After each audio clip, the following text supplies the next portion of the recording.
that eats headphones. No, that's absurd. Hey, remember when you used to be a, what was it, pepper lady? Pepper lady? What is it? Cinnamon sisters? Basil babes. Saffron squad? Nutmeg maidens? No. Nutmeg maidens. I just said that. Was it Spice Girls? Doesn't sound right. Was it Saffron Squad?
It has low V products? I gotta remember that. You know, they say in order to remember something, you have to forget something else.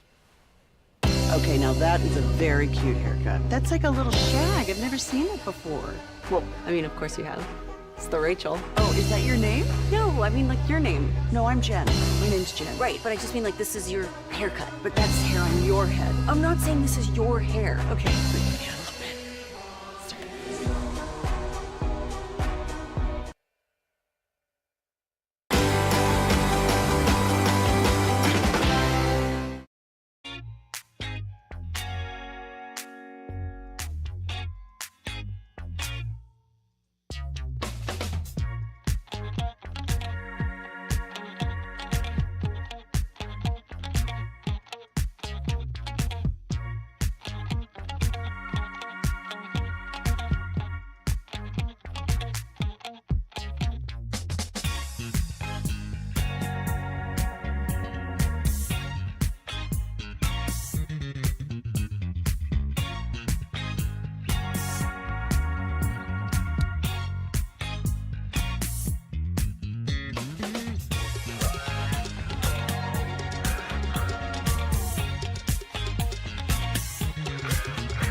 The Fan. Sound the horn! We'll see you on Saturday for Game 7. It's do or die in Dallas. Colorado wins Game 6 by a final score of 7-4. That is Avs Radio with the call. It is Sean and RJ 105.3. The Fan. I'm RJ Choppy. He's Bobby Belt. Peyton and Aiden alongside. And Colorado beats the Stars 7-4. And, you know, this final score doesn't matter. It was the dumbest goal I've ever seen that put this one in a position where Colorado would get a couple of empty netters. Yeah, I was going to say, I don't know that they beat Dallas 7-4. They won. They won. I don't know that they beat Dallas. No. What is? I am interested in Money Puck. Because look at that right now. That was luck. That was a whole lot of luck. Now, they outshot them, though. Colorado significantly outshot them, so that's going to skew it some. But, I mean, the bigger issue here is that the first goal you gave up went off 2 stars, bounced off of 2 skates, and then the fifth goal, the one that was the ultimately the put away, was one that bounced right off of Blackwell's chest. And so it's an own goal thing. 57, or actually 58 for Colorado.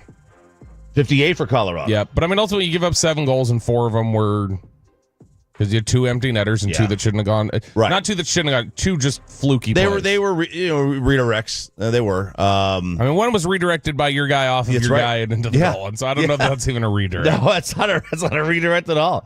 But man, they took a lead. They were down 2-0. They came back, took a lead. Like, what more do you want? I mean, you'd like they to came see back twice. Yeah, and look, the second period was great, and Rantanen was great, Hintz was great. The top line was fantastic. You probably didn't get enough from Wyatt Johnston in this game, especially defensively.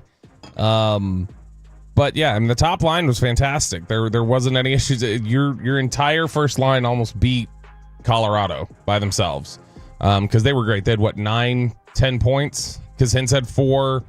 Rantanen had 4. They got another goal off that line. So I mean, they were fantastic. They were, and that's the thing that you score 4, you generally think you're going to win a game, especially in the playoffs. But just that wasn't the case last night, and Colorado staves off elimination. Now, of course, you get the Pete DeBoer magic coming in Game 7. He doesn't lose Game 7s, and he's 13-5 off a loss as the head coach of the Stars. Yeah, look, I mean, you feel like you're in a good position. That was a tough environment. Look, I thought Colorado played really well overall. I still think Dallas should have won this game because of the fluky nature of the McKinnon goal and the first goal they scored from Nichushkin. But this is, and I shouldn't even call it the McKinnon goal, but yeah, I don't know. I hate how they have to give it to like somebody. Whoever last touched it. Yeah, they have to give it to somebody, and it's like, come on, that's. I mean, we hear about team penalties and stuff like that. I don't know why it just can't be team goal for Colorado. Like, nobody gets it. It's a team goal. It's a team goal. Like, you get team penalties in other sports or things like that. So just assign it as a team goal. What if that one goal gave him the record for most goals in a single season? Right. You know, like, it's like, all right, you're fudging the record books. Or like Ovechkin's goal. His final one to get in front of Gretzky was just one that bounced off of Blackwell. Bounced off of him, bounced off somebody else, bounced off of another skater on the other team. Like, I don't know. It doesn't sit right with me. It was look, Colorado gets a ton of credit for playing really good hockey and like being really intense and moving forward towards the net the entire time. The problem here is just that Dallas responded in a big way with that first line and didn't get much from anybody else. And again, it's a game that you felt like they were in position to win. In reality, it feels like they should have won this game 4-3. Because like I said, first goal bounces off a couple skates. The fifth goal is one that is just an own goal. Then you get the two empty netters. This felt like a game that they should have won. I don't know that they were better overall throughout the night, but it felt like they should have won just given the fluky nature of those two. They were clearly better in the second period. Like, clearly. Yeah, they were dominant in the second period. That second period team, that was, I don't know how many teams in the NHL beat the Stars. Yeah. That second period Stars team. Rope was great in that period, and then he gets the assist on the Mikko goal where they were talking about it on the broadcast, you can literally hear Mikko call for Rope to pass it over because he was open. And man, it was fantastic. That second goal was so smooth that Dallas scored just in front of the net. And I don't know, it was a great performance from that first line. That was the biggest thing I took away, was that your first line almost beat Colorado. And then you just didn't get enough from everybody else. Nope. Wyatt Johnston didn't give you enough.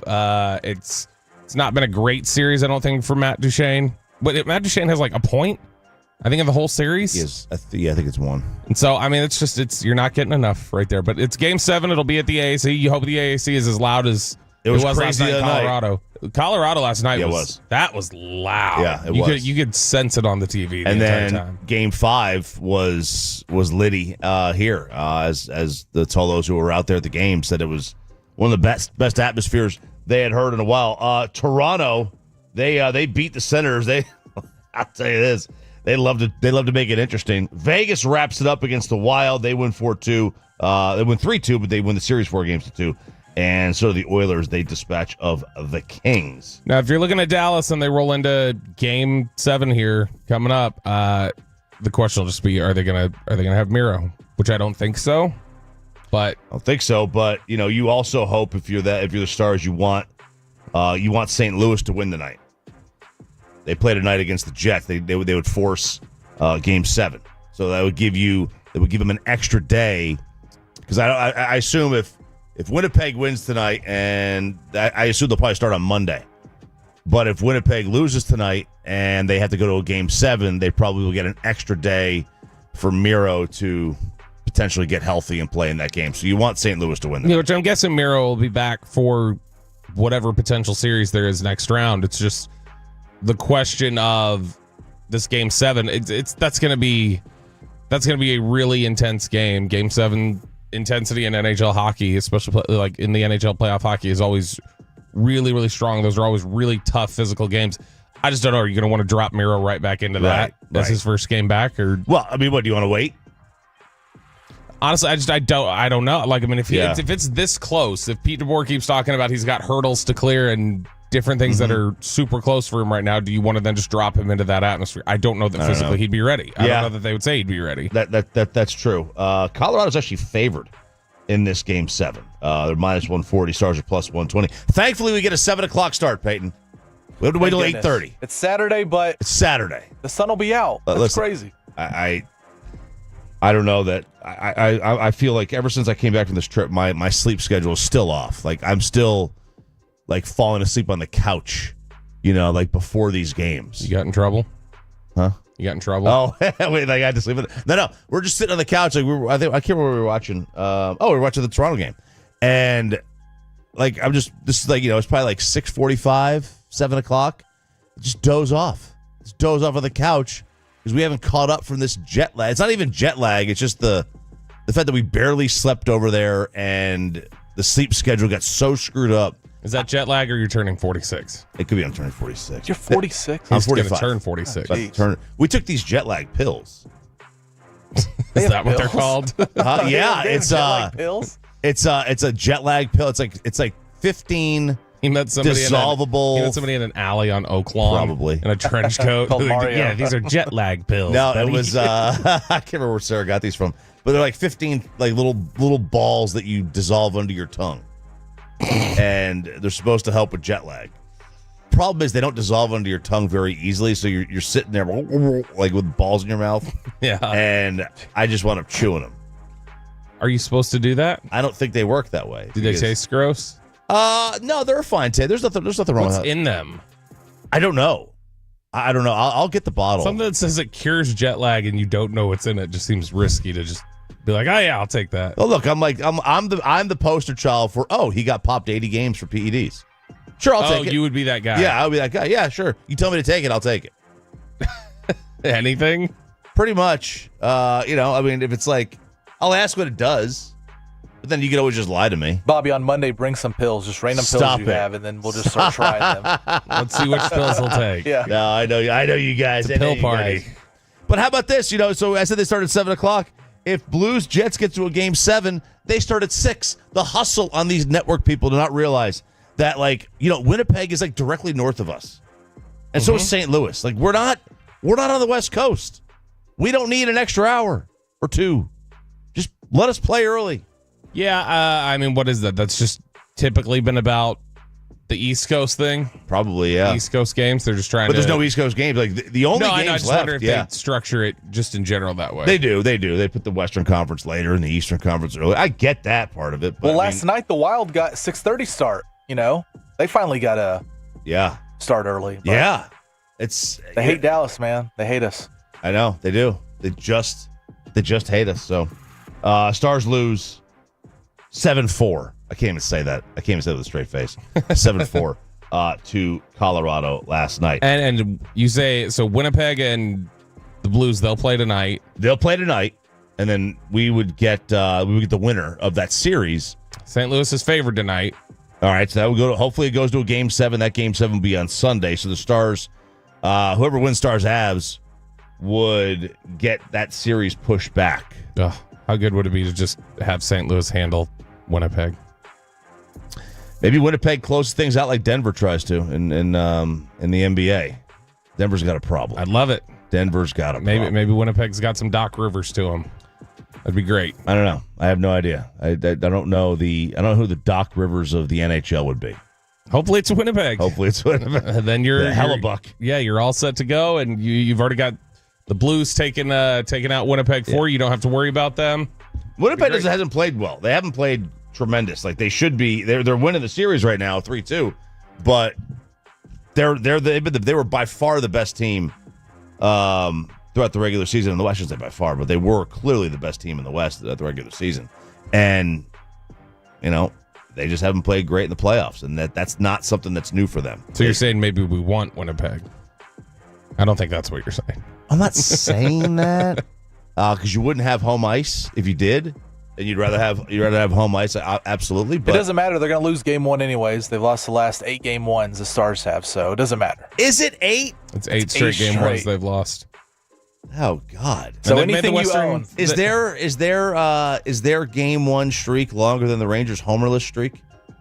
No, it's right. It's just above it. Yeah, because the Rangers are what 6 games now, 6-7 games without a home run. God. Somebody asked me what the there was this meme about, hey, Dirk should be the next GM. He's like, what's the explain this to me in Rangers terms? And I'm like, this is like the Rangers hit a ball 400 feet.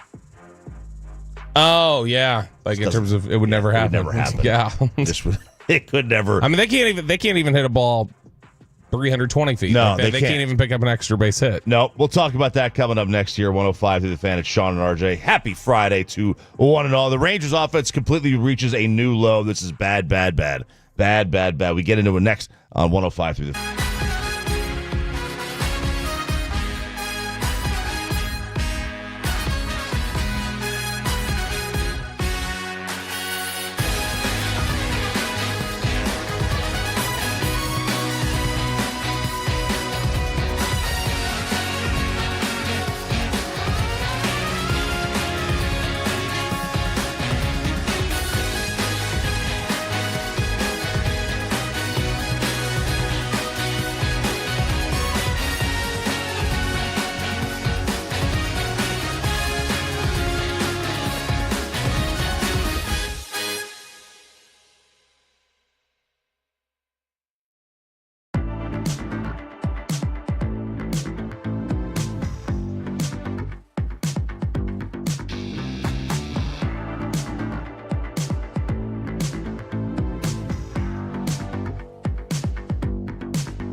it's true that you've got to forget something else to remember that Uber Eats has groceries? No, that's absurd. Hey, remember when you used to be a, what was it, Pepper Lady?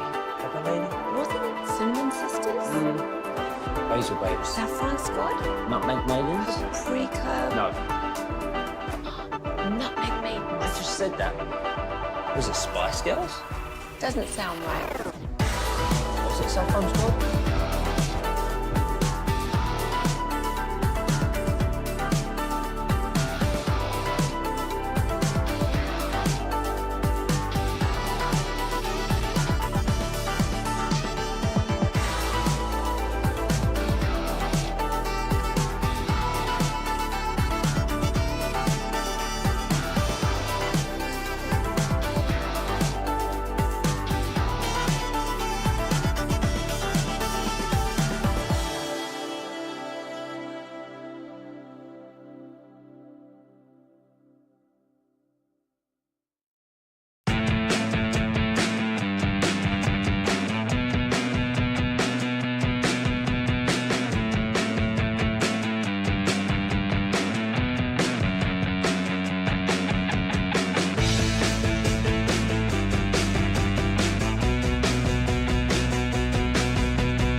When you win, Frank on Frankel, the go-to car and truck attorneys in Dallas.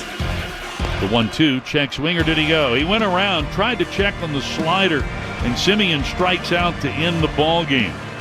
So the A's come to town and take 3 out of 4 from the Rangers, winning here this afternoon by the final of 3-0.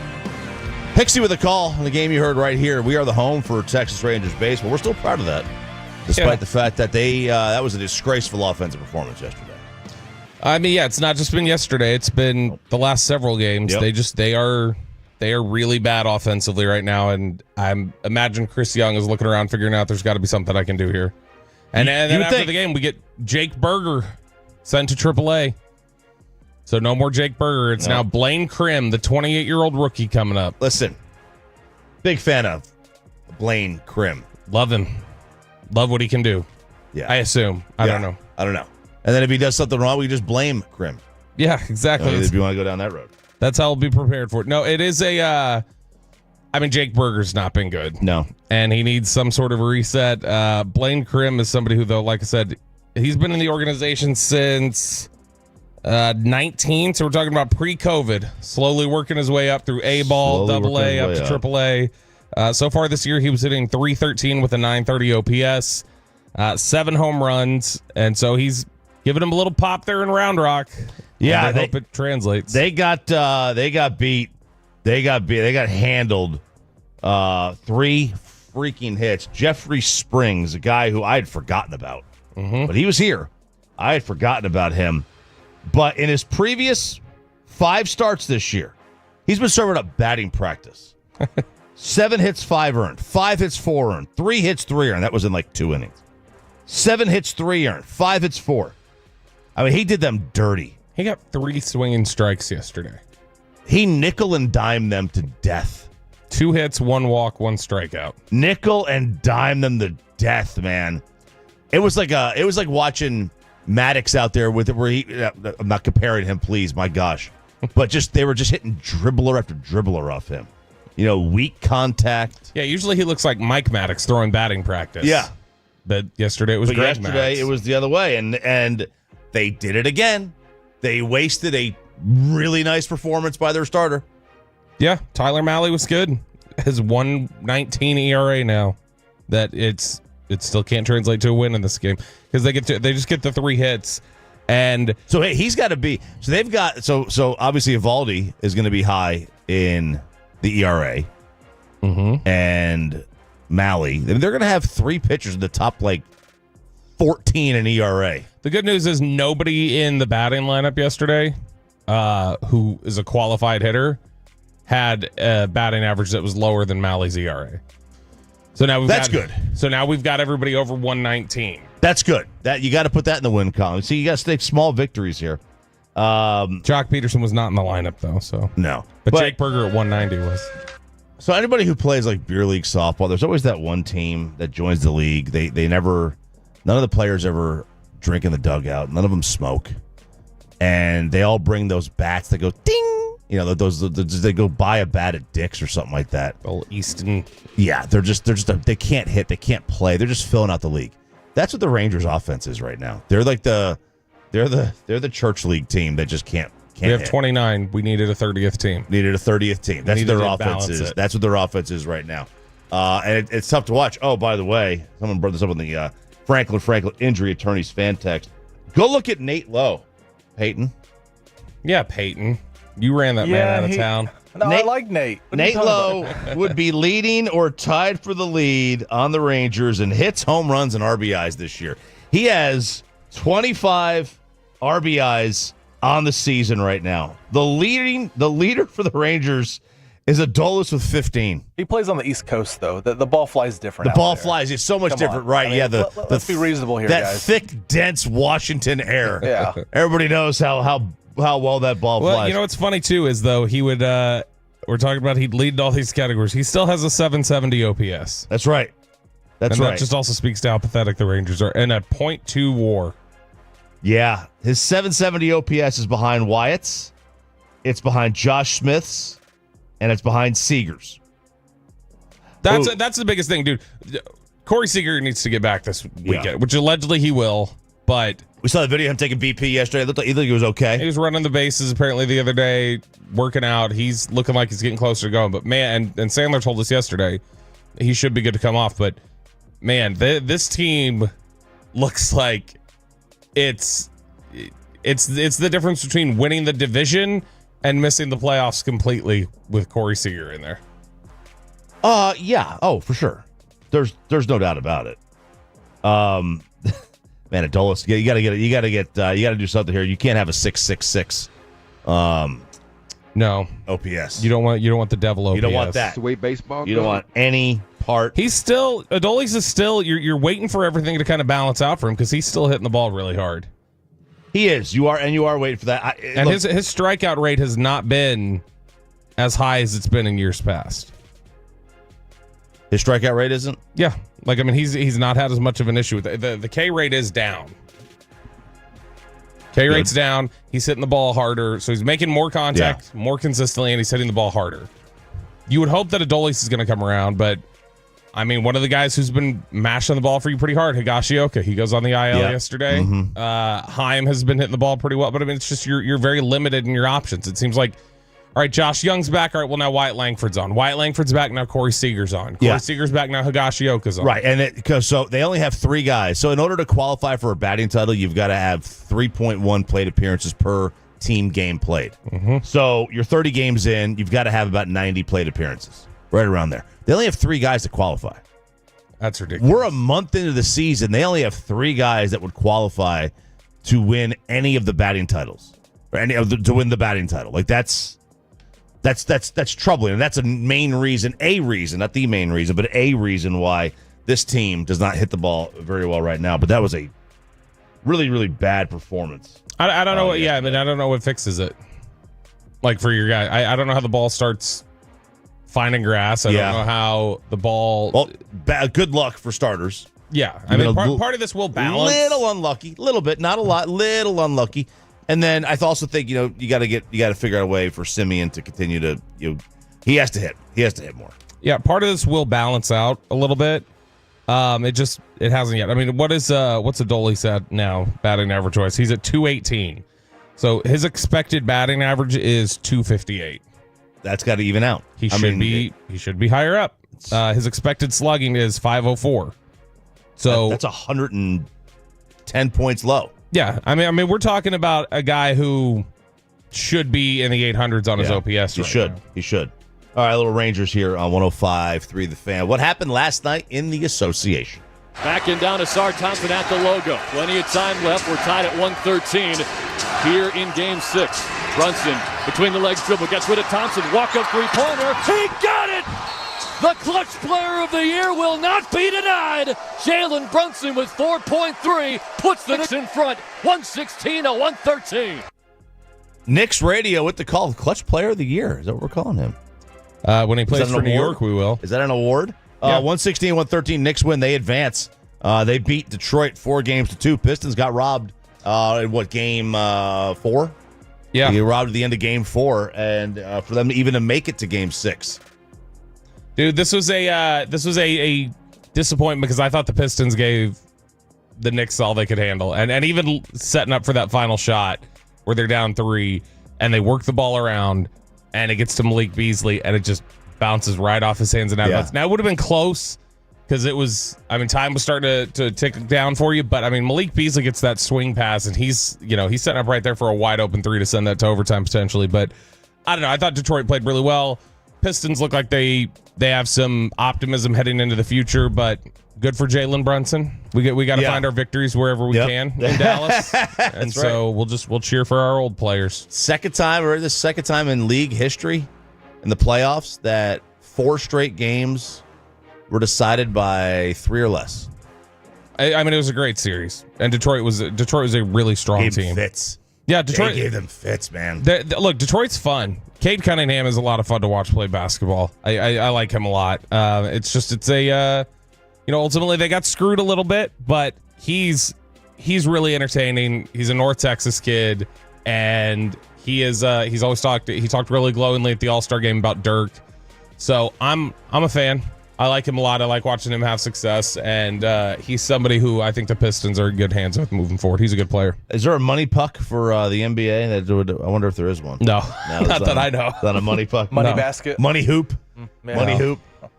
Meanwhile, the other game, Denver has a closing out problem. Right corner, Norm, pump fake, sidestep, triple! Rattles down! Norman Powell, big time shot! He's got 24. Clippers up 9, 110-101. Clippers radio, 111-105 is the final. Clippers they stave up elimination, force a game 7. And this is the second straight series for Denver. Remember last year, they were up 3-2 on Minnesota. And they got worked in game 6. They lose game 7 at home. And then this one, they have a chance to beat the Clippers. They win game 6, LA does, and now game 7 will be over the weekend with a chance for the Nuggets to advance or the Clippers. It'll be on, I guess it's going to be on Saturday night, so they're only going to get one day off. Yeah, I mean, this has been a good series. These have probably been the 2 best series in the playoffs so far in the West and the East here with the Pistons, Knicks, and then you get the Clippers and Nuggets. But James Harden played great yesterday. He's somebody who's had his conditioning talked about a lot over the course of his career. He played 47 minutes in this one. 47 minutes for James Harden. But he puts up 28 points and has 6 rebounds, 6 assists, 2 steals. He kind of turned back the clock a little bit, but we get this game 7 now, and he is, not just Harden. I mean, just in general, the Clippers have been really gutsy this series. I think they were actually favored heading into this one, weren't they, Peyton? Didn't we talk about that with Sean? I feel like yes. They were favored in the series. Clippers were actually the favorites heading into the series. Really? Yeah, and he's somebody. These games have been really tight for the most part. I think we had 1 or 2 games that were pretty decent separation, but otherwise we're talking about 4 of these games. I think have come down to 3 or 4 of these games have come down to a single possession, basically. Dude, LA's favored in Game 7. Yeah, they were the favorite heading into the series. Man, there's a problem with Denver. There's something like I think this is my whole thing about your best player can't be a player that doesn't have the ball in their hands all the time. And this is going to be my issue with the Mavericks and the way they're structured moving forward, where Anthony Davis is going to be their best player. I know they have Kyrie, but first of all, we don't know what Kyrie's going to be. We don't know if he's going to sign here either. But Kyrie has disappeared in some playoff games because of his size. We've seen that. Yeah. And what's it when the best player on your team isn't a got to have the ball in your hands guy? Doesn't that leave you up to kind of vulnerability? Yeah. No, I that absolutely opens the door for that. I was looking at this just now. They've got this game. Gosh, could you imagine? We get Avs and Stars, 7:00 on Saturday? On Saturday, yeah. Okay, so we're talking about 6:30 on Saturday. You could have the Nuggets and the Avs both getting eliminated around the same time. If you're a fan there in Denver, Colorado. Man, and imagine that. Like, how do you... You're just flipping back and forth watching. That'd be a gut. And then you've got the Rockies at 5 wins. I think that happened last year because we had been the Avs in 6 games, and then the Nuggets were playing the Timberwolves in Game 7. Like, they were losing, in consecutive games. Boy, if you lose both Game 7s, you've got the Rockies playing horrible. And Bo Nix is your quarterback. You got the whole John Elway issue right there now. Ooh. And then you've got Shador falling out of the draft, basically, which is Boulder, but it's still kind of same. It's like general, a suburb. Yeah, general area there. Ooh. And so, you're talking about this could be one of the worst sports weeks in existence for Denver. Bad job on these leagues putting those games at the same time too. Yeah, because it's 6:30 start time for LA and Denver. You can't have that guy. What are we doing here? You can't have that. You can't have them play at the same time. They did that with us with the Mavs and Suns a few years ago, and then the Stars and Flames, I believe. I believe they were on the same Sunday. Can't do that. And was that the game that Otter went bananas? Yeah, 62 of 64, I think. Yeah, that was the crazy, but that was also so it was 62 of 64, and then the Mavs were beating the Suns by 64 in that game. Yeah. That was the Game 7, right? Oof. Yeah, it's tough. Sean and RJ here, 105.3 The Fan. Bobby's he's going to talk WNBA next. He's going to get into the... Plus, we all know what the Cowboys' biggest hole is, but what's their second biggest hole? Next to The Fan.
products? I gotta remember that. You know, they say in order to remember something, you have to forget something else. Okay, now that is a very cute haircut. That's like a little shag. I've never seen that before. Well, I mean, of course you have. It's the Rachel. Oh, is that your name? No, I mean, like your name. No, I'm Jen. My name's Jen. Right, but I just mean like this is your haircut. But that's hair on your head. I'm not saying this is your hair. Okay, freaking me out a little bit.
#1 Chevy dealership in the world. More new Chevys than anyone else, all priced to sell. Visit ClassicChevrolet.com. This is Texas. This is Classic Chevrolet. Together, let's drive, relax, enjoy the difference based on new Chevrolet registrations 2023 and 2024. We have a G-Bag Nation fight to break down. Ugh. Love a good fight. Love a good battle. Love a good Dawson Broadus. Love a good Chiafalo. What's the other guy's name? Wolchuk. Love a good fight. Yeah, this is Broadus and Dawson with Chiafalo just sitting off to the side and giggling. That's the best one. That's the best one where somebody else in the family is fighting, and then you get to sit back and watch it. You kind of poke and prod. I like to poke and prod. He didn't even have to do that. They were poking and prodding enough with each other, and Eric just kind of sat there and was like enjoying it. That's at 8:20. We'll get into. By the way, have you ever been hit with a cattle prod? No. Have you? Yeah. Arm right here. Just something you tried over the honeymoon? Girl I was dating, her dad had one, and it was like, here. Oh, is this the weird farming guy in New York? Not the weird farming guy in New York. No, this was here. He was, and all of a sudden, like he's playing with you. Yeah, he was just like, "This is your initiation." That doesn't sound like much fun. That's all right. Here we go. It wasn't a full on it wasn't like one of the big ones. It was a small one. It was it wasn't one that was like this giant 4-footer that you sure. Do dads have initiations for like boyfriends? Do dads? Yeah, like for like I don't know. I never had a daughter. There's hazing. I would think there's hazing. Really? I guess have you I've never been avoided that. hazed No, I don't think so. Really? Unless it was like undercover or something like that. Like I didn't think about it, but What's your the amount of relation? dads that have told me you're dating my daughter and my shotguns? Those are crazy. Multiple have told me that. What's your relationship like with your soon-to-be father-in-law, Peyton? He's a listener, isn't he? Yeah. He listens to the payload every Thursday. Yeah, just the payload. Well, that's not a listener. Yeah, that's why I tell him. I said that's all you need to listen to. Just the payload. To get those ratings up. So what's it like? Do you ever get any? You ever get any threats or any firm handshakes that are held a little longer? No. He laughs at all my jokes, so that's good. My dad jokes go well. He's a handyman though. Does a lot of work around the house. So as long as I can do that, which obviously I can't, but I try, then we're good. Sarah's dad's a handyman. Yeah, like a big workshop in the back. Just wood everywhere. It's surrounded by wood. Like Mackenzie had one of her lights were out, her headlights on her car, and he goes, "Okay, well here's the bulb. Go fix it." And so I go up to the car and I'm like, and I go back and ask for help. I'm just like, man, headlight, they can be tricky. I was looking at it for 2 minutes, man. Well, her car's like, 09 or whatever, 2010. Like, it's an old car. It's a 2010? I don't know what year it is, but it's at least 15 years. Wow. It's good that she's kept you kept it that long. Yeah. That's kind of jealous of that. But a headlight assembly, like, it depends on which one it is. The headlight can be... It can be tricky if it's It can be tricky. Then there are others that are literally just there's wires, you just pop it out. And Sarah's is so easy for the rear lights. But the front, I haven't had to change. But the rears are really easy. I think the Sentra I had, the brake lights were kind of weird. Like, you had to pop out something in the trunk, and then there was, like, you had to pop back something. Like, it was not just a bulb that stuck into the little opening there. The windshield wipers on her car are impossible. Nothing fits. It's a Volkswagen. That's supposed to be like super easy. I know. It's super easy on every car I've ever owned except for hers. It is. It's supposed to just be like a little release, it's pop not. it off, and go. For whatever reason, nothing fits. Nothing fits. I've started to have that. I'm gonna have to get new windshield wipers because the other day when we were in Anna, like it wasn't working. Well, like sometimes if it's just gentle rain or whatever else or steady rain, your windshield wipers may make a little squeak or something.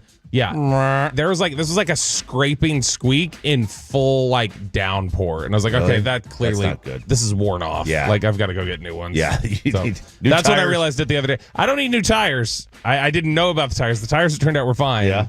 What I need is new windshield wipers. Yeah, that's some.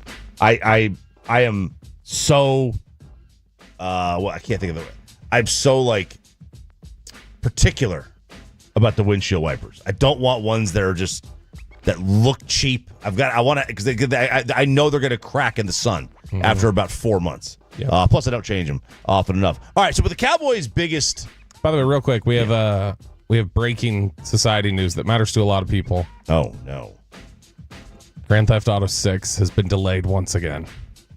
Peyton, it's not coming out till May 26th, 2026. It's never coming out. It's over a year. This game was supposed to come out like 2 years ago. There's got to be conspiracy theories about this. When did Grand Theft Auto 5 come out? Grand Theft Auto 5 came out 13 years ago? 12 years ago? Yeah, Aiden said when he was 8, which was... Oh my God. You were 8? 14 years ago? 2013. September 2013 is when 5 came out. So yeah, 12 years ago. It's been 12 years. All right, so I need help on this one because my kids want to play this game. And dude, everybody's been waiting. It's become the new joke on the internet. We got XYZ before we got Grand Theft Auto 6. So like anything that happened, you'll say something like Donald Trump became president twice before we got Grand Theft Auto 6. It's been that long. Nico Harrison was the most beloved man and also ran out of 10 before we got Grand Theft Auto. It's just you put anything into a timeline of like, surely we would have gotten the game before that happened. This is the one game I struggle with letting my kids play.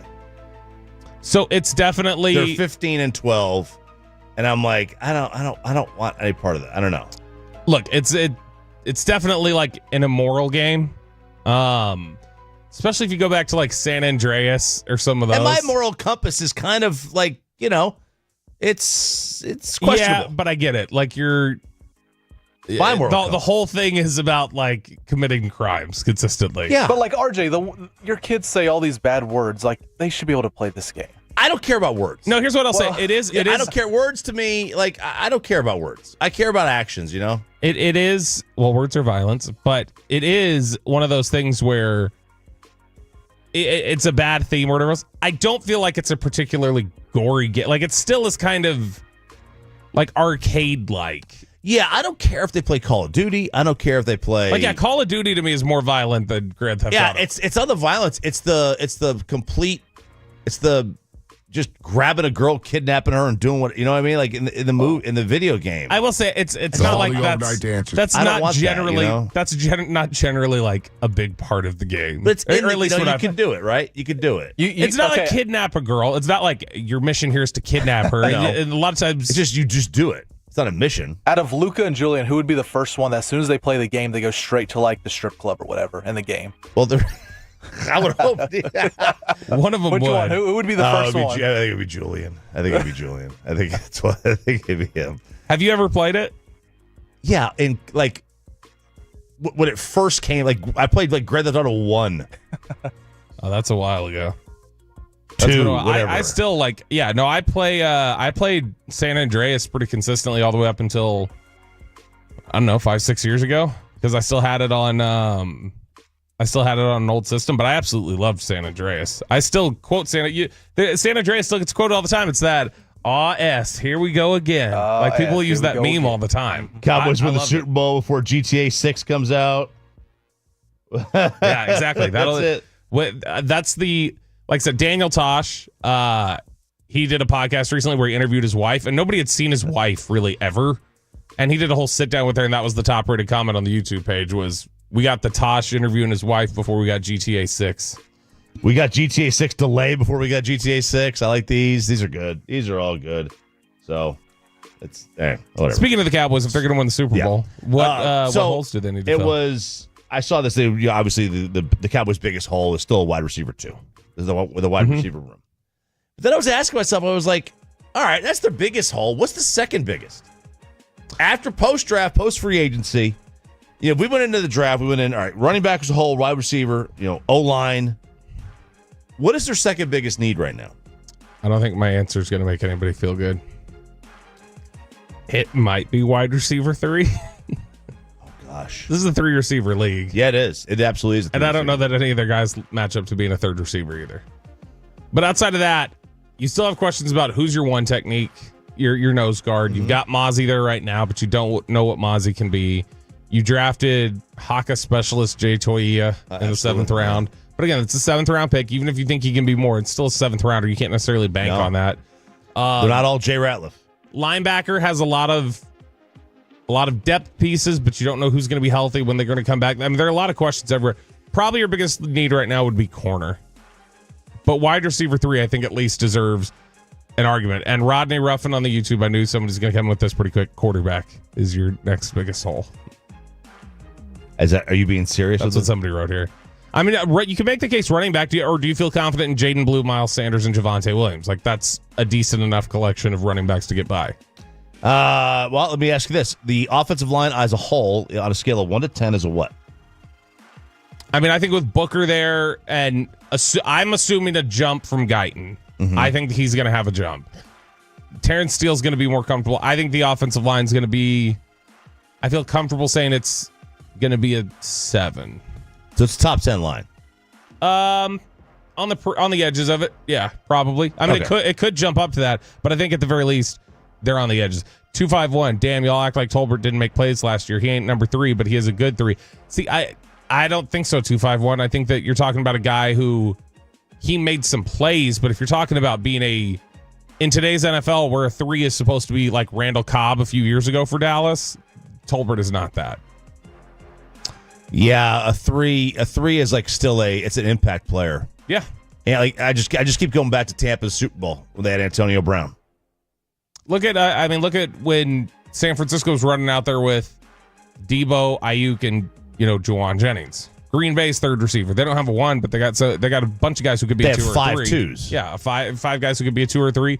I think in general, a number 3 receiver across the NFL on average is better than Jalen Tolbert. Most teams' number 3 receiver is better than Tolbert. I think that's one of Detroit's holdups. They don't have a really good number 3. Yeah. Now, I mean, they're looking at, they're trying to do things. 4-3-2. Turpin doesn't exist. I mean, he hasn't so far. Yeah, like guys, we gotta start having. We gotta start having realistic expectations. Turpin's a bit player. Can he step in and become it? Maybe he's got a chance to step up, but no, Kevontae Turpin is not a full-time. Has not shown he is a legitimate full-time number 3 receiver yet. That's a guy who had 31 catches for 420 yards last year. No, I don't think that's a full-time. The wide receiver 3 is a starter. It's a guy who That's ran a starter. We kept pulling our hair out about it last year. What, he ran 2 slants all year? Yeah. So no, that doesn't sound like a number 3 receiver to me. That's not. 2 and 4 linebackers in secondary. See here, we've also got 2-1-4 saying DB. 2-1-4 quarterback, mostly because of the contract. 2-4. What about Josh Butler? When he's healthy, he's a great slot DB. So the only problem is Josh Butler had an injury at the end of last year. There's no telling when he's going to be back. You gotta have 3 solid ones. You can't have a hole. 972. I'm not sold on running back quantity is not quality, so they still are having questions about running back. Quantity is not quality, but I mean, my whole question was like, where's the offensive line? What would you rank it? I mean, if it's a 7.5 out of 10, then you should be able to get holes that running backs can run through, especially young ones with fresh legs. And Blue's going to have fresh legs. So to me, it's a good thing. That's a good issue to have. It's a good issue to have. 972 is asking, will the Cowboys sign Isaiah Bond, receiver from UT? No, I don't think so. Isaiah Bond, I don't know what's going to happen with him. I get the feeling a lot of teams just are refusing to. From what I can tell, there's a lot of teams who just absolutely refuse to take him on. They think he's got a lot of problems. Sean and RJ here, 105.3 The Fan, 6 a.m. Club on your Friday, getting you to your weekend. I'm RJ Choppy. He's Bobby Belt, Peyton, and Aiden alongside. Stars lose a crushing game with a very unlucky bounce in Denver last night. Plus, Luka already getting called out by his coach. Next on 105.3 The Fan.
Jay on 105.3 The Fan. Here's McKinnon.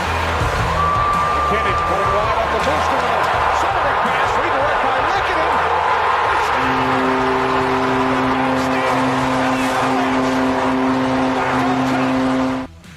Lickett. It sounded like TNT with the call. I don't know. It was drowned out by the noise in the background, but Stars lose 7-4 as the Avs force a Game 7 right here at the American Airlines Center tomorrow night. Thankfully, it won't be a 9 o'clock face-off, although it's on a weekend, so I guess it doesn't matter. But it'll be a 7 o'clock puck drop. Should drop on time because it's the only game of the night.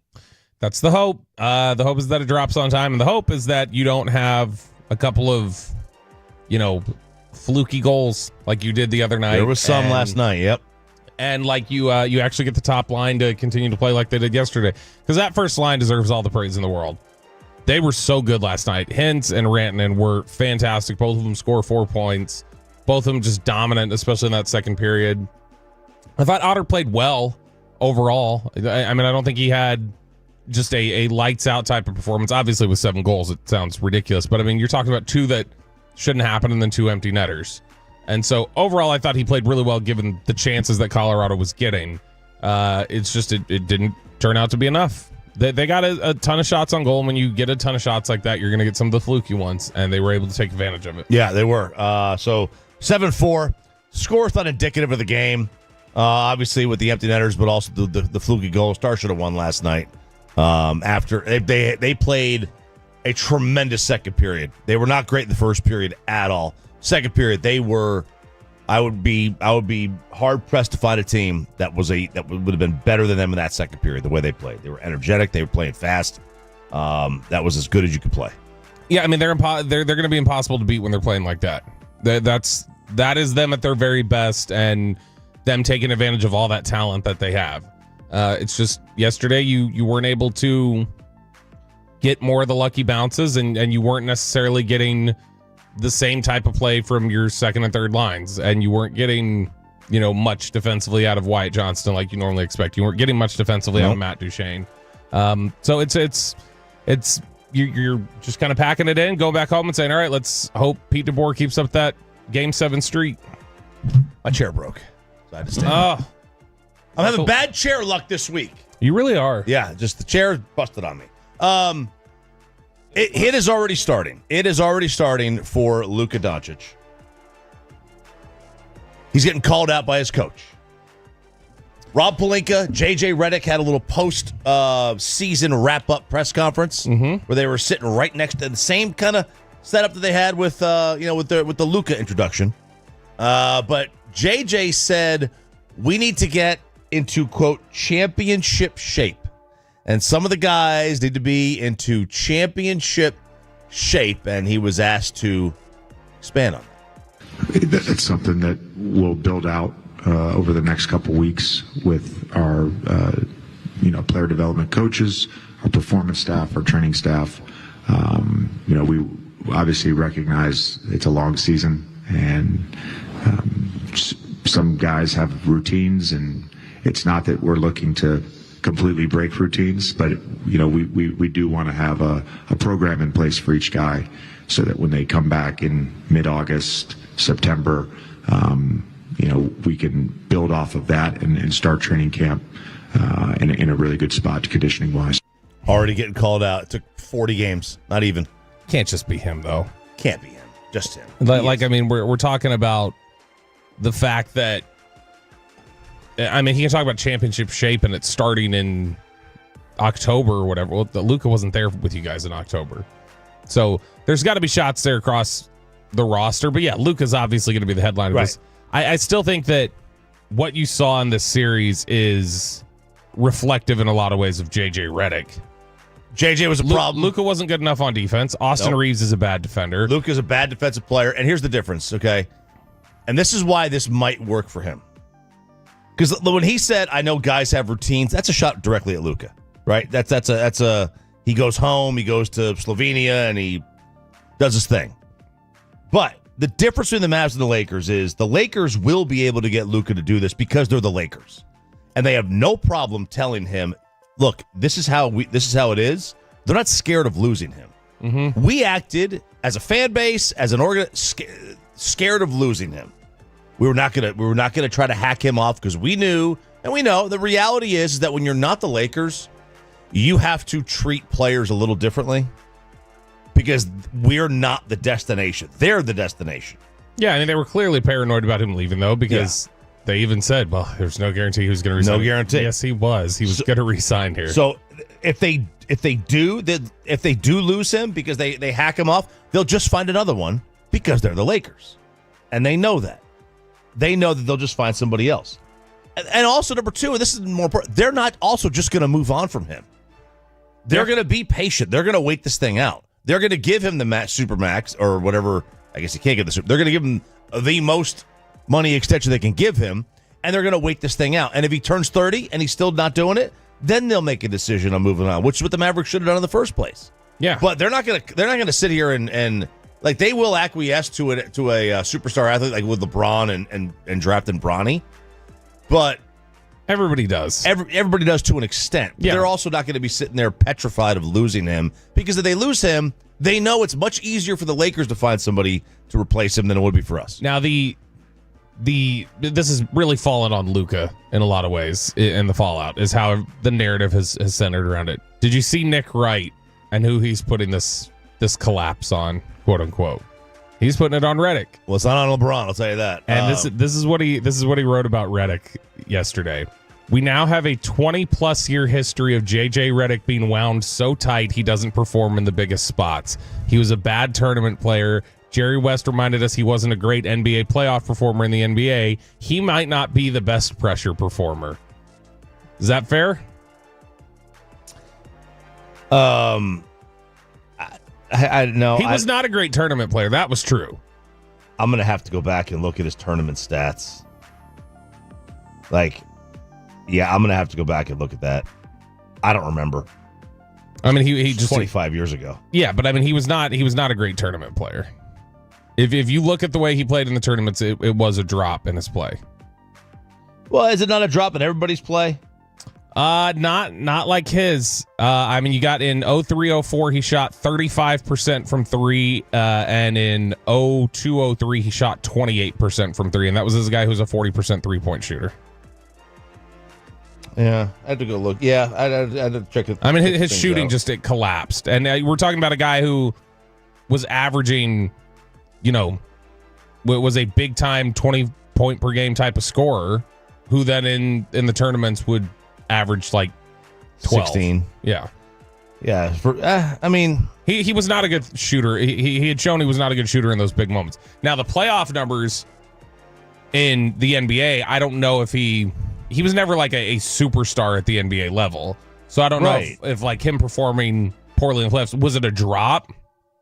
I don't know. For his career, he was a 3-point shooter. He's 41% in the regular season. In the postseason, he dropped to 37. So 10 points per game in the playoffs versus a 13-point per game scorer in the regular season. So yeah, a slight drop, but more minutes. He had more volume. Yeah. And you should probably be dropping in the playoffs anyway, just because the intensity of the game, the defense picks up. So I understand that aspect of it. I don't know. It's tough for me to say that, he choked in this series as a coach. He just, I think he made his rotations were bad. His rotations were bad, and that's a big part of what he's supposed to do. But I don't think that's choking. I think he was just an idiot. Yeah, I mean that could be, but I mean it also just says like if he was paralyzed by the moment and not able to adjust, that's a problem. Tone P on the YouTube says the Lakers want AD back because Luka is lazy AF on defense. I still don't think the Lakers would. The Lakers wouldn't do that trade over. The Lakers would absolutely still trade for Luka, including the Mavericks. They wouldn't do the trade over either. No, the Mavericks. I don't think Nico's convinced of it, and just because Workout Mott said I'm about to bring up Nico and AD, since I just brought up Nico, I'll also just say the name AD. So there you go, Workout Mott. Charles Barkley also coming at Luka, saying he can't guard nobody. At some point, as a player, you can't have people saying that about you. You're an elite player, and you're getting ready to get $300-400 million.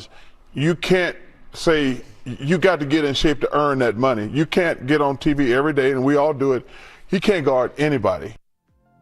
That's strong. And Barkley also, when he was watching the replay, when Luka went out in the second quarter grabbing his back, Barkley said, like a good vet, your back only hurts on defense. It don't hurt on offense. See there, it doesn't hurt there.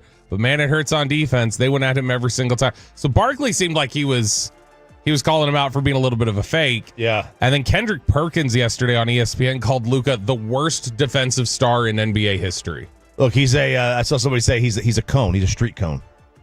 Sure. Yeah, you just got to dribble around him. Got to dribble around him. That's all you got to do. But that's always been like every playoff. People act stunned that this is what he does. I get it's different now. He's with LA. Like the lights are on. But they acted stunned last year. I know. And it's like, no, this is him. This is him. He doesn't play defense. He does not play defense. More from Barkley. Now talking about the criticism of Nico.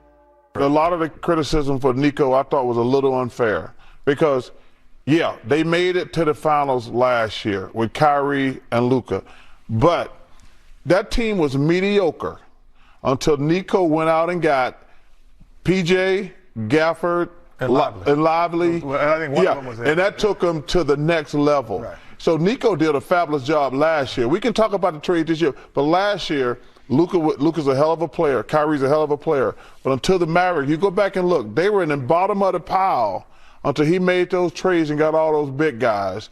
But at some point, you just can't go out and get big guys because he can't play no damn defense. He got to learn to play defense and get in shape. Okay, little convenient. Last 2 weeks ago, Charles, you were also talking to us about Nico. I'm not liking Charles's inconsistency. It seems like Charles is becoming more and more the guy who look, after the Lakers get eliminated and Luka's getting roundly criticized, well, look, Nico took a little bit too much. Charles, shut up. I'll tell you this, though. My favorite breakfast is waffles. And that's so what he is. I love a good waffle. And I love when people waffle. I like to waffle myself. 972 says, or 940 said they all bashed Dirk at his age in his career, too. That's true. They did. This was the stage of his career where Dirk was talked about as just They called him the Irk. worst. No D. Irk, he's got no D. Yeah, and it was always when Perk says that Luka's the worst defensive star. That was the kind of thing people used to say about Dirk. People said that Dirk was just, they wouldn't even give him the credit of being a street code. No. They would just say he wasn't there. Right, he was not even out there. And he became a good rebounder. And he became a much better defensive player. And he became somebody who was better conditioned. Yeah. 201. Charles was in shape for about 2 seasons of his career. Yeah, the first 2. Charles was, that's the funny thing. Charles was also one of these guys who was like a career out of shape guy. Well, and also there's I don't like to look at somebody's body and say whether they're in shape or not based on their body structure. Like some people are just have a little bit of thickness to them. Like Harden is showing that he's never going to be cut, but he could play a full game. He did yesterday. He played 47 minutes. Did you see, we talked about, speaking of Barkley and him being in or out of shape, we talked about Gobert having 27 and 24 the other night, and how, what a crazy stat line. There's only been 4 other people in playoff history to have that stat line. Gobert now joins Hakeem, Kareem, Shaq, and Barkley. To have 27 and 24? Yeah. Wow. And they one have of these. Rudy's going to be. One of these things is not like the other. Exactly. Rudy's one of these just trivia answers of. Yeah. Oh wow, that doesn't seem right. No, it does not seem right. It's Sean and RJ here. It's 105.3 The Fan. Good morning, everyone. The Cowboys going longest yard for the next wide receiver. Ooh. Ticket giveaway, the commercial-free Expressway, and we empty the junk drawer. It is the Expressway. It is commercial-free, and it is next on The Fan after we.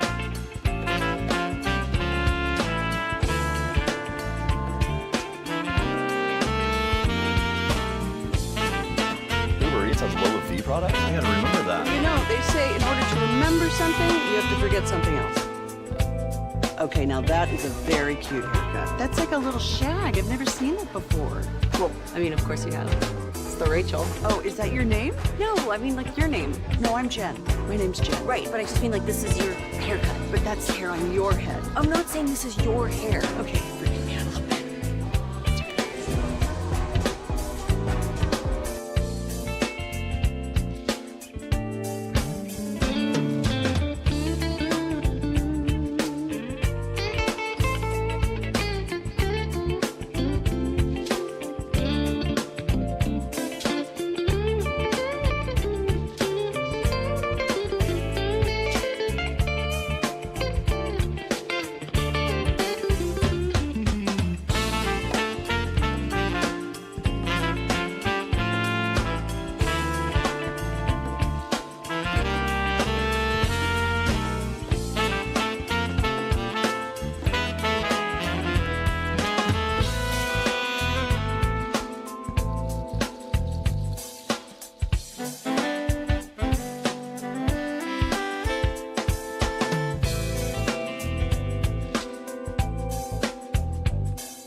on-time experts.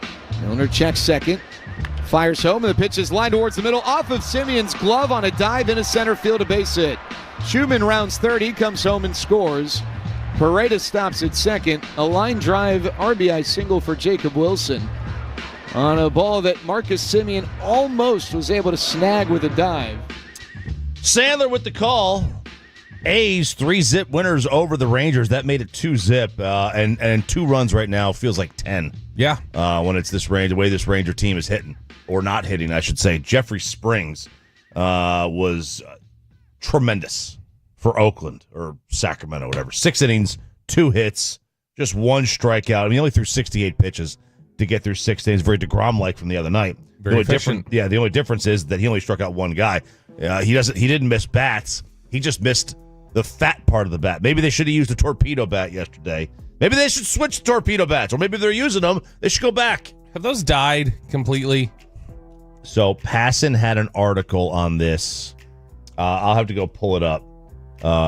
But he was talking about how the torpedo bat has completely fallen off.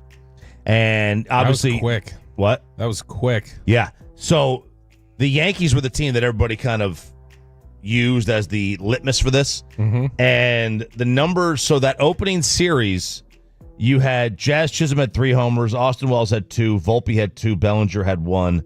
They combined for 19 RBIs between the 4 of them. Since then, and that was one weekend. Since then, Chisholm has 4 home runs, Wells has 3, Volpe has 3, Bellinger has 2. None of them have more than 15 RBIs. And we're talking about those RBI numbers were in 12 plate appearances. Now we're looking at over 100. So, yes, they have fallen off. And it did not erase the weaknesses of hitters. Pitchers have just pitched differently to them. And Aaron Judge is just using the regular bat, and he's hitting just fine.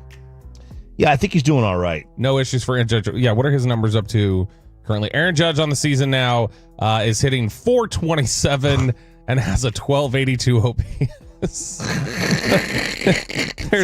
There's nothing but bold print on his baseball reference slide. What's going on? His slugging percentage is 761.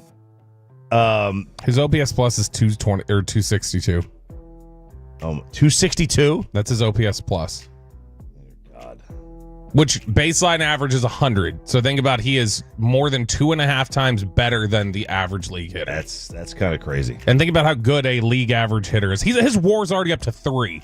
Already? It's 3. So he's on pace for an 18 WAR? Yep. Good job. I mean, he's been disgusting. Yeah, he really has. And then he'll hit 170 in the playoffs. He leads the majors in wins above replacement, runs, hits, home runs, RBIs, batting average, on-base percentage, slugging, and OPS. He might win another MVP. Might get another one. He's only been intentionally walked 4 times. That's surprising. Yeah. That's really surprising. They don't really have anybody else. He led baseball with 20 last year. And they had Juan Soto hitting ahead of him. And now there's no Stanton. So I'm surprised they're not. Yeah, because Stanton just got moved to the 60. Right. He just got moved to the 60. So he's out till what, June? Mm-hmm. At the earliest? What do you think the year was when Bonds had his most intentional walks? 04? Yeah, how many do you think he got? Did he get like 80? 120. Most guys don't have 120 walks in a year. He was intentionally walked 120. He didn't have another year that was close. Other year, 02, he got intentionally walked 68 times, and 03, he got 61. That was as close as he ever got to 120. I'll bet you he had more walks than hits that year. Yeah, he had 232 walks to 135 hits. No, I mean intentional walks. Oh, close. No, 120 close. to 135. Yeah. He almost finished it. His career, he had 2,935 hits. He had 2,558 walks. That's insane. Like, that's insane. I'm surprised they're not doing that with Judge. Maybe they should. But are the Cowboys going longest yard for their next wide receiver? Maybe they should. You remember the name Henry Ruggs? Yes, Henry Ruggs, who has been away from the NFL for a couple years now after he was involved in a really tragic situation in Las Vegas where there was a car accident where a woman died. It was November 2nd, 2021. This was right before the Cowboys played him that year. He had alcohol in his system in the early morning hours. A lot, right? I don't remember how high it was. It doesn't say here in the article how much alcohol was in the system, but he was drunk driving, and his Corvette hit a 23-year-old woman who died in the wreck along with her dog. Ruggs is now 26 years old. He pled guilty to one count of driving under the influence, resulting in death, a felony, and another count of vehicular manslaughter, a misdemeanor. So that was in 2021 when that accident happened. He ended up going to prison. He is due for parole. He's first eligible for parole on August 5th, 2026. So right at the start of training camp next year. And Josh Jacobs, his old teammate, says he's still working. He was on the Pivot podcast. He said, I still talk to Henry. Henry still calls me. I still help him out. We're still connected. I know his whole family. He's from Alabama. He played with me at Bama. His mama and them taught me how to bowl. Keeping up with him and hearing him talk, it brings me spirits because he's always positive. He said he's positive about everything. He's training. They let him train and things like that.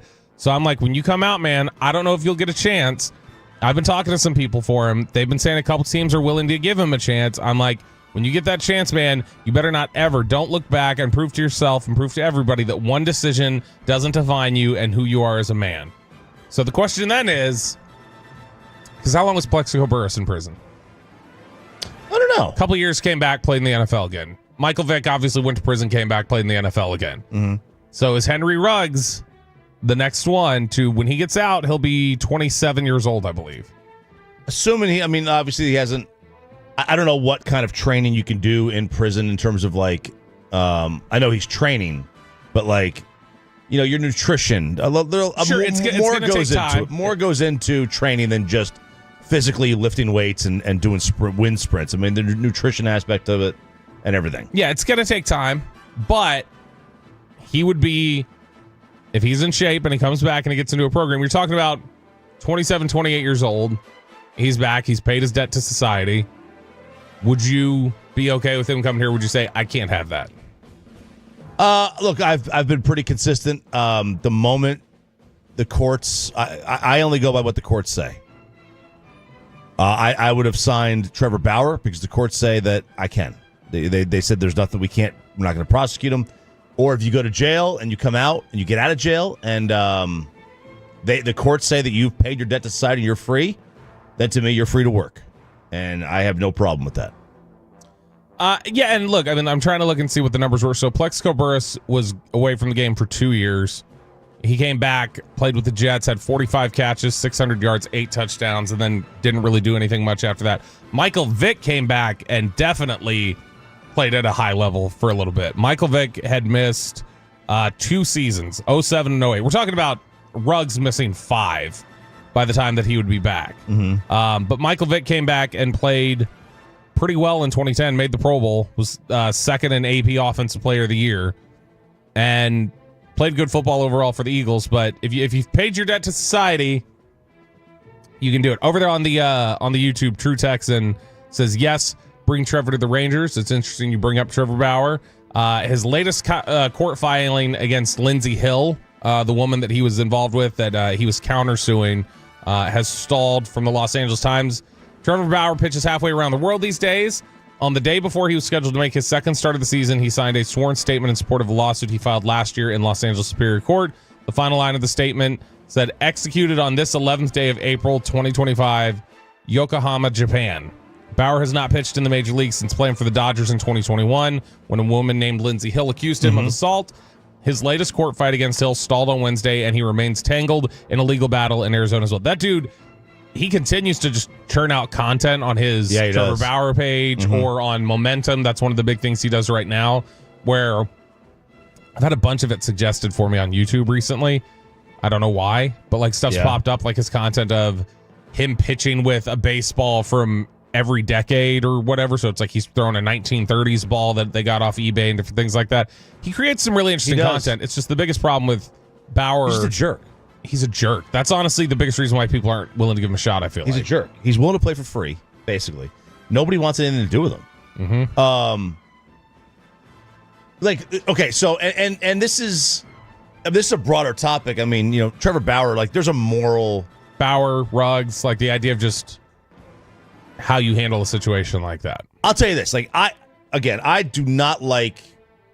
I don't think Major League Baseball should have done what they did with Bauer for a lot of reasons. I don't think you should police someone's bedroom activity if it's legal. If it's illegal, then police. Well, and at the time, there was an accusation that it was not legal. There was, and that's fine, right?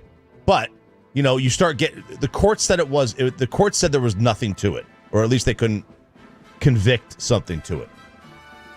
So for me, baseball had to say at that point, okay, we have to move on because the court said there's nothing to it. At that point, you're just policing someone's bedroom. However, it is icky, right? Mm-hmm. It is icky. So the WNBA topic I was gonna say earlier, Kennedy Carter, she's the one that body checked Caitlin Clark. Yeah, said B and hit her with the elbow. Okay, she averaged like 18 points a game last year in the WNBA. She went to the China League because a lot of the WNBA players play overseas in the offseason to make some more cash. Mm-hmm. She was the MVP of the China League. Mm-hmm. She can't get a job in the WNBA. She's being because of that? They think so. She's averaged 17 a game last year. She's obviously a good player. So she's playing in the Mexican League now. She's obviously being blackballed. I got a problem. I have much more of a problem with that than I do with baseball saying no to Trevor Bauer. I get it. Trevor Bauer's icky. Nobody likes him. He's a jackass. But if he's been cleared, you also think he should be. I think it's okay. Like if you want to sign him, I would be okay with signing him. But I understand somebody being like, that's kind of icky, man. Let us know on the Franklin injury attorney's fantex. Let's say 2026, Henry Ruggs is paroled. Henry Ruggs, Trevor Bauer. Not pick either or. Just would you sign either? Would you sign both? They both go back to the player they were before. Yeah. Now Ruggs definitively did something wrong. Something he's shown contrition for. Something he would have paid his debt for. By the court's standards. Bauer is somebody who had never been convicted. In fact, I believe the opposite was shown, was that he was like it wasn't just a thing where the lawsuit was dropped. They dismissed it. There wasn't enough evidence to support what had been claimed about him. But he's a jerk. He's considered a clubhouse cancer, and so the idea is people don't want to give him a chance. So nobody likes him. Nobody likes him. Bauer and Ruggs. How would you approach those two? Would you be okay with Bauer on the Rangers? Would you be okay with Ruggs on the Cowboys? Or do you just say, I can't have either of them? Some of the answers that we've gotten... I'd be fine with both. I get why you wouldn't want to sign either one, though. Some of the answers we've gotten on the Franklin injury attorney's fantex, 615. If he should be allowed to play after prison, then why not Isaiah Bond from Texas, who we've referenced? Isaiah Bond can be allowed. Nobody's told him he can't. It's just nobody's signing him. 469. His debts are just a few years. Wow, he should get 25. 214, only bring in Trevor Bauer to the Rangers if he can hit. Somebody else says, 817, absolutely not. He killed someone and made no attempt to render aid. 972 says, take a flyer on Ruggs. Low risk, high reward. 432 says, what an insult that would be to the family of the woman killed, giving him millions of dollars. And 817 says, yes, sign both. So would you be, you've said you would be in favor of Bauer here. I'm in favor of Bauer here. Would you be in favor of Ruggs? I'd be fine with that. Look, man, I'm not going to... Do I think that Henry Ruggs should have gone to prison for longer? Yeah. That's not my decision to make, though. Right? That's not my decision to make. I for consistency purposes, I just basically go with what the courts say. If the courts say he's free, then to me, he's free. He paid his debt as far as they were concerned. We put them in charge of that for a reason, so that's just how I approach it. So yeah, I would sign both of them. I would feel Henry Ruggs made a mistake that a lot of people make. A lot of people make that, and they make that mistake not in, like, it doesn't actually kill somebody, but the mistake is getting behind the wheel when you've drank too much. Sure. Regardless. A lot of people make that mistake. The ones of us who don't get into an accident or get pulled over have an element to luck to them. It's a roulette kind of thing. But he did not render aid, right? And that was a problem. That was the big problem. That's a moral lapse issue. 214 says Trevor Bauer isn't a major league pitcher anymore. I mean, literally he's not, but apparently doesn't think he's good enough. Somebody else said his numbers in the Japanese league are horrible. If you look at it, they're not horrible. So in 2023, Bauer started 24 games. He had a 2.87 ERA, 9 strikeouts to 2 walks. In 2024, he played in Mexico. 2.48 ERA in 14 starts, and it was 13 strikeouts to 2 walks. And so far in 5 starts in Japan, he's not been as dominant, but it's a 3.48 ERA and his 9 strikeouts to 2 walks. So, and those Japanese leagues are not slouches. Like, they've got some hitters over there. I don't know which level of is it the big league, the main league, or is it like It's the Japan Central League. Okay, so it's not the Nippon Professional Baseball League. No, but it is still the one with like the Hiroshima Carp and teams like that, which they've got legitimate. Good league. They got former players in it, and they've got decent players there. It's the equivalent to good minor league ball, I think. Yeah. Look, I mean, if he could still pitch, I'd give him a shot, but who knows what he's capable of right now. I mean, it's worth at least kicking the tires on, though, isn't it? I think so. I would think that, but no one's going to do it. They would have done it by now. I mean, have you seen a photo of him lately? Of Bauer? I told you I was watching his. No, he's thinned out. Oh, he's thinned out because last year he had a pooch. So no. I'll show you one of the videos during the break. He's all this video content he's producing for his YouTube page Momentum. He's looking thin. He's not as thin as he was maybe like Cleveland era. Yeah. But he looks thinner than he did at the end with the Dodgers. That's good because he had put on the video I saw. This was probably when he was in the Mexican League. He had put on some pounds. Yeah, he's gotten his condition in order. That's good. Now. It's good. He just needs to. Him and Luka should go to the same guy. Let's hook you up, Tolos. All right, Tolos, that's right. Right now, call on number 10 at 877-881-1053 wins a 4-pack of tickets to see the Arlington Renegades play when they take on the Michigan Panthers Saturday, May 10th at Choctaw Stadium in Arlington. That's call on number 10 at 877-881-1053. It's a Friday. It is the commercial-free Expressway. This portion of the Expressway is brought to you by Mercedes-Benz of Plano, and that means it is time to open up the junk drawer. Did you know that Benjamin Franklin invented the junk drawer? Junk! Bobby, I'll start here. Your boy Luigi. My boy. Your boy Luigi has a musical out. Really? Now, Luigi is obviously the alleged gun. I can't even believe they're saying alleged. The gunman of the United Healthcare CEO, where he is on trial for assassinating him. Well, there's a musical. Luigi the Musical is debuting in San Francisco on June 13th. It is a bold, campy, and unafraid take on the life and times of the man accused of perpetrating an assassination that left 2 young children without a father. It is already sold out. Damn.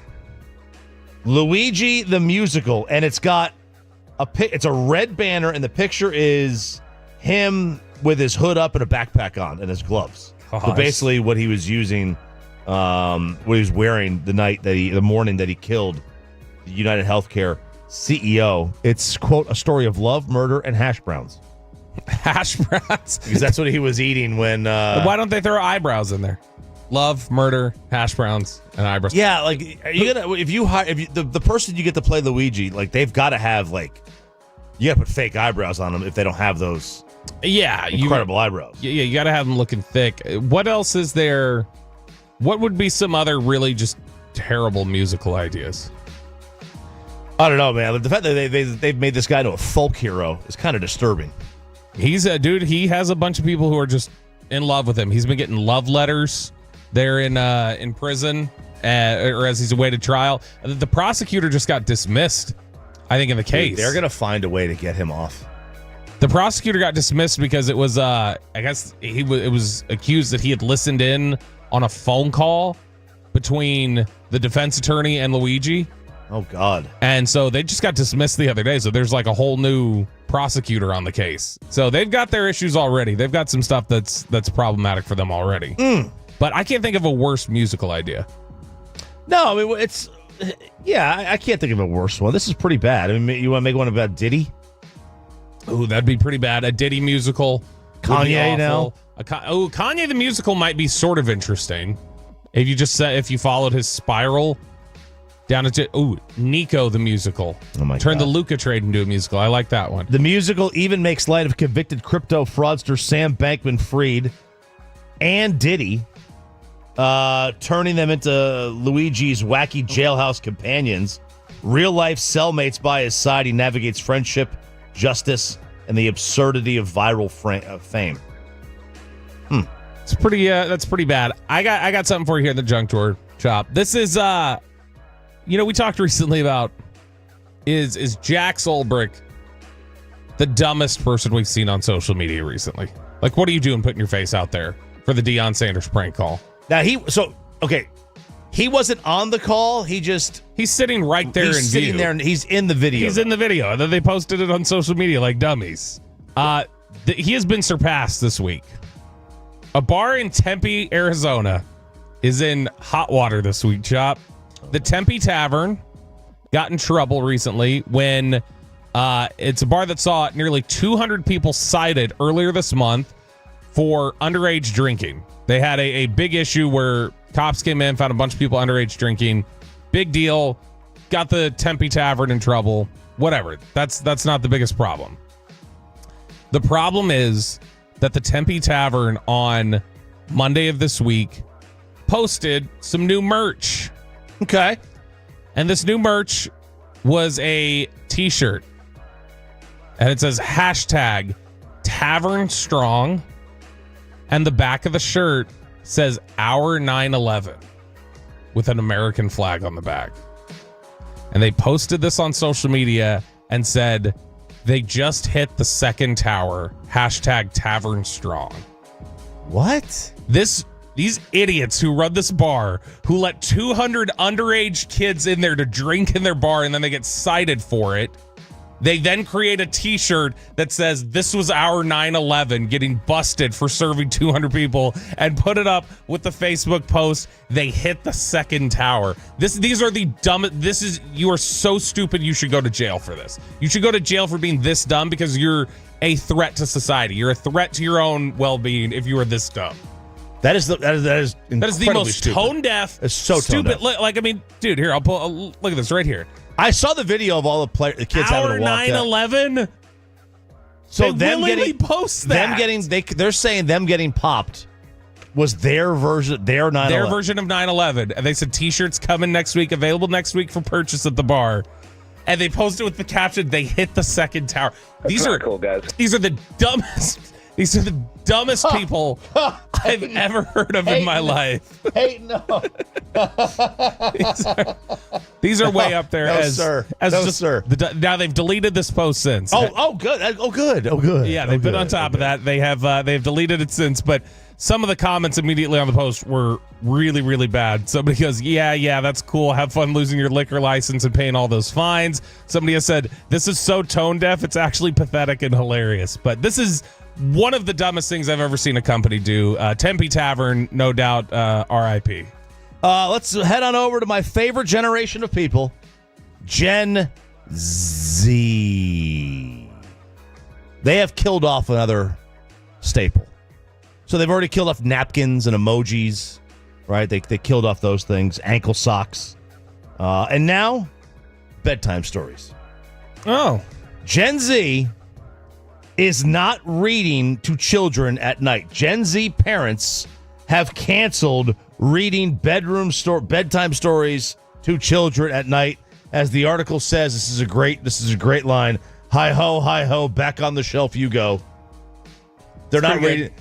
Despite the fact that it has been proven that reading aloud to children is good for development, Gen Z is like, nah, too lazy, not reading to our kids at night. Reading is for learning only, and we're not here to learn. Did you read to your kids?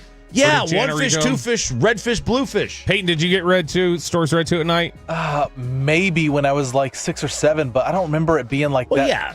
So my kids have never wanted me to read books to them at night. They want me to tell stories. Okay, story time. Yeah, no. I'm just saying we've never actually read like a physical book. Maybe a couple times we have, but instead they want me to. They'll give me a scenario and want me to make up a story, or they'll tell me to tell the story of like Goldilocks. We haven't done that in a long time. They haven't asked me to just tell them a story in a while. But back when they were younger, they would have me do that. The thing that we do every night still, or Kristen does it, is they need to be sang to sleep. So yeah, ever since they were babies, I don't know why. Ever since like Addison was a toddler, she would always go to sleep listening to Away in a Manger, on the song. So after a while, we weren't putting it in there and playing it, but she would want, before she went to bed, she'd want Kristen to come in there and sing Away in a Manger to her. And so now that has stuck around with both girls to where even as they've gotten older, they still, every night, they can't go to bed without her singing Away in a Manger to them. Right. And so that's it. We don't do the story time thing anymore, but it's more just because, I mean, at what point does story time end, do you think? Yeah, it's because the youngest is 9. She's 9. Yeah, that's 9 and 11. We're way past that. But they still want the bedtime song. It's 1-year-old, 2-year-old, 3-year-old, 4-year-old, 5. What's that? Yeah, help their development. You help their development. 40% of parents, including millennials and Gen Xers, say reading aloud to kids. Only 40% say reading's fun to you. It's not supposed to be fun. It's not for you, morons. It's for them. It doesn't matter with people here. Oh, I don't have enough time in the day. You have exactly the same amount of hours that they had 100 years ago in the day. See, this was your favorite. It's amazing thing. We did not lose hours in the day. We have plenty of time. This was your favorite generation, and now you're starting to turn on them. I feel like some things. You are. Yeah, there have been a handful of things recently that you've been like. The Gen X in you still comes out in a couple ways with that. You really want to be the millennial or the Gen Zer, but I still think of Peyton as Gen Z. He's not, but like, are you able to comprehend the fact that Sean and Peyton are technically from the same generation? That's how it works, though. Are you? Sean is the very first year of millennials. Peyton is the very last year of millennials. Because 97 is Gen Z. I was born in 96. And Sean was born in 81, which is the beginning of the millennials.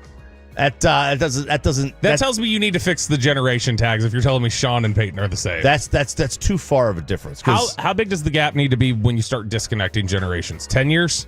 Yeah. Yeah, because me and Sean are 8 years apart. You and I are 10 years apart. Yeah, because I think boomers are 46 to 64 or something like that, right? Or 63. So the oldest boomers are much different than the youngest ones. Oh yeah, way different. Oldest boomers are. I mean, that's like some are still like 2 buttoned up IBM. Others are flower children. Yeah, it's a different generation completely in terms of how you grew up and how you do things. So we mentioned Japan a little bit ago. Trevor Bauer pitching there in Japan. Maybe enjoy some baseball cards, some Trevor Bauer Japanese baseball cards. That's not the new craze. There's a different craze taking over the card collection industry, Chop. You know what this is? What's that? Middle-aged men. Middle-aged men are the new Pokemon. This is, and I'm talking about literally middle-aged men, just your random everyday guys. So we know KNC, they're big fans of collecting sports cards. Maybe we could get them into collecting cards of middle-aged Japanese men. It sounds odd, but this is becoming a legitimate sector of card collecting, according to Collector Club in the UK. They wrote this article that middle-aged men are the new Pokemon, and we're here for it. Move over, Pokemon. There's a new collectible craze sweeping Japan, and it's not what you'd expect. Osan cards, a trading card series celebrating the humble lives of middle-aged men, has gone from niche curiosity to full-blown cultural phenomenon. First released in 2021, the Osan cards combine the appeal of TCGs, which I don't know what that means, with a warm, humorous look at everyday life. Instead of monsters or athletes, these cards feature ordinary men in their 40s, 50s, and beyond, posing proudly with pints, enjoying their hobbies, or simply being their authentic, awkward selves. What began as a novelty item sold in machines has evolved into a viral hit fueled by social media buzz and international curiosity. So what's behind the sudden global interest? Osan is a Japanese term that loosely translates to middle-aged man, often used with a mix of affection and cheekiness.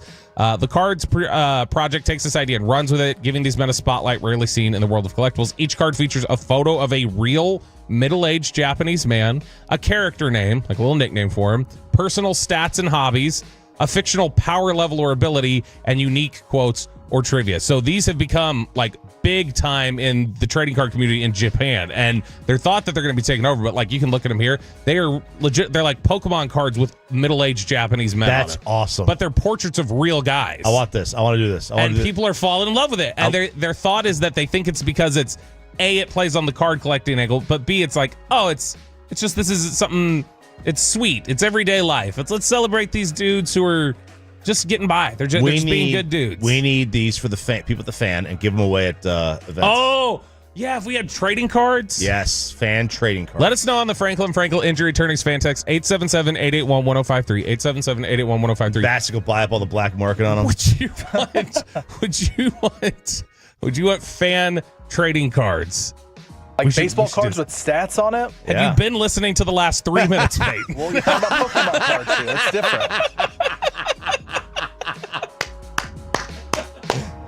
Hey, it's after 6:40 on Thursday. Different. You were talking about Pokemon cards. I was talking about them having stats on these cards, like baseball cards.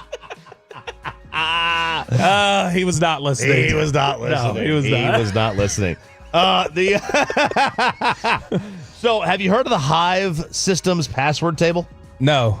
So, this is a password table, and it tells you how difficult your password is for hackers to figure out. So, if you have numbers only, anything from 4, 5, 6, 7, 8, hackers instantly can get your password. Lowercase letters, anything from 5 or less instantly, right? If you have 10 numbers, it can take them a day, right, to get your password. But this is cool. Like, so if your password for your bank or whatever is 9 characters long, has upper and lowercase letters and symbols with numbers as well, and if it's 9 characters long, it'll take them 11,000 years to break your password. Okay, so mine is 9 characters long. All right. And I do have upper and lowercase letters, and I have numbers, but that's it. I don't have symbols. 9 characters long, upper, lowercase, and numbers. Is there a website for it? I would just go to Google the Hive Systems passwords table. Okay. So you said it's 9 characters long, upper and lowercase, and numbers. Upper 3,000 years. That's pretty good. It's pretty good. That's pretty good. Mine, I have symbols in mine as well, and it says 56 million years for mine. Wow, so mine's not as good as yours. It's got like 11 or 12 characters in it. If you have 12 characters and you have numbers, upper and lowercase, and then symbols, 3 billion years, and if it's 12 characters or more. Pretty cool. That's enough. That is pretty cool. That's pretty good. All right, let's go to the world of, as we do the junk drawer here on 105.3, let's go to the world of just insane punishments for coming from schools these days, after I almost got us in trouble at the school the other day.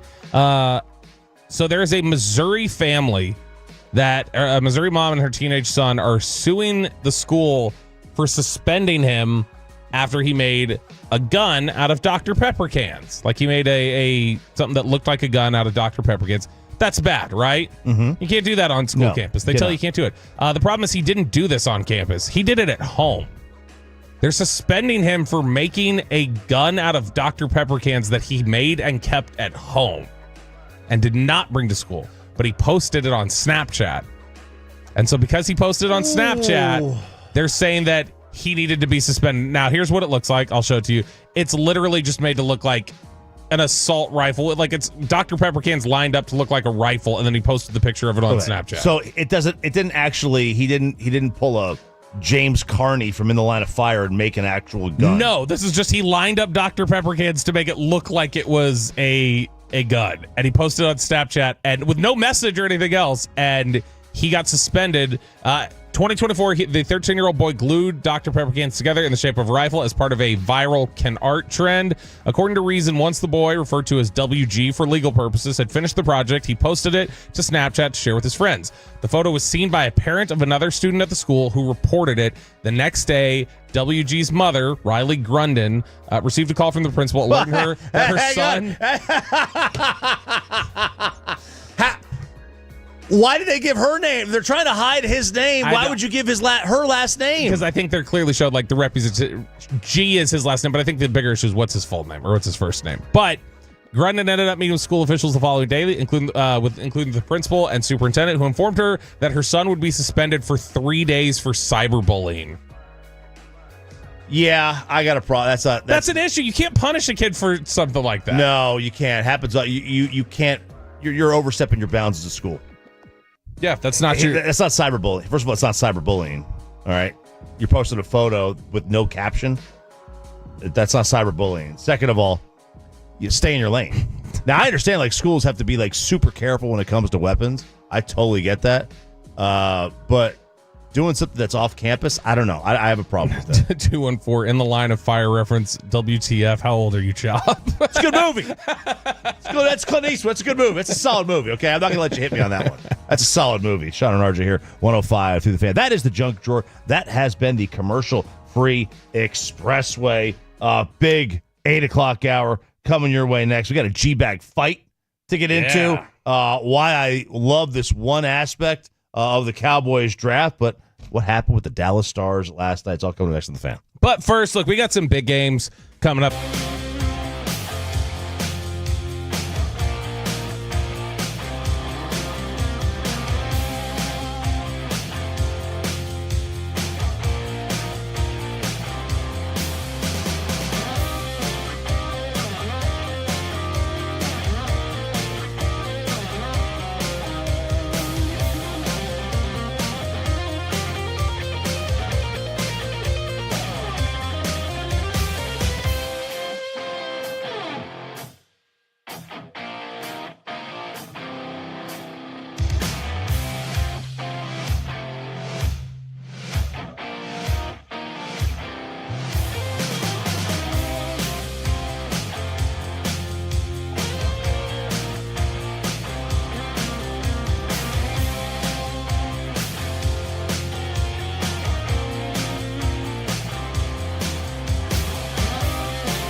product? I gotta remember that. Well, you know, they say in order to remember something, you have to forget something else. Okay, now that is a very cute haircut. That's like a little shag. I've never seen it before. Well, I mean, of course you have. It's the Rachel. Oh, is that your name? No, I mean like your name. No, I'm Jen. My name's Jen. Right, but I just mean like this is your haircut. But that's hair on your head. I'm not saying this is your hair. Okay.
M Leasing Studios. This is Sean and RJ on 105.3 The Fan. Down the horn! We'll see you on Saturday for Game 7. It's do or die in Dallas. Colorado wins Game 6 by a final score of 7-4. Avs radio with the call, 7-4. Avs beat the Stars. They force a Game 7. That'll be tomorrow night at the American Airlines Center. It is Sean and RJ. It is a Friday. It is 8 o'clock on 105 through the Fan of RJ Choppy. He's Bobby Belt, Peyton, and Aiden alongside. We got a G-bag fight. A fight. They're getting personal. That's coming up at 8:20. We'll replay that for you. Took some shots, Yeah. for sure. Yeah, they were definitely taking some shots. Were they below the belt? Not quite. Well, I mean, maybe Dawson's were. It's at 8:40. Dawson was getting a little tense, and Brian was. I mean, those two, when they get tense, they'll ratchet it up, and it'll sound a little nasty. Yeah. Yep. Screw you, Jared. Goodbye. It was good, though. I enjoyed it. It was a good fight. Stars lose, though, 7-4. This was a game. What did you say Money Puck had this at? 58% Colorado? 58% Colorado. Because it's the shot opportunities and other things like that. They figured those lucky bounces will go their way. Colorado had a couple of their expected goals in this game were 4.6 for Colorado and 2.6 for Dallas. Oh. So expected goals were definitely on Colorado's side. It's just they because of shot opportunities and time spent in the offensive end and different things like that, it trended towards Colorado. And that's why they get some of those lucky bounces. When the Stars took a 4-3 lead, I thought it was over. I thought the Colorado had jumped out to such an early 2-zip lead. They were rolling.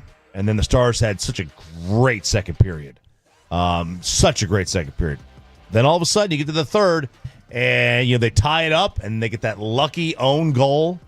And then you get obviously the two empty netters later. And all of a sudden it's a Game 7 tomorrow night. Yep. And thankfully it's 7 o'clock.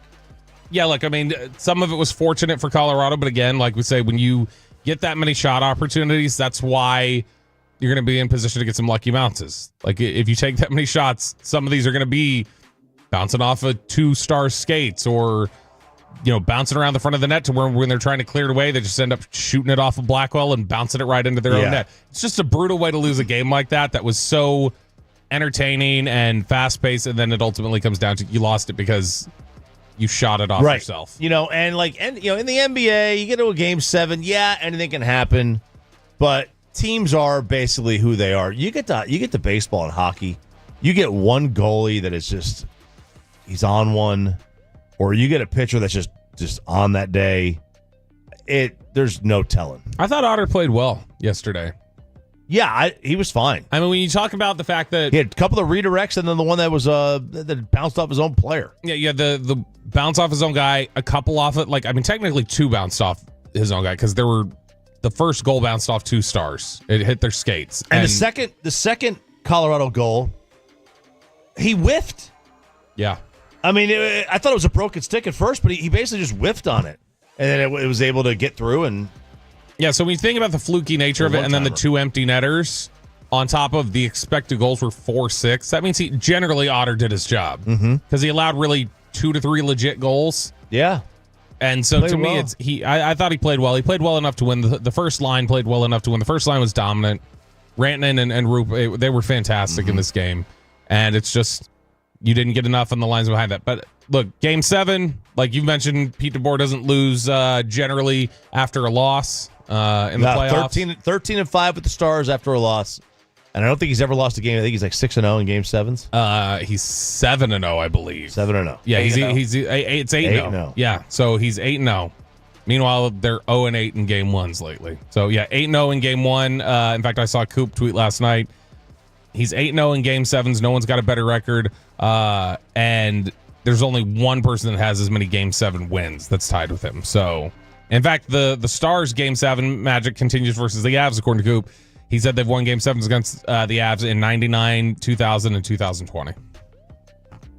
Ooh. So there's a lot of magic working our way. I like that. All right. Take that, Vegas. Stars Avs tomorrow night. I think did I see that Colorado was favored in that game? That's what you said. Yeah. What are they, minus? You said minus 140? Minus 140. Stars are plus 120. That's the others. Both. That's interesting because the Clippers are a 1.5-point road favorite over Denver over the weekend in Game 7. And Colorado is a money line favorite over the Stars in Game 7 on the road. I find that interesting. You don't usually see teams being the home team in a Game 7 being underdogs. So we got 2 of them this weekend. Yeah, and likely no Miro is what the Stars are looking at for Game 7 here. You want the Blues to win, though.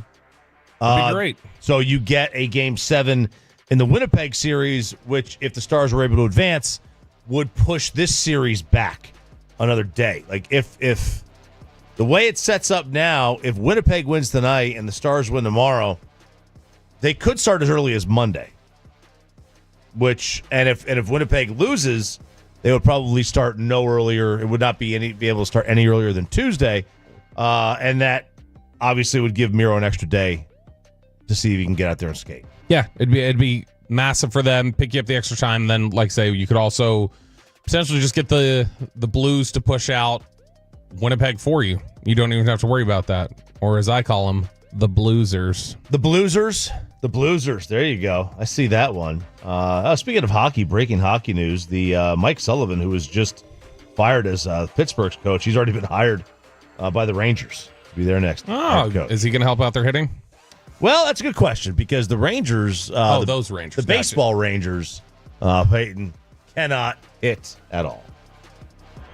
The 1-2 checks winger. Did he go? He went around, tried to check on the slider, and Simeon strikes out to end the ball game. So the A's come to town and take 3 out of 4 from the Rangers, winning here this afternoon by the final of 3-0. Hixie with a call to game you heard right here. We are your home for Texas Rangers baseball. Rangers lose 3-0 to the A's. They got 3 hit. The starter Springs for Sacramento, only gave up 2 hits in 6 innings. And now they're 3 back, but they've got the division-leading Seattle Mariners in town starting the night, 7:05 first pitch. We'll get you started with coverage at 6:30. But they also made a move with their first baseman. They did. Jake Berger ended up getting sent down to the minors, and they are bringing up Blaine Krim, career minor leaguer. I always like these stories. I always like Blaine. I thought Blaine should have been up here long before. Yeah, I mean, you've said it. I mean, how many times have you said during these breaks, like, gosh, can we open up Krim time? Yeah, we got to get Krim up here, man. But Blaine Krim, actually, these are the stories you like. The ones where somebody's grinded at the minor league level for 6-7 years, worked his way up through the system. He's been at AAA Round Rock for 3 years now. Over those 3 years, his OPS is 860.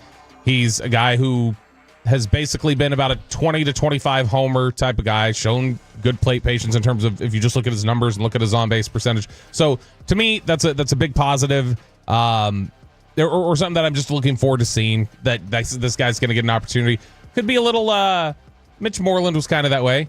college player who then spent a couple years in the minors and then came up and was like there wasn't a lot expected of him. Then he carved out a really nice career. So if you can get something like that, that'd be great. By the way, you mentioned them getting shut out. Did you know that in the last 3 weeks, Chop, the Texas Rangers have been shut out 3 times as much as the Dallas Stars? Wow, 3 times as much? In the last 2 weeks, they've been shut out 3 times. The Stars have been shut out once. So you mentioned Berger getting sent down. It makes this sting even more. Right now, if he was playing on this team, Nathaniel Lowe would either lead or be tied for the team lead in hits, home runs, and RBIs. We should trade for that guy. He's got a 6 home run, 25 RBIs. His OPS is 770. His OPS plus is 117.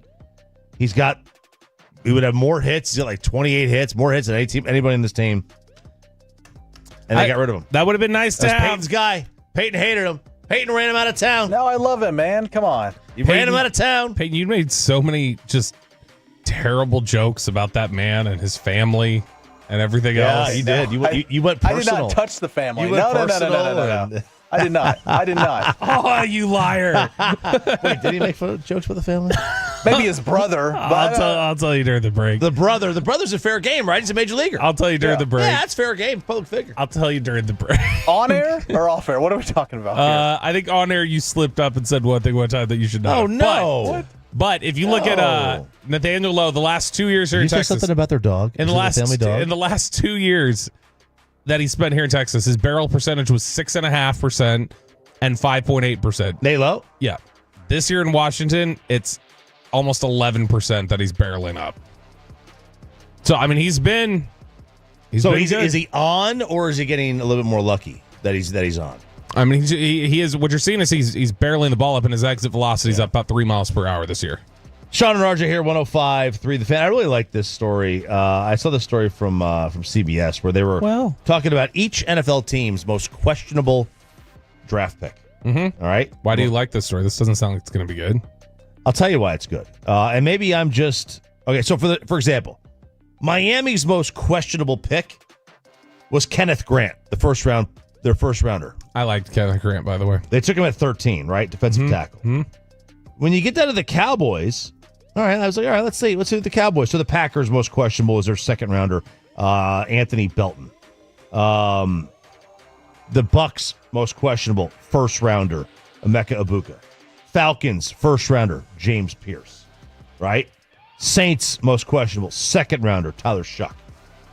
The Cowboys, Shamar James. That was a 5th round pick. That was their 5th pick in the draft. And that's why it's a good thing. When your most questionable pick that you make is a day 3 selection, I think you generally had a pretty good draft. Yeah, and it's still a selection that the Cowboys are really excited about. They really like him.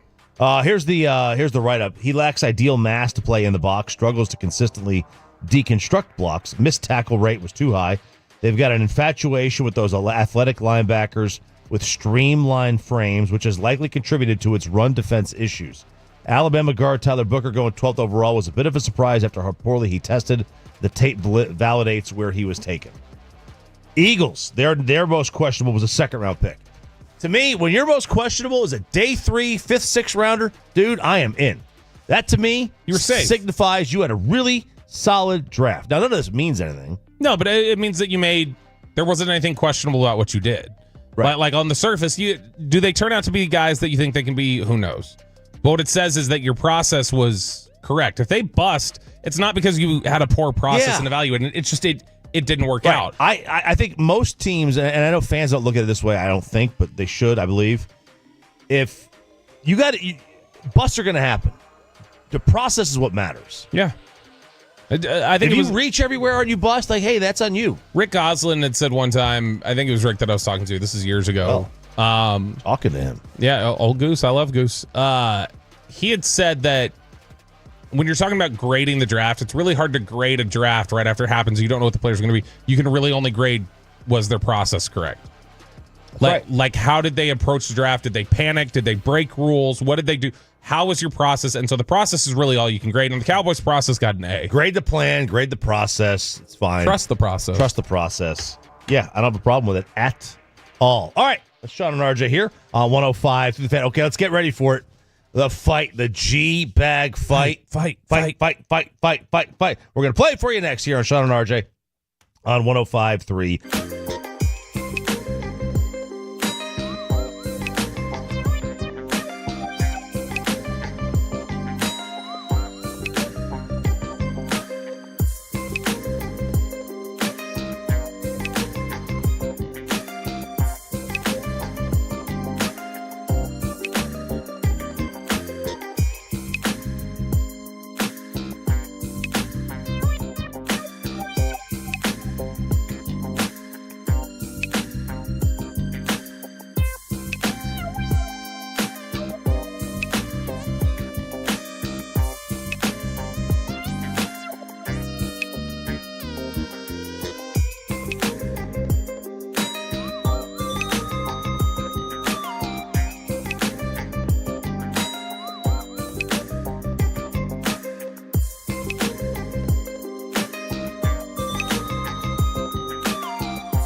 True that you've got to forget something else to remember that Uber Eats has groceries. No, that's absurd. Hey, remember when you used to be, what was it, Pepper Lady? Razor Blades. Saffron Squad? Nutmeg Mailings? No. I just said that. Was it Spice Girls? Doesn't sound right. Was it Saffron Squad?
$32.33 with Frankel & Frankel. There is never an out-of-pocket cost. They only get paid when you win.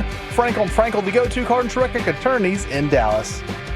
Diamond Cavs coming up at 9 o'clock up below the belt in about 19 minutes. It's Sean and RJ here on a Friday. We're getting you to your weekend on 105 to the Phantom RJ Chop by Belt, Peyton, and Aiden alongside. But, we'd love to sit there and be observers on other people's misfortunes. Yeah. Big fans of that. Big fans of just watching. Do you want to be that whole, what do you want to be when you grow up? I want to be somebody who watches other people's fires. Dude, that'd be a great job. Just watching fires? Look, we're down. Not actual fires, yeah, but they're drama. They're drama. We're down with OPD.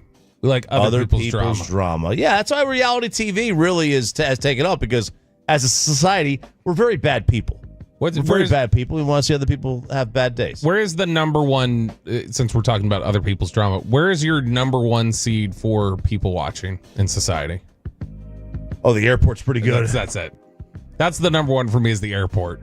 I was in an interesting one last night, which is always kind of fascinating, which is just like the school performance hall. You're just kind of scanning around, looking at how everybody's interacting there. The adults, how tense they are, how they're talking. But the airport, oh my gosh, airport's a good one. Do you ever register yourself though? Like as you're walking, like does it ever register with you? Like, I might be the person being watched right now. I might be the person that people are enjoying the spectator sport for right now. I'm sure. Doing some weird stuff. I'm sure I am. Yeah, I'm sure there's no doubt about that. Yeah, the airport's always a good one. The DPS. Oh yeah, is a good one. Yeah, that always seems to play out. I'll tell you, when I was in Europe, every place has these squares where people just sit and stare out into space, and Europeans are just different. So I was like going to watch. Well, I'll tell you where different. I'll tell you somewhere good to do some people watching is the fan cam when the G-Bag Nation is on. Oh, baby. We're going to have this on the fan cam? No, we're not going to have this on the fan cam. I just mean when they're on live. When they're on live, it's so good to take them in and watch some of their body language on things and the way that they interact with each other, especially when it's starting to get tense. So I'm going to set this up. This is a longer clip. We can kind of start and stop it as we see fit. When you feel the tension ramping up. This is a Brian Broaddus Gavin Dawson fight from Wednesday. If Broaddus is in it, it's going to get personal. And it's going to get low. Oh, Broaddus usually, like, he tries to, every now and then Broaddus will see him kind of ratchet up and go, let me, I want to address this. And then he'll kind of push forward. Well, you know when he gets, yep, sure. Yeah, sure, oh gosh, sure. When you get the yep. Yep. Dude, when we were at dinner in Oxnard, and this is a couple years ago, and you were on the other end of the table, so I don't know if you knew it. Jane had said something by accident, slipped up, and made reference to something kind of uncomfortable, and Broaddus, I was like, I like hit her under the table. I was like, you can't, like, you just said something kind of uncomfortable here, Daddy. And Brian goes like this. She goes, Brian, I'm sorry. And Brian goes, it's fine. And I was like, oh, he's mad. Wow. When he gives you that, no, it's fine. It's good. It's good. All about the tuna. Sure, we're fine. Like when he's giving you that, then you're right. He's mad. We'll see if he had a little bit of that. So this argument started with Dawson was being a little bit critical questioning the Tyler Booker selection. Because he's just saying, hey, they need a wide receiver too. That's what they need more than anything else. Did he hit him with how much tape did you watch? You'll see. He says, I don't. Dawson's basically like, that's nice that they got an offensive line, whatever, but it's a guard, and I need a like big time performer here. I don't know that Tyler Booker's going to be any good. And so he was just kind of questioning, like, how good is he? How athletic is he? These are all these questions that are valid concerns about the Tyler Booker pick. And that's when Brian Broaddus decided to say, you know what? I think we're being a little inconsistent here. I think we need to be more consistent about that. You said get him help with the offensive line. I think they did. I think you'd have to say that he won on this one. Well, this is the difference between you being a scout and me being a radio guy. I need to show up to Oxnard and see this Booker guy playing well. I need to see preseason games of him playing well because busts at 12 happen all the time. Well, but my point is you asked them to get an offensive lineman, and they got an offensive lineman. Okay, pause. Yeah, they did. Yeah. Okay. This is where it's right up. First, you get the little chuckle from Broadus getting frustrated, and then he's punctuating every point, slamming the table. Asked them to get an offensive lineman. They got an offensive lineman. Every single syllable is a table pound. As soon as you got that, that's when Dawson was going to go, oh, okay, we're leveling this up. Now you're showing me some aggression. This is more than just a disagreement. When you're showing me some aggression, I'm going to start ratcheting it up a little bit so we can pick it up from there. You asked them to get an offensive lineman, and they got an offensive lineman. Yeah, they did. Yeah. Okay. Yeah, they tried. They tried. And we'll see if it worked. You're killing them for drafting an offensive line. I'm not killing them. It sounds like you're saying it's incomplete. You sound like you have questions about, and sure, I mean, there's been times where we've been throughout this, and you're like, damn, Wolchuk, I like what you're saying about Booker. Damn, Broadus, I like what you're saying about Booker. Yeah. You know, I mean, to me, it just seems a little off that they could have drafted something else, and you'd been like, well, hell, they didn't get Dak help with an offensive lineman. Stop. But they. So now what Brian is accusing Dawson of is you're just Mr. Always going to be unhappy guy. And I'll give Dawson credit for he has not blinked yet in this audio. No. He's maintained his composure at this point, but he's starting to get a little annoyed. Because this is what happened with Jared. When he and Jared went back and forth over the Jack Leiter thing, then what really finally made Dawson snap was he's like, that's 2 times that you've taken a shot at me. We're done with this. Screw you, Jared. Goodbye. And what you see now is you've seen Dawson kind of ratchet, or you've seen Broadus kind of ratchet up the energy a little bit. And then he comes around with, you're going to be unhappy whatever they did. In fact, you'd be inconsistent. If they didn't pick the lineman, you would have been complaining about it. And then that's when Dawson's going to start getting a little more defensive. But they did get him help. I get it. We have to see how he plays. Are they better today with Booker than they were 12 months ago with Zach Martin at right guard? Well, Zach Martin was older and banged up. Yeah, they're better. Right now, they're better. Yes, they're better. Stand on it, baby. I like that. Well, I just think that we need to be more consistent about it. Well, I think we need to be more open-minded that what we think about a player we draft might suck. If open-minded is you asked them to get an offensive lineman, and they did. But now I'm asking you to be open-minded. I am open-minded. I'm saying when you think a player is going to be good. I would have taken Donovan Jackson if it was me. I know, and I think I would have liked that pick better. Based on how you explained it. That's fine. But, what I'm saying is just be open-minded to the idea that maybe he can't play. Be open-minded. Maybe he can't play. Would that help Dak if he can't play? Dawson, would that help Dak if he's an unathletic guy that can't play pin and pull? He is, by all measures, he's a first-round offensive lineman that's one of the best guards in the league. You asked the front office to get him help. Yeah, and I love the pick. I love the pick. Okay. But I don't know. I haven't seen it, Brian. I don't know what he can do at the NFL level. I know what he can do in college, and it was damn impressive. But I'm not going to know until the games start, and then I'll know if they help Dak. But it sounds like you're downgrading it because you don't know the player. That's right. But because I didn't scout him. But they got a player that you want. You asked them. Yeah. You asked them because when you take a player, it's a probability of. All right. You're starting to hear Dawson get kind of Dawson's doing the Brian thing now. Yep, sure. Mm-hmm. Just like you can tell he's irritated. Just like everything that Brian's saying here at the end, he's going, yep. Yeah. Like just like, all right, come on, let's go. Let's really mix it up. All right, this is sort of the grading the process versus the player. Sure. To me, the way I look at it, it is such a crapshoot. The draft is such a crapshoot.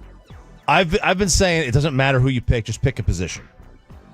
Now, listen, that doesn't mean that, you could just take anybody from the 7th round, pick them in the first. I'm talking about, if these guys are all in the same tier, just pick a position. Yeah. I'm not going to get bogged down in, I liked this guy better than that guy, and they play the same position, and they're on the same tier. I'm not going to get bogged down with that, okay? Because I don't know. It's a coin flip. We have enough data that shows the guy picked after the first guy, about half the time is better than the first guy picked at that position. So there's enough data that we've got going on with that. So are you happy with the position they took? If the answer is yes, then you got to be happy with the pick. Yeah. And then you deal with the outcome. Yeah, and I think that the issue is Dawson thinks wide receiver something else could have been a bigger need. And I don't think he's wrong. But they didn't have them graded close. Golden was not graded close to Booker. Booker was graded above. Okay, him. that's fine. And like Todd said yesterday with us when Todd Archer joined us, he said he thinks that Tyler Booker was their number one graded offensive lineman, even over guys who went in the top 10 like Membu, Kelvin Banks, and Will Campbell, that they thought Booker was better. Okay. Trust that. If that's what you thought, trust it. Again, I got no problem. I have no problem with the pick. I don't know. I mean, I didn't go scout Tyler Booker. Mm-hmm. I saw him play at Alabama, but I'm not watching guards. Right. Yeah. I'm not. That's not how I'm watching football. But like, I wanted them to go into the first round. I'm like, offensive line was that's what I'm a target. That's what they got. It would be disingenuous of me to complain about that. Well, let's see how they wrap this up here. Yeah, you asked them. Because when you pick a player, it's a probability of success. You can say that about every one of these guys, Dawson. Exactly. Every one of these guys. Yeah. So the Cowboys just had a draft. They did. They just had a draft. Well, I mean, if you scout them, right? They had a draft. Do you want me stepping in there and debating the traits of a player with you if I haven't scouted them? Dawson, you asked them, and you trust that me and Wolchuk maybe have an idea what we're talking about here. I do. Yeah. And so by doing that, you say, well, I like what you're saying about this Booker kid. Yep. But you've asked them to get an offensive lineman, so I think you have to give them the benefit of the doubt there, at least to start out with. It sounds like you have questions about them drafting a guard. Stop. I don't have any. All right. If anything, this team has had enough success drafting offensive linemen to be given the benefit of the doubt. Yeah. Now, some people don't want to give it to him after just a year of Guyton. Okay, who cares? But yeah, they really should. Listen, they hit on Tyron, they hit on Travis, they hit on Zach, they hit on Tyler Smith. And they haven't for sure missed on Guyton. They haven't for sure to missed. be decided. No. Did they hit on BB? Yes. Yeah. Yeah. Hoffman? Yeah, I mean, Hoffman is an undrafted free agent, yeah. Okay. So they've hit on all these guys. Go back even further. Bill recognized that Mark Colombo could play even after the knee injury. Mm-hmm. All right. Gerard was a fine player. Yeah. There was nothing wrong with him. They got Kozier, they got Davis. Kozier was not. Kozier and Davis were not bad players either. They were Davis good. made a Pro Bowl here. Yeah, too. but they didn't draft them. Sure, but they helped. They helped. They rejuvenated their careers. They rejuvenated their careers. Come on, man! Like this team has got 20 years, 30 years of success, of being able to find a good offensive line. Yeah, this team's had a good offensive line for the most part. For the better part of 3 decades, they've had a good offensive line. And I think ultimately, Brian and Dawson agree more than they realize. They're talking past each other. They're talking semantics here because Dawson's upset with. Well, I don't even know. Is he upset with guard? That's where it's more. He's saying I need to see it on the field before I'm going to feel like this was a good pick. I need to see it play out the right. I think that's where he was right here as we end this because he was talking about guard. It sounds like you have questions about them drafting a guard. I don't have any questions about their decision to draft a guard. I love that pick. Okay. I do. Okay. It doesn't sound like he loved it. So they mixed it up a little bit there, but ultimately I think they saw things a little more similar than they wanted to. But they were getting a little worked up with each other, get a little tense between Gavin and Brian there. But they ultimately and Eric just sat there. You notice Eric didn't say a word. He didn't say a word. Eric's sitting there on the fan cam all the time. If you watch him, he's just smiling and like watching them hit the ping pong ball back and forth. He loved it. I love it. What's coming up next in Below the Belt? Why is one Cowboys player talking about sacrificing 15 of his teammates? Let's talk about it next in Below the Belt right here on.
Uber Eats has Lola V products? I got to remember that. Well, you know, they say in order to remember something, you have to forget something else. Okay, now that is a very cute haircut. That's like a little shag. I've never seen that before. Well, I mean, of course you have. It's the Rachel. Oh, is that your name? No, I mean like your name. No, I'm Jen. My name's Jen. Right, but I just mean like this is your haircut. But that's hair on your head. I'm not saying this is your hair. Okay.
On 105.3 The Fan segment here brought to you by Classic Chevrolet. If you're in the market to upgrade your vehicle, get to Classic Chevrolet in Grapevine today. The back-to-back #1 Chevy dealership in the world. More new Chevys than anyone else, all priced to sell. Visit ClassicChevrolet.com. This is Texas. This is Classic Chevrolet. Together, let's drive, relax, enjoy the difference based on new Chevrolet registrations 2023 and 2024.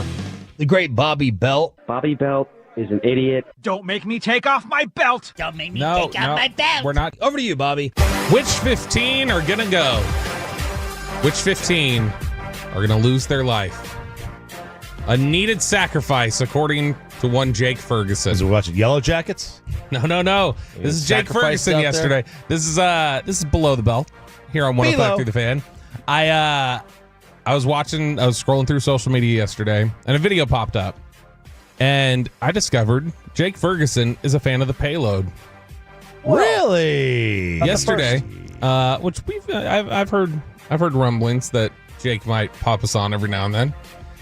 Good. So I think he may have been listening at 640 yesterday because he weighed in on the 100 men versus one gorilla claim. And boy, if this is not the most just fact-based way to approach it. Ultimately, it's probably not fact-based because he thinks they can beat the gorilla. But when you hear this man talk about lives being lost at the hands of a gorilla, like it's something that just the team has to do, you can hear some Jason Garrett. You can hear some football guy in Jake Ferguson here. You think so? You know Barry Alvarez is his grandpa when you listen to this because that's somebody raised by a football coach who's self-sacrifice guys. Let's keep the morale up. This is Jake Ferguson talking about could 100 men beat one gorilla debate on DallasCowboys.com. If you put together a good group of guys, a couple women in there for sure. The key to the whole thing is the first 15 have to sacrifice their life. It has to happen because he's going to get some of us. We just have to have a great morale and a great vibe about everything. The first 15 got to go. And then the rest of us, like the bumblebees, how they all swarm on top and they just basically I don't know what the bees do, but they end up swarming them and suffocating them and kill them. That's my plan. But the first 15 got to go. So, yeah, don't the bumblebees heat their they heat their prey up to a insane degree, and they basically just fry. Is that what it is? I think that's what it is. Their wings, they flap their wings so fast that they get to some incredible Fahrenheit or whatever Kelvin, and they just basically burn them. That's my biggest fear, is killer bees. I mean, one can't kill you, but enough can. Man, that's number one. We had when we were in. You can't do anything about it. They can get you at any height. We were in this area called Sirmione in Italy, and it had is that like the off-brand Sierra Leone? Maybe I don't know. It's on a lake, right? It's in the Alps, but they had all these bees on this one tree, and this one guy had such a bee problem. He brought out his little jars of honey shells or sticks or whatever, and trapped them all in this box. And the bees were everywhere. Now bees, they don't stay. I'm not worried about bees.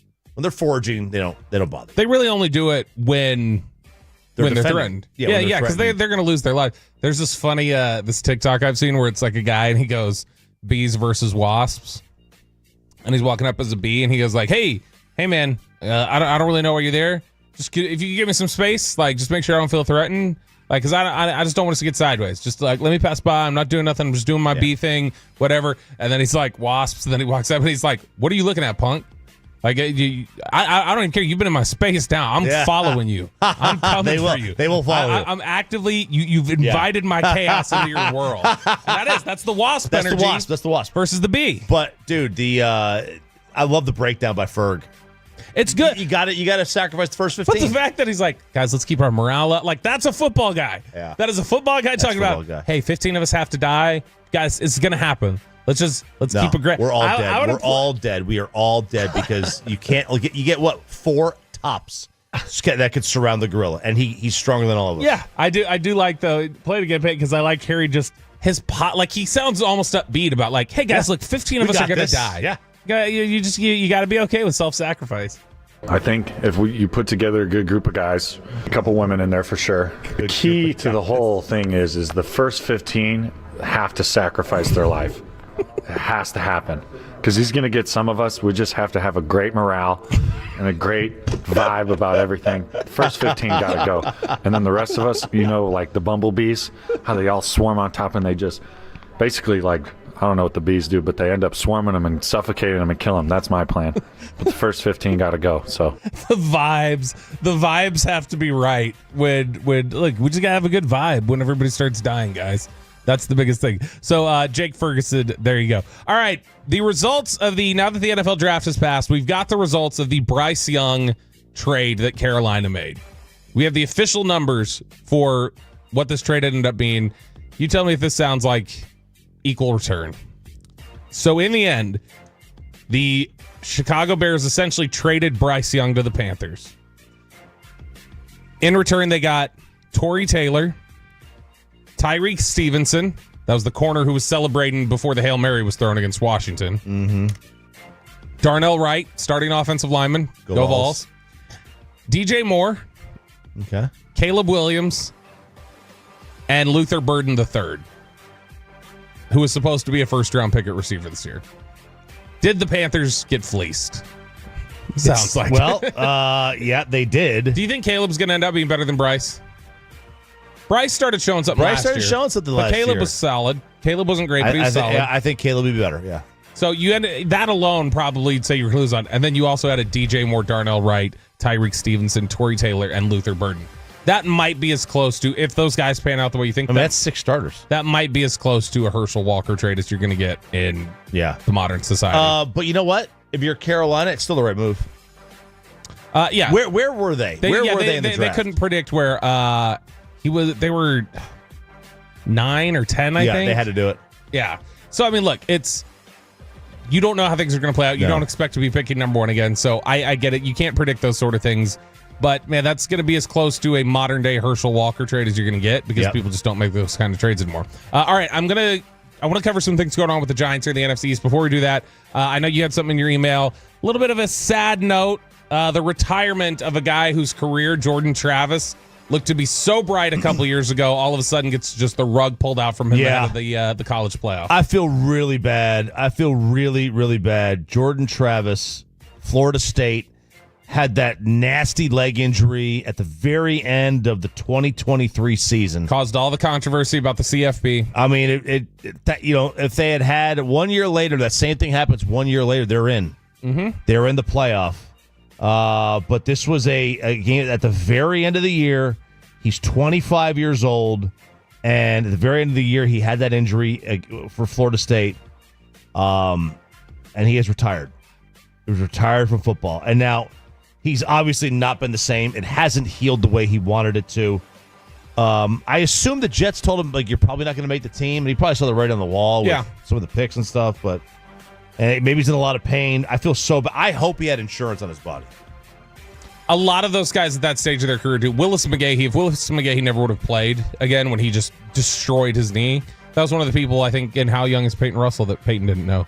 Oh, God. When Willis McGahee destroyed his knee, that was something where he had insurance to where I think they talked about whatever money he lost from being a potential projected top 5 pick to being 24th by the Ravens or whatever he was, they paid that difference. So he got a lot of players will take out those insurance policies. So with Travis, since he only got basically a year in the league, 2 years, he will be able to collect on that? I would bet what would happen is they probably would look at what kind of evidence is there for what kind of a player. It's like when you crash a car, right? I mean, he was going to win the Heisman. Right. The insurance adjuster comes over and goes let me take a look and see what we value your car at. Obviously, we're looking at what it was like before it got in the crash. So we're kind of making an estimate here. Similarly, I think they look at what was the estimate of what were your earnings going to be before this injury. Yeah, because if I was Jordan, I would take a look. He was going to win the Heisman Trophy. But that part didn't get impacted by it, did it? Because it was the very end of the year. I mean, they had 2 games left. So, yeah, maybe he loses the Heisman. He definitely probably lost 2 to 3 rounds in the draft. He was a 5th rounder, so he probably would have been second or third. Yeah, so you're talking about, shooting for crying out loud, Quinn's going to make $4 million. Yeah, there's probably he's probably due at least a couple million, right. I would guess. And then also, I would say, look, if I'm a Heisman Trophy winner, all the speaking engagements that I get for the rest of my life, all the money I could make off that for the rest of my life that I didn't get because I got hurt. And make no mistake, he was going to win. He was the runaway. He was playing great. He was the runaway. He was the entire reason, I think Jaden got it, right? He was the entire reason that FSU missed the playoff was because he wasn't going to play. And they were it was too big a factor to ignore. So, boy, that's I felt really bad for him. When I saw this, I was like, God dang, man. I feel really bad for him.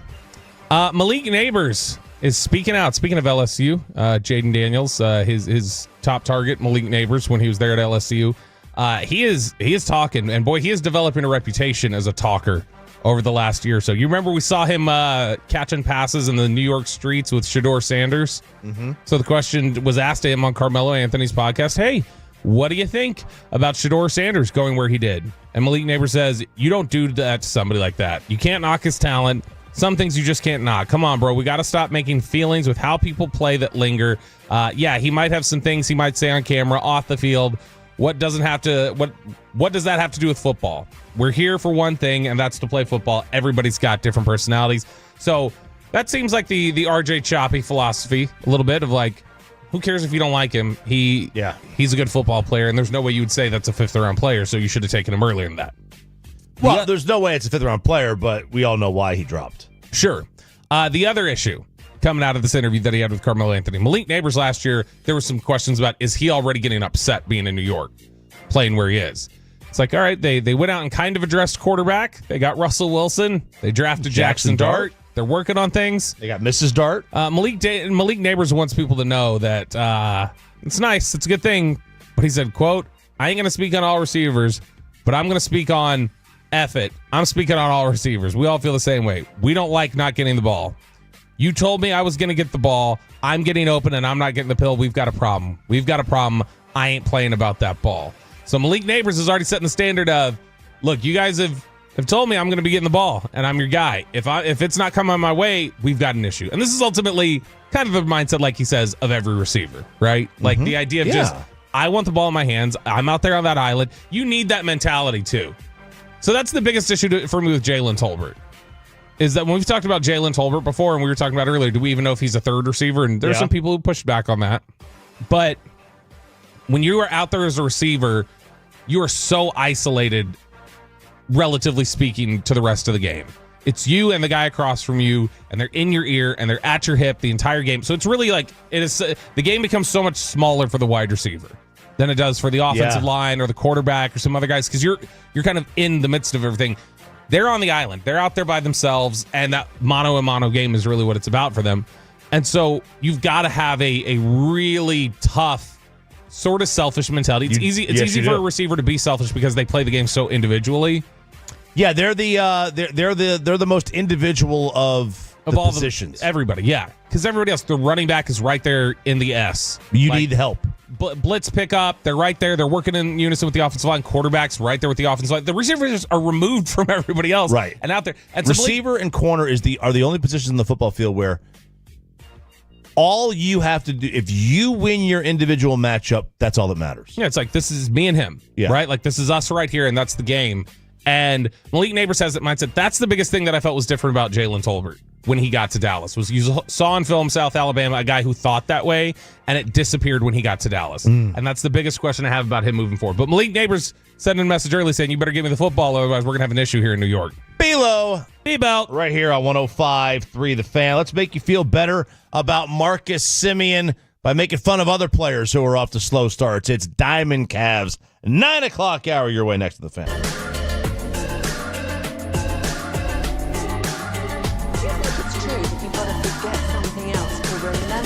Uber Eats has groceries. No, that's absurd. Hey, remember when you used to be what was it, Pepper Lady? Pepper Lady? Wasn't it Cinnamon Sisters? Basil Babes. Saffron Squad? Nutmeg Maidens? Paprika? No. Nutmeg Maidens. I just said that. Was it Spice Girls? Doesn't sound right. Was it Saffron Squad?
something else.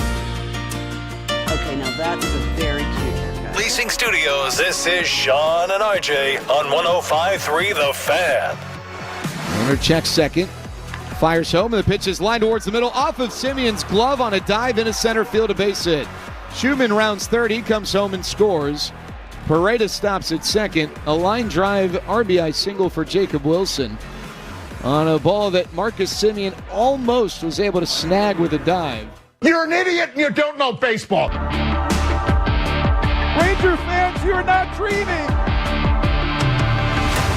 How can you not be romantic about baseball? How can you not be romantic about baseball? Well, when they hit like the Rangers do, it's pretty easy. That's right. When that's a very, very fair assessment.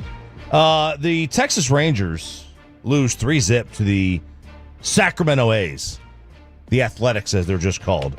You know, honestly, though, their odds of making the playoffs haven't really changed all that much, despite the fact that they can't hit right now, and that we are a month in the season. They're only a few games back in the division, and this is about the time where you can start to get a fair assessment on teams, on players, on where they are. They lose 3-0. They didn't hit the ball particularly hard. They only got 3 hits the entire game. A very depressing series for them, and now they get a really solid pitching Seattle Mariner team coming to town that is in first place. Yeah, they're in a position that's not exactly ideal offensively, the way that they've been hitting and some of the struggles that they've run into. But look, I don't know what's the easy fix for this. They've obviously, we mentioned earlier, they've sent Jake Berger down, their first baseman DH, and so now they're going to bring up Blaine Krim, a career minor leaguer, 28 years old, who's had some success at AAA Round Rock, will be making his MLB debut, but they're clearly just looking for any sort of a spark right now. And hopefully they'll get it with Corey Seager coming off of the IL this weekend. So on, on March 28th, the Rangers had a 61% chance of winning the American League West. Houston had a 58% chance. And Seattle had a 53% chance. Okay? Mm-hmm. Right now, the Rangers are at 46%. Houston is at 59%. And Seattle's at 75%. This is on Fangraphs. Their probability of making the postseason through the AL West. So it's about a coin flip as to whether or not the Rangers get in there. But let's look at... Real quick. Go ahead. Over their last 18 games, how many times have the Rangers scored 2 runs or fewer? Over the last 18 games, 12. 11. It's 2 out of every 3 games. And if you were to reduce that down to how many times have they scored more than 4 runs in their last 18, it's 3. So 15 out of 18, they've scored 4 or fewer. So there are, I love looking at, again, we talked about this earlier, other people's misery. OPM. Right? OPM, OPD, other people's drama. So Marcus Semien is off to an awful start this year, which is somewhat normal for him. He's not the hottest starter in general. No, in fact, a couple years ago, he had 43 games without a home run to start the year. But he's never been this bad of a hitter from an average perspective, right? Yeah, typically for his career, let's see what he hits in April. I would bet definitely since he's been in Texas, it's been really low. He's probably generally below 220 in April. So for his career, April is his worst month. He hits 239 for his career. Okay. The other months of the season, 269, 251, 249, 258, 259. So he's definitely a second half hitter. His slugging percentage, or his OPS between first and second half for his career, is about 70 points higher. So let's make fun of some other players that are off to slow starts. All right? Gunnar Henderson. Now, he robbed Josh Young of Rookie of the Year. We all know that. Yep. Robbed him. Finished 4th in MVP last year. He appeared primed for a superstar. He debuted on April 4th, missed a couple of games with a strained intercostal muscle. I hate those intercostal muscles. Yep. Yeah, and the waterways. I don't like intercostal waterways either. Ugh, nobody does. A 9 WAR last year. His strikeout rate has ballooned to 28%. His walk rate's at 5%. Both are career worsts. His whiff rate on off-speed pitches are 50%. 44% against breaking balls, compared to sub 30% in both categories last year. Oh boy, Gunnar Take that, Henderson. you loser. Take that. Let's go down to Houston. Let's make fun of Houston. Ha ha ha. That's easy to do. What are we going to make fun of the fact that their leadoff hitter can't run in from left field, so he's not their leadoff hitter anymore? I got to tell you, I was disappointed in Brett Boone. I was disappointed in Brett. Here's the story. Peyton, tell me what do you think about this. So Altuve said, I wanted to be moved off the leadoff spot because when he's at home, he starts in left field. He's got to run all the way into the dugout. And he goes, that extra 10 seconds, just mentally, I just can't get ready to hit. To be the leadoff guy because now they've got the shortened, the time clock in between. Can't you just do, like, you walk up to the plate and immediately go time? No, you only get, Can you start a game calling time?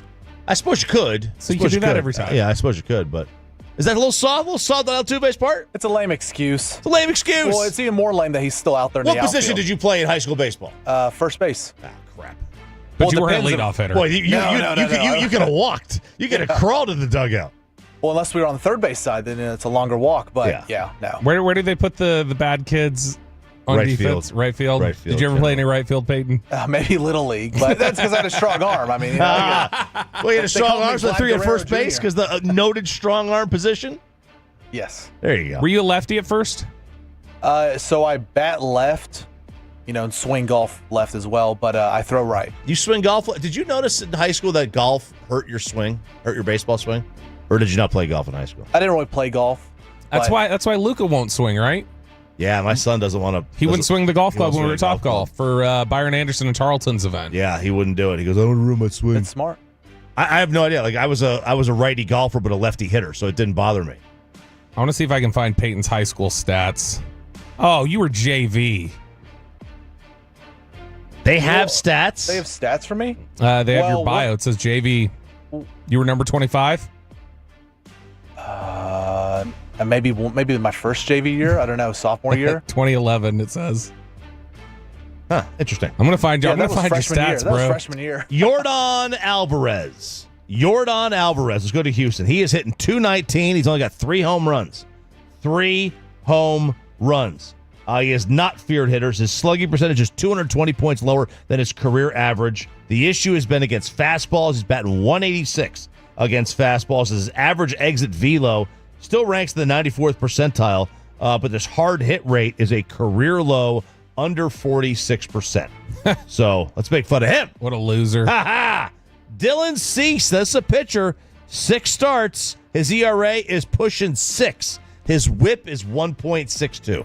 I'm curious about, like, don't we just, I don't know, Dylan Cease feels like one of these guys, because he's obviously been somebody that has been tied to the Rangers a few different times during his career. And I really like him. I wanted him here. But do we have a feeling at all that Dylan Cease is kind of like just the guy we're always waiting for it to... Yeah. Like, is he... He's A.J. Burnett. Or like Matt Garza? Yeah, Matt Garza, Burnett. Where it's like you just feel like, shouldn't this guy... Like, this guy should... He's like just short of like such great stuff. Yeah, or like electric. This is probably an offensive comparison to make if I was going to compare him to a name from back in the day, because this guy really never got as close as it. But like, you remember how Chris Benson used to be that way? Oh, God. Like Chris Benson was like the top pick, and he had Anna Benson. Yep. You know who it is? But who? Nate Eovaldi. But Evaldi's done it in the postseason, right? But in the beginning of his career. Yeah, that's fair. People were waiting on Eovaldi. They're like, this guy's got great stuff. He's like, when he is on, he's got the best stuff of the game. And he was either hurt a lot or he just didn't live up to it. He bounced around, and then finally, like that 2018 postseason with the Red Sox. Ever since then, Nate Eovaldi's like he's figured himself out. Dude, Cease's numbers earlier in his career, like the first 5 years or so, they are much more similar, the peripherals anyway, to Chris Benson than I would have thought. But I was just thinking of a name of a guy who it's like, why is it everybody just thinks he's going to become, but AJ Burnett's a good name, Matt Garza, like that feels like Dylan Cease's career. Yeah, it does. ESPN has their power rankings out. Mets are first, Dodgers, Yankees, Padres, Cubs, Giants. That's a lot of NL in your top 6. 5 of the top 6, 7 of the top 9, because you've got Detroit at 7, Philly at 8, Arizona at 9. And then you finally got the Red Sox at 10. Seattle is at 11. Houston is at 12. The Rangers come in at number 15. Right, and what, they were 10 last week? They were 10 last week. Yeah, so they've had everybody just agrees they've got to start hitting. They've got to start hitting. They rank in the bottom 5 in the majors in average runs per game. That's included with their 15-run outburst on Tuesday. They had 6 straight games and scored 4 or fewer runs. They won a few of those thanks to the pitching staff, but outside of Wyatt and Josh Smith, they're just not getting enough production at the plate, and Marcus Semien heads the list of players who are struggling. Where would you go look for help are you just looking in the minors at this point? Calling up guys like Krim, maybe giving Evan Carter another shot. Where are we finding any sort of help at the plate at this moment?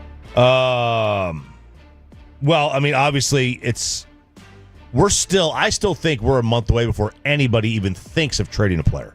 So you're going to have to. But as you're kind of just like taking a look ahead, what do you look at and just say? You're going to have to go to the minors because I don't think you're going to get anything. So over at ESPN, did you see the David Schoenfield article last week about early MLB trade deadline candidates? I don't think I saw it. Okay, so David Schoenfield had this up where he gave like a trade candidate for every team. So we've got some of the names that are up here that he listed for each team that could be made available. White Sox, you've got Luis Robert, could be up there. Pittsburgh Pirates, Tommy Pham. I like Tommy Pham. Yeah, but you don't want to introduce him into this locker, right? No. Josh Bell for the Nationals is a name that's up here. Nolan Arenado for the Cardinals. These are just some of the names that they're throwing up there of guys that could be available who contributed. Marcell Ozuna for the Atlanta Braves. So some of the names that are out there, but I mean, I guess that's sort of where you're going to have to look, is going to have to be the trade market here in a month or two. A Bo Bichette from Toronto. These are just guys who could be made available according to ESPN. According to CBS News, they have identified the Pirates fan who fell from the stands. Oh, did they? It's Kavan. Cavan Markwood.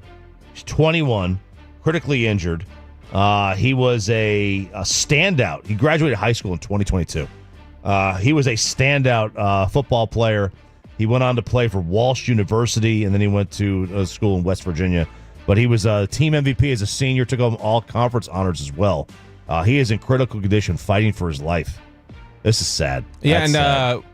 I mean, it's just still bizarre, the video, if people haven't seen it.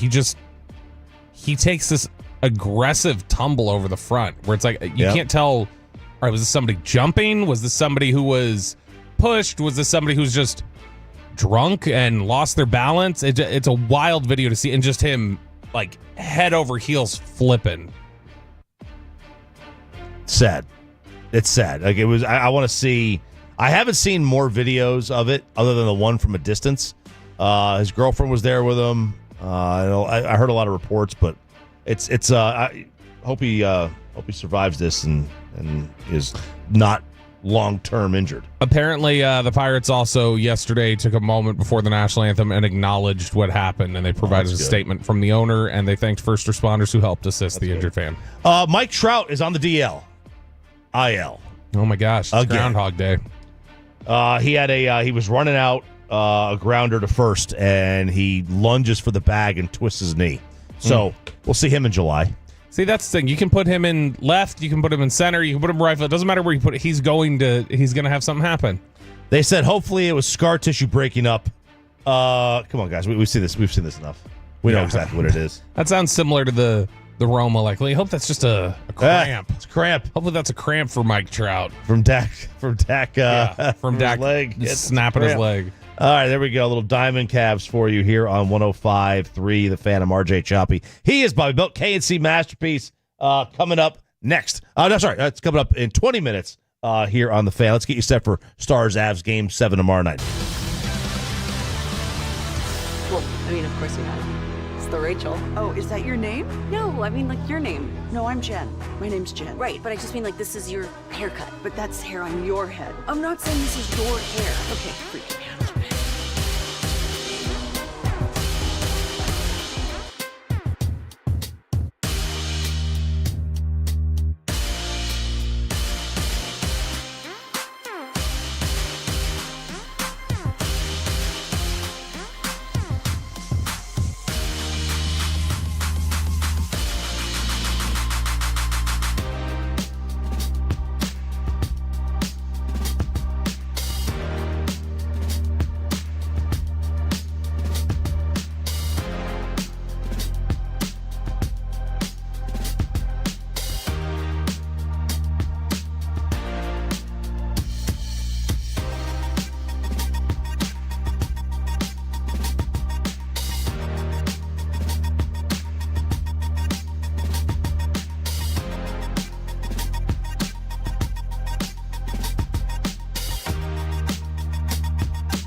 think it's true that you've got to forget something else to remember that Uber Eats has groceries? No, that's absurd.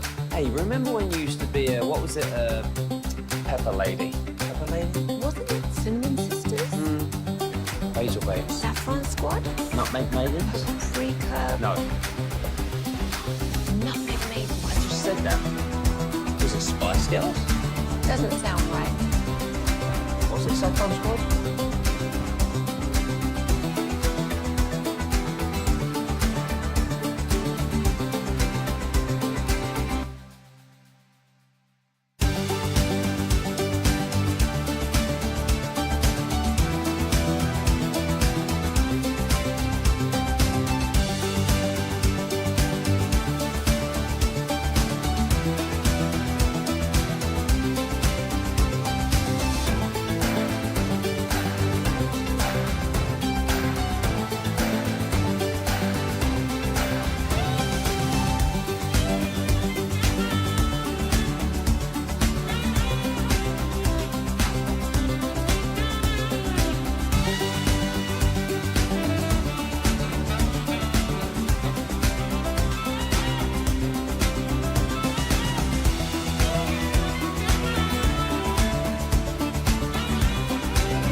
Call Frankel first, 214-4817-333-3233. With Frankel and Frankel, there is never an out-of-pocket cost. They only get paid when you win.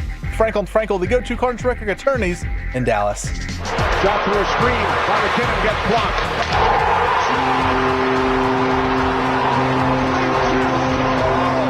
As the Avalanche come right back. TNT with the call. Stars lose 7-4, Game 7 tomorrow night. We got a potential man card violation here. Is it? Bobby brings into the studio a bag of Gushers, which are so good. It's a big bag too. This is like the 35 pack. Big bag, and then Peyton's like, "Ooh, you better not bring him in there without giving me some." Yeah, he was like, "Give me one." He was just one. So Bobby walks in there and feeds Peyton like Peyton's he's like the Prince of Egypt. You know, getting the grapes fed. I did. I had a bag, and there was the rest of them, so I just said, "Open up," and I dumped the rest of the Gushers in there, and that's why when he was coming back reading, it had been like a good 90 seconds, which should have been enough time, but they're Gushers and they stick to your teeth, so he had to rush. I'm not more a fan than of the Gusher. Oh, dude, they're good. Have you not? When was the last time you ate them? I bet it's been forever. I was probably 10. Oh my gosh, you can't judge that. They're so good. That was like the 80s. Yeah. Yes, thank you, Peyton. It was. They didn't even have the little stuff in the middle of it, you know? I'm sure they had the stuff in the middle of them. Okay, that's why it's a man card. I don't know. I just feel like anything called a Gusher is just Gusher. It's just I don't know that. So when he says you better come in here and feed me your Gushers, and then those are you adults. I don't know. Like all right, Sour Patch Kids, I'm cool with. Let us know on the fan text what you think. I think they're delicious. Choppy does it. I'll have to try one. I haven't had one in 30 years. Well, Easy. Peyton ate the rest of mine. So he ate the rest of them? Oh yeah, no, this is the end of them. So I just dumped them in his mouth. But there's some in the snack shop downstairs. All right, very nice, very nice. Sean and RJ here, 105 through the Fan. Stars lose 7-4 tomorrow night. Is Game 7? Yes or no? Will we see Miro in the series? No, we will not. I agree. We definitely will not. We're for certain not going to see Robo. For certain not. But the only question was Miro, and I don't think we're going to see him here. You'll see him next series. I would guess. If not Game 7, then it's like, well, when? You know, I would guess next series we'll see him if they win. Yeah, because when they win. Because here's the thing, like, you know, if he's not ready on Saturday, is he going to be ready on potentially Monday? I think the idea is. And by the way, let's not ramp it like you'd want some sort of a ramp up. You wouldn't just want to be like, all right, drop him into the most physical, intense game of the series. Like, is he ready to go for that necessarily? Maybe not. Yeah. By the way, the NBA, you got Pacers. Their next series, I think it's is it Pacers Knicks? Anyway, that's starting before some of the other series are over. Can we finish series before we start the next round? Yeah. Can that just be a rule in all sports that, you know, you don't start the next round until all the games in that round are done? I like the idea because, I mean, to me, I don't want to. It seems odd to just. It's a little as silly to me as like we let the Dodgers play overseas and then go back to spring training and then come back and play the regular season again later. It's like once we've already like committed to something, everything else before it should be done. Like we shouldn't have more spring training games after the Dodgers play a regular season. Right. Yeah, they should have to go back and play. I don't know. I just think that like, if just wait for all the series to be done so they can all start at the same time. That way you don't have a team getting a rest advantage, and that's also just so you don't have a team getting rusty. Yeah. Which I know we've talked about All-Star game tweaks recently. Yeah. And like you had a story in there recently about the NBA All-Star game is looking to They're change considering doing the international game. And here's the funny thing, or funny, I don't know if it's funny or not, but next year, and so 2026 when the game will be played, that is going to be right in the game's going to be on NBC. But that's also right in the middle of NBC's coverage of the Olympics, where it is U.S. versus the world. Yeah. So there's a tie in there. But is NBC really leaving the Olympics to go run the NBA All-Star game? Especially when it's been so destroyed over the last few years. Yeah, I mean that would be kind of you would think that would tie into like that tie-in happening or that conflict happening. They wouldn't be about it, but I guess they could. I think it's also I think it's in it's the Winter Olympics. So I think is it in France? I think it might be in France. Winter Olympics in 2026? Yeah, I think it's in France. It is in Northeast Italy. Oh, Cortina Milano Cortina. Yeah. That's yes, that's good. So there's a 7-hour time difference, so you're not going to get live events at that night. So I guess it doesn't matter if you're going to have the game on at night anyway. Yeah. So you know what my tweak for the MLB All-Star game would be? I've decided play it in the Field of Dreams every year. That's one. So literally play the NBA All-Star game. No. My MLB All-Star. No, I said this is my MLB. Oh, All-Star MLB. I didn't hear the MLB. My part. MLB All-Star game tweak. Play the Field of Dreams. Play Okay. the Field of Dreams, and it's just the Dodgers against the best players in the world.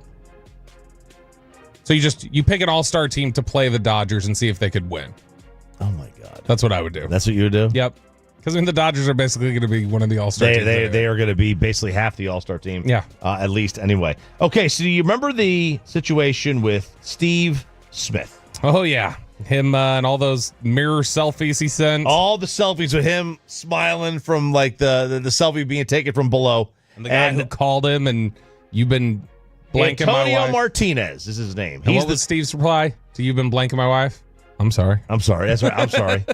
So, Antonio Martinez is suing Steve Smith. He is suing Steve Smith, according to the Charlotte Observer, in what is being called under North Carolina's homewrecker law. They have that? It's the alienation of affection law. They call it. It's officially dubbed the homewrecker law. This is like Seinfeld, the Good Samaritan law.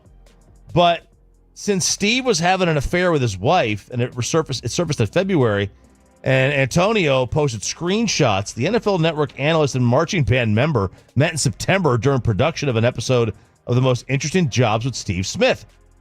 And in order to prove alienation of affection, he must show that Smith disrupted genuine love and affection that existed in the marriage. They texted back and forth for several months. And that's where Steve said, I'm sorry. But the homewrecker law, a spouse could sue a third party to seek damages for interfering with and destroying a marriage.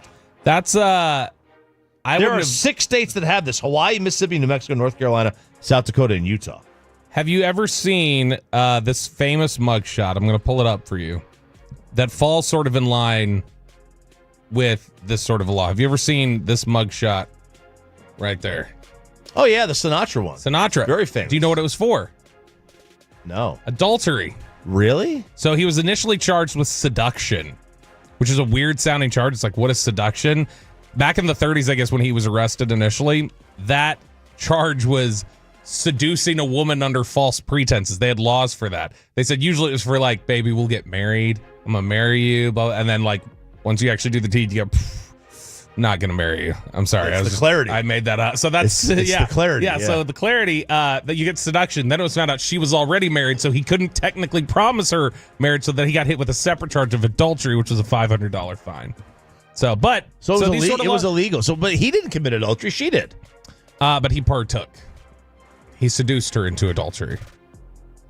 It's a thing, I guess. I don't know. I guess. It's clearly a thing for Steve Smith. The fact that I'm just saying, Frank Sinatra and Steve Smith still are getting hit by the same laws. Dude, if I'm Steve Smith, I'm like, here's your $100,000, dude. I don't want any more of my text messages to get out. Dude, they were the pictures were so bad. He had, like the goofy smile on his face, everything like that. Oh my gosh! Now, what charge is Bill Belichick going to get hit with? Well, it's not a charge, but he needs one. His daughter-in-law has entered the fray. Really? This is Steve Belichick's wife, Jen. All right, so Steve obviously is on his coaching staff now. He's the assistant coach, defensive coordinator at Washington last year. He was on Bill's staff in New England. He was the guy with that crazy tongue video. Yeah. Where he was doing whatever. I don't know what he was doing. But his daughter-in-law, so Julian Edelman had defended Jordan Hudson. She is cute. Jen Belichick. Is she? Yeah. Okay. So Julian Edelman defended Bill and defended Jordan Hudson. And then Nikki Glazer, the comedian, agreed with Julian. It was like, people are out for blood. Well, according to TMZ, Jen Belichick chimes in with, quote, commenting on this Instagram post, quote, publicists act in a professional manner and don't storm off set, delaying an interview. Let's go. Let's go, baby. Is Steve not going to be on the sideline now next year? I mean, they're probably the same age, right? Close, I would guess. Yeah, because how old's Steve Belichick? Steve's in his 30s. And Jordan Hudson's what, 24? 24. But, it's funny because, she's got this $9 million portfolio now. 38. Steve Belichick's 38 years old. Oh, she has a $9 million real estate portfolio. She's driving an $80,000 Porsche out of nowhere. So, he's taking care of her. He's taking care of her quite well. Yeah, I think we're gonna find when things end here. This is, you remember those candies back in the 70s, the little caramel candies that came on a stick? What are those called? Sugar something? Sugar Pops? Sugar. I think they're called Sugar Daddies. Sugar Daddies. Yeah. Sugar Daddies. I just you think that might be the case? I'm just saying I enjoy the candy Sugar Daddies, and I think Bill Belichick does too. Speaking of candies and Sugar Daddies and all the things, they found out what Jordan Hudson's mom does. What? I can't wait to hear. She owns a adult toy shop in Hancock, Maine. Like Lincoln Logs. Parents ran a fishing business that went bankrupt, but then apparently the mom manages a toy shop and museum. Like we've exhausted our fishing shop options. Let's go with that. And I got to be honest, is there what is a red flag job that the girl you're dating's parents own this, and it's a red flag job? I'm not going anywhere. Ooh, so for not me, even her. massage parlor. Massage parlor? Yeah. Red yeah, flag. it's not necessarily her. It's what your parents own this. I'm not getting involved with someone who owns a exotic nightclub. Right. I feel like you could just disappear. I'd much rather be in with the mafia, a mafia daughter or a drug lord daughter. I was about to say, I don't think I want to get involved in the daughter of an olive oil business owner. I wouldn't want that. See, I think because they try to keep the low profile because they don't want attention. They only worry about their own. Yeah, and I guess in that sense, Carlo didn't have the issue. It was Carlo ended up taking out Sonny. Right. So it really was the olive oil family that got taken out by the son-in-law. But man, I don't want any. I don't think I want any part of the owner of an exotic nightclub. So that's one. I don't know. I feel like if you own, maybe you're like a taxidermist thing or whatever. Nothing wrong with the hobby or anything in general. Yeah. I just don't know if does the kid grow up a little odd? Yeah, I don't want anything that has saws that could take my body apart. Yeah. If they own a morgue. Or my guy's scooter. My guy's scooter just texted if they own a morgue. Or or a funeral home or something. Embalming. They can around embalm the dead. you. That's a little odd. No one will ever know. They can cremate you whenever they want to. Yeah, who knows? If they grow up totally. That's more just about. I don't think that's necessarily a red flag for who they are as a person. Some of that stuff we just mentioned. It's more just did that make them a little bit of an oddball? Are you going to find out they have weird quirks? or something like that? But so Peyton's in on the massage parlor. I feel like if their parents owned like a Portland coffee shop, like they may have grown up a little hippie. So like I'm going to find out she has hippie Why tendencies. Portland? Why not Seattle? I'm just thinking Northwest in general. Pacific Portland. Northwest coffee shop? Yeah, the Yeah. Pacific Northwest coffee shop. I was thinking Portlandia, man. Portlandia. Very nice. Very nice. All right, there's a little Bill Belichick update. Steve Smith update. Crosstalk with the KNC Masterpiece. That is next in the fan. Coming up in the next G-Bag Nation, it is a Friday show.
Uber Eats has Lola V products? I gotta remember that. Well, you know, they say in order to remember something, you have to forget something else.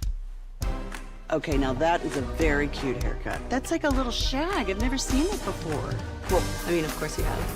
It's the Rachel. Oh, is that your name? No, I mean like your name. No, I'm Jen.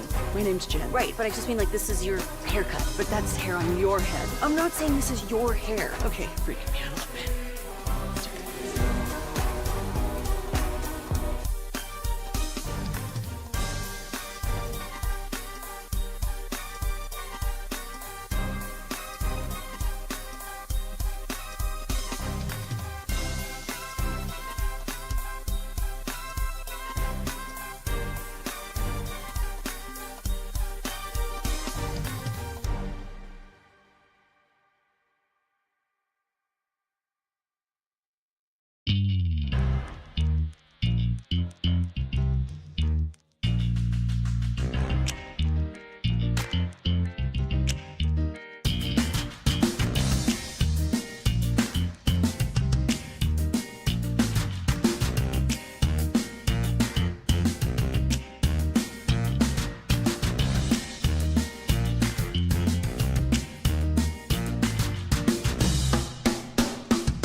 ClassicChevrolet.com. This is Texas. This is Classic Chevrolet. Together, let's drive, relax, enjoy the difference based on new Chevrolet registrations 2023 and 2024. Crosstalk with the KC Masterpiece is here. It has arrived on 105. This should be fascinating. Should be. That is the voice of Kevin Hagelin. What do we got on the show today? Well, obviously, right out of the gate, we'll talk about the craziest period of playoff hockey we've seen in some time and, you know, how we can't clear the puck out of the crease. Can't. And, yeah, believe it or not. But Corey is not here today. That's true. I probably should have told you ahead of time. Just let it be. He needs to take the day off for personal reasons, and you should just leave it at that. Oh. Yes, trust me on that. We weren't about to make fun of him. Okay. We've got our own guy to make fun of. Okay, that's a good point. But at 11:30, you're not going to believe me when I tell you, Frankie Munz is going to be on the show. The NASCAR driver. Malcolm in the Middle, a NASCAR Craftsman Truck Series driver. He'll be in Texas Motor Speedway racing tonight. Yeah. Is he going to be here? No, he's going to be on the phone. Oh, wait a second. That's this weekend. Like I just said, no, it's tonight.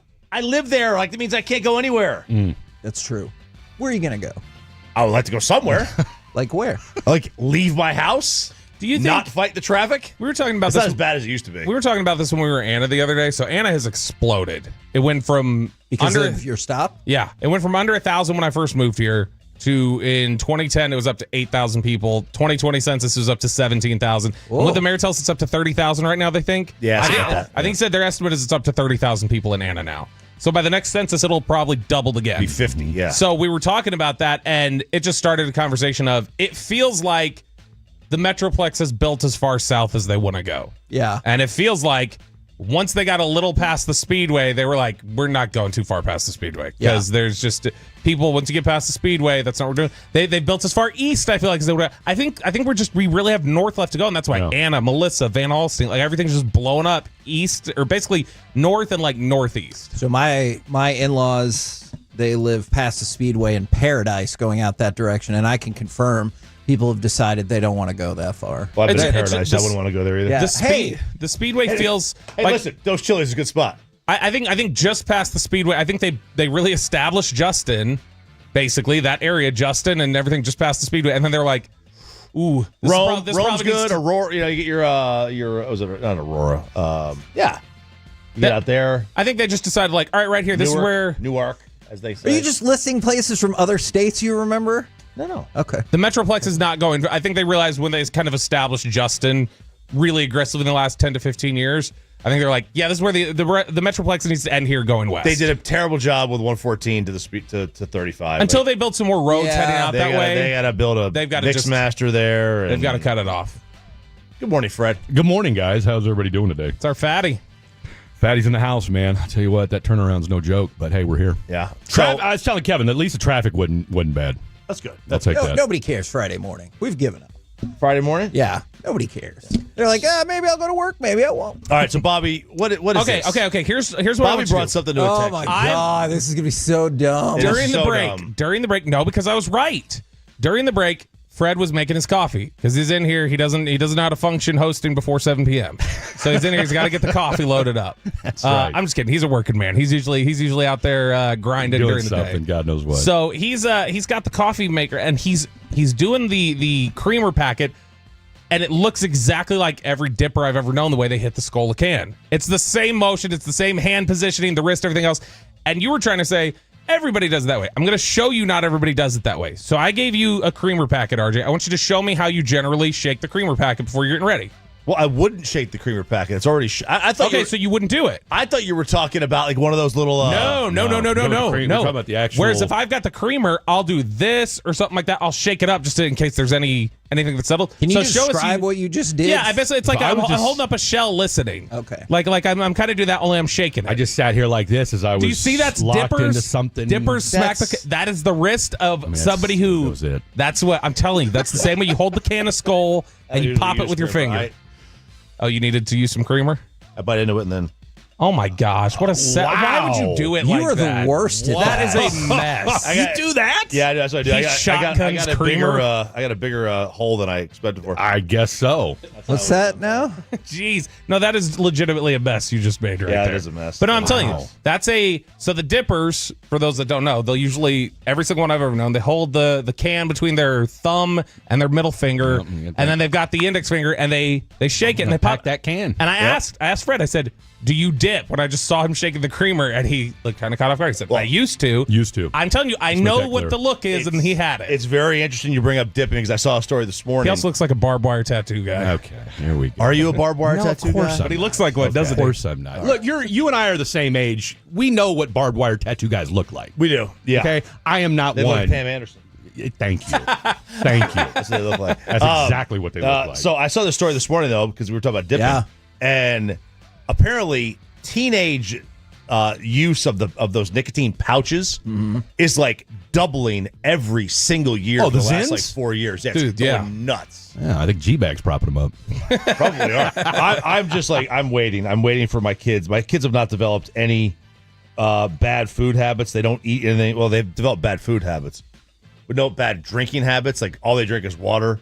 They're scared of everything else. God bless you. I am waiting for the first Zin to make its way Hey, to come the on, house. come on. It's happening. The first Zin is coming. I was going to say, I mean, how old's your kid? 15 and 12. Freshman baseball player. Chances are the 15-year-old's already done one. Come on. I do the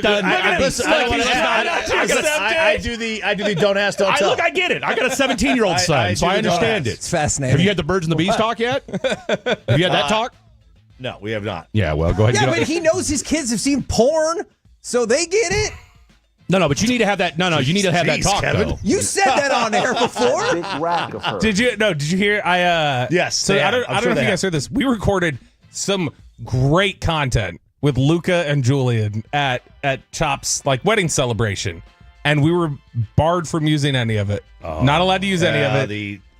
The ex-wife stepped in. I get it. Mom stepped in. She was Probably the for good reason. I respect it. So you listened to the audio, right? I did not. I listened to most of it. Yeah. Which do you think had a better chance of making it to air, Julian's or Luka's? Julian's is good. Luka's was the one that was the Luka freelanced. I was very impressed with him. We can't freelance like that. Because you've always told me Julian's kind of the comedian or whatever. Yeah. But you also said that Luka kind of wanted to do the podcasting stuff. Yeah. And when I heard him freelance with you, some stuff, I teared up listening to it. I was very proud. Oh, yeah. I was like, wow, he took just a little seed and he grew that into a content tree. I'm so proud of him. I'm not sure that he's tried it yet. Because he won't even try Gatorade. Like he puts nothing. He won't even try it. Like he's scared of. Wow. He won't even. If I ask him to grab me a beer from the fridge, he gets a napkin and puts it around the beer. He thinks he's going to get what a great cover he's alcohol got. through osmosis or something like that. How strong is this guy's cover that he sold this to Chop this well? But like that's a good idea. It's Like a strong bit. 15-year-old? It's a strong bit. Yeah, 15. He's so straight edge. So straight edge. You know who's that way? It was Dez. No, I'm dead serious. Des Bryant. The other day? Des Bryant for the lot would not put anything in that. Like he was legitimately one of like these straight laced like super health freaks. For like I think now that he's in retirement, he's probably eating a little more fast food and stuff. But I mean, he wouldn't.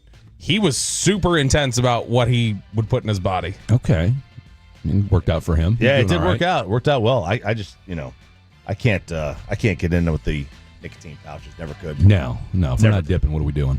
So I saw this one. When you do your work emails, do you put name, comma? Do you just go right into it? Who am I emailing and for what purpose? Just in general. Just a work email. Because now, obviously, that's different. I saw a study that shows that people who put name, comma, they find that very rude.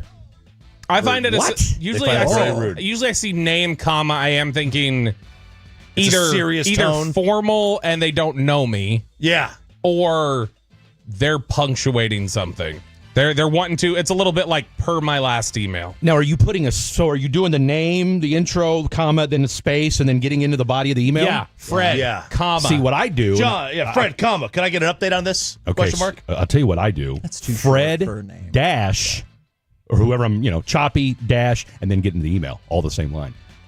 I typically, if I'm sending a mass email to everybody, audio or something, I just go like, "Hey, here's audio from out at Cowboys practice," or I'll do something like that. Yeah, a lot of people do all. Hi all. Hey all. Yeah. Hey all. But they say that if you put name without a greeting first, instead of like, I mean, what do we hey, do? Kevin. Hey, Kevin, so comma. Kevin, comma, and then So double Kevin, enter. Kevin, comma, where are we with the guests? Or, hey, Kevin, comma, where are we with the guests? Okay, but I know you guys well enough. I don't need that. That's If serious. it- Yeah, I if- agree. If Yeah, it was somebody who was exactly. like, hey, I'm trying to get an internship, and I'm like, we don't really do that. Yeah. But then I Let's would just be say- like, hey, let's just give say me a you're hey, emailing. Kevin. Let's say you're emailing somebody in the IT department. Didn't Peyton intern for you guys? No, you were the one show I did not intern for because they were at nights. All of our interns are now running. Let's say you got a other computer problem. stations. Let's say you've got a computer problem. Yeah. And you want to email IT. I would, because I just like, I don't see them, but maybe once a year or something. So then I would put like, hey, Rick. Hey, or Rick. hey, Jim. I always just say that. Hey, something. Yeah. Hey, Yeah. blank. I would. I don't just go name, comma. And then how do you end it? Do you end it with just your name? Okay, I end everything either with thanks, comma, my name, or I end it with thank you, exclamation point, then my name. I just put my name. I go initials, Bill Okay. Belichick style. Okay, I just put my name on the bottom, but again, unless I really know you, and then I end it with nothing. Like, we just get to the point, and then it's over. Some of the responses here, I find that if you respond with the same level of abruptness, the person could feel as if you're being rude to them. If you end the email very abruptly or slightly abrupt, it's more to the point. I'm a best regards kind of guy. Oh, best that's regards. You have best regards? Yeah. That is fancy. And then do you consider that I don't have a signature at the bottom, like those. Yeah. Tells you what. Your business card. I don't even know what my business card looks like. But can that be used? Do you think that is used as your sign off? Or is that no good? I mean, if we're talking a 2-line, I mean, who's getting their panties in a wad over a 2-line email? You know? I mean, especially if there's like a, hey, because I'm emailing you for a reason. Like if I'm wasting your time, hey, what's going no, like if I've got a legit concern, like you said in IT, like for instance, I need my password reset. You know, I'm not going to send like some page long, hey, IT, Fred, 105 but I do feel like you have to include at least a single exclamation point in the email to come At off least as one. friendliness. Like, hey, like you got to give some pet behind it. Hey. But I mean, here's the thing. Friday. I do interpret like half of every email correspondence I get. I do probably just from my own dumb brain internalize it as like, oh, they're mad. Or they seem kind of rough. And then meanwhile, I was thinking about like, I think 1 out of every 100 emails I've ever sent myself is mad though. Yeah, that's probably more than one. They all said the phrase "just checking in" is one of the worst phrases to use. Don't use the phrase "just checking Really? in." Yeah. Why? Because you really know that you want something on the Yeah. other side of that. You're not checking in. No, anything. it's a circling back here. Okay. I do use circling back here. Yeah. I will say circling back as like a ping. If I've come back and it's like, hey, we've said we were going to do this, like send to time, like if we're booking somebody, then I will, if it's a week, I'll go, hey, just wanted to circle back real quick, see if we're still good to do this, blah, blah, blah. Which is another way of saying just checking in. Like you're doing it for a reason. Looking for the progress report here on this thing. I mean, you know, oh man. How do you have go-to quirks you use to be like passive aggressive in your emails? Because we're talking about all these things we interpret as them, but do you use anything of like, I want this to come off this way. I want them to maybe get the picture that I'm mad. I prefer aggressive. I feel like I feel like using a period. They're like thanks period and then my name or like you know, you do that period. just one line thanks. Okay. Yeah, no, now I thought about what it is. It's in the text message where you just put K. Oh yeah. Instead of okay, I was like, I will voice my displeasure. Look, like no that. grown man's using K. If I I'm sorry. I do now. Are you a K guy? I do. Once I learned what it meant. Just for years, I had no idea there was a difference between OK and K. And now that I know, I'm like, I'm going to use it. Lower or uppercase? Uppercase, of course. The lowercase be the K. uppercase. See, now I will if it's a single word reply. That may not mean I'm mad. If it's a single word reply and I put a period on the end of it, I'm upset. I really mean want them to business. be able to do the backwards K. That's what I really want. If we could figure that one out. Like, yeah, you struck out with that. So, kind and of you stuff. just were looking. You're like, that text struck out. You You're caught just me looking. looking. Yeah. You caught me looking. Casey Masterpiece next.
have to forget something else. Okay, now that is a very cute haircut. That's like a little shag. I've never seen it before. Well, I mean, of course it's the Rachel. Oh, is that your name? No, I mean like your name. No, I'm Jen. My name's Jen. Right, but I just mean like this is your haircut. But that's hair on your head. I'm not saying this is your hair. Okay, freaking me out a little bit.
By our D&M Leasing Studios, it's the KNC Masterpiece on 105.3 The Fan. KNC Masterpiece right here on 105.3 The Fan. You got me, Kevin Hageland. You've got the famous Alec Medford. And joining us today, Mr. Slump Buster himself, Hey! Fred Davis, joins the program. How the hell are you? Man, look, less than 12 hours ago, we were doing radio right here on this very station. I was sitting exactly where you were at, so... here we are. This is, like I told you earlier, this is the earliest I've ever been to the station during the week. And you got sucked into a creamer conversation. What a lucky day for you. We did. We got, put into that, and then here we are. Live to tell the tale. It's a Friday. You and I have never done radio together. That's true. I'm curious how that's going to go. Let's see if you're going to be on my side with this. Corey started this a couple weeks ago, and I'm trying to stop it, and people keep texting it in. From the 817, hey, Kevin, happy Fry Slay. Oh. Wow. I mean, it's whatever. No, whatever, Fred. It's not whatever. People want to get behind it. You need to help me shut this down. Dude, come on. How old's your kid? Don't you have a 20-year-old? Which kid? Yeah. One of them's 20. The other one's 2. That's right, man. That's I had kids generationally apart. All right, wild, dude. We may have to get to that later in the show. That's insane. That's fine. If you know what, insane. You know what? If we need to carve out a segment for Fred asks questions or we ask Fred questions, would you say you're a better dad to the 2-year-old or the 20-year-old? 2-year-old, right? No, I'm a better dad to the 20-year-old because but I'm saying needs money. No, he needs money. But all the things you didn't do right with the 20-year-old, you're fixing with the 2-year-old. But that is only part of it. The other part that people ignore is how much more reckless I am with my 2-year-old than I was with the older one. When I had the older one, I held him with a grip of death. This one, I'll throw in the air. Whatever. We'll do power bombs on the couch, all kinds of stuff. So it's a little bit of each. I get that. All right. So you're not a Fry Slay guy? Hell no. What's your objection to it? It's stupid. I mean, I don't disagree with you. Kind of sounds like you do. Well, I look, I'm not going to use it. Okay, good. I'm not going to say, hey, Fry Slay, Kevin. No. But if somebody out there wants to do it, hey, more power to you. Hey, if you've always wanted to do radio and you're circling around 4131 North Central Expressway, we still got time to switch this out, all right? We still got time. Why, is Corey a Fry Slay guy? No, yes, he is. And that's why he's gone today. Wow. Not really. All right. We put it off. I mean, it did sound kind of ominous the way you explained why he wasn't here in the crosstalk. He's still with us, right? No, yeah, he's still with us. All of the human members of his family are fine. How about that? Okay. All right. So fair enough. Yeah. Fair enough. And so again, I just don't want people dunking on him and because usually we'll have fun if somebody's not here. But I was like, let's just let it. A little bit different today. Let's just let it be. God bless. Yes. At nighttime, nobody cares. So hey, I get you. No, look, hey, as someone who worked in the night show for many, many years, You already know. I understand. I really different world do. at night. All right, give me cut number 5. I guess I wanted to put this off because it went from.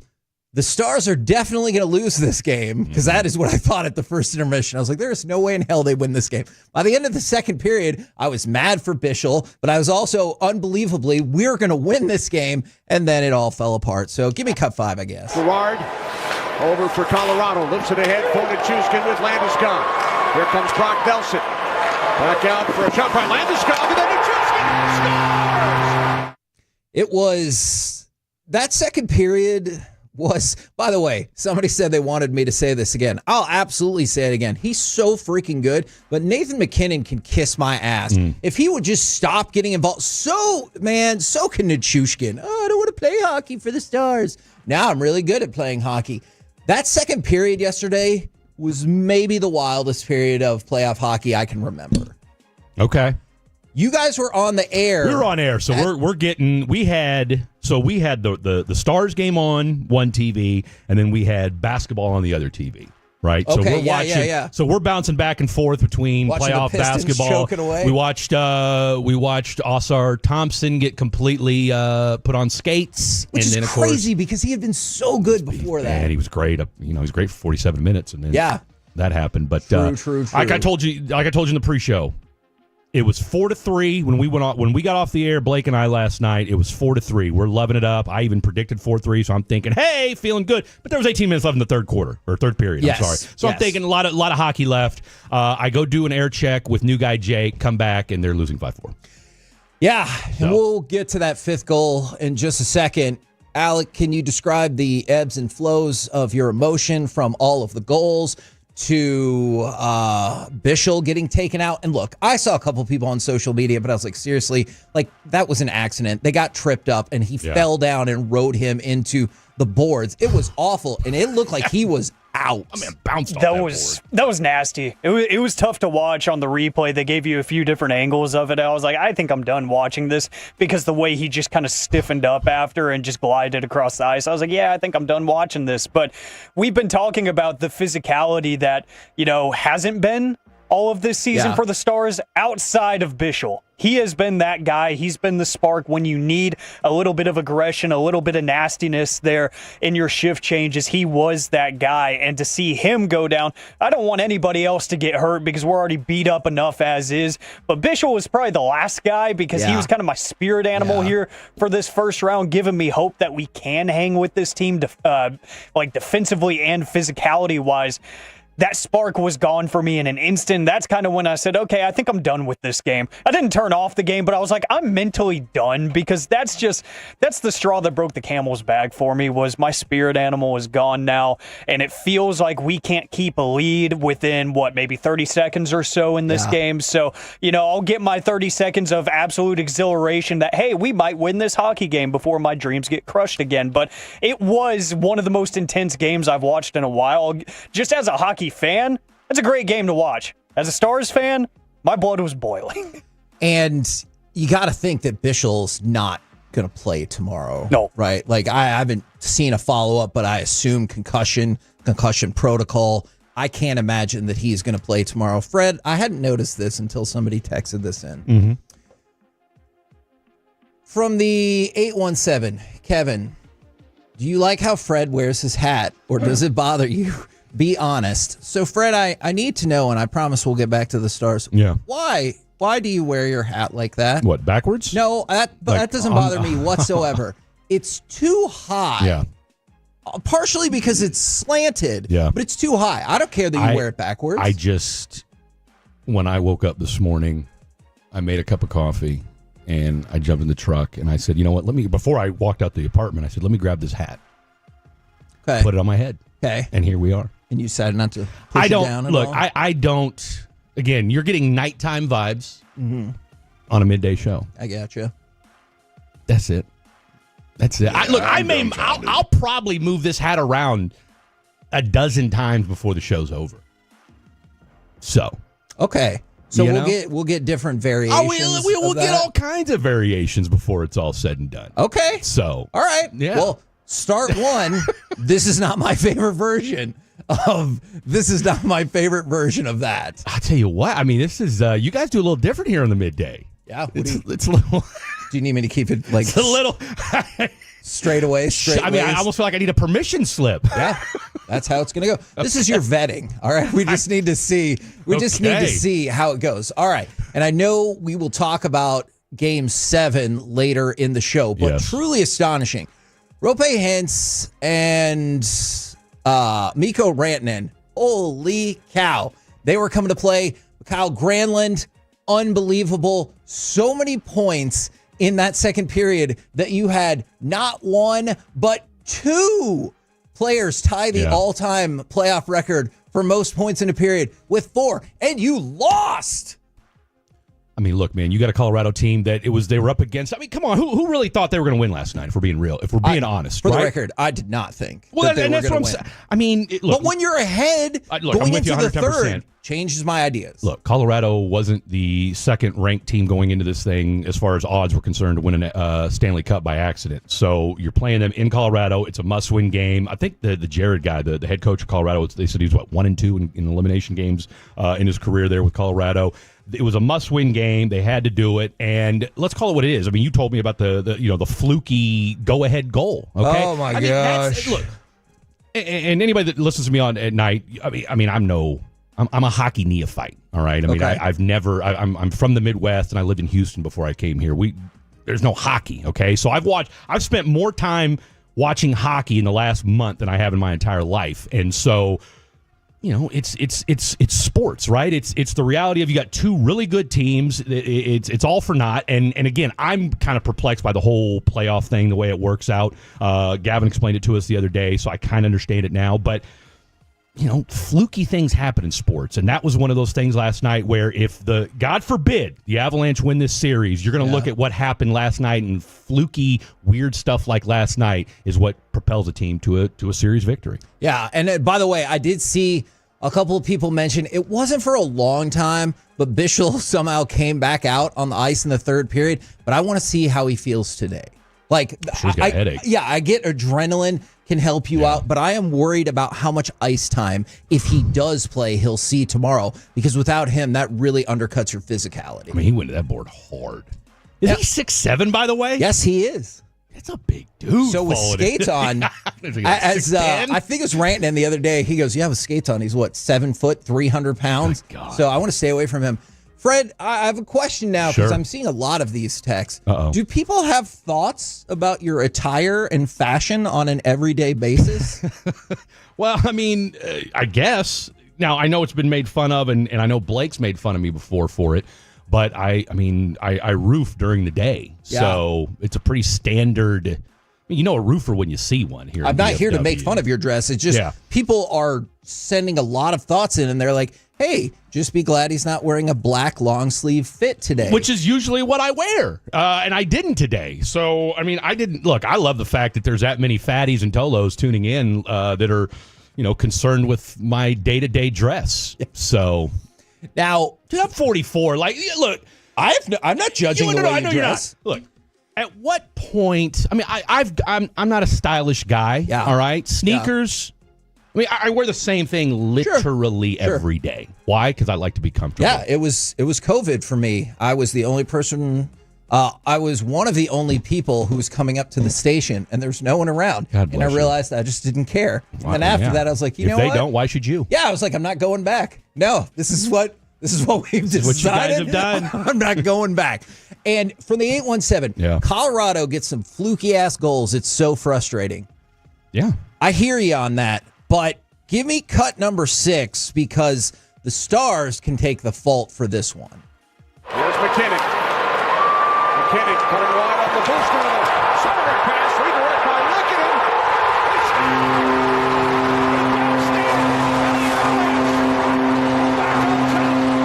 This was the most frustrating version of any goal I've seen in the playoffs. Because, look, I get it. The goal right before, It was an intentional shot down to the blocker for Ottinger, get the rebound, put in the goal. Like, that feels like better hockey strategy.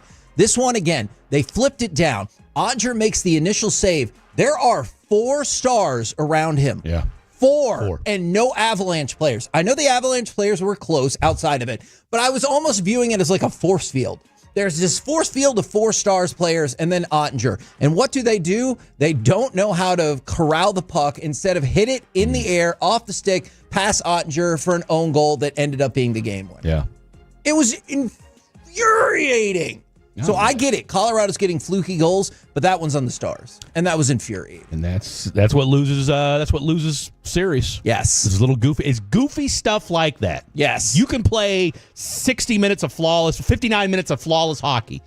Well, unfortunately, we've seen him play 59 minutes of flawless hockey, and even that didn't make a difference. Yes. So that's what I thought. I was watching the Toronto-Ottawa game, and so Toronto scored to make it a 2-goal game in the last minute, and I was like, hey, don't leave. The Stars could give up this lead. Anything's possible. But unfortunately, they were not able to come back. All right, couple follow-up questions. Okay. From the 559. Have you ever done any backyard wrestling? See, this is all the nighttime folks that are now chiming in the afternoon because they got a new audience. They followed us. I ain't mad at it. No, I don't. And then, do you back your truck into the parking lot? It's my guy Fred Durst. I do. Now, I will say this. Much different world parking at midday. Yes. Versus at night. That's true. I can literally take up as many spots as I want to at night. Here, I was like, oh, wow, I got to go. I've never parked on the second level before. Oh, yeah. I guess today was true. the day. That was a weird adjustment when we moved to midday. It really was. It really was. So, not too shabby. And the McDonald's next door. Nobody there. Yeah. Nighttime, kids. It's chaos. It's every man for himself. Today, got my coffee. Here we go. Go. From the 469, tune into the YouTube just to check out the fit. I mean, if they want to feel better, I'm wearing a gray long sleeve today. So, really switch things up. I like it. I have no issue except with your tilted hat. And I feel like I was really upfront with you about I don't like it. And you told me there will be many iterations of it. Absolutely will be. And we're laughing as to not be upset or sad because last night's game was so frustrating because they gave me hope. Yeah. Like after the first period, I thought 5% chance the Stars win this game. Just because when you've seen the Avalanche get out to a lead, frequently that's game, set, match for them, especially a multi-goal lead. And then the second period of craziness, and then we lost anyway. You came back. It's one thing to tie it. You come back. You came took back the and lead. took the lead, man. So, yeah, that's rough. We're the KNC Masterpiece right here on 105.3 The Fan. Coming up next, the new depths of the Rangers offense, the changes being made, and the rise of Marcus Semien. All of it next right here on The Fan.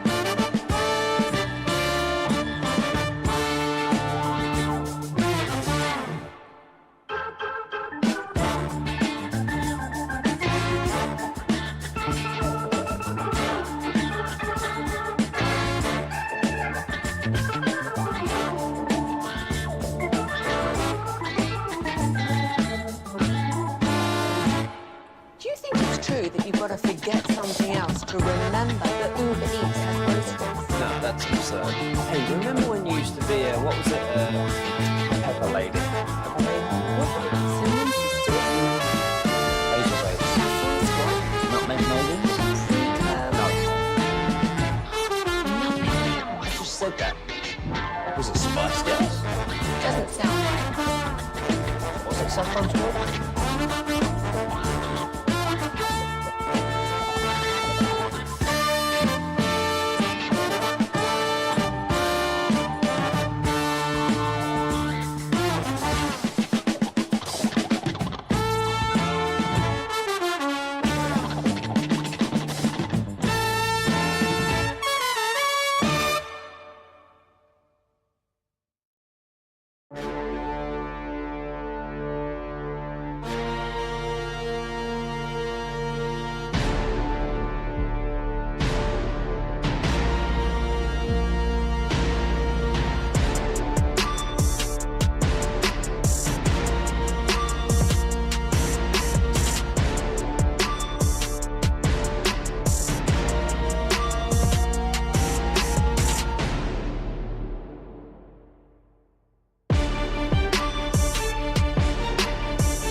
This segment of the KNC Masterpiece is brought to you by Cars for Kids. Donate today at carsforkids.org and by the personal injury lawyers, Frankel and Frankel. If you've been injured in a car or truck wreck, call Frankel first, 214 or 817-333-3333. With Frankel and Frankel, there's never an out-of-pocket cost. They only get paid when you win. Frankel and Frankel, the go-to car and truck wreck attorneys in Dallas.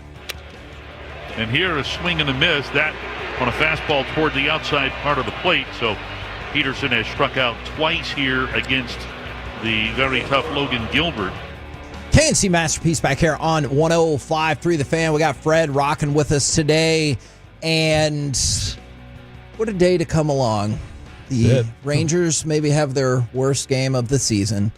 Well, that's saying something. It's tough to beat that Little League home run to lose the game a few days ago, but it was bad. And Boch came out and said, certainly this is one of our worst offensive performances of the year.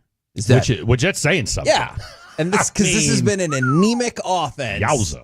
No, this thing's been rough. Now, somebody texted in and said, hey, well, first of all, they said, Kevin, I know you're not exactly high on the Rangers. I love the Rangers. But will sending Berger down and calling up Krim make any real difference? All right, at this point, I'm all about it. And Blaine Krim has shown some power in the minor leagues and also shown the ability to hit for average. So at this point, why the hell not? I personally think you should have benched Jock Peterson for longer. Yeah. That's not to say you're going to move on with him. You can't contractually, but I would have benched him for longer. I have no issue with this move. No, I don't either. And honestly, I'm more interested in how, I mean, look, if the Krim guy comes up and does his thing, great. I think from the Jake Berger standpoint, I just feel like, because I thought the word that really stood out to me was when they said reset. Yeah. All right. We know what happened with his baby girl prior to the season starting, having the open heart surgery.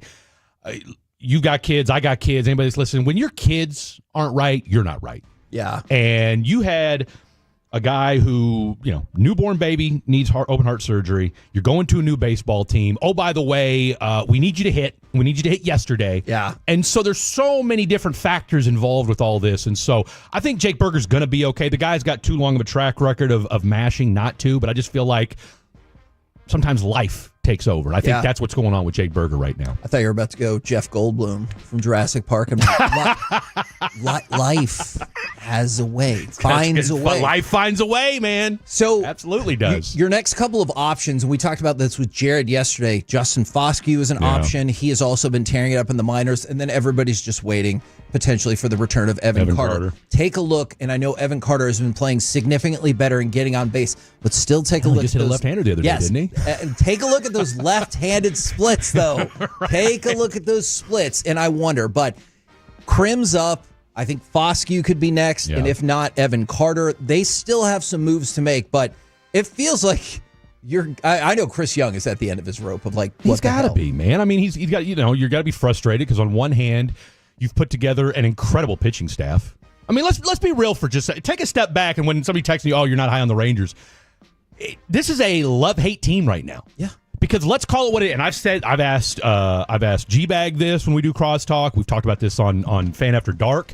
Is what are we going to hear from Donnie Ecker? Just make him available. Okay, because look, Bochy's going to cover for his guys. Chris Young's going to cover for his guys. You and I talked about this before the show.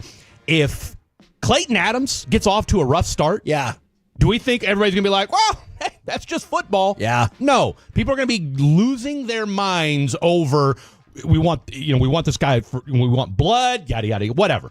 Look, I'm not saying Donnie Ecker is the end all be all, okay? But you're the offensive coordinator of a team that has been supposed to contend for 2 straight years now. Yeah. And you might be one of you got the worst outside of the Angels, the worst OP. You don't walk and you can't hit. Do you want me to give you the numbers on that? Because I can give you the numbers about how terrible they are. I know leading into the weekend, they had 59 walks. Then I want to say after the San Francisco series, they were at like 77 or something like that. Because hell, they had like, a 7-walk game against the Giants over the weekend. And guess what? They're still next to worst in pretty much everything. Runs per game, 3.22. 29th. The league average is 4.33. You're more than a rundown from the league average. You mentioned walks. Walk percentage, 6.6%. League average, 9. Once again, 29th. Yeah. OBP, 289. League average, 316. Hey, you're only 28th here, so that's something. Progress. And then this is the worst part about why you're not scoring any runs. Like, obviously, all of those factor into it. The worst part about why you're not scoring runs. Plate appearances with runners on base. You had 424. That's next to last in Major League Baseball. Ooh. Batting average. Plate appearances with runners in scoring position. 240. Once again, next to last. So you're not getting people on base, and then you don't. this is what when happens. they do get on base, you don't drive them in. Exactly. And so when Boat says this was probably one of our worst games, it's hard to argue against. All of a sudden, you find yourself. I don't care about the standings as much at this point in the season, but it is kind of jarring to see the Rangers in fourth when most of the season they had led the division. Well, that and the fact that you're looking up at the Athletics. Yeah. I mean, this seems homeless. That's okay, true. like you just lost. I mean, let's call it what it is. In the last 2 series against the A's, because we can't call them Oakland. That's true. You've lost 5 out of 7 to the Oakland, not even anymore, cesspool of a city, Oakland. Yeah. A's is who you lost 5 out of 7 to. Who, by the way, were a laughingstock short of the White Sox, have been one of the most abominable franchises in major leagues. And now the Rockies have taken their mantle. At least they've got a home. That's true. At least they have. That is very true. Somebody brought up Sebastian Walcott from the 214. I don't think that's realistically going to happen until next year, because you would bring him in for a specific purpose. Like, I think Foscue, you would bring him in strictly for hitting. Yeah. Sebastian Walcott, you'll bring him in when you're ready for him to play shortstop or maybe the outfielder. By the way, if you do want to see Sebastian Walcott, Alec, do you know where he'll be this weekend? The Dallas Card Show, Signing baby. autographs at the Dallas Card Show, which is why I also have Alec's briefcase of invincibility. I thought there was a bomb in there when Alec brought that in. I'm not in that bad of a You mood were today. really calm, though, for thinking it was a bomb. I mean, look, you guys seem calm about it, so I don't want to raise any suspicions. So. Are you used to these situations? Like, were you an agent in a past life? I mean, look, you brought in a black box that looks, and the way you carried it in, like I knew there was something in this box of value. Hey, that would have been pretty cool, though, if it was, because I put a Tolo sticker on it. So it's like, at least I had the wherewithal to, like, dress it up a little bit. Throw people off a little bit. Maybe there's a bomb in here. Maybe there's not. 105.3 The Fan. We're the bomb. No, I don't want that to be associated with us. That's what we're here for. All right, this might be a fool's errand. Sure. I'm going to try to give you a bright spot about this offense. Okay. Are you ready?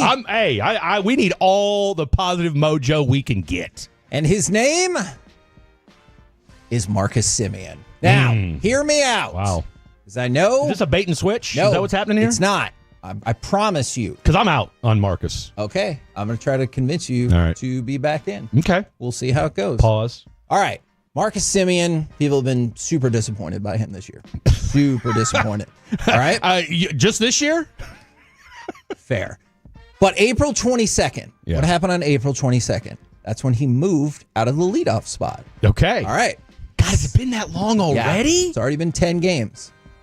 What has he done in those 10 games? He hasn't been bad. Exactly. He hasn't been bad. I'll give you that. Now, you still need more pop and more runs batted in. But as we just set up, if no one's getting on frickin' base, then it's going to be hard to drive runs in. He's 10 for 34. Okay. That's a 294 batting average. He has 2 multi-hit games. Before the switch, he was hitting 141 with zero multi-hit games. All right? Now, you still want to see more runs driven in and more power. But in these 10 games, 1 home run, 7 RBIs. In the previous 21 games, 1 home run and 6 RBIs. What do you chalk that up to? Just the stress of going from fifth to... I mean, that's what it makes sense to me. Absolutely. And I think he heard the chirping because, because last year people were chirping about it, and now you hear it even more. And I think him and Boach just had to have a realistic conversation of, you're a hell of a hitter. Now go be a hell of a hitter somewhere else in the lineup. He's got, I mean, dude, he dropped Adolis to 7th. Yes. Yeah, look. And I mean, let's call it what it is. He dropped Adolis to 7th. He dropped Semien to 5. He benched Jock Peterson, although I wish that would have been longer. We should have done that a month ago. Yeah, and now we sent Jake Berger down to the minors. But here's the thing that's most encouraging. For a team that cannot get on base. Yeah. So in the leadoff role, Marcus Semien, where like your primary job is to get on base. That's all your job is. 212 on base percentage. Like, why are these guys? Again, this is what I would ask Boach. All right, and you guys do a great job whenever you get a chance. I'm jealous because you guys get to talk to him. And I know he told you guys yesterday, look, everybody's got coaches and da-da-da, and I know Jared talked about that as well. And I understand all that. And I get that's the thing about baseball that's probably a little bit different than other sports. Now, maybe with basketball, you might have a shooting coach, but for the most part, again, hitting's a little bit, obviously, a different world. But at what point, are you sitting aside and saying, look, somebody's not working here? Yeah. And this is not, and again, this isn't like in a vacuum. You know who I think it is responsible for it as well as Chris Young. I think Chris Young is like, no, I've seen your swings because they continue to chase out of the zone. I don't think there's any way they're having a conversation with their hitting coach and he's like, yeah, if you see a ball 3 feet outside, go ahead and swing. Because the Dolies will swing it damn near for sure. And that's not a new thing whatsoever. No. So I think Chris Young is a big part of this as well, where he's like, no, we have a plan. Look at our chase rates. They're off the freaking charts. Yeah. And he's like, that's not the hitting coach. But for Marcus. And it's not.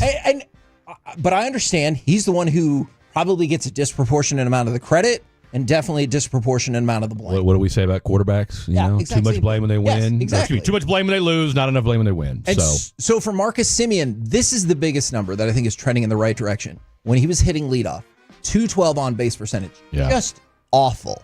In the 10 games since, you know what his on base percentage is? 420. Ooh, so close. Huh? 415. Hey-o. I'll take it. I have no idea why you selected 420 as a random number. Threw it out there. Just throwing it out there, boys. Something you said. But, so it's been a disappointing season. But just put that aside. Yeah. Look at what's happened since he's moved. 294 batting average, 415 on base percentage. You'll take that all day. 100%. And so at your 5-hole, absolutely. Yeah, for sure. And so have I convinced you to maybe take another look at Marcus Semien? I will take it with a grain of salt.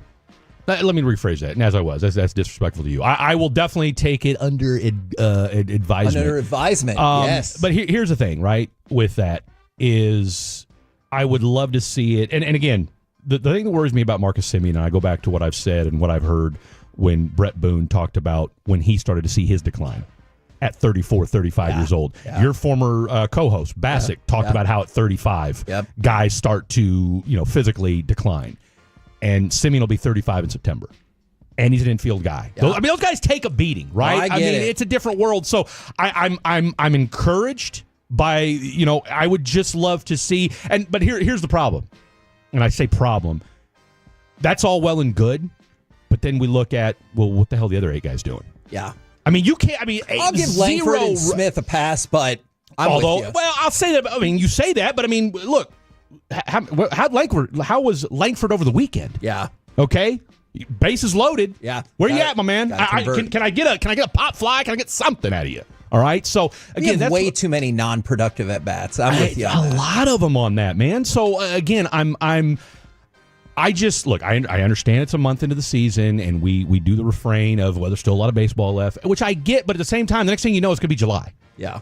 And if this team's still scuffling now, to your point real quick, the fact that the AL West is a jumbled mess, the Astros aren't, this ain't your cheating Astros anymore, okay? Seattle's going to capitulate and fall back to the mean at some point. I heard you talk about that yesterday. Yeah. One thing you can guarantee, okay, the Mariners will fall to the wayside. That's okay, what I think. I don't care. They could win 116 games. Yeah, you know where I'm going with this. Okay, and then by the way, the Athletics at some point they're going to remember they're the Athletics. Yeah. Okay, so this team at the end of the day, top to bottom, who's better constructed to make a run? I'll take Bochy over Espada. I'll take Chris Young over Dana Brown. Okay, because ultimately that's the team you got to watch out for. Is that team down 45?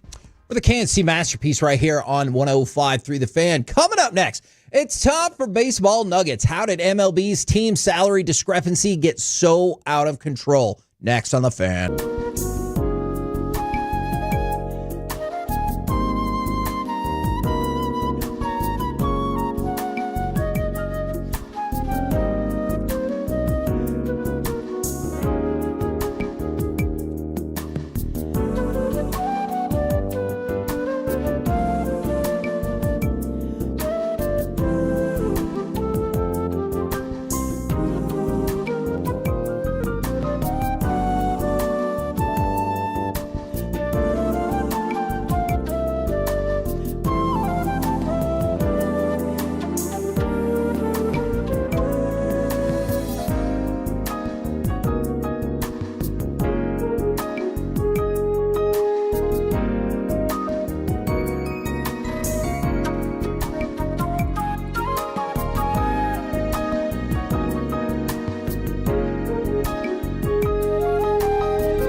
You have to forget something else. Okay, now that is a very cute haircut. That's like a little shag. I've never seen it before. Well, I mean, of course you have. It's the Rachel. Oh, is that your name? No, I mean like your name. No, I'm Jen. My name's Jen. Right, but I just mean like this is your haircut. But that's the hair on your head. I'm not saying this is your hair. Okay, freaking me out a little bit.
got to forget something else to remember that Uber Eats has groceries. No, that's absurd.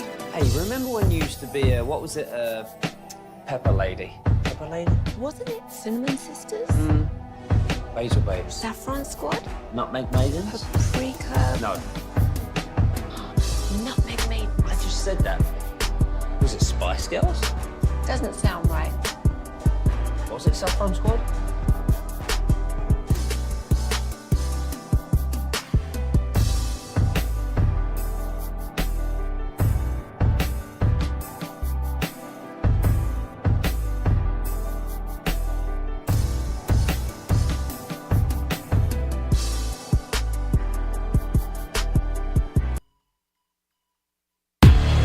This segment is brought to you by Classic Chevrolet. If you're in the market to upgrade your vehicle, get to Classic Chevrolet in Grapevine. Back-to-back #1 Chevy dealership in the world. They've got more new Chevys than anyone, all priced to sell. Visit ClassicChevrolet.com. This is Texas. This is Classic Chevrolet. Together, let's drive. Based on new Chevy registrations 2023 and 2024. KNC Masterpiece back here on 105.3 The Fan. We got Fred rocking with us today. And right now, brought to you by Reliant Air Conditioning, gimmick-free AC repair and replacement. It's time for Baseball Nuggets. We got a lot to get to today. Mike Trout, we talked about this yesterday. He said, I think my knee's fine. Yeah. Hopefully I'll be back in the game. He went on the injured list. Shocker. With a bone bruise in his left knee. And I get the feeling that you mean that sarcastically. I do. I mean, right field, left field. Doesn't matter. Trout's going to the IL. Yeah. Okay. Doesn't make a difference. Just trade the guy already. Does it make you sad that you'll never see him be great for a full season again? No, because we haven't seen him great for a full season for a decade. Wow. Mike Trout is we live in a world of sports now where Mike Trout's kind of like Carmelo Anthony to me. Okay. Great player. Yeah. Had moments. Yeah. Okay. But, all regular season stuff. Okay. I mean, he's, again, great player at, when healthy. But, what's the number one ability? Availability. Yeah. Okay. And to me, that'll always, I can't get excited about a guy that, again, when we do the collective eye roll, Trout's injured again. But hey, he's going to stay on his team. Yeah. Good for him. I'll tell you what, you could call him Carmelo. He's kind of like Dame Lillard. We've got this whole new pantheon of athletes now who will be considered great, and we're going to throw them in great conversations, yet they have 0 titles and made a boatload of money. See, the person who, although obviously being with the Yankees, the person who fits that category for me, just in terms of has been a colossal disappointment, Giancarlo Stanton. He got moved to the 60-day IL. Again, shocker. That is somebody who, I know some of the injuries were not particularly his fault, and it was errant pitches. I thought he was going to dominate power-wise for like a decade. That guy was a freak show in Miami. Yeah. Of course, the problem is it's Miami, so nobody knew. Then he goes to the Yankees, and the guy couldn't run around the bases. Yeah. For crying out. Now, he was clutch in the playoffs last year. He was fantastic. Hey, my man was batting on 2 broke down wheels, but was still mashing. But, look, he's what, 6'5"? Yep. $400 million career earnings? Something like that. What's he worried about? And now he's 35. Man, Juan Carlos done. Okay? My man's probably got a brothel down somewhere living the Vida Loca. All right, I ain't mad at you, Juan Carlo. Okay. You can send those emails to fred.davis@odyssey.com. That's right. All right. Jose Ramirez. I was really amazed that this has never happened before. He became the first player in the history of Cleveland baseball to get 250 stolen bases and 250 home runs. It had never happened. Feels like they have a well-known history. I was going to say storied history, but that doesn't really feel accurate. I guess the thing is when you look back at the Cleveland Indians, and I'll just go back to the 90s, what I remember. Look, Albert Bell could mash, but he wasn't stealing bases. Same with Jim Manny. Thome could mash. He wasn't stealing bases. All right. Yeah. Kenny Lofton could steal bases, but he couldn't mash. Yeah. Right? So he's the best combination of it. Good job, Jose Ramirez, for getting the job done. You know what? Since you brought up 90s baseball, I found this incredibly interesting. All right. So you go back to, remember Billy Beane with Moneyball? So I guess a little bit after the 90s. I just talked about him the other day. Okay. As a matter of fact. And Yes. so he was like, oh my God, there's such a gap in spending. It's the craziest thing that's ever existed. Do you know how much that gap in spending was between richest and poorest? As far as on payroll? Actual dollars. Oh. I would guess at least $250 million if I had to guess. So per year, I'm sorry, I should have broken it down. Per year, $85 million. From what the best team. So really, there's only an $85 million difference from what the Dodgers spend versus No. Back in 2002. Oh, back in 2002. Okay. So basically, it was what the Yankees were spending that, and what the Royals were probably spending. Yes. A couple dollars. Now you said you think the difference $250 million. Easy. Half. Almost $406.5 million difference. Just think about it. So 23 years removed. I know it's not quite 5 times as much. Does that cover the rate of inflation? Yeah. Okay. You know what? And we'll get into. I already mentioned tariffs in the last commercial. All right. So, but almost 5 times today, by the way, as much. The discrepancy has grown from a time when they're like, "Oh, it's impossible." Yeah. And now it's like $400 million. How? What do you think happened to get it that far that fast? Because that is a shocking increase. Do you think part of it was just the TV deals started it off? And then what happened? Everybody's kind of in free fall right now as far as, what they're trying to figure out with baseball. Yeah. How do we make money? How can we, because let's call it what it is. You and I are old enough to remember the Dodgers have now become the Yankees. Sure. Okay. As far as they just print money and nobody cares. I just think it's the cost of doing business. For the same reason. Look at what guys are getting paid. Okay. I know the NBA is a little bit different story because you got 6 men making $30 million, $40 million a year, which to me is just bonkers. But I just feel like that's the cost of doing business. I feel like sports is going to have a reckoning at some point. The thing for me was Juan Soto's deal.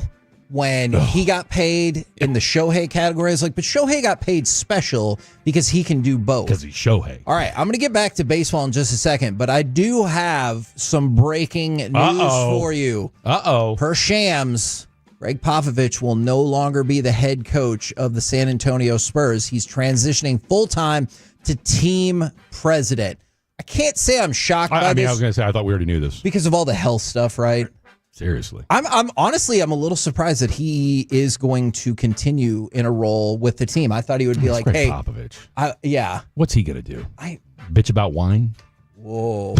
I mean, take shots. I mean, you can only take shots at Trump for so long. Maybe get into politics. Yeah, I was going to say. I mean, and look, the team got better when he went away. For sure. Now they have back-to-back rookie Greg of the years. Popovich, okay? And look, Greg Popovich is going to go down as one of the greatest coaches in all of sport. There's a certain point, and we just saw this with Belichick, okay? Like, go away.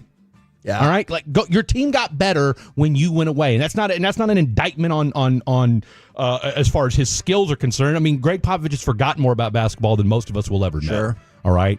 But you nearly died, man. Yeah. Like, that's not an accident. That's not a coincidence. Step back. And then he had another. Then he had another one. Yeah. Like, they let him out. Then he has another one while he's at dinner. Yeah. Okay, so, again, you can go back to the role that you were actually initially in. I mean, it's a full circle moment for our boy Popovich. So, here's a question I got for you. Mm-hmm. Better suited, Spurs, Mavs, going into next year and the next 2 years? Kind of a trick question, and you know I'm going with this. I'm going to say the Mavs because I have real concerns about how Wemby comes back. Right.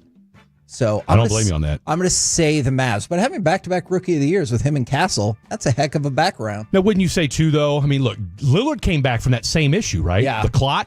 Yeah. Now, granted, he's not 7'4". True. And then he went out and ruptured his Achilles. So I would actually be, let's get them. I'd look at Wemby's Achilles going in next. I don't know if there's a connection there, but. Are you insinuating that there could be a connection? Hey, look, I go off of what I see. Okay. Look, here's what I know. Wemby had it, sidelined. Lillard had it, tears his Achilles. Bosch had it, had to retire. So not only do you kind of look like RJ, sometimes you throw out RJ-like opinions as well. Walks like a duck. Okay. That's all I'm saying. Okay. I appreciate that. Now, this is going to be an odd pivot back to baseball. If Wemby was in the Rangers lineup, yeah, that. Yeah. Hey, look, we talked about it yesterday. Pete O'Brien was my very first favorite Ranger, and he had what a name, by the way. I know, it's tremendous. He doesn't spell it PEDO, does he? No. Okay. It's a rough name, man. Jeez, man, it's 10:51 in the morning. Man, you're not ready to curb any of those nighttime thoughts, are you? Holy moly. Pete. Oh. See, I would see. I'd leave it. Fade way apart, O'Brien. You ain't putting. He said if somebody went 0 for 30, the hitting coach would say, go up to the plate without a bat. That'll put the pressure on the pitcher. I love it. And I just thought that was amazing. Can't hurt at this point. The guy who fell out of the stands at PNC Park, they've identified him. I would hope so. They've identified him as a former college football player named Kevon Markwood. He is still in critical condition. I am honestly still shocked that he survived that fall. They said he was drunk. He jumped up and fell over the railing. Yeah, because there was a couple of people who were like, no, I was sitting in that section. He'd taken his shirt off an inning earlier. He'd been pounding beers, and he was just too excited because that was a run-scoring hit. Yeah, no, I mean it. Yeah, I mean, look, it was an eventful moment, but yeah, that's. You hope he pulls through. Yeah, absolutely. Now, do you hope that? You seem very indifferent about whether or not. I do. I mean, I feel bad. Through. I feel bad for the kid. I don't know what else to say. All right, I just want to make sure. You gave me this look of like either way. Look, it's a cautionary tale. It is. It's a cautionary tale. I mean, you gotta look, as somebody who drank for a long time, just be careful, please. Be careful. What's the highest thing you ever fell off of? That's a great question. Nothing crazy. I was just more aggressive behind the wheel. And again, that's not that's 10 times worse. So Don't do that. But it'll be 9 years no drinking next week. So Was there a come to Jesus moment oh, that happened? absolutely. Anytime Okay. you run into a Cuban named Merlin on the 290 in Houston, yeah, that'll do it. Okay. That'll do it. Man. I'm learning so much already today. Look, you've done nighttime radio. You know how this works. I have. You know how this works. I have. I was smart enough to alter my style when I got here. I don't know any different. I don't know any different. Although I feel like I've tapered it back some. Yeah, you're doing great. You know, Oh, that's scary if you have tapered it back. Good Lord. ask Carter; he'll tell you. You know, we're the KNC masterpiece right here on 105.3 The Fan. By the way, also Paul Skeens looked really shaky. Gave up three home runs yesterday in a start for the first time, and the Cubs did it in one inning. But shout out to our new guy Jake, big time Cubs fan. Oh, interesting. Huge Cubs fan. Interesting. Coming up next, we're going to shift things around a little bit because we got Frankie Munz coming up at 11:30. And so next, Gridiron Gravy, the best situations for the newly selected rookie quarterbacks, plus NFL draft stats that sound fake but are totally real. Next on The Fan.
K&M Leasing Studios. It's the KNC Masterpiece on 105.3 The Fan. KNC Masterpiece right here on 105.3 The Fan. Now, I just wanted to address this because somebody texted in. Hold on, Frankie Munz, like the kid from Malcolm in the Middle? Yes. That guy. The kid from Malcolm in the Middle. Couple things. They're doing a reboot coming up, and he's going to be in it. But also, he is racing at the Texas Motor Speedway tonight. No, I didn't just do a Mad Lib of sentence. Yeah. All right? That's a real thing that's really happening. We will talk with him at 11:30. God bless Frankie Munz, man. I mean, what a career turn to go from Malcolm in the Middle. And let's be honest, and I mean, this is one of those things where it's like, what do you say to him acting-wise? What's he done besides Malcolm in the Middle? Which, look, that's all he needs to do. Sure. But, I mean, outside of that... He was in some movie, I want to say like Agent Cody Banks, but to your point, it's been a while. I mean, I actually, and I don't know that I'm going to do this, but I actually want to ask him more, Bryan Cranston questions than I really... Sure, he's really going to be excited about that. So, Frankie, tell me, what did you ever get reached out to about doing Breaking Bad? No. So he's racing tonight, and your question strategy is: I just really did they ask ever about offer you a spot in Breaking Bad? That's exactly right. All right, 11:30, ladies and gentlemen, tune in. I also am as excited to see how it goes now. All right now, let's go around the entire NFL and dip into some gridiron gravy. Now, I've been meaning to go through these for most of the week, but we've been loaded with stuff. I wanted to throw out a couple of, they seem fake, but true facts about the NFL draft. Okay. Ashton Genty, with $31.6 million guaranteed, will already be the second highest paid running back in the league. Ooh. If you're a running back that's not named Saquon, that's probably got to irritate you. Well, if you're like a Jahmyr Gibbs, you probably might be a little irritated. But, I mean, who else has got a legitimate gripe to be upset? Derrick Henry. He's also 30. Oh, I mean, you saw this last year, though. No, I did. I mean, but, hey, look, the market dictates what it dictates, right? Okay. So, you signed the 2-year, $20 million deal. So That's true. No one put a gun to your head, Derek. Travis Hunter is a top 3 in betting odds to win NFL Offensive Rookie of the Year. And NFL Defensive Rookie of the Year. That's not happening. Which would you use him, like, let's say primary position, you're going to go cornerback. Would you use him in some packages for wide receiver? Yeah. Okay, because I know he's like, I'll just quit playing football. And you're like, no, you won't. No, you won't. Look, I read an article with Champ Bailey, and who was the last, legit two-way player, okay? And he put it out as well and as plainly as I've seen anybody else do it. The amount of work you have to do to be able to play both sides of the football, consistently and good. There's a reason why we haven't seen it before. Now, could you see like you said, alluded to a package? Yes, I absolutely could. I went back to, I was looking, this is kind of the nerd I am. I looked at Deion's stats from when he was in San Francisco. Because that was really the only year where he consistently played both sides of the football. Yeah. Right? And I think he started 9 games a wide receiver, had 400 some odd yards, and then never did it again. And this is Deion. So do we think Travis Hunter's a better athlete than Deion? No, we don't. Maybe he is. I don't know. Yeah. I'm not going to put him there yet. If you were offered an opportunity to talk in front of the Senate, do you think you would accept it? Yes. I absolutely would. Roger Goodell said, I'm going to go ahead and pass on that. The Senate Commerce Committee is holding a hearing on Tuesday, this upcoming Tuesday, to talk about sports moving from broadcast TV to streaming. And they're like, hey, do you want to come down? And he's like, no, thanks. I'm good. Because doesn't it feel like it will only get worse for him? They're like, now you said in your Senate committee testimony. Oh, yeah. I mean, it's easy for us to say, yes, I would do it because why now? We got nothing to lose. But yeah, from his perspective, the last thing you want is that. Because then next thing you know, they're going to bring up the Sunday ticket stuff. Exactly. Can I just say, if you ever do get the opportunity to testify in front of the Senate, will you let me know so I can make sure I'll put it on my socials. Okay. Yeah. I'll put it on my socials. I will watch the hell Stream out of it. That's it. Yes. We will stream it. Okay, there you go. Maybe on Sean Merriman's platform. Who knows? That's right. Lights out. That's right. I know. All right. Every team in the NFL has drafted a quarterback in the first round in the last 50 years. Wow. Except for who has not drafted a quarterback in the last 50 years in the first round? I will go with. Can you give me a conference? NFC. The Commanders. No, they just took one. Hello. God, that's a great question. Is it the Cowboys? No, you took Troy Aikman in 89, right? 90? Yeah. You took 2 quarterbacks that year in the first round. I mean, I was 8. I really wasn't locked into the Cowboys in 89. Oh, but you've heard of Troy Aikman, right? Well, that's what I said. I said, yeah, I just said Troy Aikman went in 89. I don't know. New Orleans Saints. Yeah, they hadn't taken one since what? Bobby Aber, Manning in 73, I think is what it was. So 52 years for them now. Wow. That's it. That's right, because I saw that his grandson, can we stop with this Arch coming out in 26? It's not going to happen. He's not coming out in 26. I agree with you. Why would he? First of all, I mean, look at the who's available. I don't think he wants to go to the Saints. Plus, I mean, this dude's making what, 8, 9, 10 million a year? Yeah, and one of his dreams has been to be the Texas quarterback. I mean, come on, this dude's living the Vida Loca right now. I ain't mad at him. Is that the second reference-ish that you've made to that today? Maybe. Okay. That is. Okay. Maybe. I'll keep a count. Okay. Maybe. Fantastic. Just ding it. Just ding it. Okay. There you go. I got my bell right here just in case. All right. We beat the hell out of that thing, by the way. Good, mark that. Yep. How many starts? Yes. Yeah, I still got nighttime radio in me too, all right? Don't worry about it. I like it. We'll have you, I should have you off the rails by about 12:30. We'll see. I made it 5.5 years with Mike Bassick. Yeah. I'm prepared for this. All right, over under. How many starts will Jackson Dart make this year? 5.5.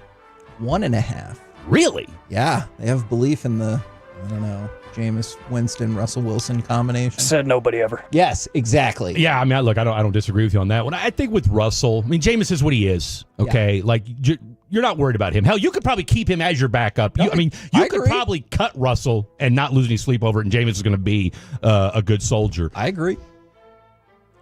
Look, you're going to know about within the first 3 or 4 weeks of the Russell Wilson experiment whether this is worth it, okay? Because that dude fell off a cliff. Now, that said, part of what I read was, part of why he fell off a cliff was that Arthur Smith didn't like him changing plays. And so he wanted a more vanilla offense, and that's kind of, believe what you want. But what they said, when they let Russ cook, offense was cooking. Yeah. When they let Arthur Smith cook, you're burning water. What about Shedeur Sanders? Over under how many starts he gets this year? I don't think he'll start at all. Do you think he'll be 0. on the team? He's got practice squad vibes for me.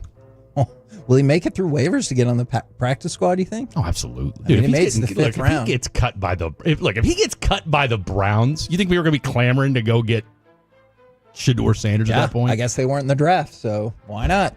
All right. Chargers, they declined the 5th-year option for Zion Johnson. Not particularly surprising. Also not surprising. The Cowboys did the same for Kaiir Elam, the cornerback. Shocker. They would have had to give him $12.7 million. Obviously, the whole reason he was available is because... I mean, what are we talking about here? Never, ever going to happen. Kaiir. All right. The last question... Have we figured out if he's related to Jason yet? I have not. Okay. Do you want to investigate that? I didn't know if anybody had, dug into that yet. Hey, if you want to give us a report in the front half of the 120 segment, I would love to hear it. All right. So I gave you a tough question last time. This is an easy question. Okay. All right. Okay. I need you to get this right. All right, I got it. And where did you work before this? You worked in Houston? I did. And now you're in Dallas. Now I'm in the Big D, baby. Okay, so Yes. Just keep that in mind. Keep that in mind. Which state had the most draft picks? Texas, right? There you go. 37 by far the most of any of the states, because obviously Texas has the best high school football in the country. I hosted our non-existent faux high school football show this past season. Yeah? That apparently, and a lot of people found out I did, this show's been going on for 25 years. Yeah? Here at the station. Yeah? And apparently nobody knew. So you didn't really tap into the rich history of that show? Didn't even know about the rich history until about midway through the season. And they said, hey, this show's been on for 25 years. So. Did you start off the first broadcast by being like, hey, we're going to try something new this year? And they're like, no, we've been doing this for a while. Well, what I told them was this. I can't just read scores for 2.5 hours. Sure. If that's the route we're going to go, then I don't know that I'm the guy. Yeah. But if you want kind of like a... We used to have that show in this time slot years ago. If you want a whip around high school show, now let's talk. By the way, Florida was second with 26. That's how big the gap was. 37 to 26. Okay. Where was California at? California was fourth. Who do you think was in between? Ohio. Nope. Pennsylvania. Nope. Missouri. Ooh, Missouri's on the list, but no. You're too high in the Georgia States. Georgia is correct. So it went Texas, Florida, Georgia, line, then California. Okay. All right. I hope anybody out there in the world appreciated that joke. Thank you very much, Alec. All right. Best situation for a rookie quarterback. Is there a combination of rookie quarterback and team that you think is potentially the best? That's not to say Cam, although it could be Cam. I get it. He went number one. But do you think that's the best situation for a quarterback? I think the Giants situation for Jackson Dart. Look, Daboll's shown that he can lead an offense. Like, he can coach up a good offense, all right? I mean, hell, he got Danny Dimes to a playoff. Yeah. All right? Yeah. So, I mean, he's helped Josh Allen. I mean, he's a good offensive mind. So you got one of the best wide receivers in Malik Neighbors, all right, who's already made it clear, I want the rock.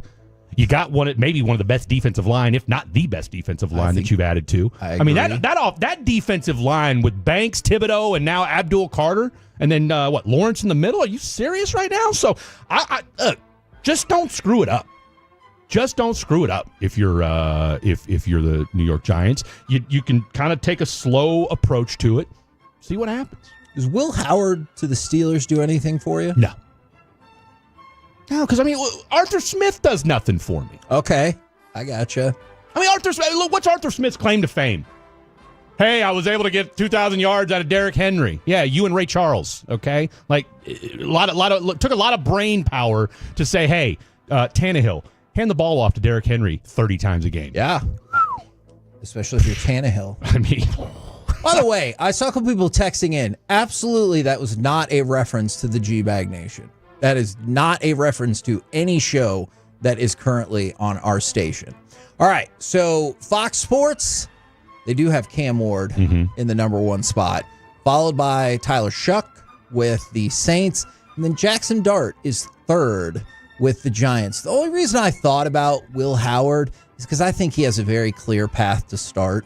Yeah. And because maybe Aaron Rodgers goes there, maybe he doesn't, but he's not good. Yeah. So I don't think he's as bad as people think, though.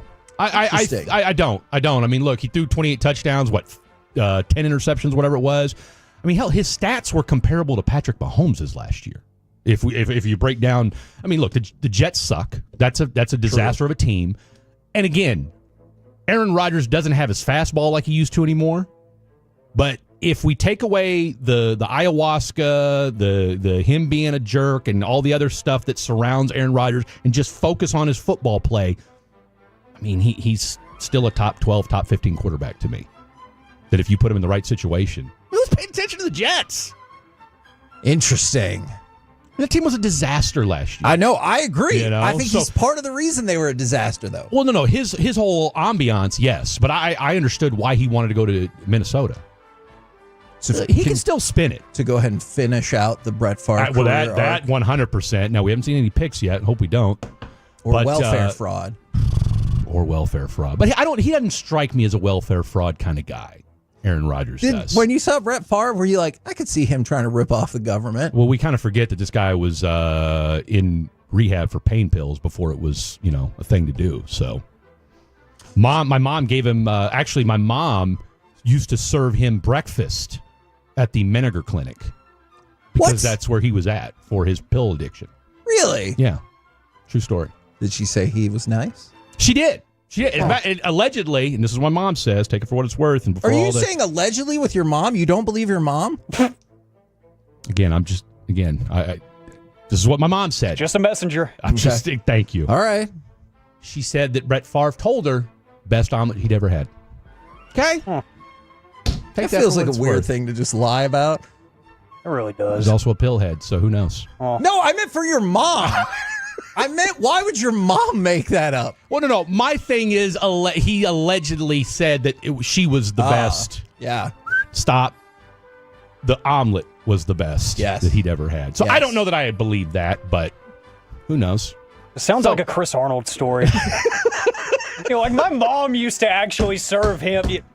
My mom could be a liar. Brett Favre could be a liar. Who knows? Can't say. Who knows? This was the mid-'90s, man. All bets were off back then, so.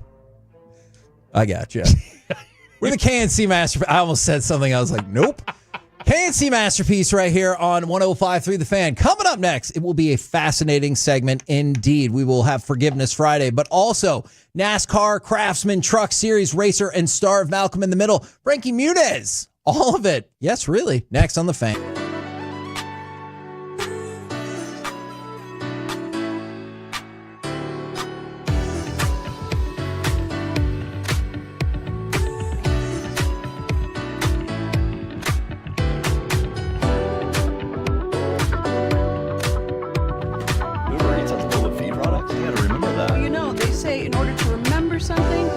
Something else.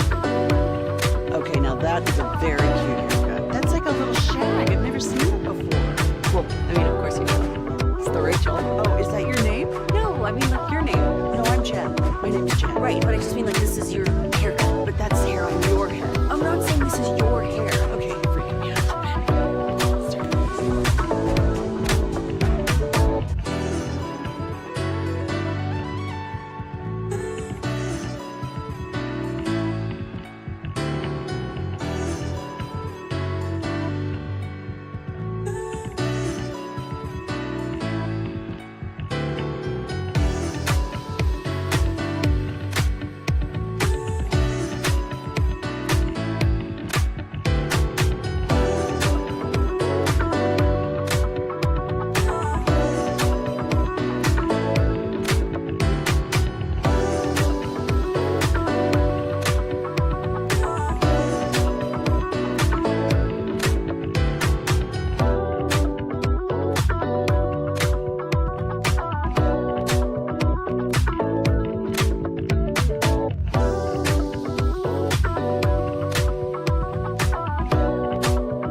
Day at carsforkids.org and by the personal injury lawyers Frankel and Frankel. If you've been injured in a car or truck wreck, call Frankel first, 214 or 817-333-3333. With Frankel and Frankel, there's never an out-of-pocket cost. They only get paid when you win. Frankel and Frankel, the go-to car and truck wreck attorneys in Dallas. 1 ball, no strikes. Simeon goes. The pitch is swung on and hit high in the air to left field. Simeon is still running. I don't think he realizes how many outs there are, and he's going to be doubled off. Simeon stopping between third and home now, turns and looks at Tony Beasley with his palms up like, wait a second, what's going on? And it's a double play to end the inning. I think Marcus either didn't know where the ball was or forgot how many outs there were. Either way, not a good look for the Texas Rangers offense. And right now, it's time for some Forgiveness Friday. 877-788-1053. Does somebody need to ask you for forgiveness? Do you need to ask somebody for forgiveness? Fred, I'm going to go to you. I can see how you've run afoul of people in your life. Is there anybody that you need to ask for forgiveness today? No. Okay. No, I'm good. Is there really, but you choose not to share that information? I mean, I pretty much keep to myself. I mean, I'm sure there's a few women out there that probably I should ask for forgiveness from. Yeah. But, you know, outside of that, you're just not going to grant said forgiveness. Okay, fair enough. I need forgiveness from them. Ah. No, they don't need my forgiveness. Okay. No. Is there anybody that needs to ask for your forgiveness then? No. Okay, that's like good. I said, man, I keep to myself. You know, so yeah, try not to ruffle any feathers. You definitely seem like a quiet, keep to yourself kind of person. Don't let the radio persona fool you. I mean, you know, I talked to you before the show, too. I stand by that assertion. You're smart. Shout out to my boy Dan, the transmission man. Is he going to show up to work today? All right. That is a Not joke feeling for two good. He's people. not feeling good. The Texas Rangers, they need to ask for forgiveness. So prior to Thursday's game, in which Tyler Mahle pitched really well. Yeah. They had an ERA of 2.99 for their starting pitchers and a whip of 1.1. That's the best ERA for the team since 1983 at this point, and the best whip ever. And they're 500. Impressive. And they're 500. Just makes you wonder, what would this team's record be if the pitching wasn't so dominant right now? You got to think at least, oh, man. You know what I'm saying? Like, you're Rockies level bad at that point. Maybe 10 wins, 10 and 22. I mean, you think double digit? Maybe. I mean, because you've had to fight and claw for what, 16 wins? Yeah. So. Yeah. From the 214, Kevin, do you need to ask Corey for forgiveness of that? Why he's not on the air today? No, that is not why he's on the air today. He's taking care of something very important. And he's doing great, I'm sure.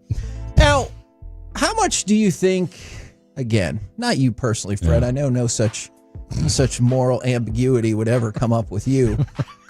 But Steve Smith is being sued for $100,000 over his affair. I saw that. I'm not going to lie. I did not know you could sue somebody for having an affair. There's only 6 states that allow that.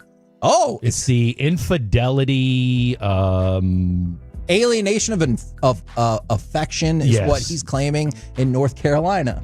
That's rough. Alienation of affection. Yeah. I'm writing that one down. Right? You've been alienating my affection. Just like a legal way to say you're a homewrecker. That's it. That's exactly what it is. Like, if your marriage got busted up by another person, do you think the first thing you'd be like, I'm going to sue them? Maybe if they were a former NFL player. If it fell under the purview of what this guy's going through? Yeah. Absolutely. Okay. 100%. I mean, what's he got? I mean, the guy's already crashed out twice. Crashed out on the internet, crashed out on social. I mean, it's kind of the same thing. But, yeah, I mean, what else are you going to do? Is $100,000 enough? I mean, can you put a price on infidelity? I mean, my guess is he's probably going to get the house. Okay. Probably going to get the cars. I would like to think maybe he'll keep his pension. Little 100 G's on top of it. I don't know that she's got it, but I'm sorry. He's getting it from Steve Smith. So Steve Smith, I'll tell you what Steve Smith's going to do. Steve Smith's going to cut him a check and be done with it. I could see that. Be a smart thing to do. Do you like it when they assign blame for a marriage falling apart? They're not just like, no, this is both of our faults. They're like, no, this is this person. I mean, look, I've never been married. I've heard stories, so I don't know that. can really speak to one way or the other. Fred, extra question for you right here. What percentage likelihood that you will get married in your life? God, that's a great question. I would say 50-50. That's a 50-50 shot because I am also a very impulsive person. I'm sure that's hard to believe. I could see the hell you say one day just saying to some, I don't know, I wouldn't call her lucky, hey, let's go get married. And whether that's a let's go to Las Vegas little white wedding chapel type deal or let's just go down to the courthouse and do it, either way, that type of deal. I hope this makes sense. I could see you getting married out of spite as well. Like somebody saying you'll never get married and you're like, the hell I won't. And then you go do that. You're not wrong. Okay. You're not wrong. I don't know that, like I said, I'd have to find somebody that, Yeah. I mean, I've been single and by myself for a while. So I'm very, I don't want to say territorial, but I've got things in a certain way. So. I gotcha. No, I understand. Do the Lakers need to ask for forgiveness or does the betting public need to ask for forgiveness? So they took a bath on this. Yeah. People had Lakers in 6. People had Lakers winning the championship. They were bounced in the first round and Las Vegas made money. Yeah, they did. No, the betting public needs to ask themselves for forgiveness, myself included. The entire Fan After Dark show needs to ask for forgiveness for this because it's one of those deals where after you look at it, you think to yourself like, man, what happened to this team from a month ago to this first round series? And Luka's out of shape. Yeah. Which we're not breaking news here. And LeBron's 40. Yeah. And it's starting to look like it. Yeah. And you saw that. And then JJ Redick, Exhibit A, show me how to completely decimate your team in real time. Yeah. Don't play anybody for an entire half. Then he told his entire team to get in shape. Well, he told them that shape. on championship shape, which is just a nice way of saying, hey, Luka, you're fat. Can you please do that for me? And then the rest of you guys, I don't trust you guys to the point where let me bring Maxi Kleba, who hasn't played real basketball in 4 months, off the bench and see what spark he can give us. Because none of you jamokes can do it. I am not entirely sure if I understand what that word you just used means. I thought you guys were wrestling people. Isn't jamoke a wrestling term? Are you thinking of jabroni? Do we need to dump that? I honestly don't know what that means. Jamoke. I thought that was a fairly Okay. Well, look, I can't trust your show does not have the best track record of doubling down on words that they're sure you can say on air, only to learn that you cannot. Well, now, in fairness with that, now that was Blake, and I wasn't on air that night. Him and Khaki Kev were on air that night, and I don't know if you ever saw the fan cam footage of Khaki Kev's face as Blake is just hurling cuss words on live radio like it's nobody's business. Would you say this is accurate? That word you used is a term of mild disparagement for a man. Absolutely. Also, slang term for coffee. Oh, what a versatile word. That's exactly and I'm learning so much already today. What a day. What a day with Fred. Now, Tyrese Halliburton's dad. How do you think this went? We talked about this the other day, but it was mutually agreed that he would not go to any more playoff games in this run. Do you think by mutually agreed they sat down and they're like, here's the deal. Don't come to any more playoff games? My guess is it's probably Tyrese. I could see that. Said, look, Dad, you can't have you screaming at Giannis after we knock him out of a first round series. Like, you're doing too much. Now I also saw where apparently he's in league circles, he's been kind of a bit of a problem. Yeah. So it finally boiled over with Giannis. Apparently a lot of people like me have also learned that word that you just used. Yeah. So thank you for educating the people. And from the 682, I'm here for it. I think everybody on Facebook who said the Mavs are looking to replace Nico with Dirk needs to ask for forgiveness. No, they're not. Like, just stop this. I've seen that spread so many times. Yeah. No, they are not. What, replacing Nico with Dirk? Yes. No. Look, I said this on air yesterday. Up until 2 months ago, Nico was a better GM than Rob Pelinka. I mean, let's be real. If you look at the Mavericks roster construction versus what we just saw out of this Lakers team, I go back to saying to myself, like, what the hell was... And our boy Will Chambers has been busting my chops because I had Lakers in 7 to win the whole thing. Oh, dear. Yeah. No, I did. I did. And, after you watch certain, hell, the way they beat the Nuggets a couple months ago. But, again, playoff basketball is a different deal, and I did not expect the bench. I knew the bench wasn't great, but my God, I didn't expect them to fall off a cliff, and I didn't expect LeBron to fall off a cliff. Yeah. I mean, I think that was I don't think we've talked enough about it, but I mean, for a guy 40 years old, maybe the PEDs are wearing off. Who knows? Wow. Who knows? How confident are you in that accusation? 100%.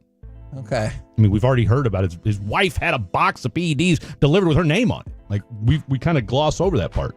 I mean, would anybody be surprised if we found out LeBron was on PEDs? No. You're a fascinating cat. You really are. The hell with libel and slander laws. Let's just do it. I like it. Coming up next, I think we're going to try to switch it up just a little bit. Hopefully, we'll still have Frankie Munz on the show. But also, the grades are in. What do you give the Rangers for the month of April? Let's do it next right here on The Fan.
I gotta remember that. Well, you know, they say in order to remember something, you have to forget something else. Okay, now that is a very cute haircut. That's like a little shag. I've never seen it before. This segment is brought to you by Classic Chevrolet. If you're in the market to upgrade your vehicle, get to Classic Chevrolet in Grapevine. Back-to-back #1 Chevy dealership in the world. They've got more new Chevys than anyone, all priced to sell. Visit ClassicChevrolet.com. This is Texas. This is Classic Chevrolet. Together, let's drive. Based on new Chevy registrations 2023 and 2024. KNC Masterpiece right here on 105.3 The Fan. Grades are in. What do you give the Rangers for the month of April? Want to hear from you, 877-881-1053, Frankel and Frankel Injury Attorney text line, or the Twitch, or the YouTube. But before we get to any of that, I want to go to cut number 13. Now, Fred, I know this can be tricky when you're on air. Yeah. But did you get an opportunity to watch the Pistons collapse? We watched as much as we could. Okay. You know, I mean, it's one of them things where, like you said, you're doing a show, but at the same time, because it was funny because I said, hey, New York's going to walk away with this because they're up 10-12 or whatever it was. Detroit goes on a 20-2 run and then spits the bit at the end. Had turnovers, missed free throws, which all led to cut number 13. It's 113-113. There's about 10 seconds left. Thompson had done a phenomenal job defensively, including forcing a turnover like less than a minute before this, but he's the primary on Brunson, and Brunson makes a move, and he flies 6 feet away from the ball. Here's how it went down. Knicks trying to wait till the end. Brunson puts up a three. Bang!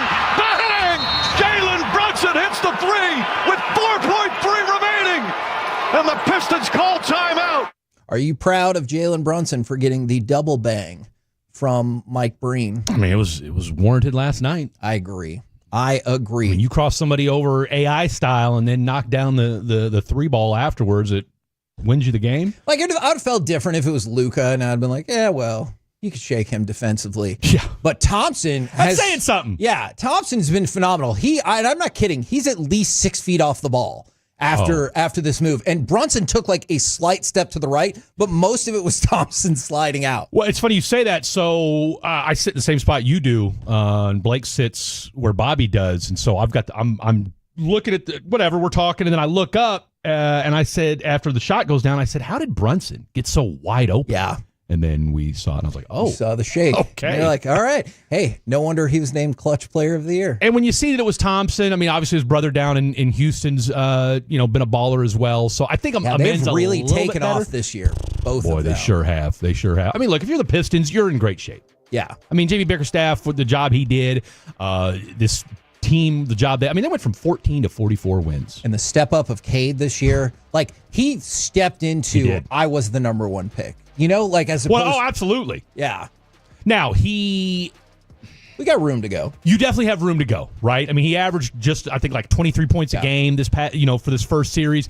You're going to need to put that at about 28 to 30 if you're going to get through that first round. No, I agree with that. But this Brunson kid, I'm assuming he's been with the Knicks his entire career. I want to say he was a Mav. Yeah. Fat and out of shape is what I heard. No, definitely not. That's what I heard. Wasn't serious about basketball. Do you think that the Knicks have much, if any, of a shot against the Celtics? Because obviously people are going to bring up, hey, guess what? The Celtics have KP. He used to be on the Mavs too. I get it. Yeah. But I wanted to focus strictly on the matchup of that series. I mean, I think they'll make it. I think they'll make it interesting, but I don't. They're not going to beat they're not going to beat the Celtics. Sure. The Celtics are good, man. I mean, I hate to say it. Yeah. I keep. We talked about this briefly yesterday. This notion that the Celtics exposed Luka in the finals last year, which is such a tired and agreed pathetic refrain. Like, this team's been one of the three best teams in the NBA for the last 7-8 years. Yeah. Okay. I get it. Maybe they don't have the championship pelts that maybe they should, but stick around and we'll see. You know what I'm saying? They've been there, done that. So I'm honestly, I'm looking forward to the Cleveland series. Yeah. Cleveland's going to take care of business, but Cleveland-Boston, I think, could be a 7-game knockout dragout. Now, Alec, if you can, go ahead and give me cut number 1, because I want to see what grade you would give the Rangers for the month of April. Milner checks second. Fires home, and the pitch is lined towards the middle. Off of Simeon's glove on a dive into center field, a base hit. Schumann rounds third. He comes home and scores. Paredes stops at second. A line drive RBI single for Jacob Wilson on a ball that Marcus Semien almost was able to snag with a dive. Now, I like to consider myself an observer of all things human behavior. Okay. Fred, what percentage of your attention do you think we have right now? 100. What percentage of your attention do you think we had 15 seconds ago? 5. And explain. Can you explain why? Well, I'm watching what I don't know what show. This might be. It's is a on movie. It TNT. might be Into the Blue. I don't know, but I just saw Jessica Alba swimming. Yeah. Okay. Yeah. That's all I can tell you. Okay. I don't know what you guys are talking about. I want to say that was Jared talking. Yes, it was. There you go. Can you tell me the male actor? Oh, Paul Walker. Okay. R.I.P. There you go. R.I.P. Yeah. No. Did you hear that he might still be alive? Anyway, I digress. What? Hold on. When you say "did you hear"? Yeah. Well, I don't know what your algorithm looks like again. Where did you hear this? Could be an internet, whatever. But okay. Well, where did you hear it? What did you click on? I was doom scrolling one day. Mm-hmm. So it's like Intel's or something, like one of those random what do they call it? Faceless Instagram pages. Man, we are going to have to set up a question. I want to say it might have been a Quora question. Oh God. That's even worse. Well, I love those. At least that's the Q. I love All right, those. at least that's the Q one you're on. That's fine. All right. It could be worse. It could be. It could be worse. Could be. Channeling is choppy. All right. It Yeah, could see, we need to stay away from that. All right. The Rangers grades for the month of April. Now, I want to fire off a couple of these real quick, and then I want to go back over to you. Okay. Unless, because they're still swimming. TBD. So I can't rule out that Jessica Alba's going to come back on the screen, and you're going to be like, yeah, I like basketball. From the 4.69. C, because of the offense. And the pitching has been an A, and that moves it to a B+. That's higher than most people are going. For the 817, C, but only because the pitching has been amazing. From the 817, A+ starting pitching, B+ bullpen, D- for the hitting. And then from the 817, the errors, lack of hitting, base running, mistakes. I don't know if I can go higher than a B-. All right. C. Okay, you're going A hitting. flat C. Excuse me. A pitching, F hitting. Yeah. It's just C's get degrees. Man, how did I know that you had that theory ready to go? Now, I'm just saying that because I've heard. By the way, my GPA was higher than that, so let's just How much higher? take that. I mean, whatever 3.45 gets you. Hey, that's really dang So, good. Yeah. Good job. Good job. I have my moments. I know. I'm enjoying it right now. I have my moments. All right, Alec, what would be your grade for the Rangers in the month of April? And so realistically, it's almost for the whole season because we had 4 games in March. So realistically, it's for the season. I'd probably float right around a C as well because it's hard to give a pinpoint accurate grade whenever you have the highest of highs on one side and the lowest of lows on the other. The tale of the two sides of the coin are so totally abnormal for this team. I'm used to having a little bit of pop in the lineup and then your rotation probably isn't as good. Now I'm getting the antithesis of that.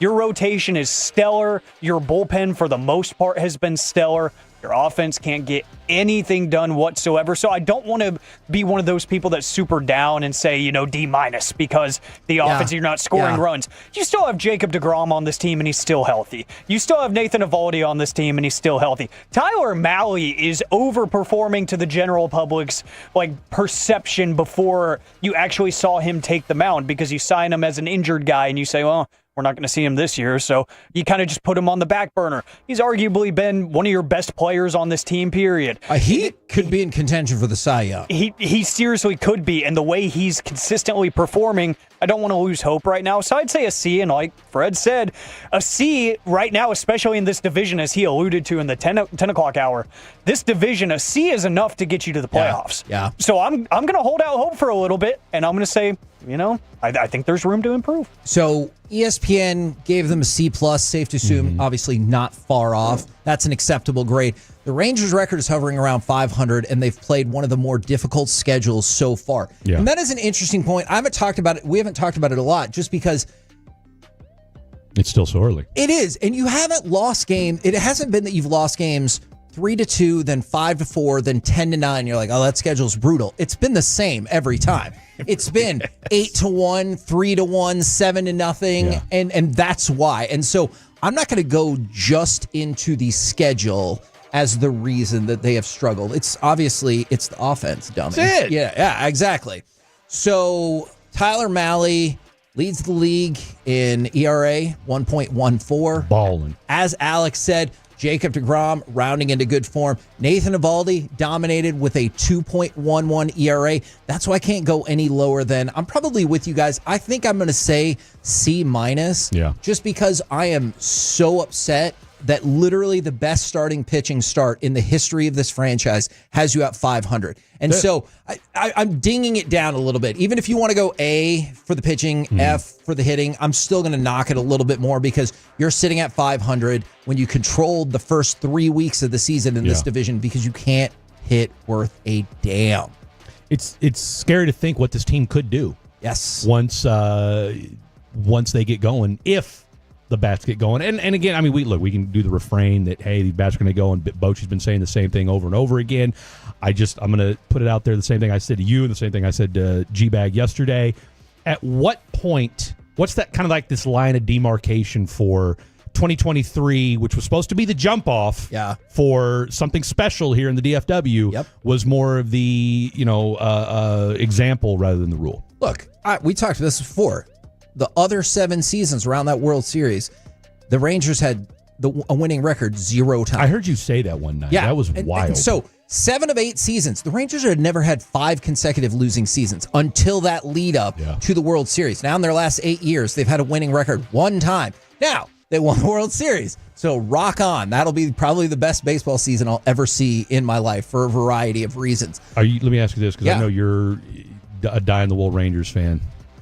Do you get worried that this Rangers team could be like the 04 Pistons? For sure. Yeah. I was worried about that last year. Yeah. And so I was hoping that, look, the Rangers made moves in Berger and Peterson, and I want to get back to somebody texting in about Berger in just a second, that I thought attacked what looked like the problem. Sure. Inability to hit fastballs. Yeah. This team did not hit fastballs. So what did they do? They went out and got 2 players that are beasts at fastballs, or at least traditionally have been. Had been. And so at least with those 2 moves, I was like, I get it. Yeah. You have pinpointed the exact issue that you have and tried to work on it. Somebody said, D overall from the 785, I'm sad that Berger was the scapegoat when Simeon, Garcia, and Peterson are just as bad. I want to correct. I don't think that is accurate. I'm with you 100% on that. I don't think Berger is being used as the scapegoat. He just has minor league options left. Yeah. And that's as simple as what it is. Like, he's struggled, but you're right. All those other people have struggled. It's just easier to put him back in the minors than the rest of them. And I just, like I said, I go back to what we talked about in the very beginning of the show is I think he's still carrying some of that baggage from his kid. Yeah. And it's impossible to rule out. I just feel like for a guy, there's no other explanation for why this guy has struggled to start the year.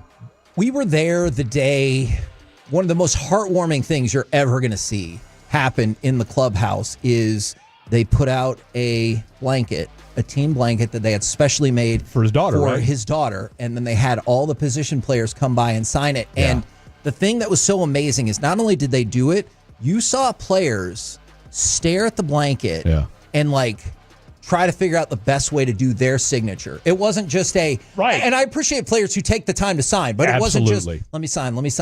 They were like, all right, I'm going to give you the best version of my signature, even though it's just for the baby, because they were like, that's the way I can show you how much I care. And it's a kid, man. At the end of the day, no matter how somebody feels about somebody, when you're a parent, it changes everything. Sure. And so, again, you can't, for what Jake Berger's going through, his wife, his kid, and the family, and all that kind of stuff, there's just a lot going on there. So I'm with you.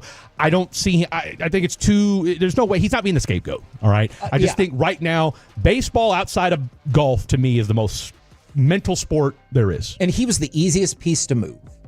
That's it. I think he'll be back. They made an investment in him, but he was the easiest piece to move at this point. And maybe he asked. Maybe it's a conversation that's been had. I don't know. That's an interesting question.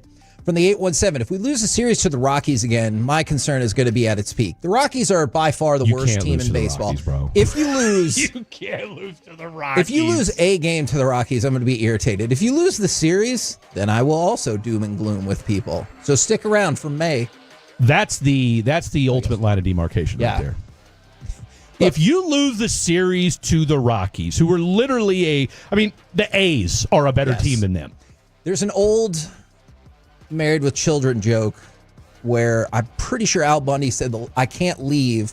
The Bears are playing the Lions, and if you lose to the Lions, you're out of the league. Yeah. And so that's the way I feel with that. Like, if you lose to the Rockies, you're done. Let's just go ahead and pack it up, come back another day, see how it goes. At that point, I'm watching. I'm box score watching like never before against the Rockies. Oh yeah. Okay. If you ain't batting 250 or above against the Rockies for the series, round rock. Okay. Round rock. Okay. Maybe we do a wholesale churn at the end of that series. Wow. Who knows? But if you can't produce against the Rockies, round rock. For the KNC Masterpiece right here on 105.3 The Fan. Coming up next, it's time for the Combo Platter Concert Edition. Give us a sports opinion, and then what is your favorite concert venue of all time? 877 You have to be there for it? 1053. I mean, hold on. We're going to get to this segment, and you should never interrupt a tease, but that's okay. We're going to stop to talk about this. Are you going to suggest your favorite concert venue as a place you've never been? Yeah. Pick a different venue. Next on The Fan.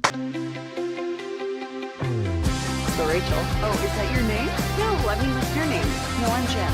My name's Jen. Right, but I just mean like this is your haircut, but that's hair on your head. I'm not saying this is your hair. Okay.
Do you think it's true that you've got to forget something else to remember that Uber Eats has groceries? No, that's absurd. Hey, remember when you used to be what was it, pepper lady?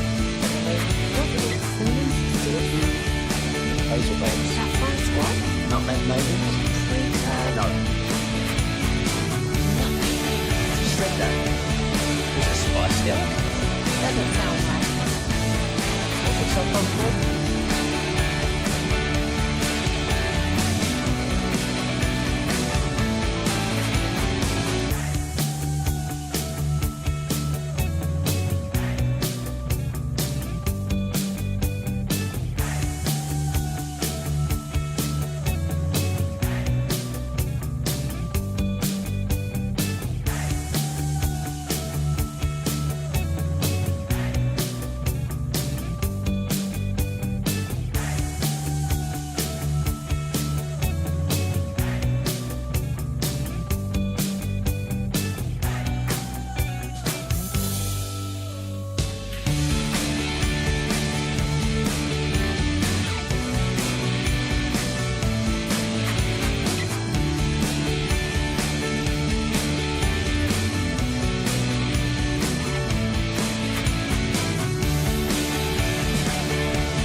By our D&M Leasing Studios, it's the KNC Masterpiece on 105.3 The Fan. KNC Masterpiece right here on 105.3 The Fan. Remember, in this hour, we will have our Chris Brown ticket giveaway. If you've been trying to call in all week to win, it will happen in this hour. But right now, people are beating each other up to get those tickets. All right, settle down. Chris Brown. No, I get it. What a singer, by the way. It What is a like singer. having flashbacks to just months ago with Mike Bassick in that same exact chair. So we do this thing called the Combo Platter. Yes. Today's Combo Platter, concert edition. Give us a sports opinion, any sports opinion. And then what is your favorite concert venue of all time? It's tough. Now, I wouldn't have thought going into this that I would need to say your favorite concert venue of all time because you went there and saw a concert there. Yeah. And yet, Fred, here we are. Here we are. Well, I mean, look, I'm not a big concert guy.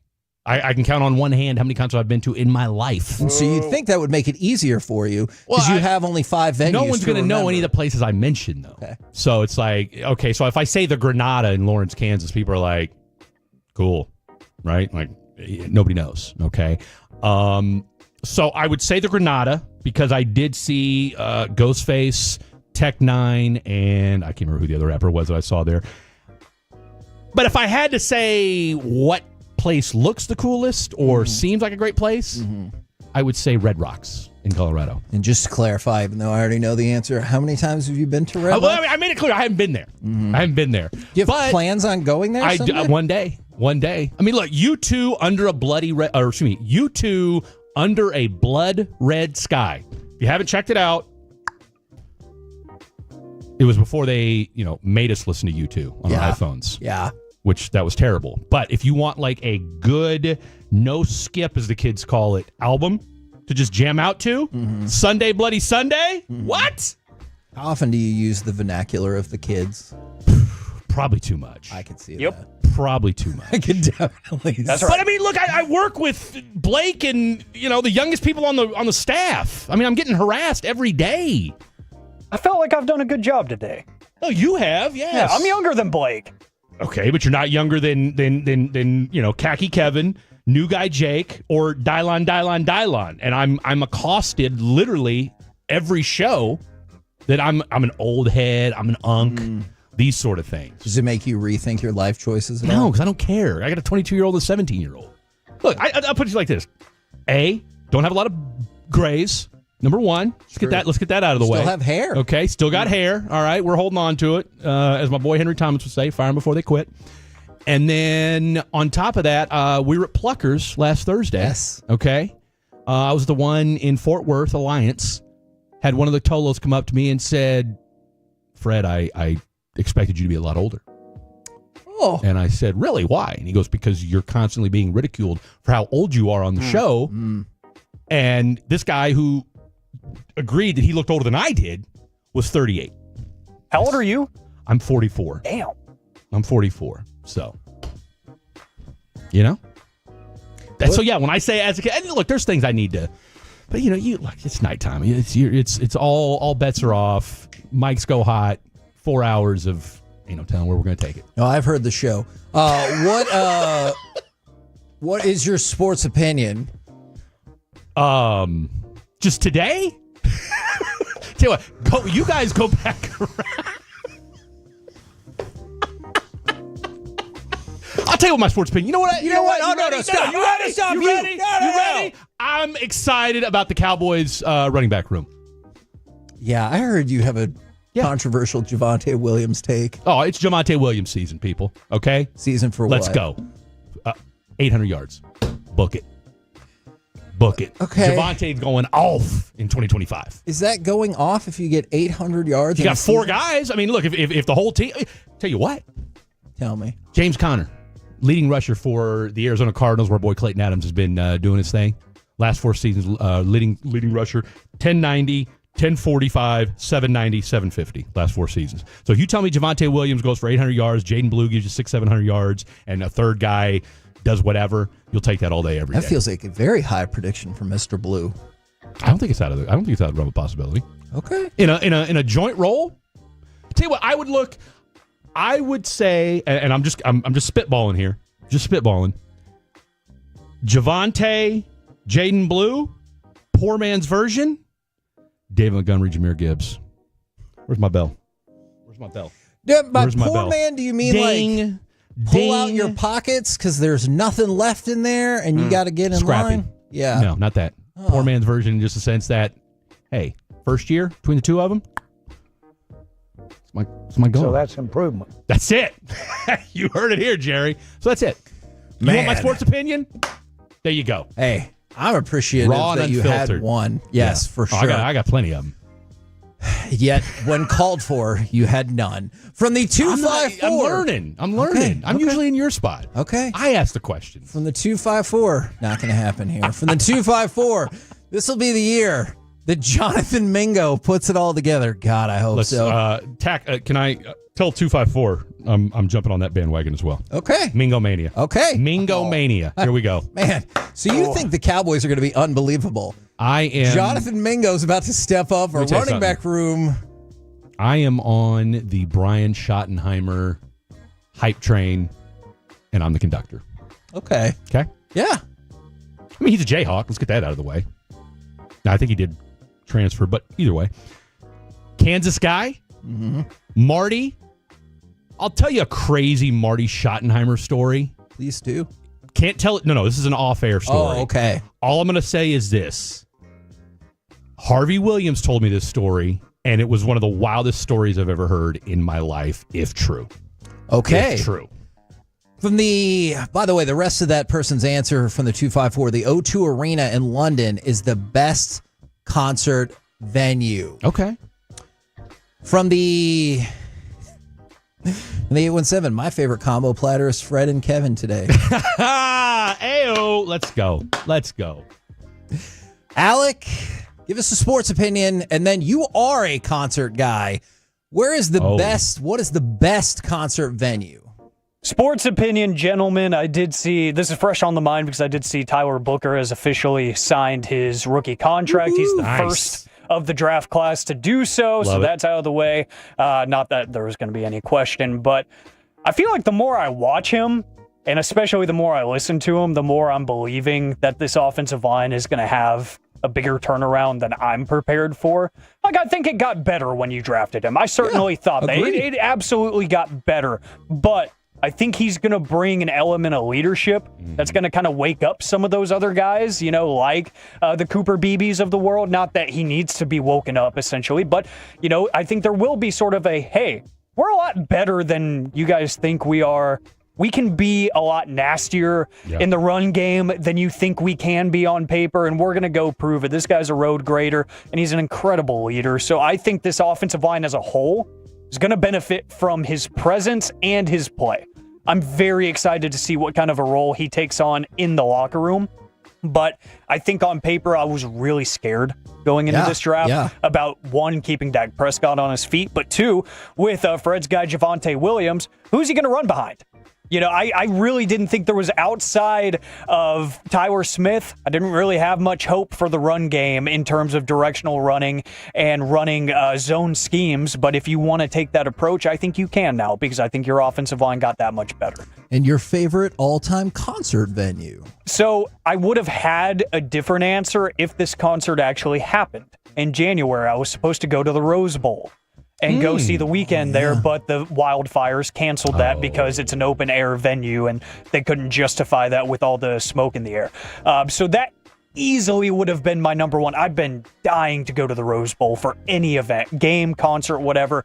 I need to make that happen at some point. But this is going to be a hot take, because I know a lot of people complain about the acoustics. Are you about to say AT&T? I love AT&T Stadium for concerts. I think I'm just partial to stadium shows in general, because the energy is just different when you have 60 to 80,000 people roaring versus the, 10 to 15,000 at an arena and the 5,000 at a little venue like Southside Ballroom, which is my number two. Southside Ballroom has a lot of nostalgia for me. I've seen a lot of acts that have kind of blown up since I saw them, which is pretty cool. It's like I saw them in this smaller venue. Now they're playing the double AC when they come to town. So there's a lot of sentimental value there for seeing some people kind of grow up in the music industry. But I really do enjoy AT&T Stadium. The 3 concerts I've seen there now, the acoustics have been What fine. concerts were they? Let's see. I saw The Weeknd there in 2022. I saw Kendrick Lamar and SZA this past weekend. And then How was that? Amazing. That was my number one of all time. How did Kendrick Lamar sound? The reason why I asked that, I went to a Jay-Z concert at the Toyota Center in Houston, which is basically their AAC. Awful. Couldn't have been. The acoustics were terrible. I've seen probably half dozen rap shows. Most of them have been in smaller venues. Yeah. I don't like big rap shows because I feel like, because you're talking, you're rapping, and it's less about music and it's about you rapping. I feel like you need a more intimate venue to hear what the hell they're saying, to really get into it. So I'm curious how Kendrick sounded. He was amazing, because if you follow his music even a little bit, you see that he's a real storyteller. So it was cinematic. Like, there was cutscenes in between songs. Cool. Like, there was literally him and SZA like at a gas station arguing with each other in a car over some snacks and stuff, and then him being interrogated. And right when they were setting up Euphoria, they're like, "Do you remember this phrase? Drop, drop, drop." And then it just kept on speeding up into Euphoria. Like, he's a storyteller, so I think it was amazing. And in that big venue with everybody going crazy, he actually broke his own record for a hip-hop show in terms of revenue. It was like $12 million in ticket sales. Yikes. Amazing at AT&T Stadium. So yeah, every show I've seen there has been amazing. I like it. Good to know. From the 940 Sports Opinion, Detaching from the Dallas Cowboys has improved my fandom for the Stars and the Rangers. Interesting. Huh. And their best venue they've ever been to is Jacobs Pavilion in Cleveland. It's on the river, and the skyline is clear behind the stage. Okay. I like that. From the 469, the Mavericks and Lakers both got worse in the Luka trade. And Red Rocks for environment, but the Box Center in Tulsa for sound. Okay. We get a little breakdown So right my there. Red Rocks got some love. Thank you very much. I don't think... Just saying. I don't think the argument was against Red Rocks. It was that Alec said he would have told you, but he didn't get to go to this place, so he had another one. And your response was, this place I've never been to. Right. I'm just saying, but it even though I'd never been there, somebody else agreed with me. Well, I don't think it's a hot opinion to be like, hey, Red Rocks looks popular. I'm just saying, Right? you asked. Every I'm Dave just Matthews giving you- Band concert that's ever taken place feels like it's been at Red Rocks. But U2 is what really... Check out U2 Under a Blood Red Sky. What if I don't really like you two? That's why you need to listen to that one. And if you still don't like them afterwards, all right, fair enough. I don't like dislike them, but I'm just like, I get it. I'm with you on that. From the 214, my sports opinion, neither the Mavs nor the Lakers will win the championship next year. And the House of Blues in Dallas. By the way, one specific concert venue people are saying is Starplex. And they're like, it's always going to be Starplex to me, not Jexa or Smirnoff or Dos Equis. So people have had enough with the naming rights battle. And they're like, hey, let's just go ahead and call it Starplex. Seriously. Now, do you count this as a sports opinion if somebody suggests that an athlete does OnlyFans? Does that count? No, okay. Absolutely, I do. Okay. It's a sports opinion. From the 903, former G-Bag Nation guest Paige Sporanic should give up golf for OnlyFans and their favorite concert venue, Toyota Music Factory in Irving. Okay. From the 817, oh, wow. From the 817, the Rangers will win the division in Carnegie Hall because I got to perform there.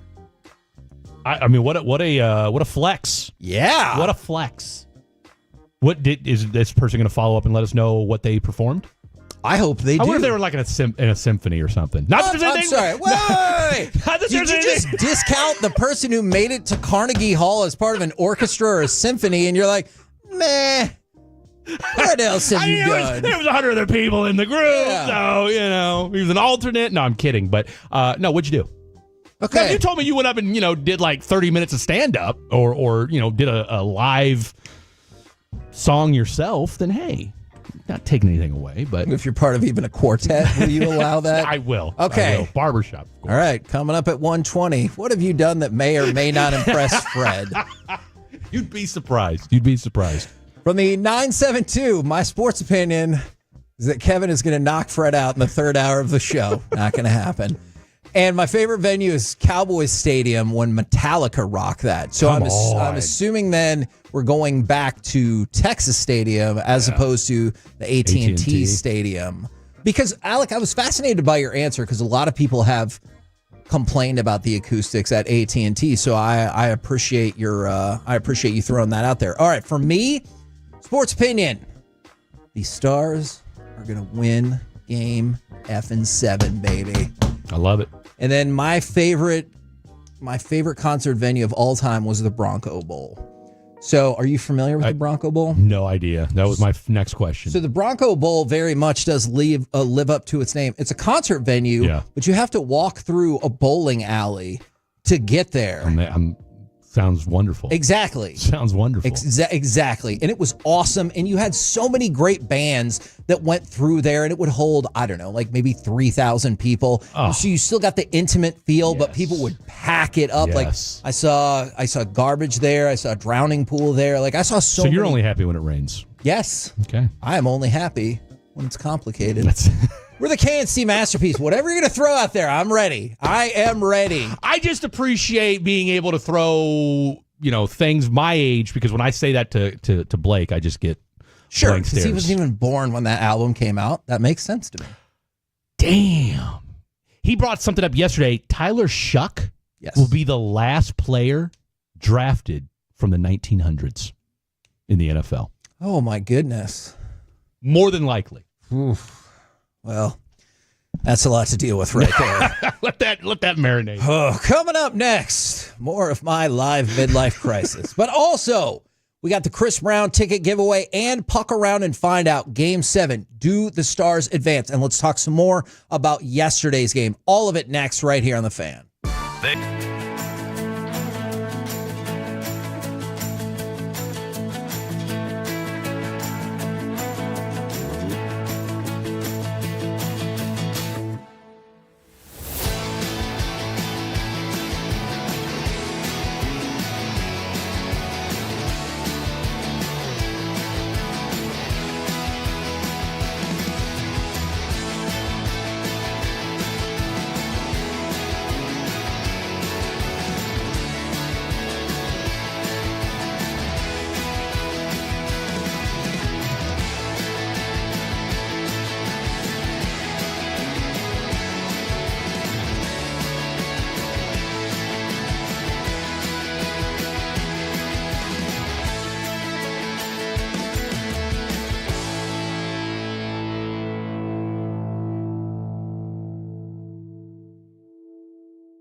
Uber Eats has Lola V products? I gotta remember that. Well, you know, they say in order to remember something, you have to forget something else.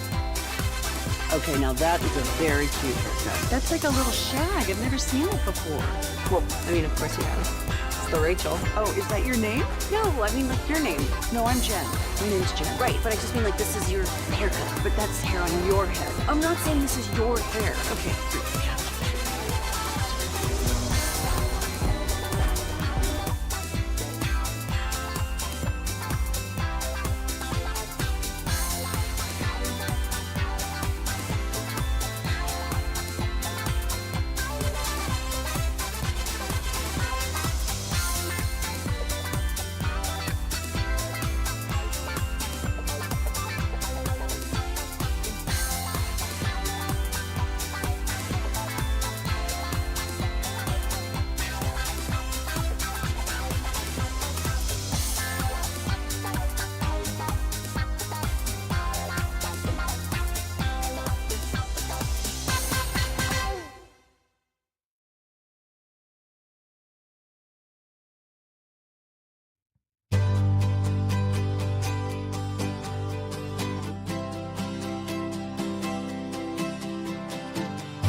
Hey, remember when you used to be what was it, pepper lady? Those are better. Nutmeg maidens? No. Nutmeg maidens. I just said that. Is it Spice Girls? Doesn't sound right. Was it Saffron Squad?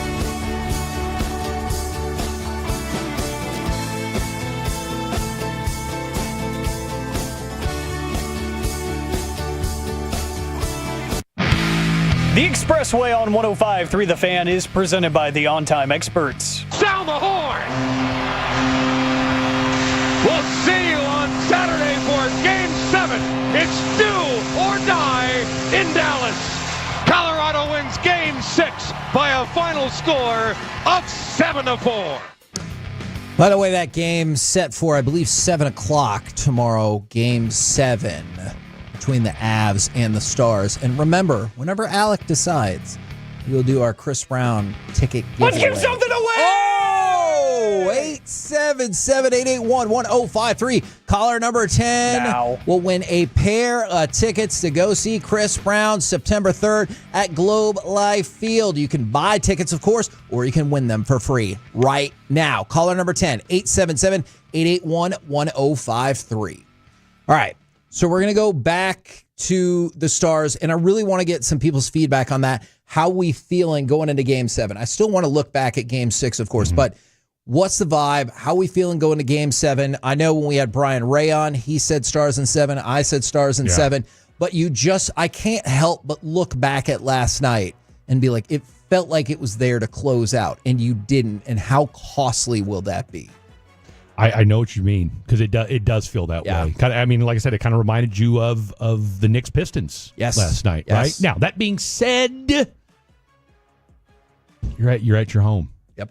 I mean, it's going to be, and we don't need to tell Stars fans anything they don't already know. Them last time. You beat the brakes off them boys last time. So now that said, it is a. I mean, is there anything better than a Game 7? I don't care what sport it is. And for a lot of people, I think I'm in this group too. Specifically hockey. You're right. Game 7 is great, but hockey Game 7 is nuts. Hockey's again, I've learned more. The last time I watched hockey to this extent was 2000, and I watched the Kings. Okay.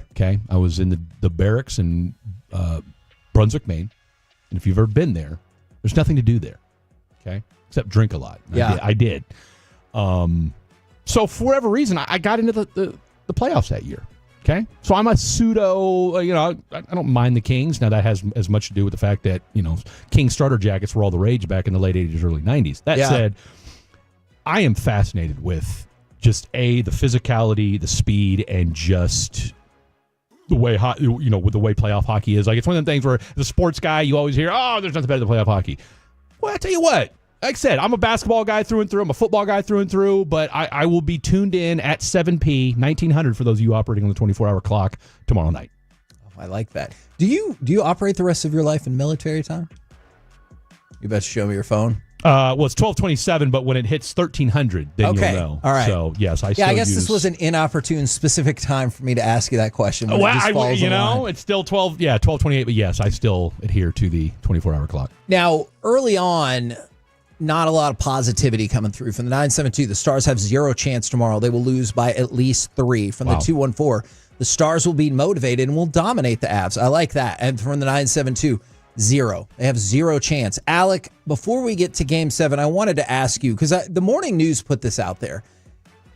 I get their point. I think it's a complicated question. Did Ottinger do enough for the Stars to win yesterday?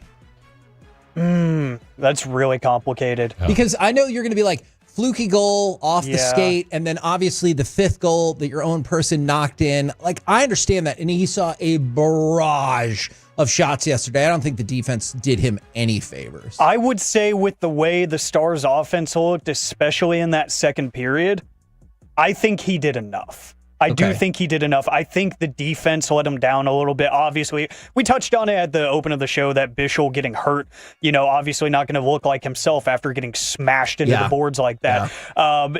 I don't think that did them any favors. I don't think the defense was particularly great in this game either, all around. At times they flashed. I was impressed because Colorado is just so quick.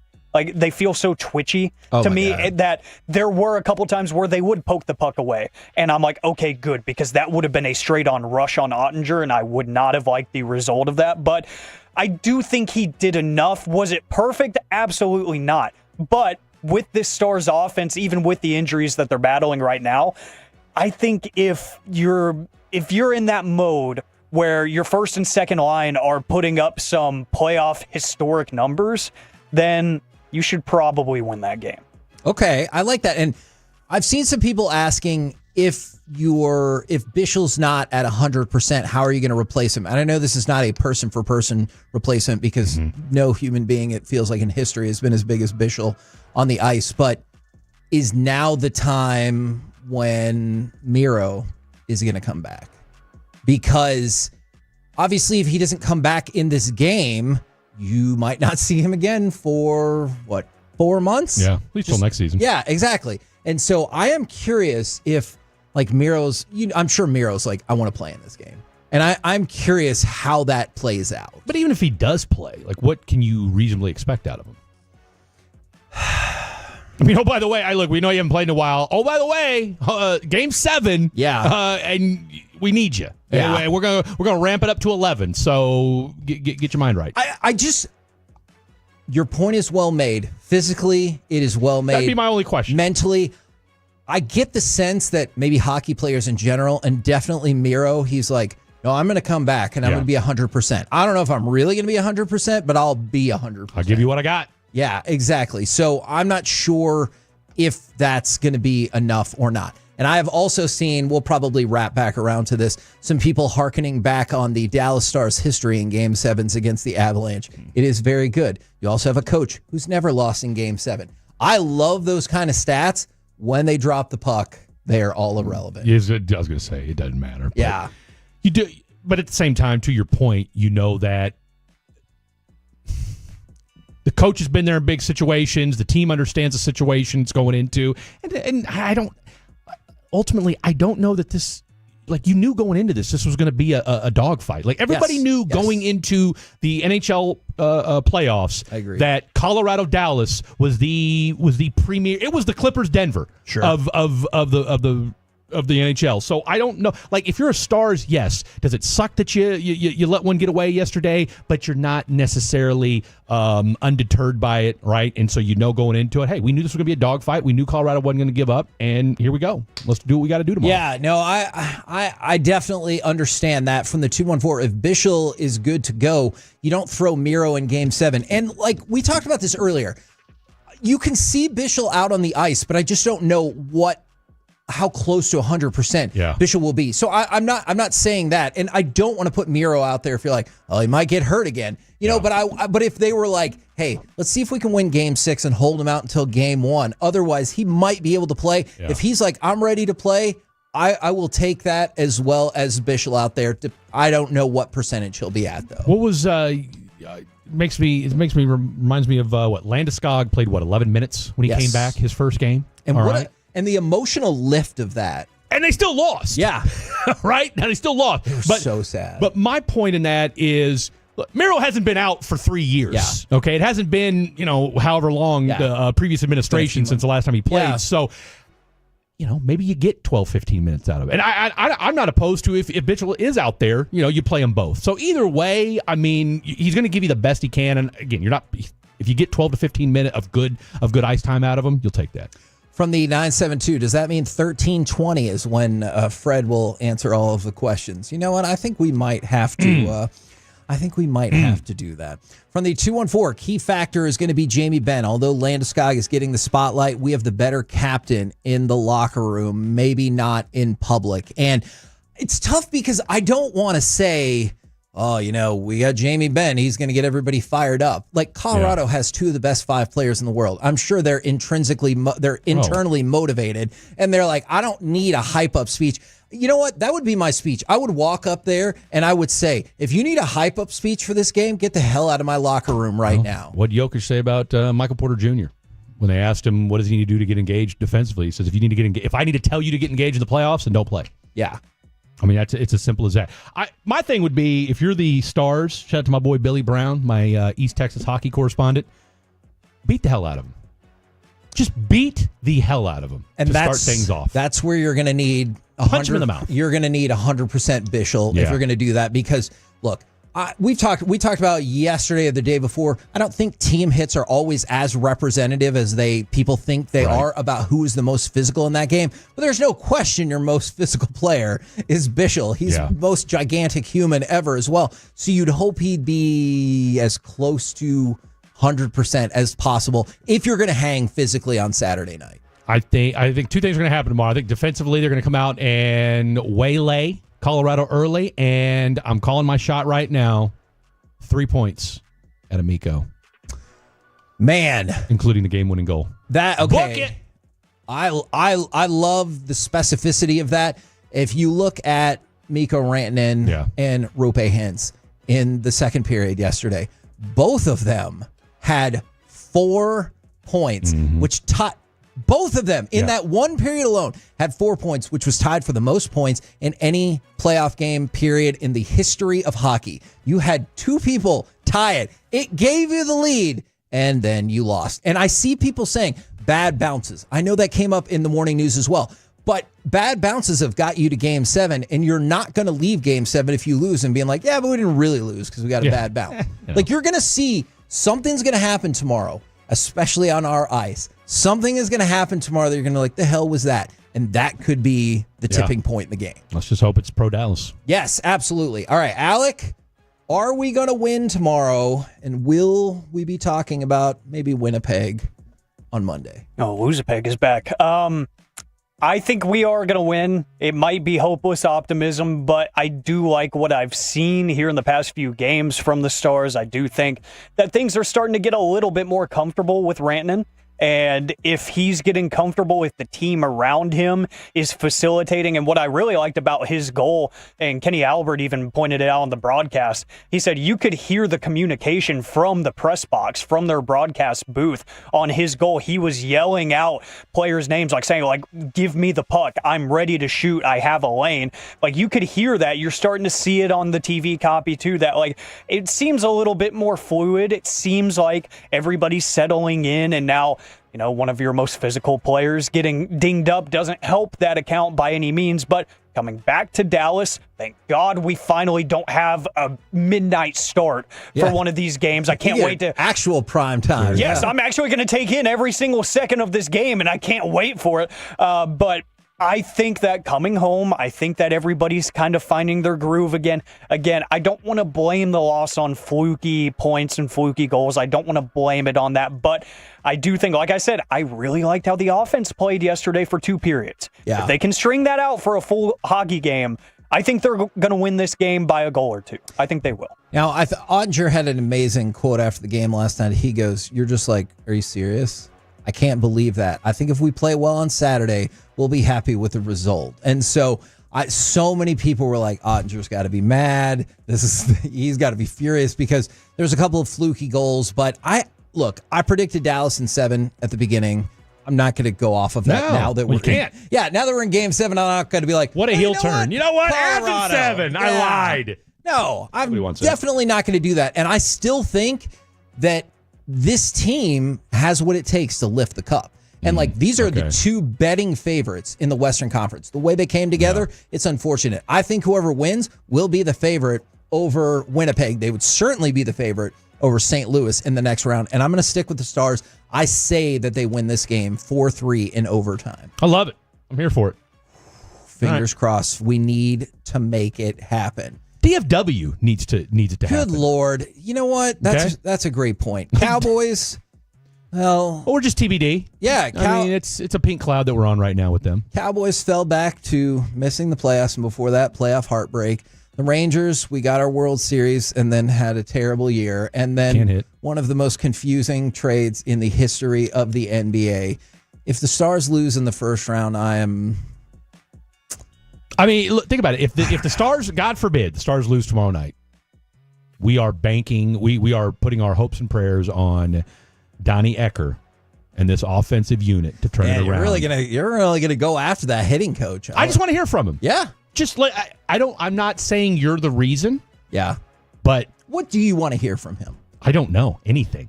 Okay. Sing the ABCs for all I care. Just I mean, what's your philosophy? Okay. Tell me anything, Donnie. What's your favorite concert venue that you may or may not even been to? Okay, yeah. Let's get down to brass tacks, Don. I do want to hear that. Let's get down to brass tacks. From the 214, can we all agree that Makar is a little B? Yes. Yes, we can. I'm here for it. What with his stupid embellishments that they didn't call and everything like that? Yeah, that's great.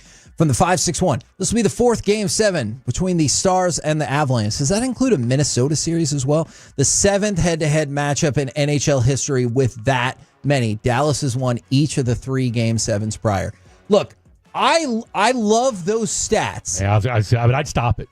And I just leave it alone. I love those stats, and I love their head coach hasn't lost a Game 7, but then the puck drops, and you're like, yeah, does that really matter now? No. From the 214, this guy, is he RJ's cousin? I mean, what are we doing here? Look, we're going to answer more of those questions that you have. What I've been called as what? His cousin, his brother, anything else? Yeah, if you really want to know, you were called a better version of RJ by one person. You were called a Timu version of RJ Choppy at another one. So people have you know as well as anybody, the texters, you could be one texter's best friend and the other one wants you dead. So you just don't know. All right. We're going to see about question time, story time with Fred. But right now, it's time for Masterpiece Theater.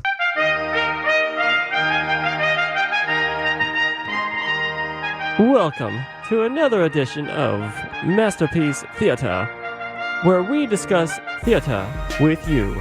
And now, 2 guys who know absolutely nothing about theater, Corey and Kevin. So, what I want to know today... Is it Dylon? As a background music? No, the dude that just did that intro. That was our very first producer, Waddle. Really? Yeah. That's have you heard Dylon? Well, wait till you hear Dylon, our newest producer here. Okay. So you guys obviously have the ultra talented Alec Medford. We get the rotation of producers. Oh yeah. Okay. You know how that works, right? Now look. That being said, I love them all like foster children. Dylon, the newest member of the Team 105 through the Fan. I thought that was him. Sounds exactly like the Interesting. Does sound kind of like, I'll give you that. Right? Yeah, it's similar. Okay. Fascinating. Like, okay, Dylon, look at you getting in some KNC Masterpiece love. Ain't even been here a week yet. Now, that was a fellow by the name of Waddle. Okay. Who recorded that for us. So, our question today, 877-881-1053. Give us a movie that has caused a legitimate argument between you and your friends and or family. So Corey and I were talking about this a lot, and I know one of the things that he would say is The Perfect Storm. Have you seen the movie The Perfect Storm? George Clooney, Marky Mark? I was thinking of something. No, I haven't. All right, so they go out on this boat, and all this stuff happens, and then they die in this unbelievable storm. And you're like, you gave it away. You're like, then okay, that movie came out like 26 years ago. All right. But then they die, and you're like, so none of that happened, right? Like, all those conversations, everything else. They found a bottle. Yeah, you don't know. I don't know. And so that came up. But the movie it is for me is Cut 11, because I love this movie, and it caused some problems. Has it ever occurred to you that instead of running around blaming me, given the nature of all this news, this could be a lot more complex. I mean, it might not be just such a simple, What in God's holy name are you blathering about? All right. That movie is The Big Lebowski. Oh, what a great movie. So when I was in college, saw the movie, loved it. Yeah. Still think it's phenomenal. One of my roommates, and he had a fiance at the time. Well, spoiler alert, they didn't get married. Oh. That's a whole nother story for a whole nother day. We can fill a couple of segments with that. And so his fiance loved that movie, and we had a conversation about Big Lebowski. Okay. And she saw it with my roommate, and he was like, this movie is stupid. And so she was like kind of mad at him about that. And they had an argument. And I talked about it. And I was like, oh, yeah, man, you need to watch that movie again. It's awesome. And he goes, really? Yeah. He goes, do you think I should watch it again? Huh. All right, I'm going to do that. His fiance was livid. She was like, hold on. So I've told you to watch this movie again, and you're going to spend your life with me. And you're like, meh. But Kevin, who you just met a month or two ago, he says, and you're like, well, maybe I do need to give it another shot. Yeah. It was tremendous. I understand it. So I want to know if people have movies like that has led them into these arguments with family, friends, whoever. Whew. I mean, first of all, hold on, I'm gonna pause you. If you tell me a movie that you've heard this happens, but you've never actually seen it, I'm gonna throw this highlighter at you. Look, my movie watching ability is far better than my concert going good ability. That said, or experience rather, I guess Harsh Times would be the only movie that really jumps to mind where me and friends have been at odds as to that movie. Which side do you fall on? I thought the movie was great. Okay. I thought the movie was great. Now, that said, let's for anybody that's seen Harsh Times before the people start chiming in, the movie's terrible, which is it's Christian Bale. Yep. As a white boy who grew up in East LA. All right. So he's got kind of the S.A. Cholo vibe going on as a white guy. And people said, he's appropriating, da-da-da-da. Mind you, it was David Ayer, who is the screenwriter, whose first screenwriter was Training Day, right? And he's done he did The Working Man. Great catalog of movies. Grew up in East LA, Navy guy as well. Wrote that movie. That was his directorial debut, and I thought it was absolutely phenomenal. Eva Longoria is chef's kiss in that movie. It's all about the ending. It's all about the ending. Okay. I don't need a happy ending. Fair. I agree with that. Pause. Don't need one when it comes to a movie. So, but people acting, the storyline, it's a wild movie. It's wacky. Alec, do you have a movie that has caused some strife between you, friends, family, whatever? There's a couple that come to mind, and ironically, they're all superhero movies. It feels like, at least in my friend group, those are the most divisive kinds of movies because not everybody can be pleased in those scenarios. Sure. They have this idea of what's going to happen, and it doesn't happen, so they think the movie's horrible. Avengers Infinity War. That one got the group chat going crazy. That was my senior year of high school when that came out, and we actually went... Yeah. Sorry, you're old. It's okay. We actually went for our Arts and AV awards with Nate Wood. He booked it up at the Studio Movie Grill in Mansfield, so we did our little awards ceremony and then watched it after. We sat there for like an hour in the seats after just arguing about they're not actually dead. This is going to happen. Thanos is going to die, or no, Thanos is going to be their friend, blah, blah. Like, everyone was like, they can't be dead. But we just watched them disintegrate in front of our eyes. We literally sat there for an hour and just argued about what's going to happen next. And there's that one friend that's like, I read the comics. This is what's going to happen. Tell me, yeah. Yeah, like you can't tell me what's right and wrong because I read the entire series, dang it. Okay, I'm glad that you brought that up because I'm going to throw it to cut number 12. This is the movie that inspired this discussion in my brain. And I don't know if people will hear this clip and they're like, oh, yeah, I totally know that movie or not. But go ahead and play it. I'm sorry.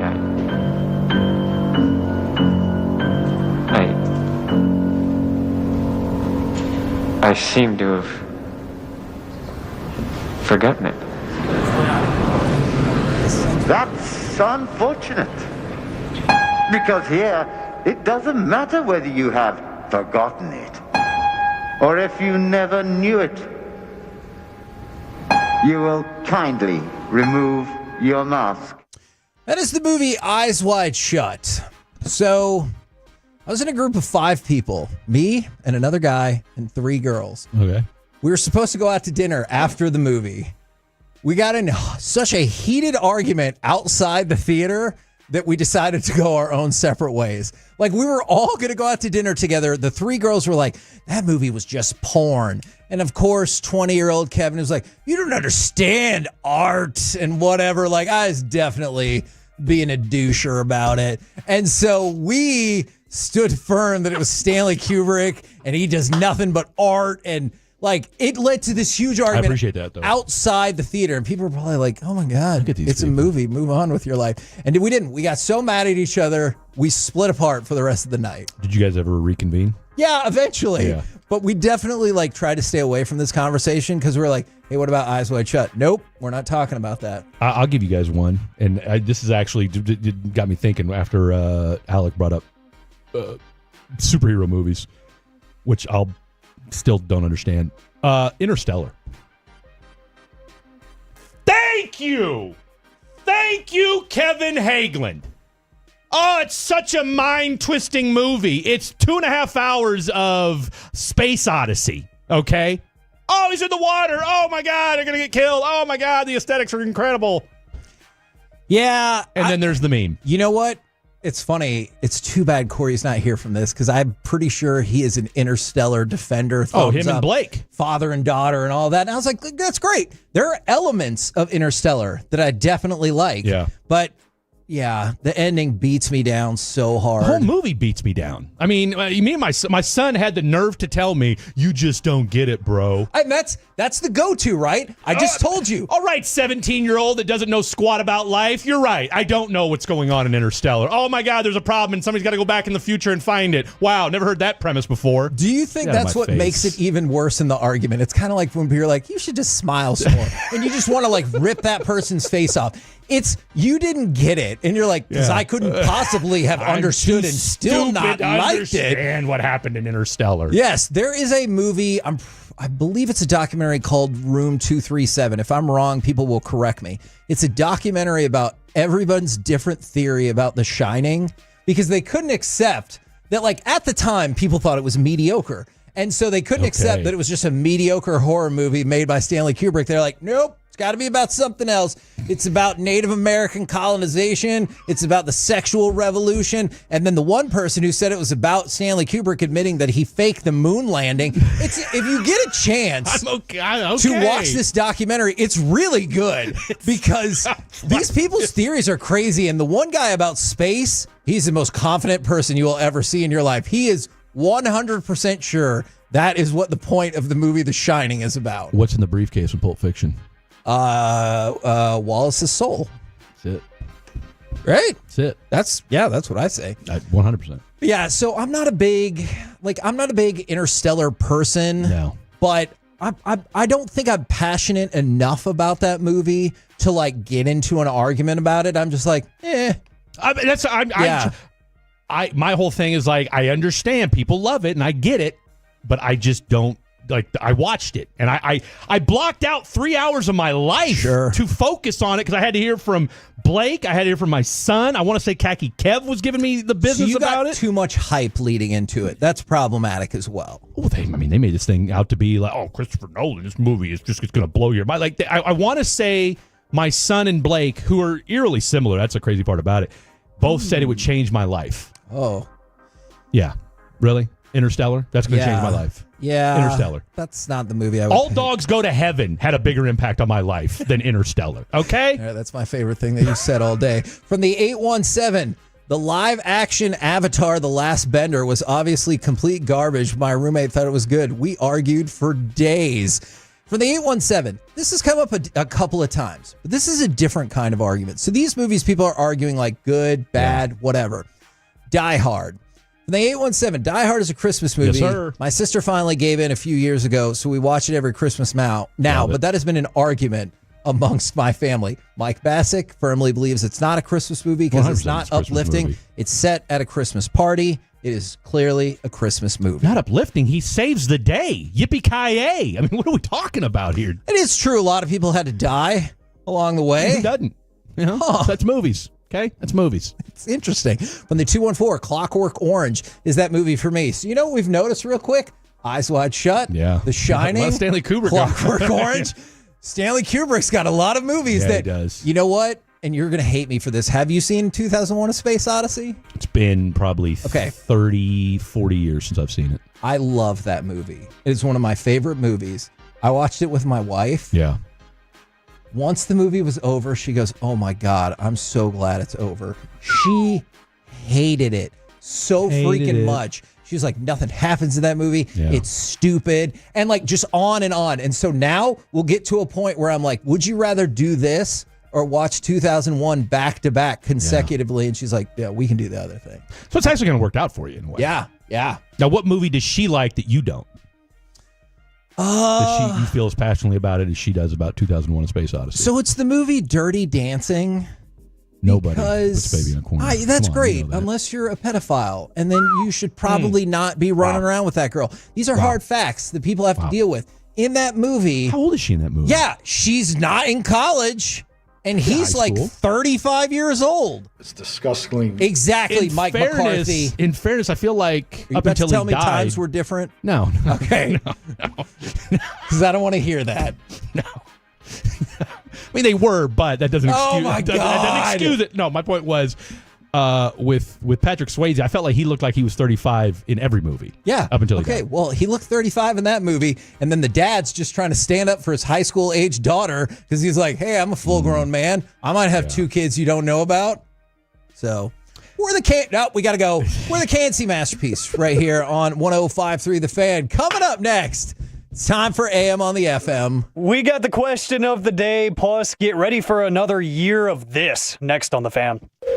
North Texas born and raised with the same sports passion as you. Chairman Fringe Element.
Images has Lola V products? I gotta remember that. Well, you know, they say in order to remember something, you have to forget something else.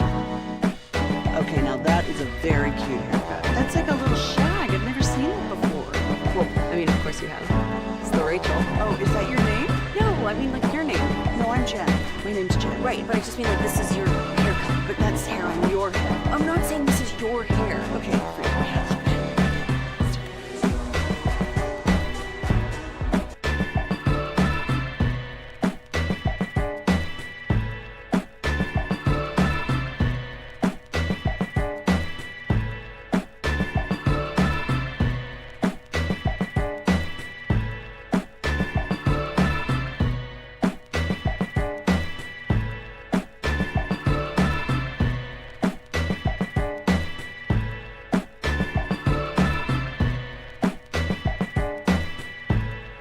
Driven by our D&M Leasing Studios, it's the KNC Masterpiece on 105.3 The Fan. KNC Masterpiece right here on 105.3 The Fan. It's been a fun day, and now I'm going to go with this word. It's about to get even funner because it's time for AM on the FM. What does this button do? Please, please, do not push the button. You have no idea what it...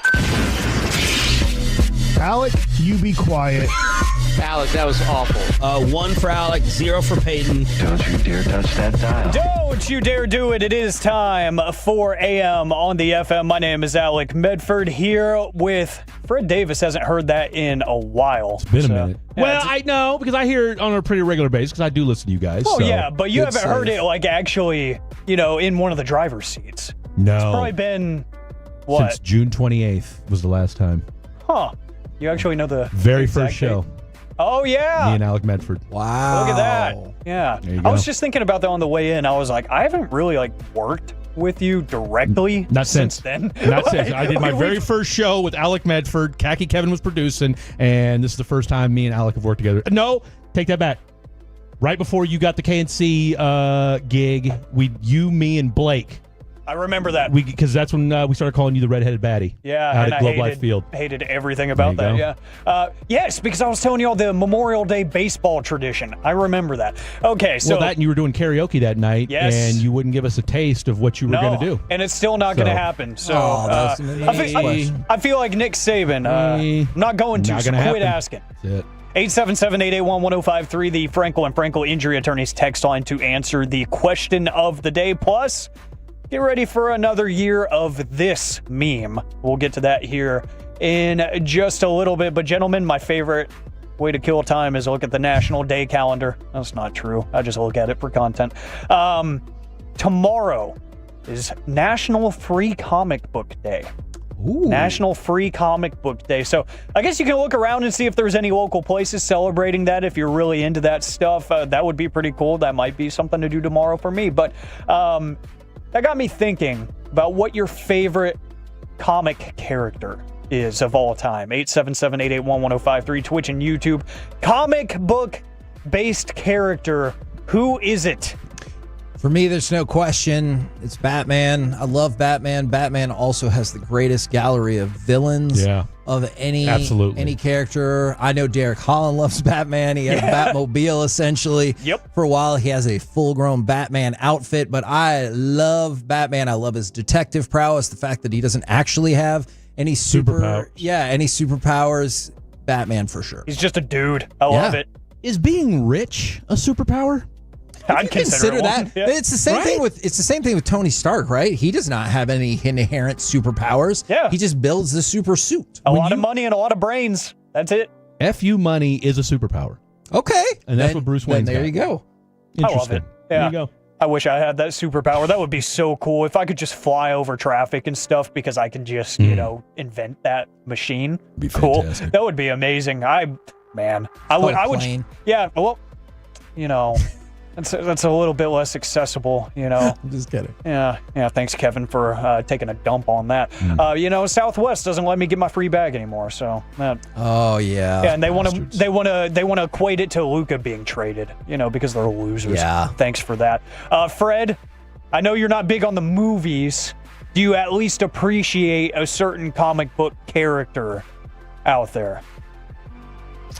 I do. I do, right? I mean, I was never a big comic book guy growing up, as I'm sure you guys all might imagine. I would go with the Joker. Okay. As my favorite comic book character.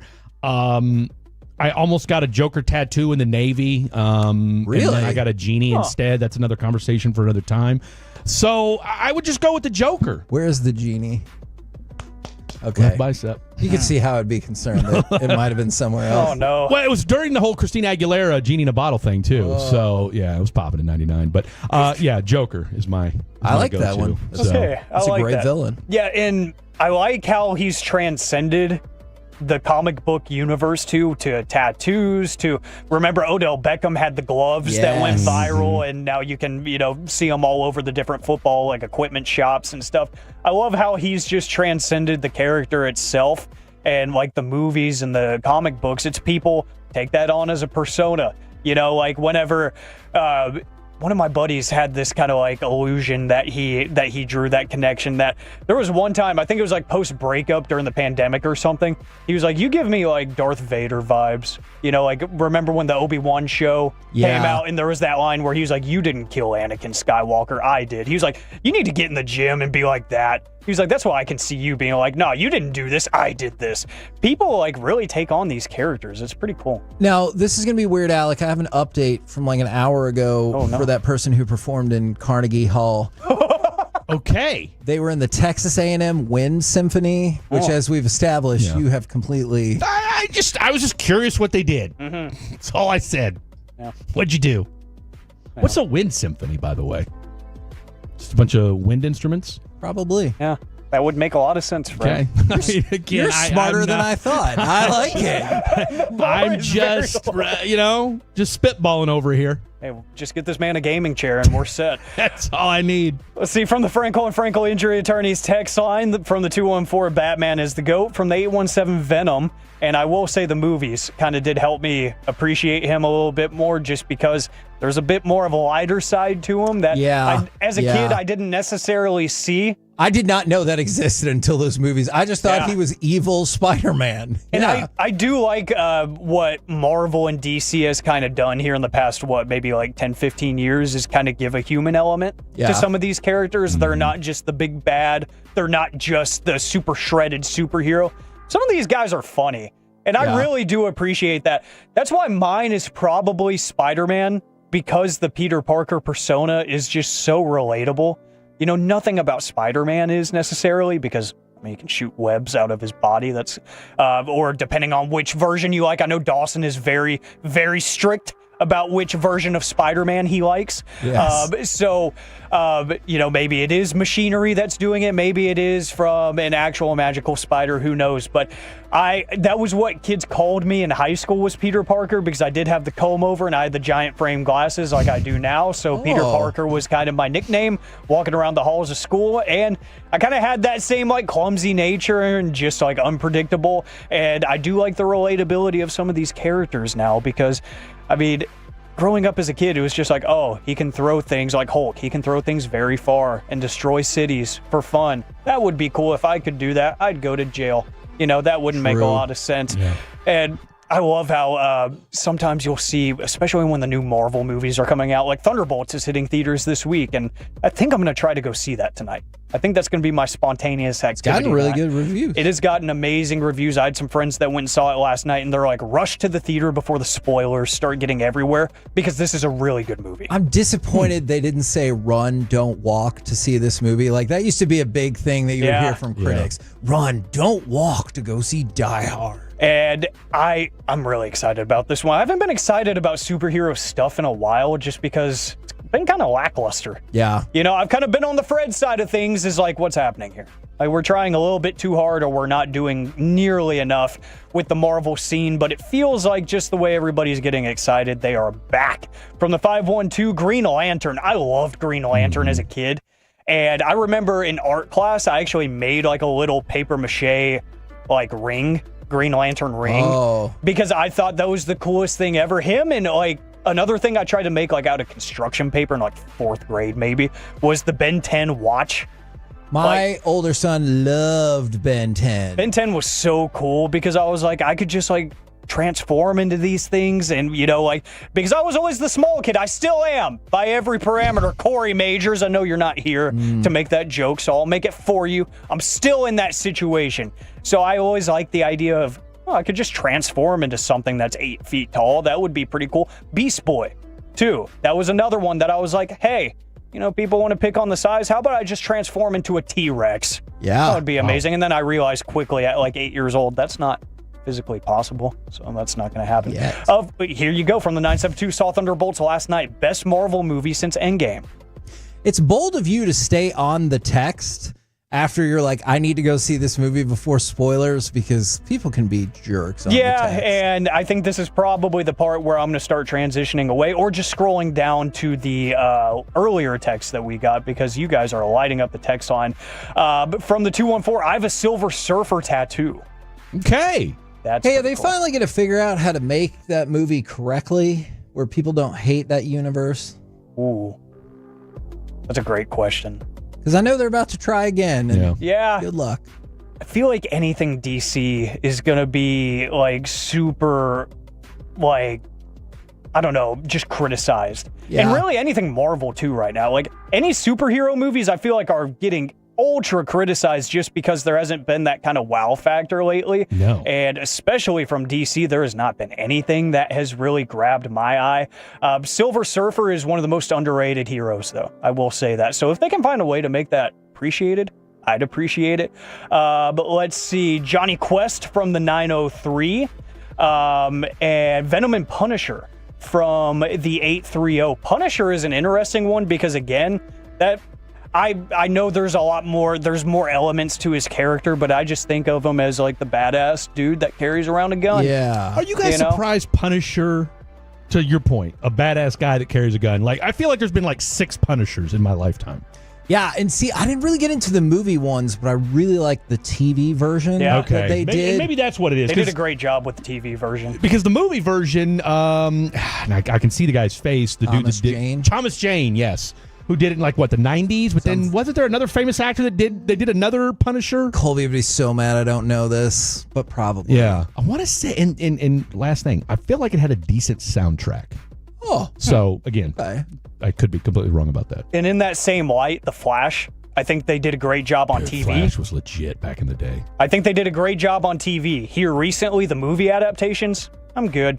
I think the Grant Gustin Flash was pretty solid, and I really enjoyed the first 4 seasons, and then I just couldn't keep up with what was happening. All right, guys, I said get ready for another year of these memes. So I just want to remind you that Grand Theft Auto 5 was released September 17th, 2013. Damn! Wow. Rockstar Games, who is the studio that creates Grand Theft Auto, announced earlier, either this morning or late last night, that Grand Theft Auto 6 has been delayed. Wow, shocker. And it is set to release on May 26, 2026. Damn. So it was supposed to be this year. They didn't really give a concrete date, I don't think. It was just like fall, winter of 2025. Now it's May 26, 2026, and they put out this whole BS statement about, we're so sorry. But they just kind of overestimated this thing, even though 2013 is when the last adaptation of this game came out. And this, I will say, this has sparked one of my favorite memes where people are like, we got blank before GTA 6. Like here recently, we got a John Cena heel turn before we got GTA 6. Right. The Empire State Building Twitter account, yes, that's a thing, tweeted out that they got a dragon on top of the Empire State Building before they got GTA 6. You can see that picture there. That is a real thing that happened. There was a dragon on top of not a real one, obviously, but they put a dragon on top of the Empire State Building. So there's a lot of things that are going to happen that have happened, but I saw Discussing Film on Twitter. They post all the film updates and stuff. They said we're going to get Scream 7 before we get GTA 6. We're going to get Squid Game Season 3, Avatar Fire and Ash, Stranger Things Season 5, Avengers Doomsday is going to come out. We're going to get a Mandalorian and Grogu movie. Oh, yeah. Before we get GTA 6. And the Super Mario Bros. Are getting their second movie before we get GTA 6, which again, GTA 5 came out in 2013. So Rockstar, that sucks. With a KNC masterpiece right here on 105.3 The Fan. Coming up next, let's go through the rest of the NBA and NHL playoffs, especially how that could impact the Stars. But also, I feel like we need to ask Fred some questions. If you have questions for Fred, I do too. We will ask those and do Masterpiece of the Week. It is a jam-packed segment coming at you next right here on The Fan.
Do you think it's true that you've got to forget something else to remember that Uber Eats has groceries? No, that's absurd.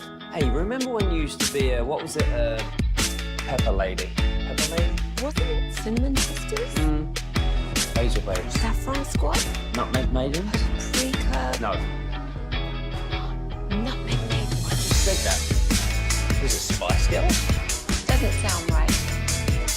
Was it Saffron Squad?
This segment of the KNC Masterpiece is brought to you by Cars for Kids. Donate today at carsforkids.org and by the personal injury lawyers Frankel and Frankel. If you've been injured in a car or truck wreck, call Frankel first, 214 or 817-333-3333. With Frankel and Frankel, there's never an out-of-pocket cost. They only get paid when you win. Frankel and Frankel, the go-to car and truck wreck attorneys in Dallas.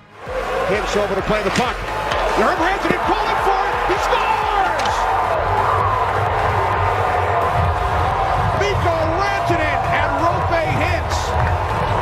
Up their 4th point of this period, tying an NHL postseason record. Told you. KNC Masterpiece right here on 105.3 The Fan. We got Masterpiece of the Week coming up in just a minute. I'd ask Fred a few questions as well, but wanted to go through the rest of the NHL and NBA playoffs. Tonight, Winnipeg and St. Louis. Desperately want St. Louis to win this game just because I want that series to go out to 7 games, especially now that we know Stars Avalanche is going to go out to 7. On the other side of the West bracket, Las Vegas made it through. Edmonton made it through. That should be a hell of a series right there. I'm excited to see how it all plays out. Yeah, I was kind of bummed my Kings got knocked out. Sorry. That's all I got. You had to go up against the best player in the world. That's true. What are you supposed to do? Well, I mean, there's only so much you can do. Is there an NBA series? Obviously, no Mavericks. Are you a Rockets fan?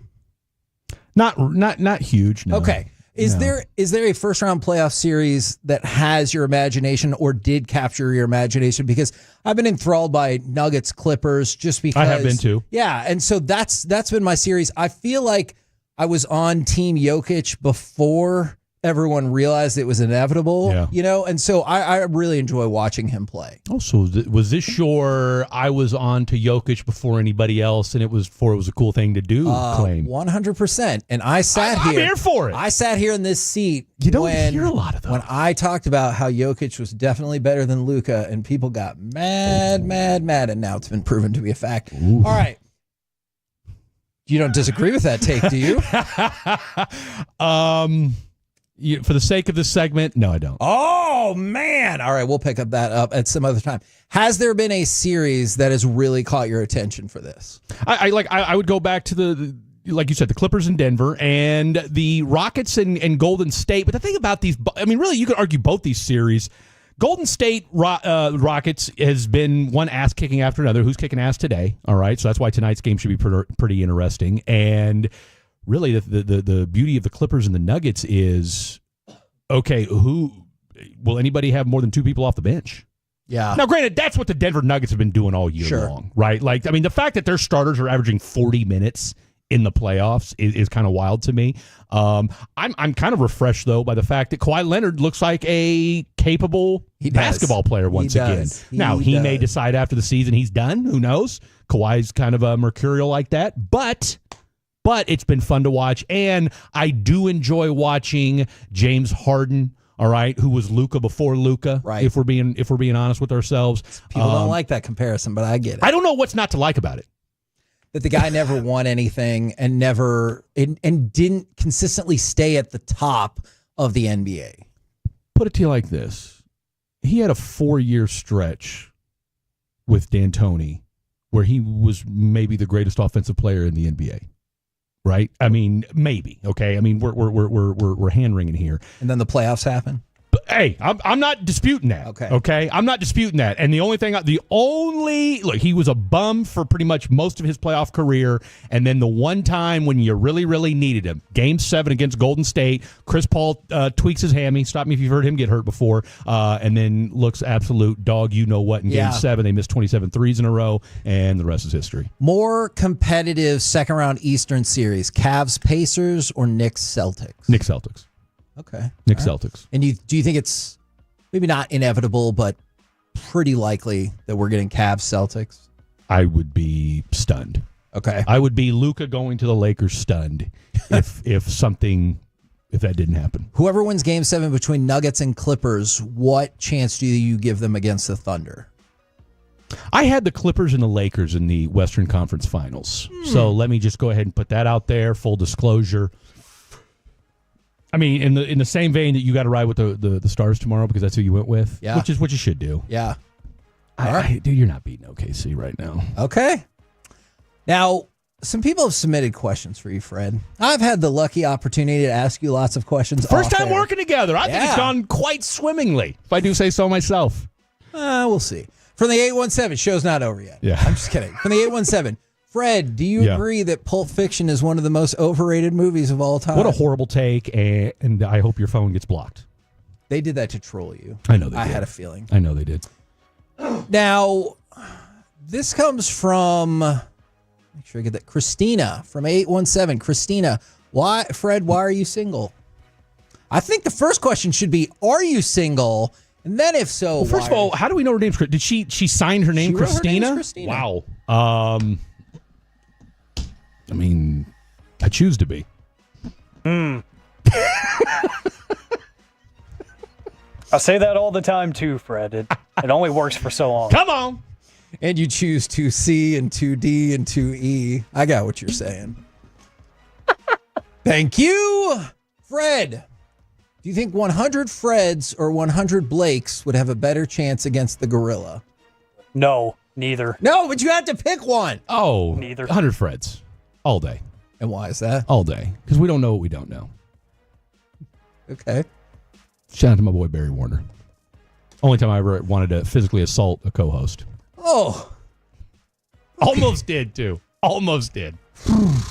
Well, hey, look, that was years ago. Okay. I was still drinking back in those days. Yeah. So. All right. Fred. Yeah. I've seen this come up a couple of times. Uh-oh. Can you tell us your thoughts about Eric Mangini? Oh, that's a deep pull from the fatties right there. Right now, we're working on, how long Schottenheimer been coach? 2 months? Yeah. Give or take? So I've got a 2-month tease going on right now. Eric Mangini, the nice things he said about Brian Schottenheimer coming up later on Fan After Dark. And it just might never. Oh, no, we'll pay it off. Okay. Look, I am the tease of all teases. Okay, I will string a tease out for 2 months. So you got horizontal, you got vertical teases, and then you got a Fred tease. Oh, that's why you're single. Well, you'd be surprised the number of women that don't mind being teased. Anyway, digress. I digress. So you said you digress, but you still said the thing that you should have digressed before. Not totally sure you get that concept 100%, but we'll get into that later. All right, now it's time for Masterpiece of the Week. She said, list this. Gentlemen, just when I didn't think it could get any more chaotic, it is time for Masterpiece of the Week. Hey, Alec. Hey, Kevin, how are you today? Good. Good. We'll see if you really mean that after the show. Fred, how are we doing? I get to go to the Dallas Car Show. I'm good, man. Oh, that's true. It's going to be a nightmare getting there, but hey. There. Yeah, it's looking nasty out there. Fred, how you doing today? Amazing. Right side of the dirt. There we go. It's time for Masterpiece of the Week. We're going to revisit some of the wild, wacky, and odd things said on this very program. I have a feeling that Fred's going to pop up a few times next week. Oh. Yeah, so there's a tease for next week. But, Kevin, you know we have a long-standing tradition here. Bad day for you then, Corey. Yeah, Corey, and I know he's in the building, but Gavin Dawson, too. Which one would you like to hear from first? Corey. Okay, Corey. We're going to start off hot. Corey said this. You just keep banging throughout the night, and by the end of the evening, they're just like, man, we didn't even realize we were exhausted. That's a true story. I stand by that should be his next men's tea commercial. Like, just take that drop. Great one. Oh, speaking of men's tea commercials, you're going to hear one in a little bit. Oh. Yeah, there was a bit of a moment I'm that intrigued. he had. It couldn't be as bad as when Mike's like, phone number is, you know what?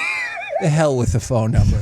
Like, that's Google an it. actual thing that happened in his commercial. I'm here for it. And I love that it was a men's tea read, too, that Corey stumbled on. We'll get to that in a little bit because we do have to pick on Gavin Dawson as well. Dawson explaining his technique.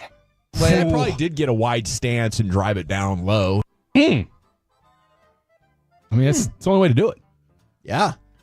Now we can combine that with Corey's teams. And we got Didn't even realize you did it. Yeah. Didn't even realize you were exhausted. Man. I feel like it gets even closer to the line each week, especially just by the way I name some of these clips. Some of the names I can't even read on the radio because I would get in trouble. Corey also said this. Maybe give him a finger or something like that, you know? Oh. Now, Fred, you've stumbled onto a very special subcategory of Masterpiece of the Week. Yeah, you did. Boy, I guess so. And that is me supporting Corey Majors no matter what he says. Yeah. You will hear in these clips, play it again, I support the things that Corey says. Maybe give him a finger or something like that, you know? Yeah. I feel like you were kind of torn on that one, though. Like you weren't sure, Kinda but you went ahead and hesitated a kind of little bit. made some Yeah. inaudible noise that could go either way. Yeah. I'm here for it. I make a lot of noises like that. I mean, come on. Interesting. 4 hours of radio. You're going to do something. Oh, man. Kevin, speaking of that, I feel like this is a great segue. I made a 4-play, well... What? Look, here's the thing. What's the thing? Here's the thing. At least you're still doing it. Daily fantasy. All right? It's not gambling. No. They're two totally different things. 9 day. So you don't say parlay or you made a 4 whatever bet. And so the go-to for underdog is play. And so I had 4 different picks. Yeah. And so I thought 4 play. 4 and play. I made a 4-play. All right. Play it one more time. That little pause that you hear before 4-play is my mind desperately trying to come up with anything else. Otherwise, you just have to stop talking. Yeah. And so you hear it. I didn't find it.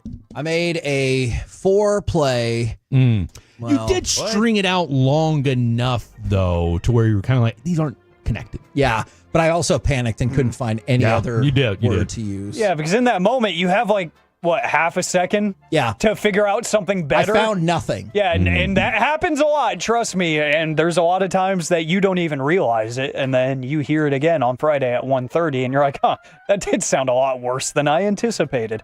But let's see, we're going to pick on Corey again because he's not here. Corey said this. Dallas wins, and I got laid last night. Oh, great. If that's not a winning combo, I don't know what is. Not last night. But just in general, yes. Sometime this week. That's why I like he's it. not here. I like it. Let's see, Kevin Hageland.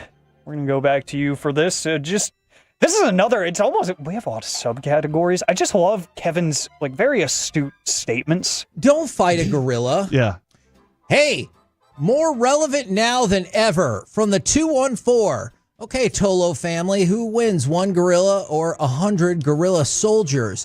And then another person from the 214 said the debate of 1 gorilla against 100 men is over. Someone simulated 1 million men against 10,000 gorillas, and the men only got 14 gorillas.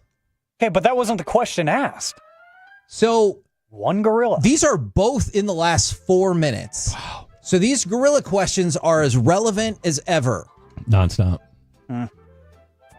This is amazing. I feel like that meme has strung on way longer than a lot of other trends. It's kind of impressive. But let's see. Corey Majors said this. The ways that people, something so small can get it done for them. That I think is probably true. Wow. You know what I hate? The real context of that. Felt bad for pulling that one. Yeah. Yeah. By the way, from the 203, 4-leg parlay would have saved you. Cannot say parlay. It's a totally different thing. Okay. Yeah. Totally different. They can't coexist. From the 512, who's this guy with the radio voice? Well, that would be our very own Fred Davis. My name's Alex Medford, yeah. Okay, but I assume they know who you are. On the FM. Man, I swear, Fred, I've gotten the same thing anytime at remotes and stuff. I would have swore you were about 6 inches taller and about 20 years older. That's it. That a lot. Even my own dentist said that. I'm like, would you want him to narrate a movie for you? Ooh. Yeah, that would be cool. Yeah. I've always wanted to get into VO. I do too. That would be really fun. I want to voice a cartoon character. So do I. That's been like a bucket list item since I was a 100%. I'll tell you what, if I ever find anybody casting for cartoon characters, I'm hitting my boy Alec Medford up because I was a huge Bugs Bunny fan growing up. So all day, every day, give me some cartoons. You would strike me as a Daffy Duck kind of guy. I love me some. You can't. The whole Looney Tunes family, unbeaten. All right. The best. Kevin Hageland, you're back on the chopping block. Clearly, probably 2 a day if you hit all 5 of them on the way to school. Now, I actually know what that was about. Yeah. It was about the teachers getting free breakfast. And so we were talking about how Whataburger, I believe, is so prolific that you could get up to 10 free breakfasts. That sounds worse in that context. No, it does. See, Corey also accused you of something, Kevin. Ross left this behind for me from Monday. You might have ovaries. Let him talk to you like that? Yeah, that's the most controversial statement. Those are fighting words right there. I don't care who you are. Since I said that an athlete had a torn labrum, and I thought that was only for ladies. Stop. Wow. Stop. The line. It just sounds like it hurts. Fred, you know what made that joke worse? He said that at the Dallas card show over a PA system. Oh, yeah, that's true. I like it. I'm here for it. Yeah, of course you do. Of course I do. Yeah, you're into that kind of stuff. Yeah, absolutely am. Let's see. Sometimes reading can be difficult, and Corey Majors just personifies that. And if you want to try to be back what you are, it's time to be back to you. Yep. If you want to be you again, you go do it right now with Men's Tea Clinic. You want to be back to what you are. Back where you are. What a philosophical way of looking at things. I'll tell you what. Back where you are. Did you ever really leave? Did you ever? Yeah. Wow. Man. See, I love that because that's in the tradition of the Mike Bassick commercial. Back where you are. I'm having like an existential crisis after that. Like, did I ever really leave? Yeah. I was always the same. It's not about the destination. It's about the journey. It's all about the journey. I hate that so much. Let's see. Corey also said this on Monday, I believe. That is a busy day, and good for him that happened. You hope his marriage fails, though, right? So he complimented him, and then he was like, well, you hope the marriage. All right, so that was actually about me. Oh. So I've softened this stance a little bit for the purposes of being on air, but I would always say that I wanted people who got engaged on holidays, I wanted their marriage to fail. Wow. Because I was like, what a stupid day to get engaged. We got engaged on New Year's Eve. And you're like, oh, great. So you celebrate just like everybody else. Get engaged on a Tuesday in May. All right? Don't pick next week some special time that everybody else celebrates. Do we really? I mean, but the engagement. Yes, I care. Is it that big of a deal? I mean, I get it. It's the whole, hey, drop to your knee. Once the yes is delivered, God forbid there's a no, but we're done, right? Like, we're done. Well, not necessarily, Fred. Sometimes. Oh, boy. Real life alert. You can get engaged. And then get unengaged. And you think it's going to be forever. Yeah. But before you even get to the wedding, they want to go bang somebody else. And so then you don't get married. That's a good reason not to. Theoretically. That's a good reason not. Theoretically. So then you find somebody better and actually get married to them. That's fair. All right, I think it's time to vote after that. Guys, who do we think is winning? I'm going to vote for Corey digging deep on us with his commercial. Yeah. Talking about being back where you are, I think. I'm 100% on that one. Okay, we're going to make it a clean sweep because I'm voting for this too. And if you want to try to be back what you are, it's time to be back to you. Yep. If you want to be you again, you go do it right now with Men's Tea Clinic. Yep. All the hell with it. Do you want to be you again? I love it. That felt very Eucharish. I love it. It did. We're the KNC Masterpiece right here on 105.3 The Fan. Coming up next, let's chit-chat with those fellas from the G-Bag Nation. Next, right here on The Fan.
Uber Eats has Lola V products? I gotta remember that. Well, you know, they say in order to remember something, you have to forget something else.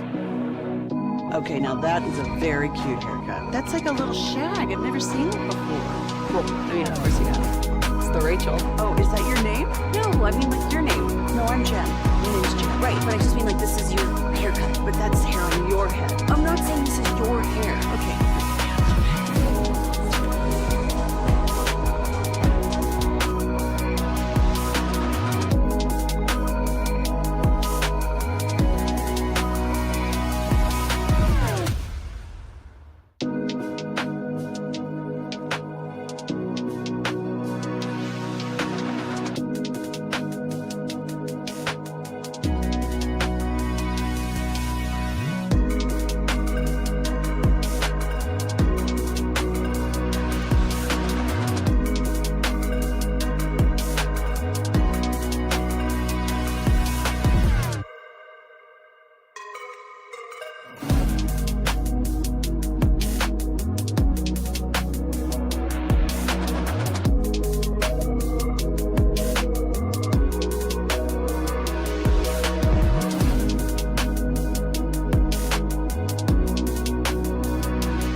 True that you've got to forget something else to remember that Uber Eats has... This segment is brought to you by Classic Chevrolet. If you're in the market to upgrade your vehicle, get to Classic Chevrolet in Grapevine. Back-to-back #1 Chevy dealership in the world. They've got more new Chevys than anyone, all priced to sell. Visit ClassicChevrolet.com. This is Texas. This is Classic Chevrolet. Together, let's drive. Based on new Chevy registrations 2023 and 2024. On the corner, comes out from behind the net.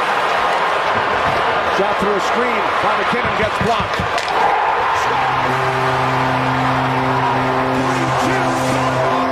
As the Avalanche come right back. KNC Masterpiece right here on 105.3 The Fan right now. Courtesy of D&M Leasing, it is time for our chit-chat with the fellas from the G-Bag Nation. Gentlemen, how is ya? Amazing. Hagee, how are you? I'm doing good. Do you feel like your day should be over at all since Fred is here? And this is usually when you'd be ending your show. This is nice. bizarre. Yeah. I mean, it makes sense to me if Fred wants to, work these next 4 or 5 hours, something like that. I'll head off into the night. Looks like it might be a good time to get. Yes. Holy yes, cow. Definitely. The storm is forming.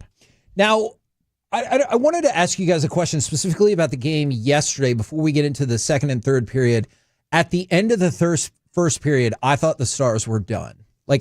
Did you guys think, I know it's just one period, it's just 2 goals. I really thought this was going to follow the pattern of game 1 and you were probably done. My exact thought was, man, this stinks, but this is doable, and it would be really amazing. This would be one of the coolest sports events ever to watch on TV if they can come back and have the lead going into the third.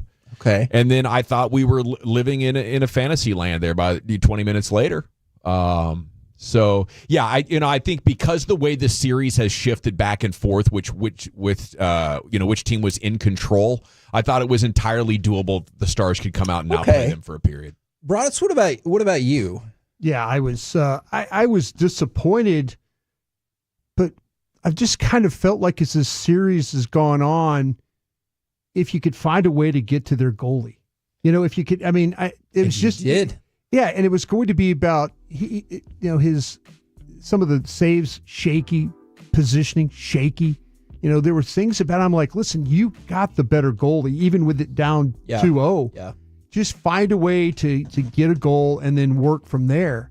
And I was disappointed, but I'm thinking, man, this guy, if they could just find a way. And in the second, they found ways. But in the third, it was just, back to being disappointing with some of the defensive coverages and problems that they had. The quote-unquote Nathan McKinnon goal is one of the most frustrating things I think I've ever seen in hockey. I know there was Colorado players close, and I've gone over this a couple of times. It was Ottinger and 4 other Stars. So it was 5 Stars just players. Trying to clear it. Yeah, and they just knocked it into their own net. Yeah, just, you're trying to, you get to the point where Colorado puts so much pressure on you. And let me ask you this. Dallas, to me, looks like they have a size advantage against Colorado. Yes, I agree. And I just don't feel like, and I know it was brought up that how Dallas plays behind the goal, how to, down low, can you find a way? And I just don't know why, if you're bigger, that you don't do more of that. And I don't know if is that an adjustment that you see on the bench and say, damn, they are much smaller than us out there right now. Yeah. You want to see them do that more offensively or defensively? Just the way of trying to set something. I'll tell you what, things around the goal get for Otter, it just no telling what's going to happen over there sometimes. Guys are standing wide open, and just right there in front of the goal. We don't check well enough down there. You don't use your size when you can use your size. Yeah. That's I think really on both ends of the ice that bothers me. And that's why a lot of people playoff wise, they're like fired at the net. And let's see what happens. Oh, yeah, it's going to hit a skate. It's going to hit a jersey. It's going to go in the back of guys' pants. Advantageous rebound. You never know. Yeah, all that kind of stuff. And that's why it's like, obviously, those goals were super lucky. Yeah. But when you're getting 48 shots on goal, you're giving yourself all the opportunity in the world to fall into some of that. Well, I think that all the time with the team that gets the huge free throw advantage, but they're continually driving to the basket. I'm like, it's not luck. Colorado was the better team last night. I agree. Their shots that hit the post were, they were those were unfortunate. But the Colorado made their own luck last night. They really did. That second period experience, though, I would like to bottle up and just sort of save forever. Because that was incredible. You're right. It just boggles my mind that you had not one, but 2 players tie the NHL record for most points in a period, and you lost that game. Yeah, how about that line, man? Rupe and Mikko and Granlund. Unbelievable. Yeah, I like me some of that right there. I'm glad that you said that because Granlund was fantastic as well. And I don't want it to get lost among the record setting. And I know we talk about lucky goals, but now you're in a position tomorrow night, 7:00, Game 7. Something weird is going to happen in that game. That's why to me, I had Colorado in 6. Dead balls wrong about that. But the thing about you don't want to get to a Game 7 because exactly what you saw last night. The history of the National Hockey League, you could go through overtime games that have ended off deflections off guys' skates. Yeah. What a way for your season to just come crashing down, when you have an opportunity to maybe put these guys away. And unfortunately, Dallas didn't get that done.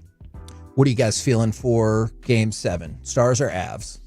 I'm just going with the history with DeBoer. Yeah. And the Avs have struggled in these same situations. Do or die against style. The Stars. Against the Stars. So, and the Avs are a different team on the road ice. Going in there last night, down the men that you were down, and with how well and how just assertive they were from start to finish. The fact that you were even in that game is pretty dang amazing, but I think everything changes at the AAC. Yeah, I think they found something offensively. You look at Game 5, you can get confidence. Pete DeBoer's record, Game 7, you can get confidence. And it would just feel wrong to pick against the home team anyway, but I don't think you have to homer it up to go home to pick the home team here. Especially with the Otters playing, dude. Yeah. Yeah, I picked Colorado, I admit, but Dallas on home ice, I like their chances. The thing, like I say, I think this is going to come down to nerves of these goalies. Yeah. Who is going to come out? Who is going to face the early shots? Who is going to be on point? It's going to probably come down to some type of breakdown again, some odd man rushes, things like that. Or I just hope it doesn't come down to us firing a puck into somebody's sweater and it ended up in the goal. Just don't lose on an own goal situation. I just don't want to. That would be terrible. But Dallas at home, I mean, you got to like their chances. Yeah. It's the shame of this all, though, is we all thought that Miro was going to be back by this time, and now we know that's not going to happen. Yeah. So Dallas has got to soldier on with who they've got and find a way to get a game on home ice. All right, I'm going to go with Dallas in 7, as I did at the beginning of the series as well. Fred, thank you very much for jumping in. And are you sticking with the Stars? Oh, absolutely. 4-3. Miko, 3 points. Game-winning goal. Love it. Book it. Count them. Book it. Like it. Come on. What do you guys got coming up on the program today? Pure Gold as always. Hagee, thanks for asking. Hope you have a good weekend. There are Friday vibes in the air. We'll have Eric and Adele join us at 5:20. Jared Sandler at 4:40. We'll talk Stars with them. But everything that's been breaking here over the last what are we looking at there? 19 hours. Yeah, a lot of stuff. We'll hit it all. All right, roll home with the G-Bag Nation. We have been the KNC Masterpiece. Make your way back with us on Monday, 10 a.m. to 2 p.m. right here on 105.3 The Fan. Say goodnight, Kevin. Good night, Kevin.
Driven by our D&M Leasing Studios, you're rolling with the G-Bag Nation on 105.3 The Fan. Here we go, Hour 1, G-Bag Nation here on 105.3 The Fan as we open here under a severe weather alert. Yeah, wind and hail, the greatest threat here, possible risk of severe weather today. As we were chatting with CA there about 30 minutes ago over there in the bullpen. He's saying there might be tornadoes, down a tornado watch on 20.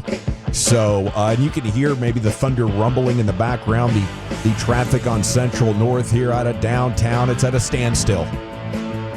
So best of luck to you. I know you're probably trying to get your Friday vibes going, your weekend vibes going. You're locked in for 4.5 hours of sports, and I want to salute you for that. I really do. I want to salute you for checking in with us, making us part of your day. But I want you to be careful at the same time. General at your service. There's Broadus, the former Cowboy scout, the Super Bowl champ. Lucius Alexander is in the Pimp Cup over there at Master Control here, 75 and Fitzhugh. He's got his rain slicker on there, and he's fixing to go 4.5. Eric Chiafalo is in the house. Wolchuk's on his way on to a cruise, a Caribbean cruise, I believe. Fort Lauderdale right now, right? Got out of town just in time. He touched down. Fort Liquordale. I'm sure he's already got 2 or 3 whiskey sours in already. Which is where the MTV spring breaks from Fort Lauderdale, the best ones. Oh, the beach houses? Yeah, the beach houses was great, man. You guys ever remember that MTV Oh, yeah. they used to have? With Eric Neese. Ed Lover, those guys. Yeah, having a great time. They'd be dancing at like 10 o'clock in the morning. Exactly. And I mean, it is crazy out there. Yeah. I'm sitting against my door so my mom doesn't walk in and as I'm watching. Yeah. You know the what grind. I mean? Yeah, exactly, fam. What are you doing? They had a show for like 30 minutes. They just played cuts and people with their shirts off danced around pools. Yeah.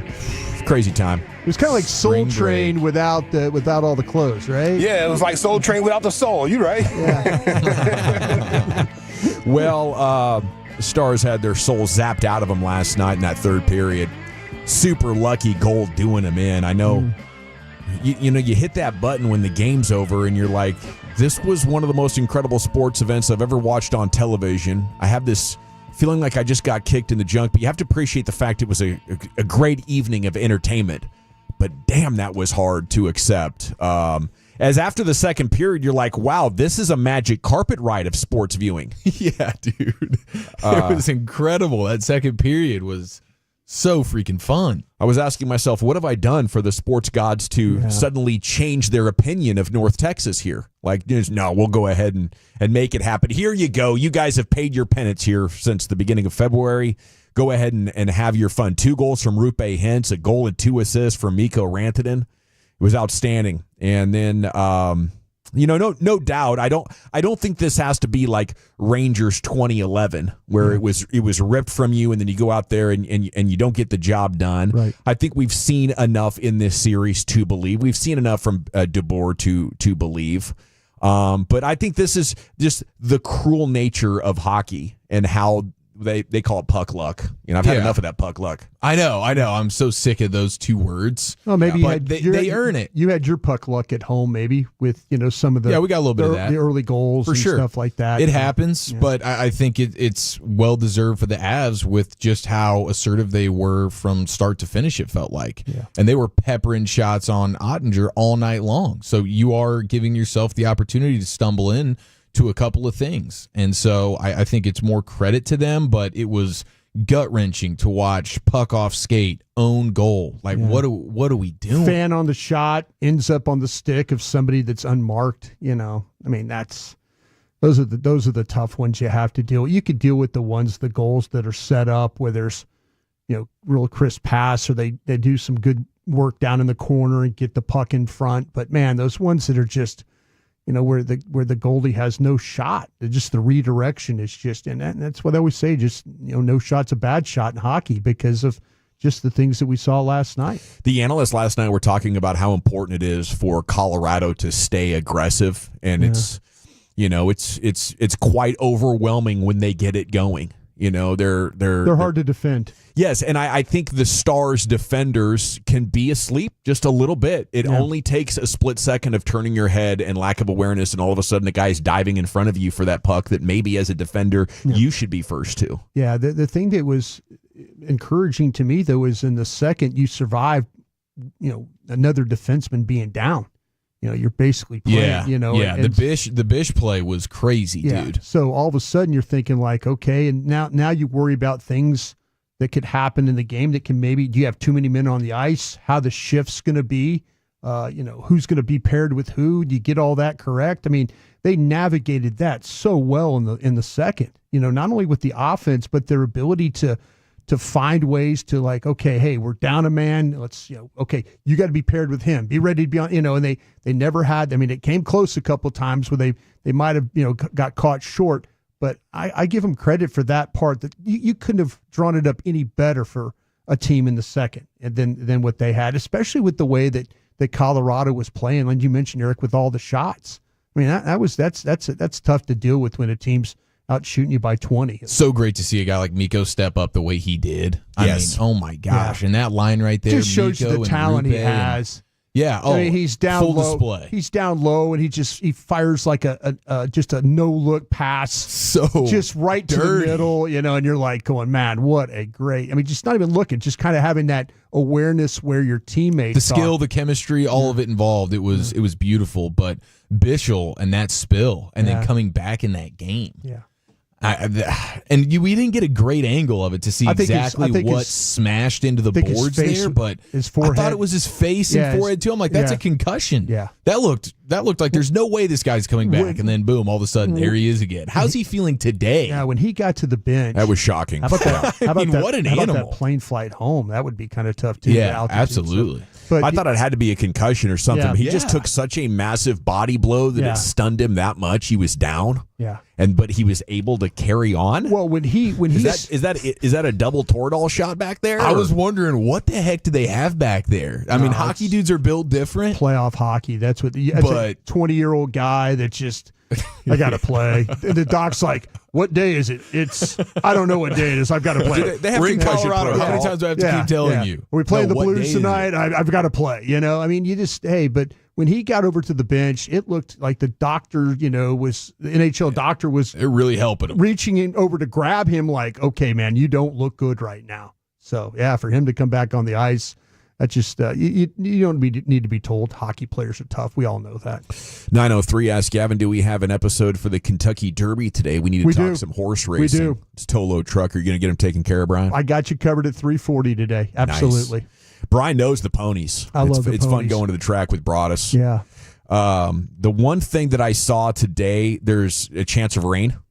Yeah, and I'm gonna walk you through some things that you probably don't know about Churchill Downs when it comes to rain. So we'll do that. We'll get your bet. And again, we're not here encouraging wagering. We're just talking about things that you maybe could do. Yeah, we're not here to ask you. Yeah, we're just maybe you're streaming from out of the state. Yeah. Maybe you have a VPN. Yeah. And you're logging onto an account like you are in Vegas. Not encouraging even though you to bet. That would be illegal. That wouldn't be something we'd encourage. Yeah. Definitely would not encourage you to look for any of the offshore accounts that you can access from the great state of Texas either. Right. What I really don't want you to do, though, is go to a bookie, because that's where you run into problems. Bookie will be like, hey, this is a lock. Go ahead and put $2,500 on it. I'll give you the credit. Next thing you know, you owe a bookie like $10,000. Yeah. Those things can happen. You're down a finger or two. Yeah. Now, apparently, maybe that's what Texas wants to encourage by outlawing sports wagering, forcing us to take our business to Louisiana or Nevada or with a VPN or an offshore account that's illegal. But I don't know. I just appreciate a little bit of regulation here, a little bit of safer options. I'm going to put that out into the ether as we consider what our moves are in our legislative session. Mm-hmm. Basically, you're sending gamblers to the wolves with this bookie system, right? Yeah. You need to take care of people. Look, you wouldn't want your kids accidentally gambling. Early voting has started. Are you voting? Yeah, got my absentee ballot in. Yeah, okay. I'm going to put mine in, too, because Irving has the gambling situation going on. Yeah. Okay. Absolutely. That's in your backyard. That's in my backyard. I'm trying to sell that crib. This could be the They don't even wave at me in the neighborhood anymore. I'm like, damn, okay, y'all want me out of here. Is this one of those deals where they're going to bulldoze the residences to make room for a spot? They said they're going to put over there where the Texas Stadium used to be. Okay. And that's supposed to be the casino, the Dallas Mavericks situation. And, half of Irving is like, no. Then the other half is like, yeah.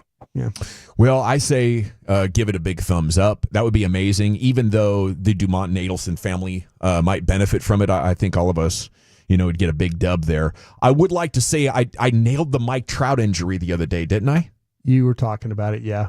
Hyperextension? I didn't want to. You were talking about it. Yeah, he still couldn't even give it to you. I watched it for 10 seconds. I said, that's a bone bruise hyperextension. You and I get in trouble when we talk about injuries. We do. We get death threats. I didn't want to You're just trying to be careful, huh? Yeah, I was trying to be careful, but you go, man, it looks like a hyperextension to me. And I was like, oh, he's probably right. But yeah, you called it. You sure did. He said he's been doing this a long time. Yeah. And he's seen a lot of injuries. I grew up as a Trailblazers fan, which got me exposure to every possible injury. And I paid a lot of attention. I saw the way that foot hit. You knew it was hyperextension, didn't you? Reminded me of the time I was playing paintball. And you get a little high up there, and all of a sudden your leg's just bending the other way, and it's quite painful. I predict 2 to 4 weeks and probably a season of discomfort for him.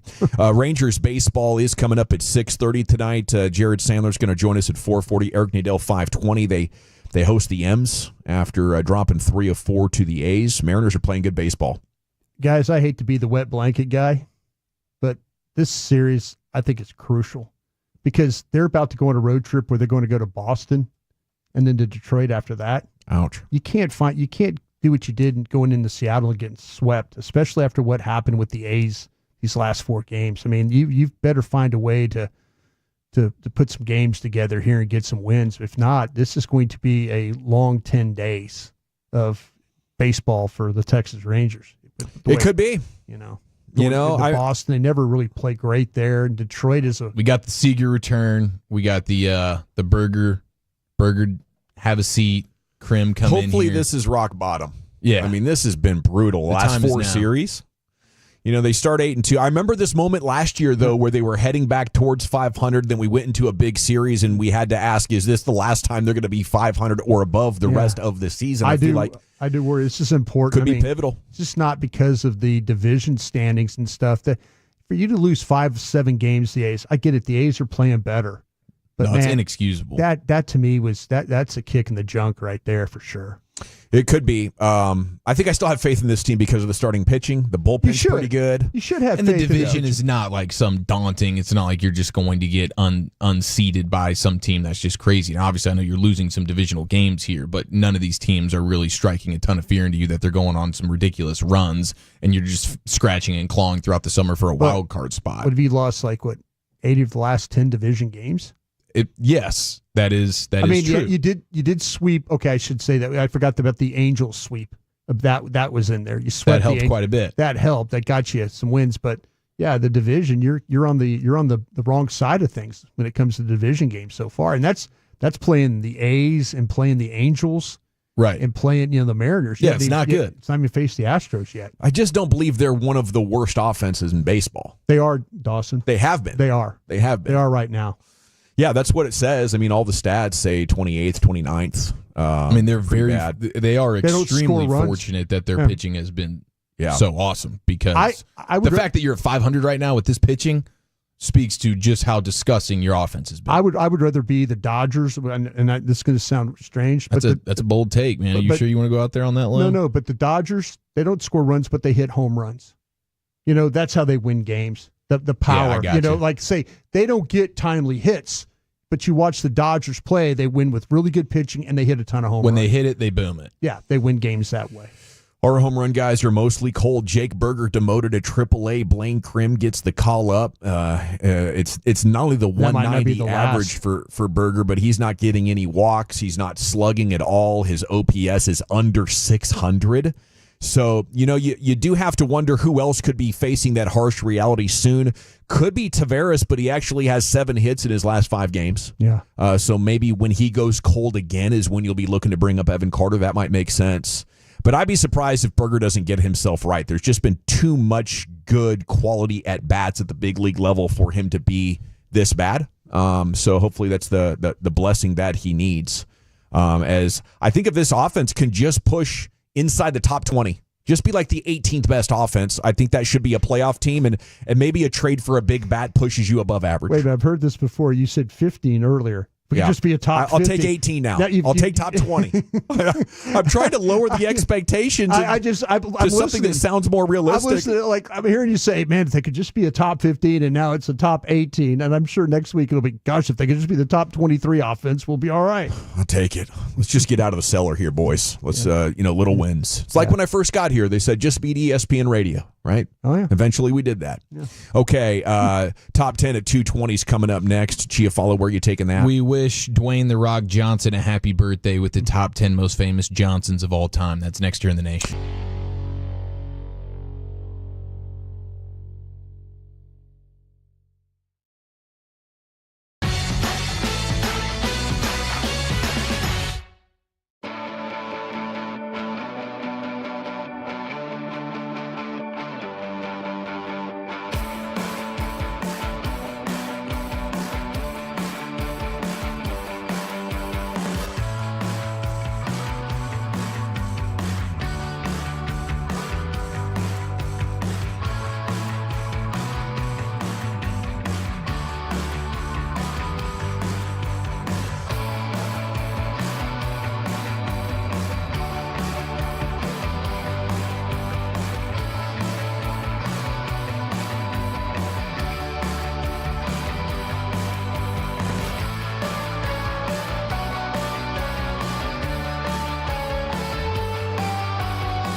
products? I gotta remember that. Well, you know, they say in order to remember something, you have to forget something else.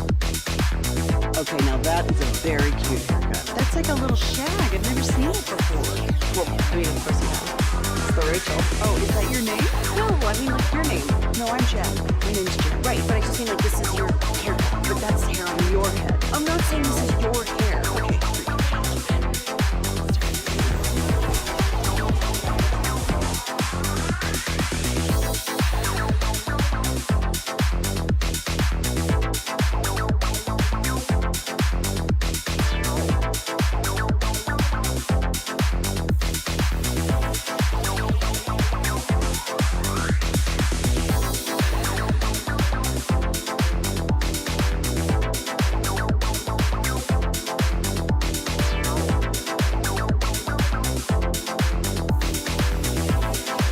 Nation here on 105.3 The Fan. Got a lot of great sports. Chief was just telling me it here at the break.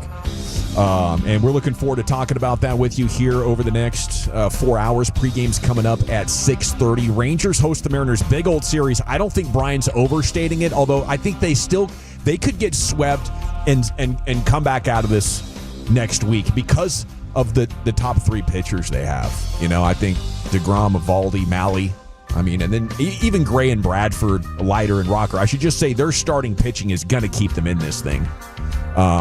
You know, and I think the offense is going to be better than the worst. But that's all I got. Segments brought to you by the Frankels. If you've been injured in a car, truck wreck, call the Frankels first, 214 or 817-333-3333. There's never an out-of-pocket cost. They only get paid when you win. The Frankels, the go-to car and truck wreck attorneys in Dallas. It's also brought to you by Cars for Kids. Donate today, carsforkids.org. Here's Eric Chiafalo with Zach's Top 10 at 2:20. Thank you. Happy birthday, Dwayne The Rock Johnson. How old do you think he is? I think he's roughly my age. I'm going to say he's 64. All right. Any 62. guesses? 62?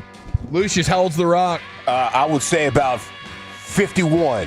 Happy 53rd birthday to Dwayne The Rock Johnson. So I thought he played right around the same time I did, like in the late in the early 50s. Well, not the early 50s. Of the 1800s. The 1800s. Surprised I didn't sell programs at his game there. Back when the school just said school in front of it, had no name. It just said school. Miami was just an all-women's university.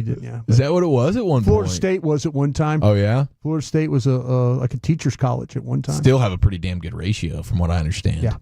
Texas Tech as well, from a ratio standpoint. Yeah. We do have the top 10 most famous Johnsons of all time, 877-881-1053, in honor of Dwayne The Rock. But I did want to tee up Broadus's good buddy, the best man at his... This guy will not text me back to save my life. Yeah? No. You've been trying to get some Bill Belichick. This is Michael Lombardi, who is... I think he's so done with me right now for some reason. Longtime friend / best man / co-worker of Brian Broaddus, now the general manager of the North Carolina Tar Heels football program. Yeah, my mom had a question for me today. She asked me this morning on Twitter. She goes, "You think Michael's had enough yet?" Just all the crap that's going on. He has to. So this is hilarious, dude. He loves a Bill. This is the Kirk Minahan show. Who's Kirk Minahan? I don't even know who he is. I just know he's on Barstool. And he's a Barstool guy. And okay. and he's like a middle-aged dude. Most Barstool is like kind of like younger dudes. This guy's clearly a middle-aged guy. He hosts a show for Barstool. And I guess I didn't know his name. He's got the cell phone number of Michael Lombardi. Oh. And so they're like doing their show and they just decide off the cuff that they're just going to call him impromptu and ask about Bill Belichick's girlfriend. Oh. And so this is the 50-second interaction. Hello? Mike, it's Kirk Minahan from Barstool Sports. Mike, it's Kirk Minahan, Barstool Sports. How are you? I'm good. Good. What's up, Kirk? We're live the tape. We have questions. We're trying to figure out. We've been talking about it. We talked about Portnoy a minute ago. Can you explain to us what this woman's role is with UNC? We're just confused. Actually, I'm in a meeting right now going over recruiting, so that's kind of what my focus is right now. So. How significant a role does she have with the recruiting at this point? Is she the lead recruiter or no? I'm in recruiting, and I'm working on that. So that's about it, Kirk. Thanks. All right, Mike, hang in there. Good to talk to you. There you go. Mike Lombardi. Hey, you got a good truck exclusive. Yeah, you got to laugh. He picked up. Old enemy of mine, but I think we ended okay. Wow, what's your read on that, Brian? I mean, that kind of sounds like I'm just going to avoid this because I don't think Mike wants to talk about it one bit. He was nice. He was nice. I thought Bill, that could have been way more. Yeah. He and Bill are extremely close. And I'm sure, Michael has an idea of and this is me just knowing Michael. I have not talked to Michael. I talked to Michael. I asked him what Jerry Rice's 40-yard dash time was at the combine. And that's the last time I heard from Michael. So I haven't talked to him at all about. I know he absolutely loves Belichick. He thinks the world of Belichick. He feels like him, Bill Walsh, influenced him. So Michael's always going to be very much anything to do with Bill Belichick, he's going to be on board with. I'm sure this is a lot different than what he's ever been through, though. Don't you think if it was nothing behind the scenes, though, he would have said, listen, guys, you got this story all wrong. She's just I don't the think girlfriend. Michael wants to get into that. I think we're even past the point now of that even being a theoretical option of what reality is. Yeah. Okay, but Bill's had that statement where he's like, listen, CBS totally edited this thing to make her look bad. And then they dunked on what he said. Yeah. The CBS spokesperson did. Yeah. So it's like CBS said we got so much meat left on that bone, we can actually put out some real stuff if we want to. We edited that down to save you. Yeah. But I mean, publicly, it's kind of like a CBS versus Bill. Whose narrative do you believe? So Bill could use some help from his guy right now. Yeah, and Mike didn't offer that. No, he just had the evil laugh. Yeah, I don't think Michael wants to get into that. I really don't. No, of course not. I think Michael is really all he's about is football. He really is, and all this other stuff is just. It's just kind of like he just doesn't care. Malarkey.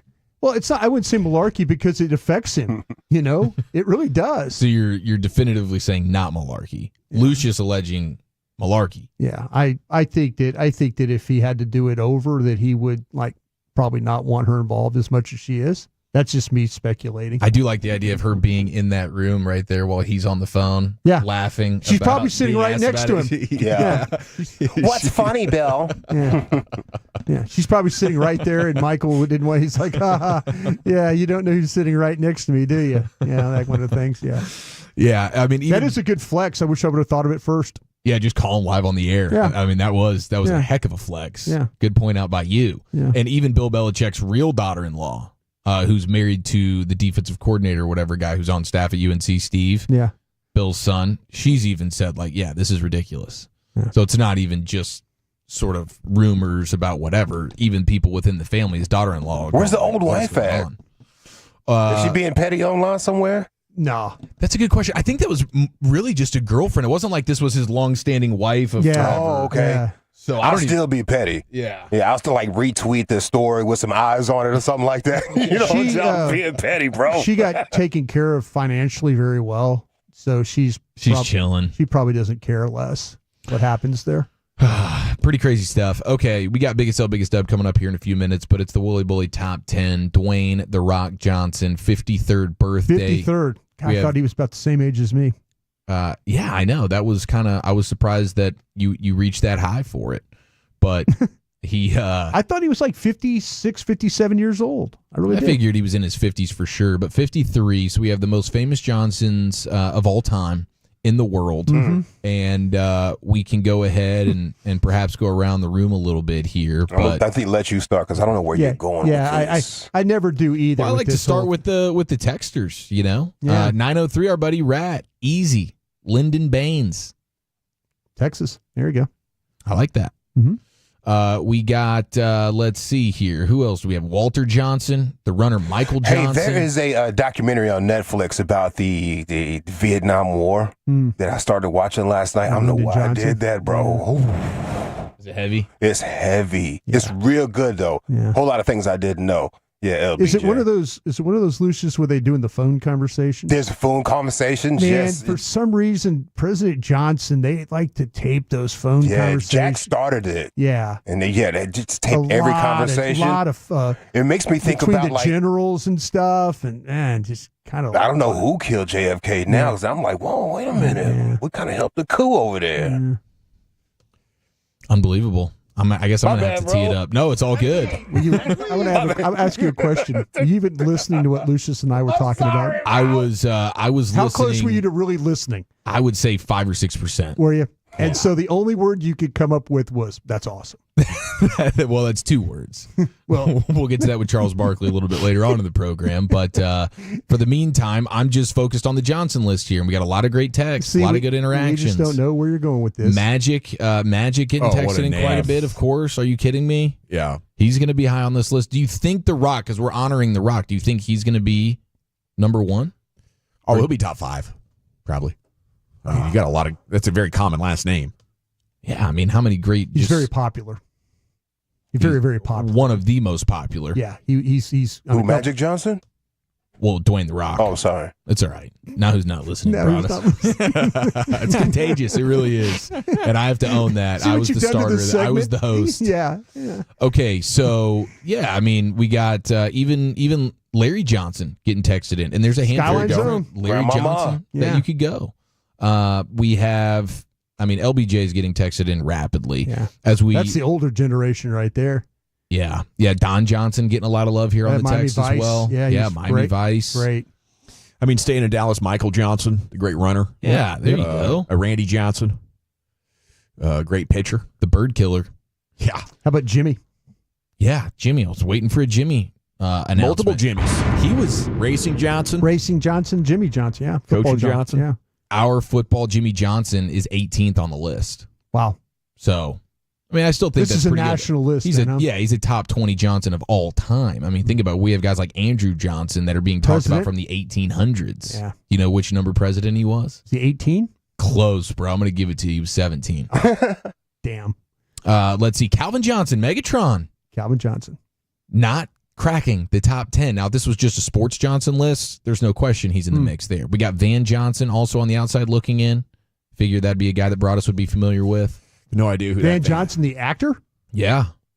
Big star. He's a big star in the 50s, 40s and 50s, yeah. Your heyday. Kind of a Hollywood handsome man guy. Yeah. Yeah, he comes across that way. Yeah. Bit of a crooner. There's another Ben Johnson. We're getting a lot of Ben Johnson love on the text here. Canadian track guy? Yeah. This is actually 1988 Olympics. 1971, The Last Picture Show. He's an actor as well. Ben Johnson. His photo's black and white though. So that's how old he goes back. Angela Johnson comes in at number 10. She is a former NFL cheerleader, actress, comedian, Miss Do It All. She comes in at number 10. Lyndon B. Johnson is at number 9. Aaron Taylor Johnson. You guys know who that is? No idea. Maybe an instinct guy. Aaron Taylor was the guy we drafted from Notre Dame from the Packers, but no Johnson involved. Backstreet Boy? He's a UK actor. Yeah. He's age 34. He's in a bunch of superhero movies and stuff like that.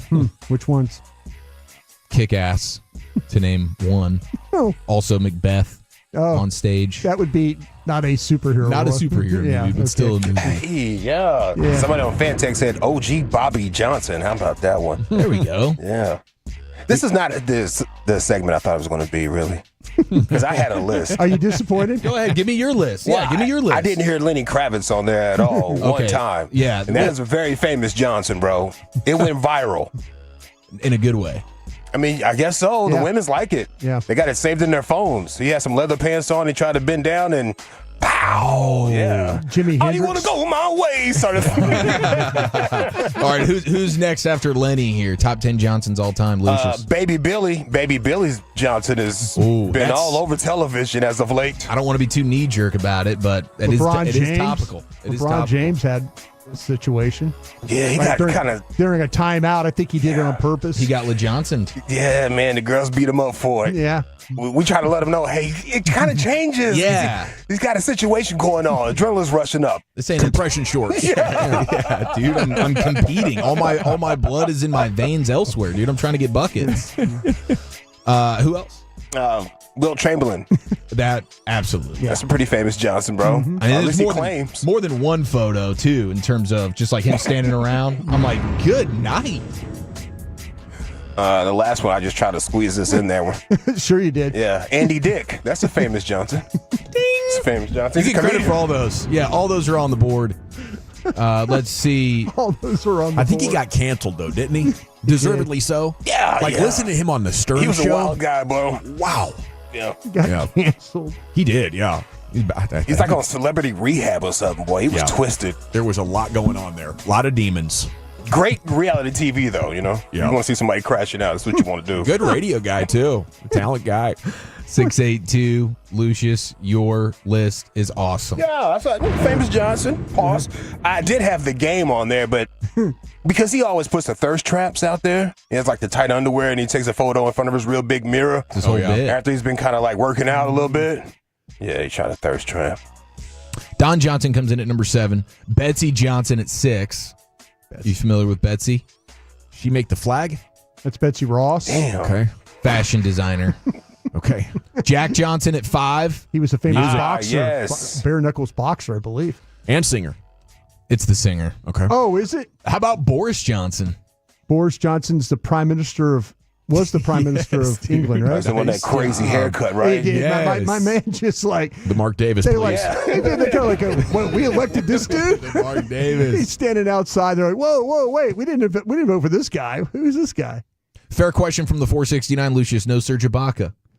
I was going to say that, but that's just too easy. I got you. It was way up That was there. super low hanging fruit. Yeah, it was crazy. I stay away from that one.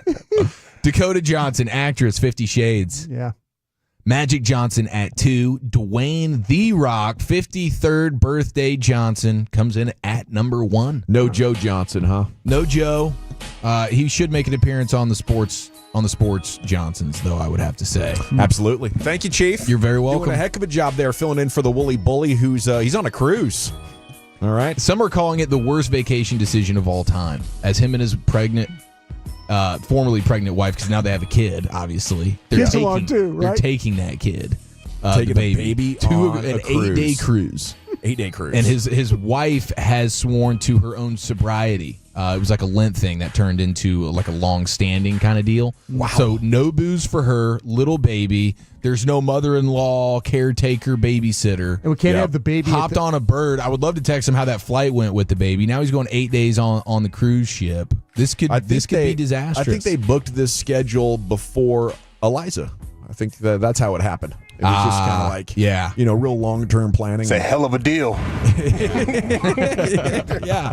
3 years in advance on this cruise, baby. You got to be careful, though, because Walchuk's got a bit of a sexy streak when he's on vacation. That's right. Last baby was made on the waters. Oh, pleasure cruise. No Might question. have another bun in the oven by the time they deboard, you think? I think that is a very real As possibility. soon as he steps on the boat, yeah. you never know. It's rampant.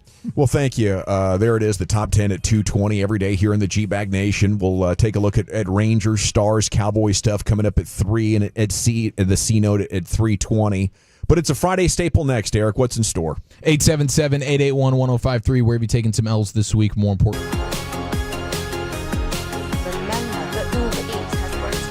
No, that's absurd. Hey, remember when you used to be what was it, pepper lady?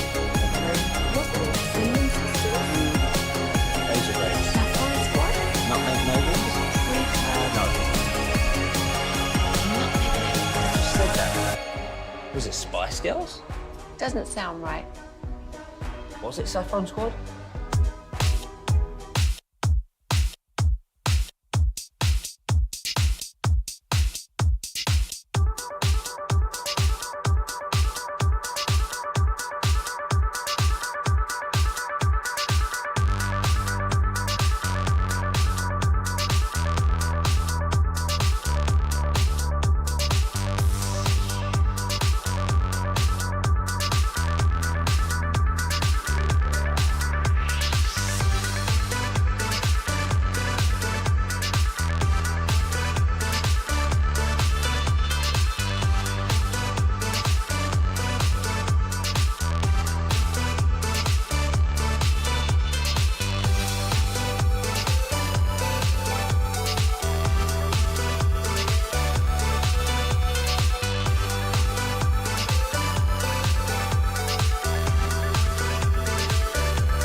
market to upgrade your vehicle, get to Classic Chevrolet in Grapevine. Back-to-back #1 Chevy dealership in the world. They've got more new Chevys than anyone, and they're all priced to sell. Silverados, Tahoes, Blazers, Malibus, Equinox, and more. Visit ClassicChevrolet.com. This is Texas. This is Classic Chevrolet. Together, let's drive, relax, and enjoy the difference. Based on new Chevrolet registrations 2023 and 2024. Thank you very much, Lucius. It is the G-Bag Nation here on 105.3 The Fan as the storm is arriving. Okay, the full fireworks not quite on display here in downtown Dallas yet, but I understand over the next couple of hours it's going to unfold once again. We're going to have quite a show of sounds and light here throughout the evening hours, and then it's going to have a cold front coming here. The temperature is going to plunge. So be ready for anything here over the next 24 hours. Stay safe. Time now for your biggest L's and biggest dubs of the week. Here's the Chief. That's right, 877-881-1053. Where have you taken some L's this week? More importantly, where have you gotten those personal victories? Here's British Ian. Oh, yeah. Now listen here. It's time to toss things over to that silly twit, Eric Chiafalo, to give us this week's L takers and dub makers. On and off the field, no one is safe from this imbecile's tongue. It's biggest L, biggest dub. 817L missing the baby mama after 2.5 years of separation. Biggest dub, booked a couple vacations with the kids soon. Okay. So I get it, man. Maybe a reconciliation. Yeah, there's still time. Sounds like it could be in the cards. Potentially still a chance there. But going on the vacations, that's always a good thing. I don't know why I thought he was locked up. I thought he did 2 years right there in the Bing. I'm getting out. I was like, 2 years is tough. Yeah. 1 year, you can probably get 1 year out of a girl. If you get past 2 years, you got a 3 to 6, 3 to 10, or something like 3 to 5. I don't know, bro. It's going to take a special one. Yeah, a very, very rare breed. Yep. 214, biggest dub got engaged. Biggest L, my dog got kennel cough. That's our buddy Tolo Allen in the 214. Oh, yeah, you send your dog there to hang out with the other dogs, maybe at one of those boarding spots or maybe when they're getting groomed. Next thing you know, they get a little bit of that, I think it's called parvo or something like that. Oh, yeah, that's deadly. Yeah, that's could be rough. Yeah, prayers up in a big way. Sorry about that, Alan. Alan's incredible. He just got engaged. The photos were great. Him and his lovely fiance swung through Grapevine Pluckers. We had ourselves a dang good time for the party. 214, biggest dub for this week, seeing the LA Fakers lose. Oh, that was great. Dub, still sober off all the opiates and benzos. That's our buddy Woody in the 214. Congrats, Woody. Another 214, big dub. Bought a car. The L, 20% interest rate. Ouch. Whew. Is that just? I don't want to shop that loan. Get that refinance. Eric, you were in the business there for a while. Is that just really, really bad credit? That is, I would have to imagine some pretty awful credit, or maybe like first time car buyer and predatory lending. Yeah, possible. Yeah, I don't know. The 20%, or maybe he just got like a real beater. Maybe he financed a real beater. And it was like, hey, if we're going to finance this old junk of a car, you're going to get a nasty boy interest rate. So, but he got the car. So 214's got wheels, man. He's mobile now. That's fantastic. 972, Big L had 2 tires slashed on my truck overnight. Oh. Who'd you tick off? EJ. Is that a Tesla truck? Is that a Cybertruck? EJ the Viking. Yeah, what happened? Now he is. That's just mean. Getting a victory because he's celebrating his pop's 82nd birthday today. Congrats. Yeah, that's fun. That puts things in perspective, Live it up. right? Yep, those tires will come back. 82 is pretty impressive. 903 L takers. Everyone in the Metroplex dealing with this weather right now, no question. I do appreciate the chill factor of what's going on, being like, wow, we're in May and like I'm actually able to wear a hoodie today. There is something special about that. I thought you were just channeling your inner Bobby Belt.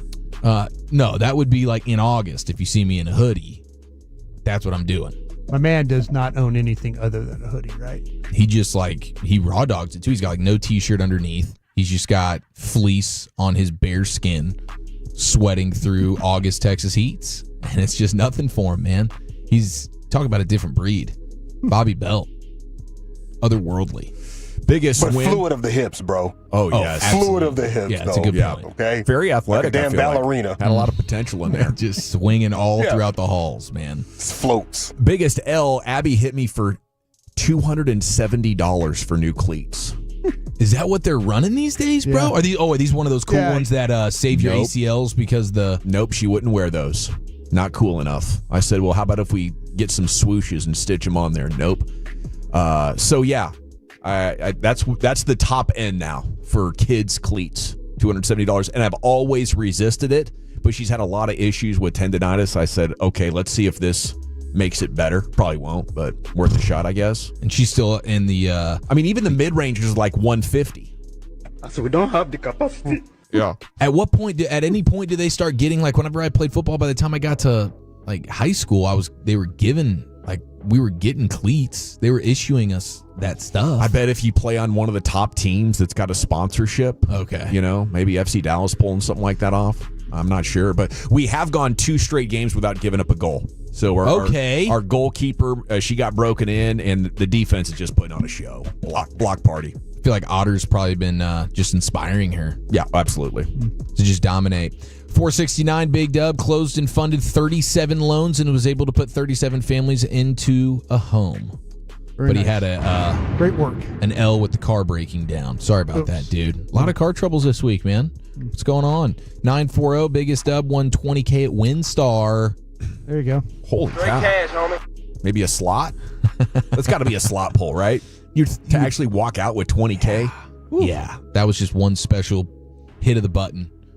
Because we don't pull the lever anymore, which is disappointing. I do the pulling the lever is the best part, I think. I know, and they've done away with it. I mean, that was one of the big surprises going to the Super Bowl in Vegas was like, where's the lever? They confuse you with the button because you actually end up betting more. You bet, more times per hour. Sometimes it's like it like, whoa, wait, what am I doing here? I bet too much. When the lever, you kind of like know what you're doing and like, okay, but with the button, it seems like it's instead of betting $1, you're betting $2, because they trick you with the. Yeah, you step into a 25-cent slot, and all of a sudden it's $2 a spin. A spin. Yeah. I think those one-arm bandits too. They were giving those old people tendonitis. They were losing customers based on the rotator I think cuff. there's something just about it that was fun. Hey, if your buddy won $20K of some money you gave him in the casino, how much he owe you? Oh, at least double. I was gonna say minimum double of whatever I gave him. 3%, probably $500 at least. I might hit him with that Double of what? 20% interest. Okay, you threw him like $100. Yeah, $200. You won $20K. I feel like a cheapskate if I gave you 200 in that situation. Yes, we're getting at least $500. At least $500. Yeah. And Dawson over here signing rap deals. And we're stopping off somewhere nice on the way home for sure. some grub. Okay, yeah, take care All of the me, bro. drinks. Take care of me, fam. Yeah, absolutely. Whoa, Open whoa, bar. whoa. You can take your meal. Give me the money. Well, I'm saying money and the meal. He No, upped it to $500 plus the meal. No, You're getting greedy over there, bro. I won. You did. You won $20,000. I gave you the money to put in the machine. Yeah, which we've paid you back double. Give me $5,000 and we'll call it a day. $5,000. $5,000. This is your friend. This is your friend. Yeah, I fronted you the money. Yeah. Like Dawson, like you didn't have any more bread in the casino. Dawson, I was paying for your drinks, and I gave you some bread to spend, and next thing you know, you hit. Dawson, if I backed you in the World Series of Poker, yeah, and I gave you $50,000, yeah, I would expect part of your absolutely whatever $1 million. And we would negotiate that on the front end. We wouldn't just leave that to some chance, mysterious number in the future. Yeah. Dawson throw you 6,000 out of that 6 point something million. You gave me $50,000. Here's $6,000 back. Do you guys feel more sad for this guy or more excited for his future? Because the 940 just texted in. He's got a big L because he lost the love of his life. But he his victory is that he's been working on him. And he didn't lose her like not like a death, but like a breakup. Yeah. I was feeling bad there for a minute. No, like a breakup loss. I understand that sadness, but like now it's time to it, bro. Just hit the gym, dog, and drink water, man. Keep going. Eat whole chickens for a whole long time. You about to pop back. It don't take no but 90 days. You're a whole different man, dog. Boom. I thought he lost her, forever kind of a thing. But this sounds like to me, you're in the DFW, bro. It's crazy. Yeah, you'll be in better shape. Don't worry about it. Yeah, you're gonna be. I mean, this is gonna be the best thing that ever happened to you. So we're actually we're calling that a huge victory for my guy, the 940 right there. Yeah. Let's see. 480 Biggest L got fired from my job. Biggest Dub was able to go see the Firehouse in Anna, Sean and RJ, on Wednesday. Watching the Bully. Okay. This is a guy who's going glass half full. Yeah, it's great perspective. We love you, 480. Thanks for swinging by and watching the bully dominate that Firehouse obstacle He course. did crush, man. It was so good to see that on social. Congrats to the Woolly Bully, our very own Bully Melrose. So versatile. Silver linings. You guys scouting over this? My guy had plumber's crack. His back hurt. I don't know what you're talking about. It hurt him to pick up the hose. He couldn't get it over his shoulder. He completed the mission. Yeah. Finished the job. That's what he did. He crossed the finish line. Yeah, he's got fluid on his knees right now because of that. He did an elbow drop on the dummy on the ground. That's what real firefighting looks like. You think this is Hollywood firefighting? No, my man. If it was a real fire situation, we determined everybody in the house would be no longer with us. Yeah. Yeah, it'd be kind of brutal to look out those blinds and see the Woolly Bully running to your rescue. He's like bent over, like he's got the oxygen on, but he's breathing like heavier. Let's get out of here. Top stories of the day coming up next here. It's the G-Bag Nation and the Fan. Hey, you want the scoop from the sources? You came to the right place. It's the G-Bag Nation on 105.3 The Fan and the Odyssey.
Has Lola V products? I gotta remember that. Well, you know, they say in order to remember something, you have to forget something else.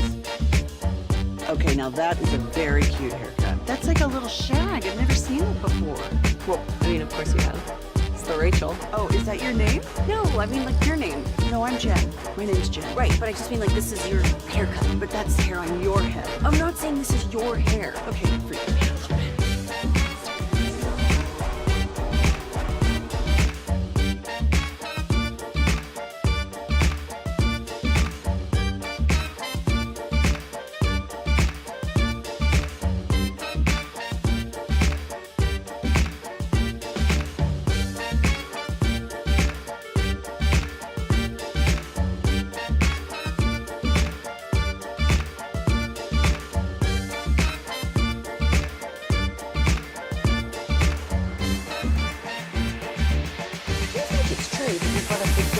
Else to remember that Uber Eats has groceries. No, that's absurd. Hey, remember when you used to be a, what was it, Pepper Lady? Pepper Lady? Wasn't it Cinnamon Sisters? Basil Babes. Saffron Squad? Nutmeg Maidens? Paprika? No. Nutmeg maybe. I just said that. Was it Spice Girls? Doesn't sound right. Was it Saffron Sword?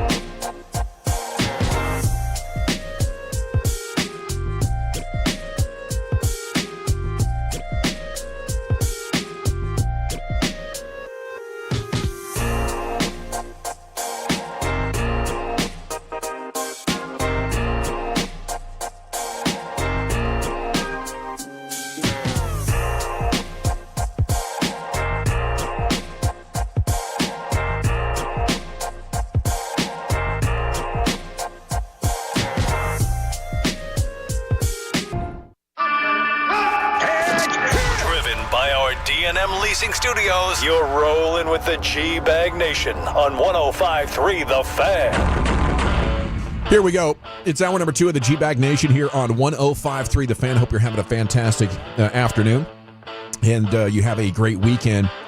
Unreal, the puck luck last night to have that breakout in the second period, to have Ottinger playing like that. The dude had, 41 saves, I think? 3 of the luckiest goals you will see in an entire season. They happened in one game for the Avalanche. Now, you create your luck, and I think it's wise to acknowledge that the Avalanche were also the better team. But as it happens in hockey from time to time, the better team doesn't always win because there is the puck luck, the hot goaltender, the better goaltender, whatever it might be, or taking advantage of your opportunities when you have a chance to shoot. Maybe your counterattack is working well, and the other team is having success in the neutral zone, winning the puck and getting back into your third. But when the game opens up in the counterattack, you just happen to be good, so you can let them hold the puck. You can believe in your ability to block shots and counterattack, still get outshot and say, hey, we liked our strategy tonight against this aggressive Avalanche forecheck. This is what we went with. They outshot us, but we felt like we had the higher quality opportunities. And, if you would have talked about that way about last night's game through 2 periods, I would have been like, yeah, cool. I can go with that narrative that, hey, the Stars were on fire at home. We let them bring the game to us quite a bit. But when we did have the puck and when we counterattacked, we were damn good, and our penalty kill was great, once again. But right now, the thing that sucks going into Game 7 is you really have to acknowledge that the Avs for at least half the time have been the better team. And now you're having to, have to go walk this absolute gauntlet to try to get the job done in advance because of the missed opportunity that last night's third period represented. How confident are you guys now? The Franklin Frankel injury attorney text line is open at 877-881-1053. Does that feel like it could be Rangers in 2011 gut punch that you can't recover from when you come home? I just think the track record of DeBoer and these Stars, even this season, let alone big picture looking at previous postseasons, this is as battle-tested a bunch as you will ever find. And the way they ended the regular season and some of the games in this series, you're like, there's just no way. And the fact that they're even here right now, forcing a Game 7 versus an Avs team that is absolutely one of the biggest title contenders going, and being down Miro and Robo, the fact that you're even here is already extremely impressive. But I do expect, it's weird how you have the volatility of their physicality, where you have some games where you're feeling like, okay, yeah, they're matching kind of hit for hit here. They really want this thing. They're going. And then you have games like last night, you get out hit big time. And so, but I think this Game 7 at home with the way Otter's playing, and now that you've got the resurgence of Mikko and the way he's playing, and that Rupe, Mikko, Granlund line right there, just absolutely nasty. I trust this team. Yeah, we all know, guys. I picked Colorado in 6, and I think that Colorado is. I was just, since this thing got to a Game 6 where Dallas had a chance to eliminate him, I'm like, please do it now, and because everything that I've watched enough playoff hockey through my lifetime to have seen these just weird, fluky plays in series. And maybe Colorado, maybe they used up all their fluky goals to get in, to get this to a Game 7. That's kind of my hope. Dallas had a couple of goals, 9 seconds into a game, blocker save, goes behind the goalie. There's all kinds of things you could say. Well, Dallas had some puck luck too, but they did. I tell you what, it to me, I just want to believe that at home, Dallas can get this done. And the Avs spent so much energy last night. I want to believe that. Yeah. I think Colorado, honestly, with all the injuries that Dallas is dealing with right now, Colorado's a better team. They just are. Last night they played better. Dallas played great. If Dallas plays like they did in the second last night, they're going to be fine. They're going to be fine in this Game 7. Yeah, you want to believe that all this Game 7 magic that Pete DeBoer has. Yes. But there could be a time where, there's the one. And this is the type of team that I worry about. They are, this Colorado team's built. They've got their captain back, and he no longer has any rust to him. But, yeah, I just want to believe with this home crowd here that Dallas will step on that ice and play like they did, like they played in Game 5. I think that the Stars have a great track record of being great in these big-time situations. I love the quote from Otter last night. He says, I think we should just pull from the past. He said, for me personally, I'm just going to try to have fun and have no regrets and play as well as I can and see what happens. I think it's that mindset that has allowed them to be great in these moments where all the pressure is on. Yeah. Can you just have fun and try your hardest? Because so many of the players are going to be out thinking it. Dallas has the better goalie. They just do. They have the better goalie. But what needs to happen is instead of your netminder facing 40-some-odd shots, put those 40 shots on their guy. Amen. Because he looks like to me that he could be a little leaky. Maybe some of the post coverage, maybe not getting over fast enough, maybe losing pucks. The goals that Otter's given up seems like they've been really, really fluky goals.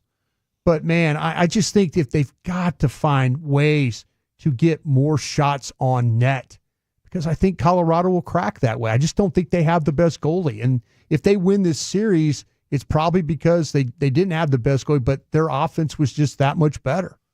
So, if you could forget the fact that you picked the Avs to win in 6, you would pick Stars in 7 now? Or do you feel like you got to be loyal to that pick? Oh, no, I'm glad, like I said, I'm glad I'm wrong. I'm glad I'm wrong, but it's still, I think Colorado's the better team. My hope is that Dallas, because Dallas has, each one of these teams. The thing with Dallas, which is really interesting, and I don't think anybody's really talked about this, both times where it's been more than 1 day rest, Dallas has lost both those games. So maybe if you're the Stars, it's just 1 day rest. You get a little bit of a rhythm when you play these games. And then all of a sudden TV tells you, well, you're going to get 2 nights off now. Mm-hmm. But both times they've had 2 nights off, Dallas has lost the game coming back. Maybe they get back in that rhythm here Saturday night. 972 says, I think we give the Avalanche too much credit. They finished 3rd in the division for a reason. If we struggle against the Avalanche, but beat them, just wait till the Jets. They're very similar, though. Look what Colorado completely remade their team at the trade deadline. They weren't the best team. They went out and made a ton of trades. Went out and got a goalie. Went out and got 2 goalies. They went out and they totally remade their team to get here. Yeah, they've got star players, but look at their history this season. You're right. They haven't played well. There was 3rd for a reason. Over 6 games and so many hours of hockey, they've had the lead for the vast majority of the time. I would say this, though, that the Stars are close. It's like 52-48. They're down 2 of their best players. Sure. Jason Robinson, you could throw him in as one of their best players. That's 30 goals you're taking off the ice right there, and you're taking one of the top 5 defensemen in the league off the ice too. Yeah. That's difficult. And that's one of the reasons why I thought Colorado would win, and I thought it was going to be difficult for Dallas to win in Colorado. Better coached. Your coach has an edge historically. Clutch in Game 7. Well, their coach has a Stanley Cup win. More clutch, right? But DeBoer's owned him, Yeah. Well, he's owned Colorado, and you got him last year, right? Yeah. So, and then DeBoer's record in Game 7s, I just think there's something to the clutch factor that the Rangers exhibited. I believe in this stuff. I hope you're right. I think Jordan won 6 championships and Kobe won 5 because when everybody else is freaking out, they manage to be just as good as they always are. And in these massive moments, guys like Corey Seager, guys like Evaldi have the ability to regulate their heart rate and their focus in a way that allows them to come out on top in these games. And that's what I'll expect tomorrow night to see. You know, one crazy thing to me, though, I don't know if you guys feel the same way, but what are the Avs fans booing about after they get scored on? Are they booing their defense? Are they booing the other team scoring? I think it just seems so spoiled, like from a fan base, to be booing every time you get scored on last night. Is it after they make the announcement of the visiting team goal? Because Dallas, it's instant. Okay. I see. Instant. Dallas does the same thing. Just sit down and be quiet. When Dallas announces that it's the who cares. Yeah, I like that. I like that. That's a good bit. Yeah, that's a good bit. This seemed like. It is weird because you don't know if you're just stepping into the living room for the first time and you weren't sure. You're like, who's getting booed here? Are they booing their own team? Is this like a Philadelphia, New York Jets, or whatever type fan base that likes to boo their own guys? Maybe the text can help me out here if that's something that always happens for Colorado. Maybe that's their bit, that they just get super ticked off. But I would feel like as a player, screw you guys. We can't even give up. We're up 2-0 here. They just scored one, and now you are just booing like crazy. It seemed weird. Marcus Semien is producing, okay? He has now had a hit in 6 straight games and has reached in 13 of his past 15. During this 6-game hitting streak, he's hitting .400 with 3 ribbies, 5 walks, and a .920 OPS. He was 1 for 2 with 2 walks yesterday in that horrible game. They were 3 hit, but I think series. What do you have? You have Semien, you have Tavares, you have Bangford right now. We just got to get all these guys, playing at least average baseball or to their expectation at the same time. The rotation by itself is even better than the last time we updated it. An AL best 2.93 ERA. They are bringing this ungodly low rotational ERA down and still managing to lose games. But Corey Seager back tomorrow. Is this going to be the catalyst we need for a return to some Rangers offense, Chief? I certainly hope so. It's definitely it'll definitely be a nice start there for sure. And then you keep mixing things up with the order. Adolis is batting 7th. Now all of a sudden it looks like he's going to be up more in the order tonight. But you have the Krim factor as well. So I mean they're trying whatever they can. And hopefully, yes, the Seager bump there, and then you can start stacking him and Wyatt together and get some consistency with those 2 guys being in the lineup at the same time. But at this point, we're all just crossing our fingers for this thing. Okay, 9-4-0. It's because Rantanen was involved. 4 points last night. He was involved in every goal. I think that might be something to it. Avalanche fans are the worst. They hate Dallas fans, says the 806. They are not a friendly or fun bunch. We hate them too. I thought they were booing Rantanen last night, says the 9-4-0. They're trying to drown out the Stars fans. There weren't many Stars fans, but I thought they did a nice job at least peppering themselves. Behind the bench there, it looked like they had quite a group there. Good for them to travel that way. How about this latest quote from LeBron? Rangers and Mariners, by the way, coming up 6:30, huge series. Hey, I was going to say something, too, about Eric. You called it, brother. Remember that really wild Rangers play that they had, that Little League play earlier this week? Yeah. You said it's going to be on a not top 10? Yes. It came in number 1. Boom. Going to have a reign of terror up there. And I'll be honest with you, Jake Berger had, he had a part in that. Yeah. A huge part. Yeah. Thought that demotion could have happened on the heels of that. But they gave him a little bit more time to get himself together. Obviously, not enough. Here comes Krim. Let's see Krim get it done. We know Berger. We met him in Surprise. Hell of a dude. Hell of a story. Been working hard all off season on his defense to try to get good enough so he can be a plus defender. But yeah, that was a rough play overall to watch. Latest quote from LeBron James says he doesn't feel like it's his job to sell Luka on staying. What did you just say?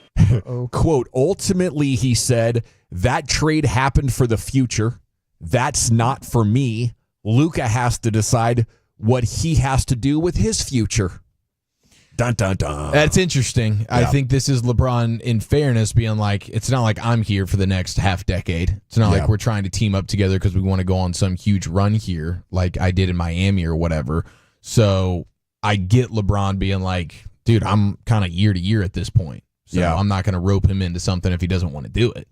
Yeah, I think, people are trying to read between the lines and see anything to be like, LeBron's mad they traded Anthony Davis. It's not his squad anymore. But I just think LeBron's going to be very professional through this and acknowledge that he can't be on top forever. And maybe Luka gives him a decent chance if they can find rim protectors and wing defenders. But I think they got to trade Connect. I think they got to trade Reeves. Like, you don't need what those guys are giving you if you have Luka. You need guys who can defend and protect the rim and hopefully shoot threes at the same time. Yes. And catch alley-oops. And if you get those kind of players around, I think, probably it sucks for LeBron, bitter pill to swallow. That he doesn't really have any say. But that's been the case for 2 or 3 years now. They have stopped doing what LeBron has wanted. It goes back to Kyrie Irving. So I think he's accepted that and has proven that he wants to stay with the Lakers regardless. Well, and he even acknowledged after the game, he was like, I'm not going to talk about what we need or whatever, because when Anthony Davis did that, he was traded the next week. Yeah. Like he referenced that was good. Yeah, that was good too. Yeah. It does make you wonder a little bit. Like, I wouldn't be surprised. I guess that was the other thing. Like, sources close to LeBron said they wouldn't be surprised if he leaves Los Angeles. And I guess, sure, what is that? Is that a 10, 15% probability? I think it's in there somewhere that he and his agent, Rich Paul, and Anthony Davis could get together at some point over the next month and a half or so before free agency starts, a couple of months, and come up with an idea of something else that could make sense, that, maybe you could tip the balance of power. I think the much more interesting thing right now is, what do the Mavs have to do to get involved in the Giannis sweepstakes in any way? And does Giannis's relationship with Jason Kidd, his first head coach, who got a lot out of Giannis, like Jason Kidd got a lot of credit for the work that he did there, and then the Nico Nike thing, does that give them any sort of angle? And we'll be all over it. C-Note, musical chairs in the Cowboys locker room, and more coming up as we look at the Cowboys news of the evening next to the Fan.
Welcome back, Nation. Time for the C-Note, Cowboys news of the evening. We are down to marginal risk of severe weather. It looks like it's clearing up pretty good out there. Segment's brought to you by Cars for Kids. Donate today, carsforkids.org. It's brought to you by the Frankels.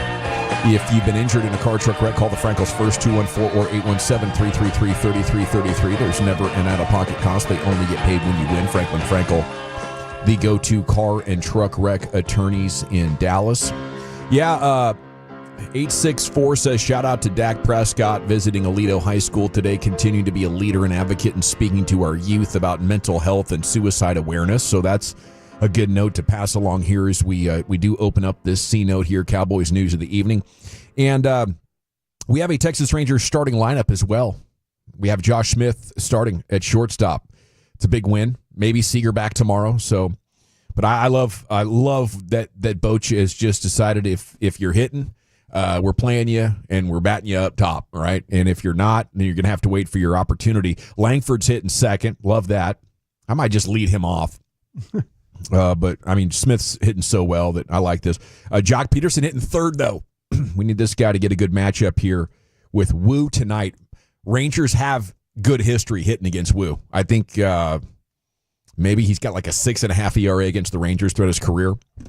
Garcia hitting fourth. This is where I'd start looking at, I don't know. Maybe it's time to make a trade for a new right fielder or, move Doley down farther when he's cold, and when he's hot, then you put him back to fourth. What do you think? Simeon, the move to 5 has been really good for him, hasn't it? Yes. That's been one of the positives over the last couple, 10 games. Yeah, it's been great. I think it's 6 or 7 games. Heim hitting 6th, then Young, Krim, Tavares. Tavares has been hot for 6 or 7 games as well. It'll be interesting to see if Krim can carry over the hot stick from the minor leagues to first base, as he basically just swapped spots there with Jake Berger until further notice. Okay, we have NFL executives sharing thoughts on Cowboys draft. I know how much you love the anonymous GMs just firing, right? We absolutely. Hey, you want to? Hey, I'll be glad to talk to you, man, but don't put my name with it, okay? Yeah, off the record, I'll tell you anything you want to know. I'll tell you everything you want to know about everybody else's team but my team, but let's go off the record if we can. We do go to The Athletic for this great piece of journalism, and they gave you stuff on every team. So if you wanted to jump in there and look at a different team, that'd be your spot there, the New York Times Athletic website. But execs did not share some analyst concerns that Dallas failed to draft a receiver was one of their big takeaways, saying the quote from a GM there, an executive, I don't know why everyone wants them to take a receiver so bad when they have one they are paying $34 million a year to.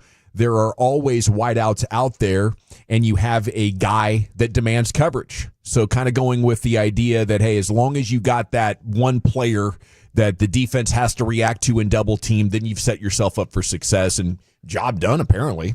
Yeah, I mean, if you have a coaching staff that helps set the other guys up, and if you just have your standard average wide receiver 2, 3, and 4, but you don't really have that. Like you have, I like the element that Turpin brings to the table, the explosiveness, and hopefully they're more creative in the way they get him the football, but you don't have guys that can just win. Like Mingo's not winning routes. Tolbert's not winning routes. You don't even have, like, all the guys that you have that are your 2s and 3s and 4s, they're really all 4s. Mm-hmm. So I think the drop from CeeDee Lamb to the next guy is so big that it absolutely matters. Yes. And hopefully the new staff has an understanding of how to, create opportunities for these guys schematically to get them open, because these guys can't they're not beating man coverage consistently. Absolutely not. I wonder if Amari Cooper will wait until July, because I would love to get the guys in through OTAs and see if anybody has made a leap, that would make us confident. Hey, let's give this guy a shot here. Flournoy comes back with like a Miles Austin type of offseason. He's ready to go be an all-pro receiver. Let's plug this guy in, plug that guy in. And then if it's not there, then maybe we look at Amari Cooper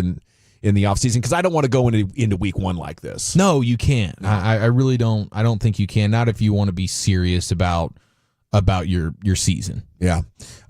Dallas' first 2 picks, Booker and Ezeraku, were team captains in college. Yeah, that was big. Quote, they got the best guard in the draft. They got a pass rusher opposite Parsons who can actually win with speed. An executive said their pass rush is going to be a pain in the bleep to deal with. The corner they got in the third round, Ravel, might have gone in the back end of the first if he had never gotten hurt. Absolutely right. You think Ravel goes in the 20s? Oh, if he's unhurt? Yeah, he would likely. I think he would have been the first corner off the board. So whenever I'm trying to off the top of my head, didn't know when the first corner went in this draft, but I mean that's kind of what was it. Hairston? Yeah, from Kentucky. So it was a little bit later in the draft, and it was in the 20s. Then where? Buffalo at like 28. Yeah, it was extremely late. So took a while. Panthers. Oh well, Jade Barron. Excuse me, Jade Barron with the Broncos. What was that? 20. That was, 22. Did they move back 2 spots? 20. Oh, yeah, but it's still in the 20s though, is where it was. Yeah. Yeah. Okay, then they talk about the Panthers' decision to take Ted McMillan at 8, doomed a slew of mock drafts that had Dallas taking him. But they say, quote, Booker's huge and he can knock people back, but he does run out of gas some, another executive said. Sure. Maybe endurance. We liked the corner they took, that he can change the angle of the ball arriving like Seattle used to do with those taller corners. Sure. Classic. Yeah, I mean, the wingspan is through the roof there. That's a great point about him. Like, quarterbacks are going to have to think twice about the way they float balls in when you have a guy with that type of length. Yeah. Okay, we have some locker room changes coming in here for the Cowboys. Micah Parsons moving next to Dak. CeeDee Lamb taking Zach Martin's locker room spot. Terrence Steele taking Tank Lawrence's old locker. So you're bringing your leaders from both sides of the ball over there with Micah and Dak. Do they have leader lockers? They have leadership lockers that look and feel and play a little bit different in there. Put them in the corners. It's just a location thing. Prominent spots by the door. You know what? I think what's going to drive. Well, they make these guys and gals now interview. A lot of the big ones have to do their interviews outside the locker room.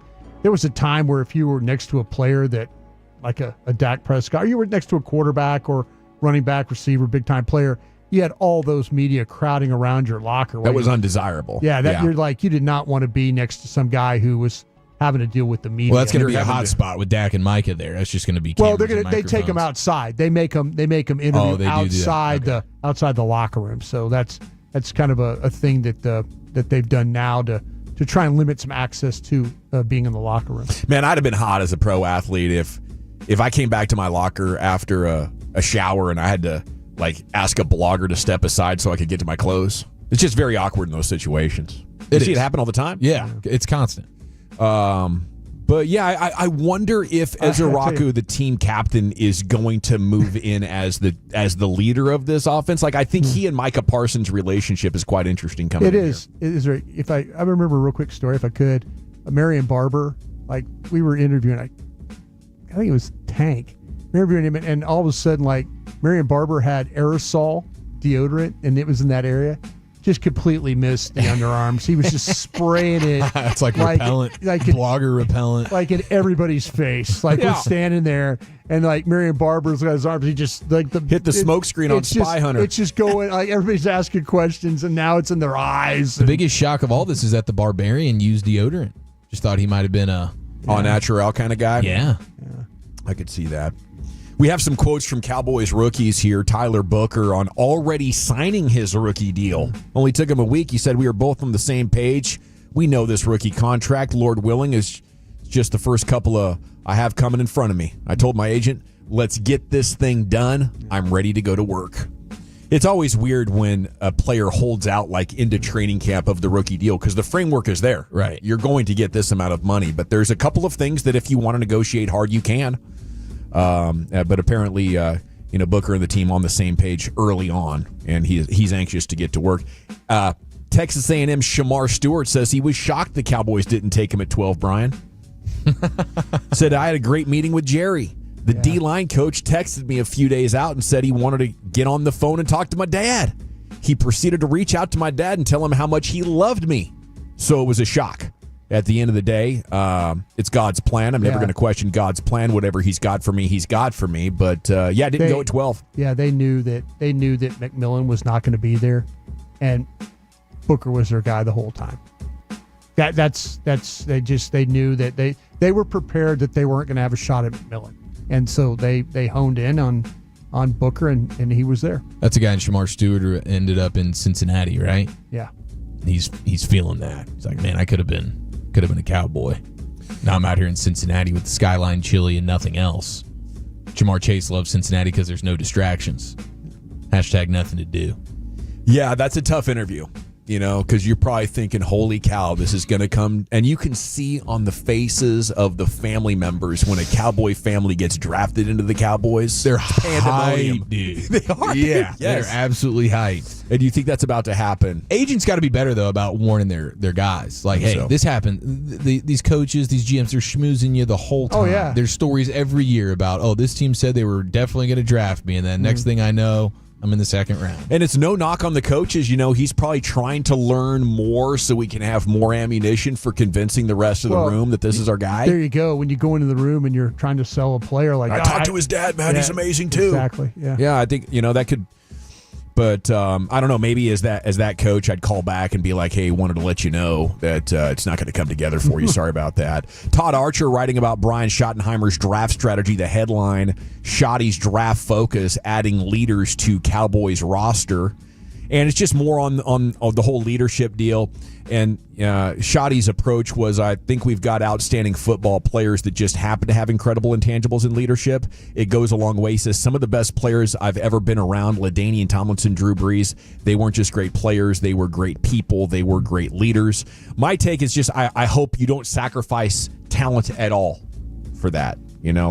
I think sometimes Jason Garrett went after the RKG too much, the right kind of guy, and I think focusing on leadership while you're developing is smart, but just don't get carried away with that, and I think you at some point, like you can think that we're going to lead ourselves into being more talented, and I think that's tough, Yeah. I think for like a draft, when you're trying to reestablish a culture, you're shoddy coming in. Hey, I want to kind of get an influx of these type of dudes. And then you kind of become a little bit more lax on that over time. Yeah.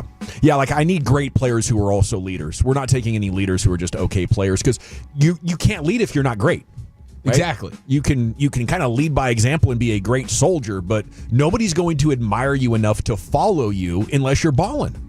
Okay, we got to run G-Bag Nation. It's time for Krusty's Corner coming up next. Where are you taking us? Guys, I'm going to take you down a path. We're going to run for the roses tomorrow. We'll talk about that next.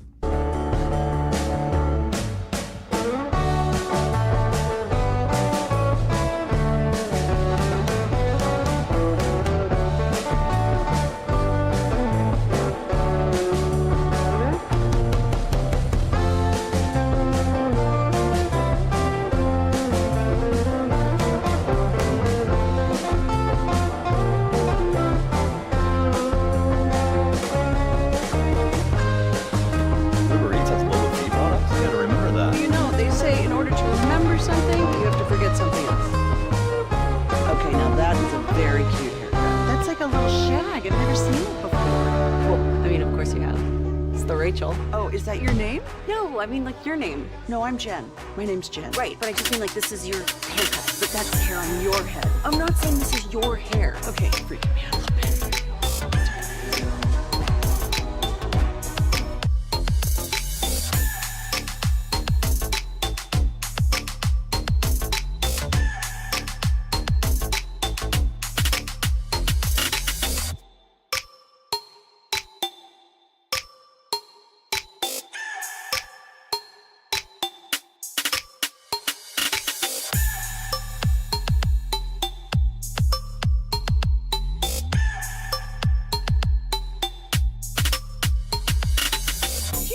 True that you've got to forget something else to remember that Uber Eats has groceries. No, that's absurd. Hey, remember when you used to be a, what was it, Pepper Lady?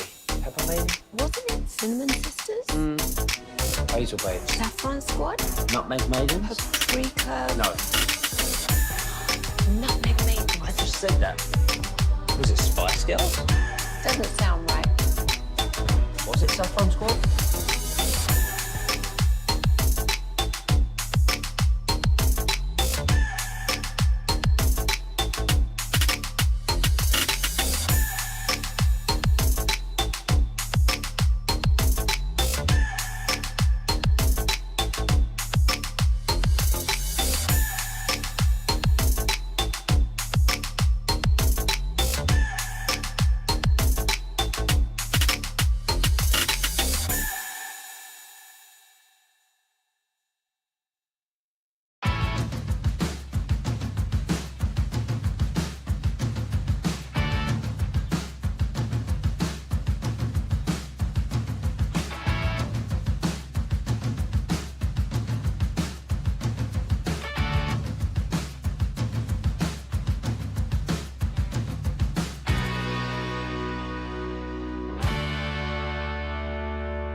Go get to Classic Chevrolet in Grapevine.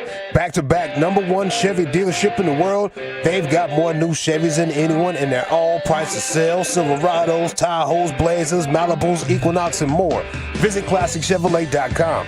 This is Texas. This is Classic Chevrolet. Together, let's drive, relax, and enjoy the difference. Based on new Chevrolet registrations 2023 and 2024, y'all. Yes, sir. Welcome back. It is the G-Bag Nation here on 105.3 The Fan. It's time now for Krusty's Corner, brought to you by Reliant Air Conditioning, gimmick-free AC repair and replacement. And here's the king, Brian. Thank you very much, Gerald. And thank you very much to Reliant. Real quick, I'm going to put a bow on the college draft stuff from last week, if I could, before I get in. Put that bow on. Is it a big red shiny bow like in the Christmas commercials? Just some thoughts about maybe what the Cowboys were thinking about the draft last week, and especially up in the first and second rounds. Maybe why they drafted Booker over, say, some other guy, maybe a receiver with Golden or people like that. But they honestly believed that they were not going to get McMillan. They felt like there was too much ahead of them. Teams with receivers. We should have thought about the Carolina Panthers more as a team that would have taken him after watching Dallas play Carolina last year. The receiving course not very good right now. Very mature to not just settle on the next wide receiver. Yeah. I love that they did that. They really did. They really felt like that it was going to be Booker for them the whole time. Is what they felt like. Yeah. When it got to the second round, I was asking a little bit about, well, hey, how do you end up with Ezeraku? And they're like, well, you kind of hope, and you're looking at the board, and maybe we had talked about some of the runners, was it going to be Henderson? Was it Johnson, Hampton? Judkins. Judkins was a big player on their board. Judkins was a big player on their board, and actually Luther Burden, the wide receiver from Missouri, was a big player on their board. We were all over those last Friday. Yeah, and nice job. They were very hopeful. They were very hopeful that maybe that runner could have gotten to them, or maybe the wide receiver would have gotten to them. Would they have taken one of those instead of Ezeraku? I think so. Those were the names that, like, when you as they're stacked and they were following along, it's like, and they're like, well, hey, they feel like that Ezeraku fell into their lap. Yeah, and they were totally cool with that. I mean, you lose two guys and you still end up with a gift. Yeah, a steal of the second round possibly falling to you. Yeah. They were super happy, and I know we talked about it for 3 days of how they did follow their board. There wasn't a lot of jumping or thinking of jumping for tags and, oh man, we got to go we have a need here and we have to do that. No, they were really pleased overall with how their board was structured, how it fell. Yeah, they lost a couple of guys along the way, but there really wasn't any panic. They were perfectly happy with the next guy. Did they consider Jalen Walker in the first and then offensive lineman in the second round? Didn't sound like that. It sounded like to me it was more about Nolan was the guy that they were thinking about. They were thinking about either offense and defensive lineman is what they were thinking about at that time. I love it. Yeah, I mean, I think the draft itself was really good, and all the issues you have with it are just a reflection of their lack of free agency. Yeah. That's what it comes down to. And you can only do so much in the draft when you have a billion needs. You can't solve them all in the draft. Yeah. So even though it was a good draft, we're still left thinking, man, this just ain't going to be good enough. And it's because of the way they team built. And everything goes back to that, and it's awful. Well, do you feel like they had a pretty good offseason when it came to at least going out and trying to address something? I know they didn't spend. If you're grading on the Cowboy curve, 50, sure. Yeah, as something is better than nothing. Right. That's, but like your running back and receiver stuff right now, that could have been solved if you just had an ounce of care in free agency. Yeah, or a 4th round pick, maybe too. Or, no question. But they think their 4th round pick, and we'll see. Right. I talked to some people in the organization. They're like, hey, we're still talking about a lot of receivers here. We're still talking about some things. So I don't think this thing is dead yet. I think that we'll see what happens. Some June 1 names might be a possibility. Keep some money available for some June 1 cuts. So I don't think this wide receiver thing is dead by any means. Agreed. At all. They did a nice job. They actually end up spending $39 million, but that is 29th in the NFL. Yeah. Well, hopefully the quality of the player. Yeah. Hopefully some of these guys will be like an Eric Kendricks when you're talking They've about. shown they hit Murray those. and There's guys going to like- be at least a couple of them. like that. Yeah. So hopefully. Okay. That kind of ties up the Cowboys. You guys know my next passion next to auto racing is horse racing. Love horse racing. This is like my favorite time of the year. So if you allow me a little latitude here, I'm going to try and walk you through some things, and not just who I'm going to pick kind of thing, but I'm going to give you a little insight here, if I could. Because I've got some gang of 7 that are actually horse racing dudes too. Wow, dude. I just You got a lot of gangs. well, you meet these people along the way. They want to know they're from different parts of the country. Yeah, They you wa- just and they wanna bargain know- your Cowboys info for their info. That's exactly right. Matter of fact, the races are going on to Texas Motor Speedway right now, or this tomorrow or Sunday, and I'm meeting my crew chief buddies for dinner tonight over in Fort Worth. And it's going to be, I know we're going to be talking about the NFL draft, but I always told them, you tell me how to make that car go 200 miles an hour, and I'll tell you who you're going to pick. It's a fair trade. That was always my deal. So I learned a lot that way. I learned stuff about the Kentucky Derby here. Okay. The weather in Kentucky Derby, I got right now, the guys have allowed me to watch. We got the Oaks. We got the Oaks on, which is the Friday's races from the Derby. Sometimes it's a slot fest out there. Okay, this is where I'm glad you brought that up, Eric. Weather for Churchill Downs, there's for tomorrow. 95% chance of rain. Boom. During the day. Okay, 60% chance of rain at post time. So we're late in the day, around 5 o'clock here. We're talking about that's when we're going to go to post. All right, this is what I know about Churchill Downs. If you're into the ponies and you want to bet these things and you're looking for mudders, I'm going to give you a couple of mudders you need to think about, maybe to pair with your tickets with some of the favorites. Mud grip it. But what I'm going to also tell you is this. I'm going to give you a little insight here. The track at Churchill Downs, it drains from the infield to the stands. Uh-oh. So, okay. What does that mean? Yeah, what do you mean by wet track? Well, wet track. But if it drains from the inside rail to the outside rail. You want to be on the outside. No, you want to be on the inside. You want the mud? You want the wet? No. You don't want the wet. The track drains left to right. So if you're in post position 1, 2, 3, 4, drier trip, potentially. Okay. And horses freak out on this. Horses freak out when mud flies into their face. So they're goggled up. Are they goggled up? The riders are goggled up. Not the horses. The horses have got their face coverings on, but some have the blinkers to cover the eyes and stuff like that. But horses cannot stand to have mud fly in their face. Just like your gorilla theory. Yeah, blind them.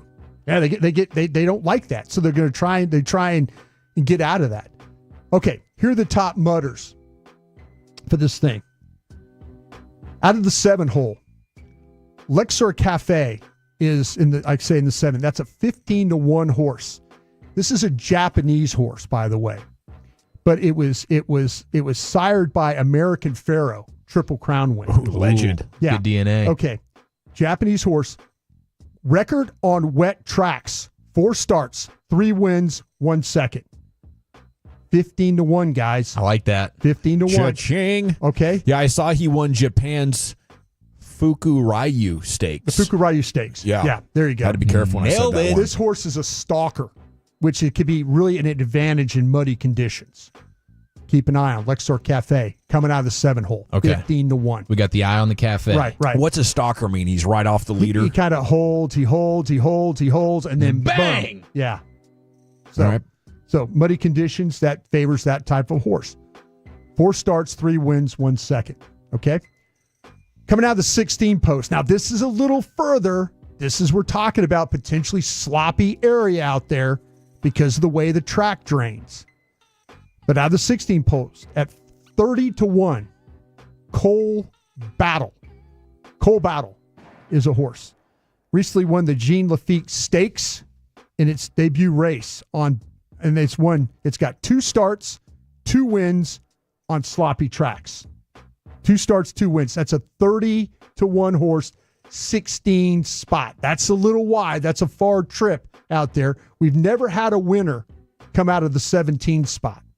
I'm about to talk about that horse. I'm going to box the 7 and 17, Brian. I'm going big. You looking at that? Mm-hmm. American Promise, 30-1, coming out of the 5-hole.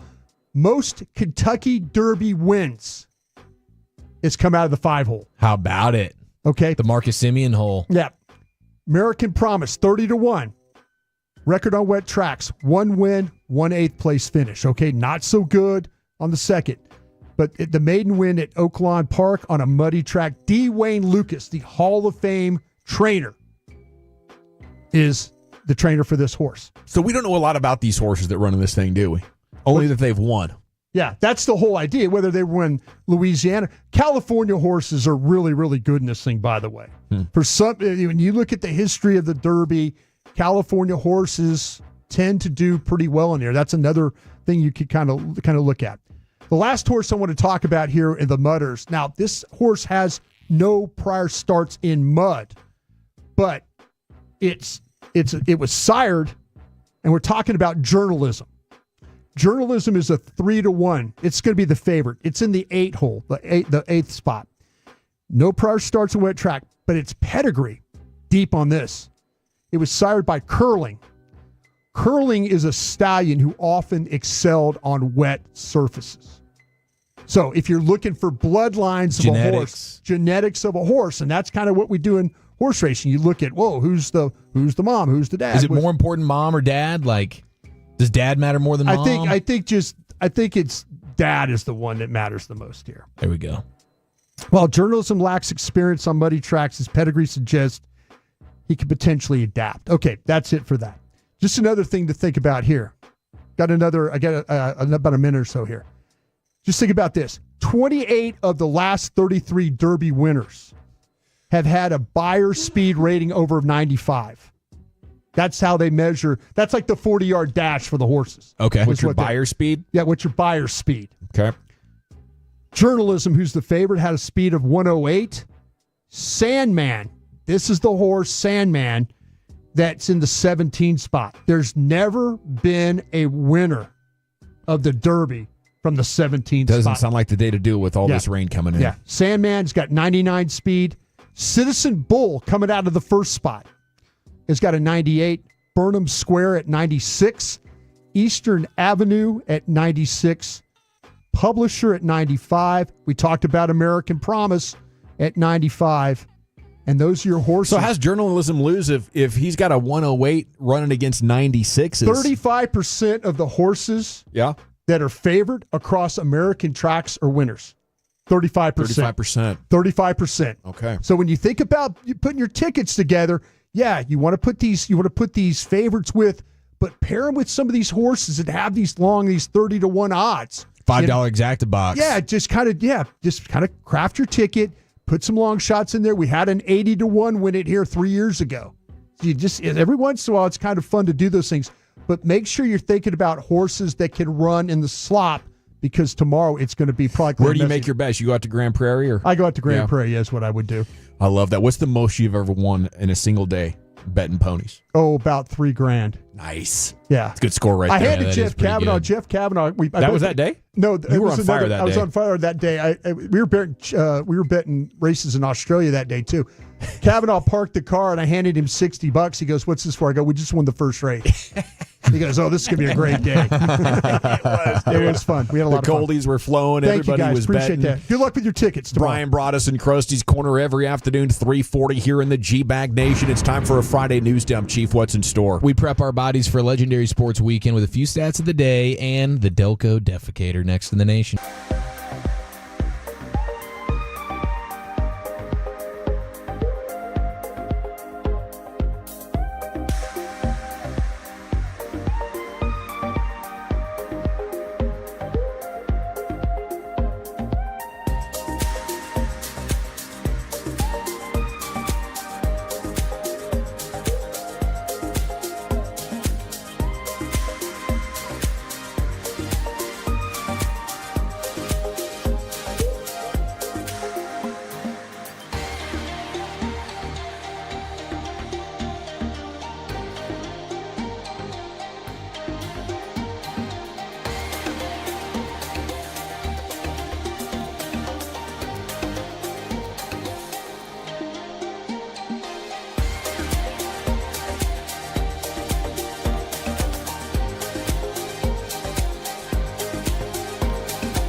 Well, you know, they say in order to remember something, you have to forget something else. Okay, now that is a very cute haircut. That's like a little shag. I've never seen that before.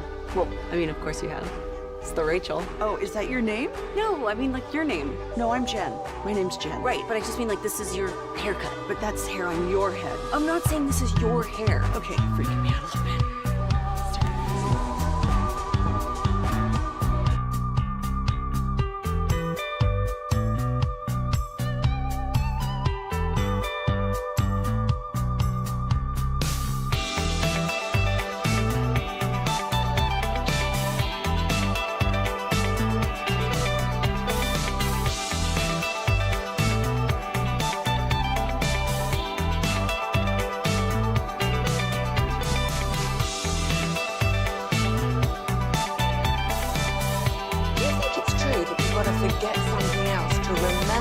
Uber Eats has groceries. No, that's absurd. Hey, remember when you used to be what was it, Pepper Lady? Pepper Lady? Wasn't it Cinnamon Sisters? Basil Babes. Saffron Squad? Nutmeg Maidens? Paprika? No. Nutmeg Maidens. I just said that. Was it Spice Girls? Driven by our D&M Leasing Studios, you're rolling with the G-Bag Nation on 105.3 The Fan. Welcome to the Nation. Here we go. It's hour number 3 of the G-Bag Nation on 105.3 The Fan. Hope you're having a fantastic day. You did just miss Brian Broaddus' Kentucky Derby breakdown. He's promising he's going to tweet some of his picks a little bit later on. He's at Brian Broaddus on Twitter. And we're looking for a winner. We need maybe a what is that called? A Quinella box? And then the trifecta. Could you get us a trifecta box pick? I'm going to give you 3 horses. Thank you. I will. I'll give you 3. Yeah, the win, the place, the show. There you go. Do whatever we want with them after that. 3 horses for the same amount of pizzas that he has in his mouth right now. Yes. I was really grateful that Dawson was kind of talking, and I was hoping he would go right to you. It's a lot of taste. Solata is really good pizza. The pepper, the crust, the pepperoni is incredible. It is. The other thing that's incredible is Laker tears right now. They're freaking out over what Luka is, who Luka is as a player. Listen, it's fine. All it's going to take is 3, 4, 5 years of team building until you can assemble a cast of wing defenders and rim protectors that can allow Luka to do what he does best and insulate him on the defensive end. It's no problem. Yeah, and by then he'll only be like 31 or something. Yeah. Everything's going to be fine, Lakers. Okay, I guess if we can't have nice things, it's just nice knowing that they can't either, at least for now. Here's the Chief. Yeah, I do just hate the idea that Nico feels like some semblance of a win with the way things finish there with the Lakers, at least for this season. And JJ Redick saying he's got to get in shape. Yeah, that was loud. That's got to be his ringtone right now if you're Nico. yeah, that's true, bro. Yeah, he was soaking all that in, appreciating every moment of it. Apparently LeBron had a bit of an MCL sprain. They're saying that even if they would have forced a Game 6 or whatever, LeBron wouldn't even have played. He's going to be basically rehabbing for the next 6 weeks or whatever. Wow. So that's another thing. LeBron going limping into the offseason here, and Luka, of course, generally does. But that's the state of the Lakers right now. I mean, look, we tried to do it with Dorian Finney-Smith, too. Wasn't good, right?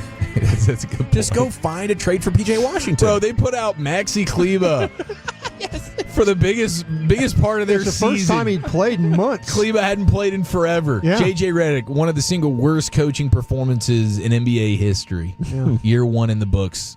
At least he did make history. Now, don't worry, Broaddus. We'll get to the Delco defecator here in just a second. I know you've been pining for it since yesterday afternoon when the video broke. But this weekend... Oh, there's video of it? There's video. And it is graphic.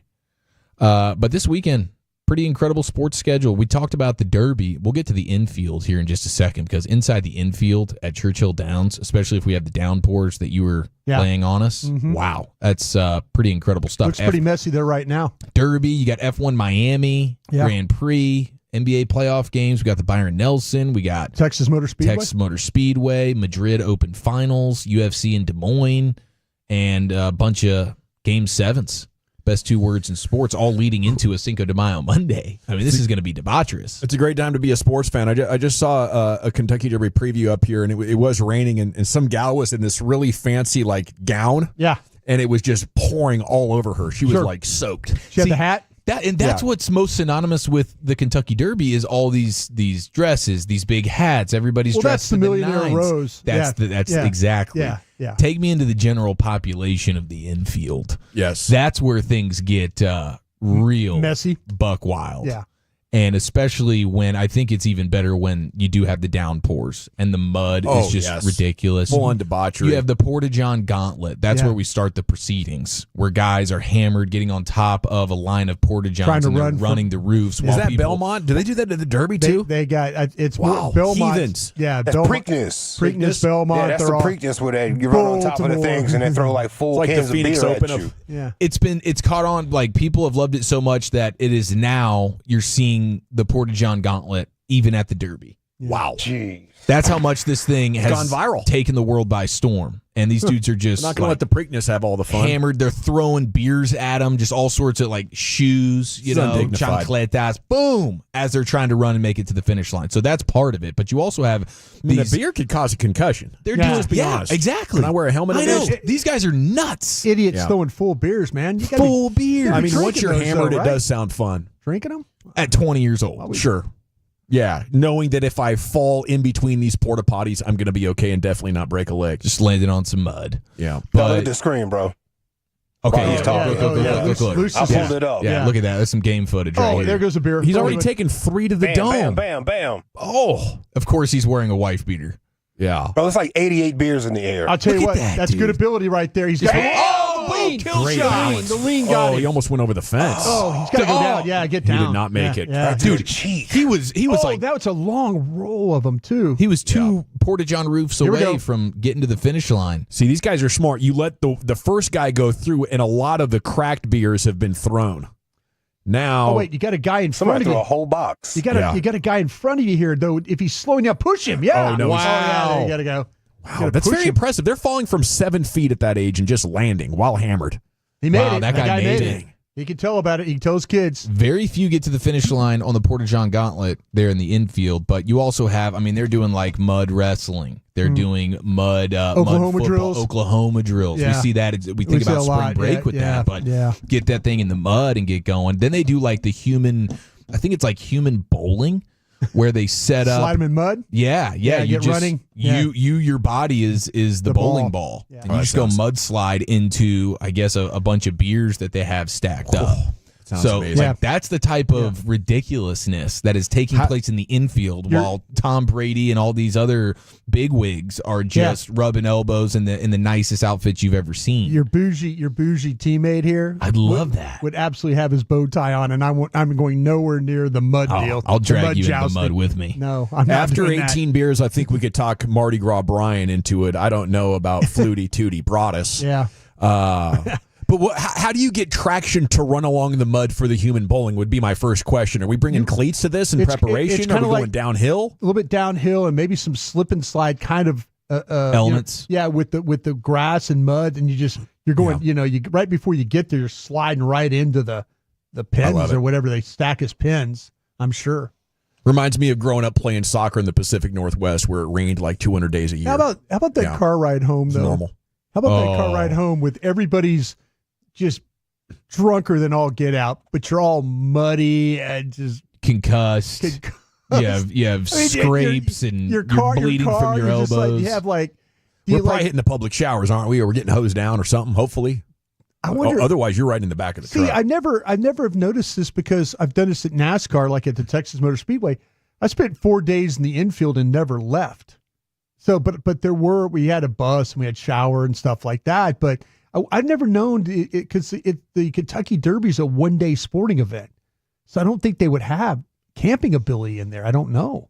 Maybe I'm wrong. We'll need Will Chambers to. Yeah, he's probably listening. Will just text in. Will let us know if there's camping available at the Kentucky Derby. Remember when Jack Harlow had some guys lift him up and carry him around the Kentucky Derby because it was muddy out there? Yeah, didn't want to get his shoes dirty. Those guys got paid to walk around in their little Bruno Mollies in the mud, holding up Jack Harlow. You see me at the Kentucky Derby, honey? Yeah, what a flex. Okay, a couple of stat of the days for you. No team in the NHL has played more playoff games since 2019 than the Stars. Yeah. 93rd playoff game. Yeah. Tomorrow night at the AAC. These guys are battle tested. I feel great about it. You also have how about the Minnesota Wild? Man, that would be one of the toughest teams to be a fan of, as you have they can't win it. The Wild being the first professional core 4 MLB, NBA, NFL, NHL history to make the playoffs 8 times in a 10-year span, but lose in the opening round every single time. Yeah. You have the Kings, second team MLB, NBA, NFL, NHL history to be eliminated by the same opponent in the opening round of the playoffs 4 years in a row. Edmonton, right? Well, what an absolute disaster that would be to have to feel that. And you're like, wow, I guess we're kind of like the Bills Mafia here. We just have to own this. Yeah. Let me take you in a journey in my personal sports hell. This was after 2000, where Kobe and Shaq, eliminated the Trailblazers in Game 7 after you're up 16 points in the final minute of the third quarter. Brian Shaw banks in a 3, makes it a 13-point game. Blazers open up the fourth quarter and don't make a field goal for the first 8 minutes. Ultimately, Kobe and Shaq win that Game 7. After being up 3-1, the Trailblazers came back to force the Game 7, had Game 7 in hand. But, okay, so that's over, and then the next year, you got to play them in the first round to get swept. So that's now I understand even more. That's what that brings up to me. It was so galvanizing that I became kind of a Kings fan in hopes that Chris Webber, Vlade Divac, and those guys could take down the Lakers. You just became a Laker hate watcher. And then immediately had another Game 7, crisis in that, Kings-Lakers game. I think that was 2002. Well, Ralph Nader actually went to Congress and was like, I want to file an appeal on behalf of consumers for fraud as a result of what the referees put the Kings fans through. That's brilliant. Yeah. Greg Popovich now stepping down with the Spurs. He's going to be in more of an executive role now. Basketball operations guy? Yeah. And obviously with the health issues and the age, it was only a matter of time. But that's certainly an unfortunate thing there for Spurs fans. But now Mike Tomlin is the longest tenured head coach in the 4 major North American sports. It's a good run. 19 years? 19 years with the Steelers of Pittsburgh. And he's clinging on to the 500 or better. It's a heck of a run. My guy at Baltimore, I think, is just a year behind. Yeah, Harbaugh would be next. They're kind of like the Cowboys curse, where they're not ever rebuilding. They're just kind of making the playoffs. And but they smooth it out even with higher lows than the Cowboys, just never missing the playoffs. And I don't think they commit financially either as well. I think that's the other thing in common to them and Green Bay. The Roonies just don't. They're like the Maras. They have no really extra money. The Maras and the Roonies, they're like serving the government. They're going to be ambassadors in places and stuff. They don't have any extra income like businesses and things like that they can draw from. Yeah, and they just need a quarterback. I mean, they have a lot of the other sort of intangible things, being able to win without a quarterback for this long. But gosh, dude, you got to commit to going to get one. And I'm not talking about Kenny Pickett. I couldn't imagine being a scout for the Steelers and starting out and working like 19 years and never having to worry about a real scheme change. What they're trying to do. I mean, scheme wise, it's the same type of players and stuff. That's just pretty standard. Yeah. We have the Delco defecator, but we'll kick off Sounds of the Sports Day with that news report. Oh, I love Sounds of the Sports Day. That's coming up next year. It's the G-Bag Nation on 105.3 The Fan. I want to chat about Men's T Clinic before we do anything else, though. 972 Men's T. Make it real easy on you. Get in, get out, get back to being you. menstclinic.com. They're the solution for just about any male issue out there. I'm always talking about their testosterone replacement therapy and how that hormone optimization can make you feel amazing, help you live your best life, be better at whatever you want to be better at. Men's T Clinic has that dialed in for you. But Men's T Clinic is also a great resource for hair replacement therapy, for adding muscle mass, and for trimming LBs. If you want some weight loss assistance, my friends at Men's T Clinic can get you so hooked up. So just go online, menstclinic.com, 972-GO-MEN'S T is the phone number. Very affordable cash options, insurance options as well at Men's T Clinic. You check into one of their 5 DFW locations. They'll take some blood. They'll tell you what your testosterone numbers are, and then they're going to get you optimized and living your best life. So get in, get out, get back to being you, menstclinic.com. Eddies. Plant your flags, Tolos. This is your afternoon show. The G-Bag Nation. Right here on 105.3 The Fan and on your...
Yeah, buddy, welcome back. It's the G-Bag Nation here on 105.3 The Fan. 214, I hated that three from Sean Elliott as well, the Memorial Day Miracle in the 99 playoffs, but Spurs were at least much more clearly the better team. They ended up sweeping in that conference finals before they won their first championship there with Tim Duncan.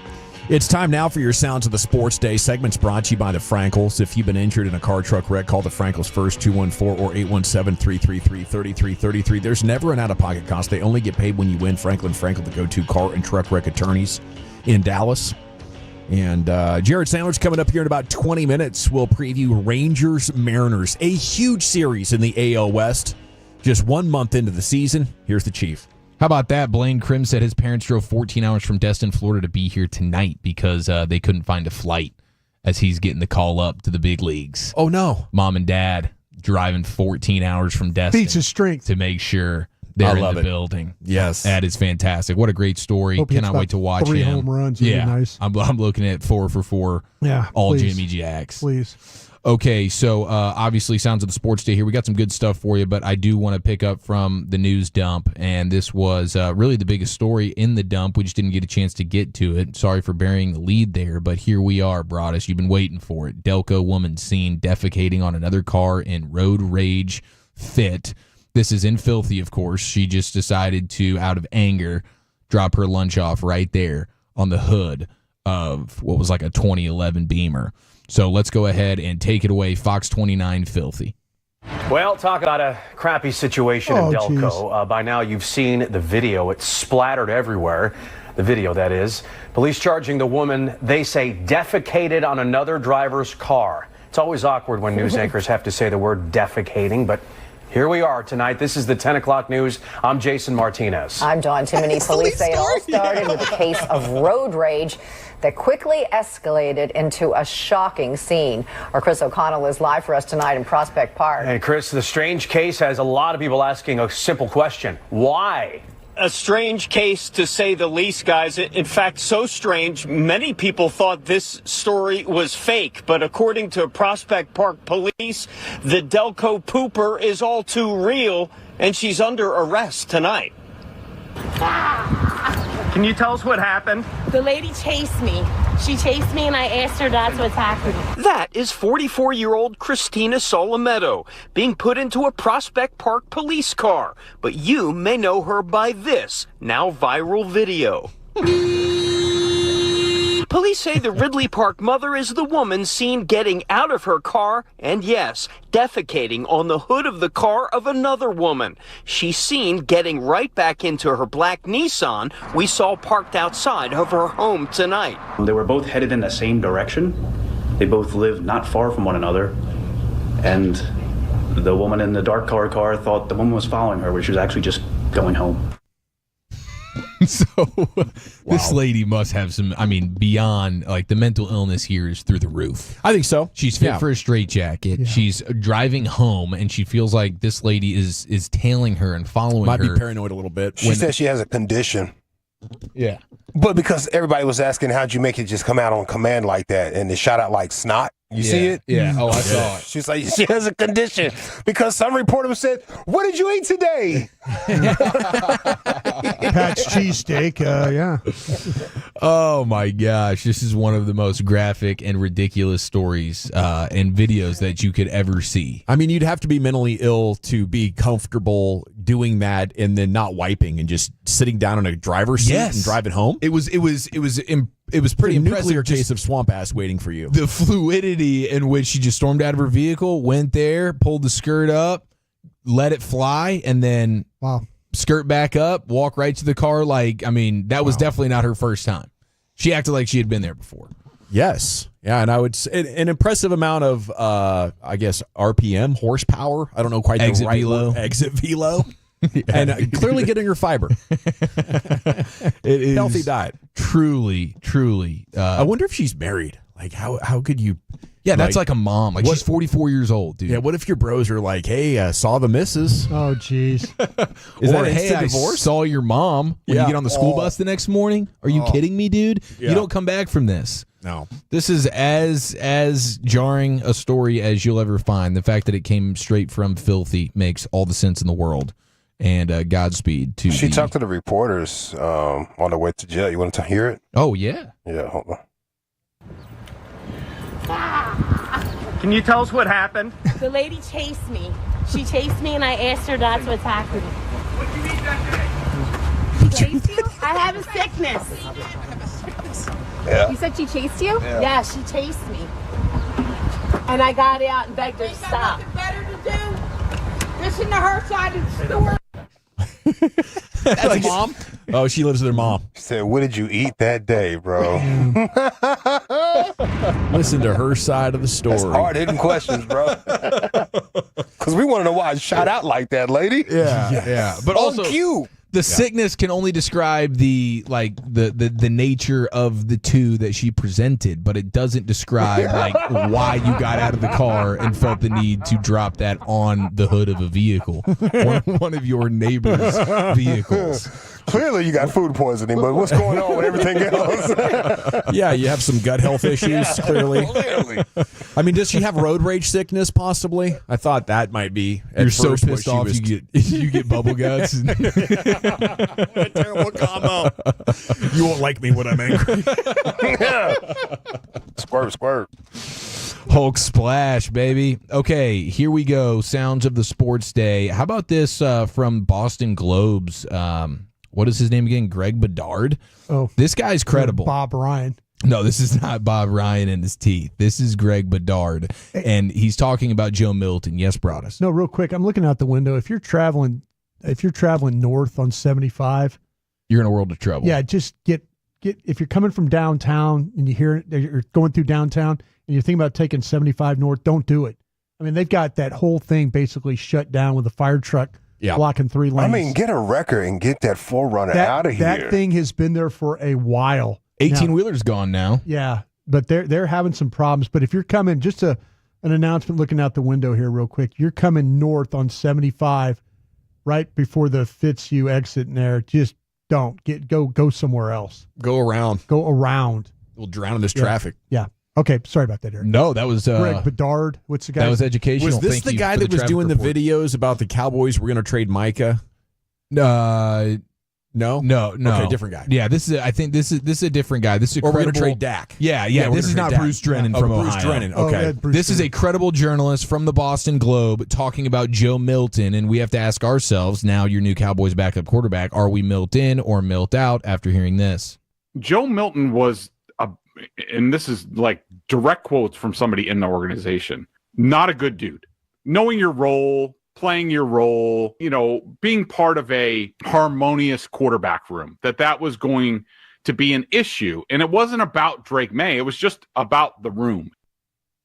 So it's relatively vague. There's not a ton in the way of details, but sources from inside the Patriots are like, and that's part of the reason why I guess they're willing to just sell him away for a 5th-round pick.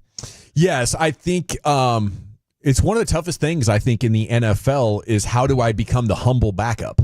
Who's helping the starter? Like, hey, buddy, I saw this. Man, I'm going to do that. It's like, dude, I believe in myself. I've been the beast since I was probably 5 or 6 years old in a football field. And now I got to, not be aggressive. I think most people do a great job of sort of settling in and thinking, okay, as a backup quarterback, I'm still going to get a good payday. But I think Milton maybe had a little bit of success and was like, I can do this. Yeah. Yes. And just how do you tell him no if he really believes in himself? It's not, the opportunity is clearly not going to happen here, so we got to move on. Yeah, and especially for that dynamic where it's with a young guy in Drake May, who you kind of feel like you're on the same playing field with. Obviously, May was picked much higher and is considered a much better on prospect. Your shoulder, but though? You're like, hey, this guy, we're kind of equal. Now you get to Dallas, and it's like, hey, Dak is obviously the franchise quarterback. He's the guy who's been around for a decade now, and that's the veteran presence in here. That's the face of the franchise. So maybe it's a sort of a different demeanor and a different dynamic that way, but definitely something to sort of monitor here, even though he's right there towards the top of the list of things I'm most excited to see when we get to Oxnard. Oh, absolutely. Him and Ezeraku, I think, probably at the top of my list. Obviously, Jaden Blue. But yeah, you didn't give up a ton for him. It's worth a shot. But I guess I am at least mildly concerned, maybe a 3.5 or 4 out of 10. One of the great things about the quarterback room for Dak is they've had a great camaraderie in there. Is Dak looking over his shoulder now at a guy that doesn't know when it's time to stop advocating for yourself? Yeah. It's a fine line with the way you go about it there, but obviously Dak is going to handle things with the utmost respect and professionalism. So hopefully Joe Milton is not here to ruffle any feathers. But y'all ain't got that camaraderie. That's right. Thank you, Tyreek. Now we head to Charles Barkley throwback clip because we got Game 7.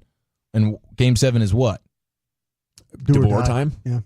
Well, those all qualify. Oh, Cabo time. Best 2 words. Truth serum? Best 2 words in sports. Going fishing. 2 words Game 7, for you. right? Game 7. Steve Nash. Golly. Sorry, that was a brain buster. What did you? Did anybody understand within ear's reach what the hell I was saying? He was going for best 2 words in sports. Oh, sorry. Game 7 is what? No, but you all had like Family Feud style. You're on the board. Yeah. I was looking for best 2 words in sports. Oh, and I said Cabo time. Yeah. Like that. Yeah. You guys were all in the ballpark, you lose, but this was Charles Barkley from years ago with his 2 words. 2 words for you. Steve Nash and Chris Paul. Must see TV. That's more than 2 words. You didn't say 2 words. You said quick to the point. You just said I got 2 words. Steve Nash and Chris Paul must see. See, that's why I messed up, because I was trying to think of 2 words. I could have said that. Okay. 2 words. Nash and Paul. That's 3 words. That's 3 words. Wait, I said Nash and I got Paul. one. Y'all gonna count and as a word.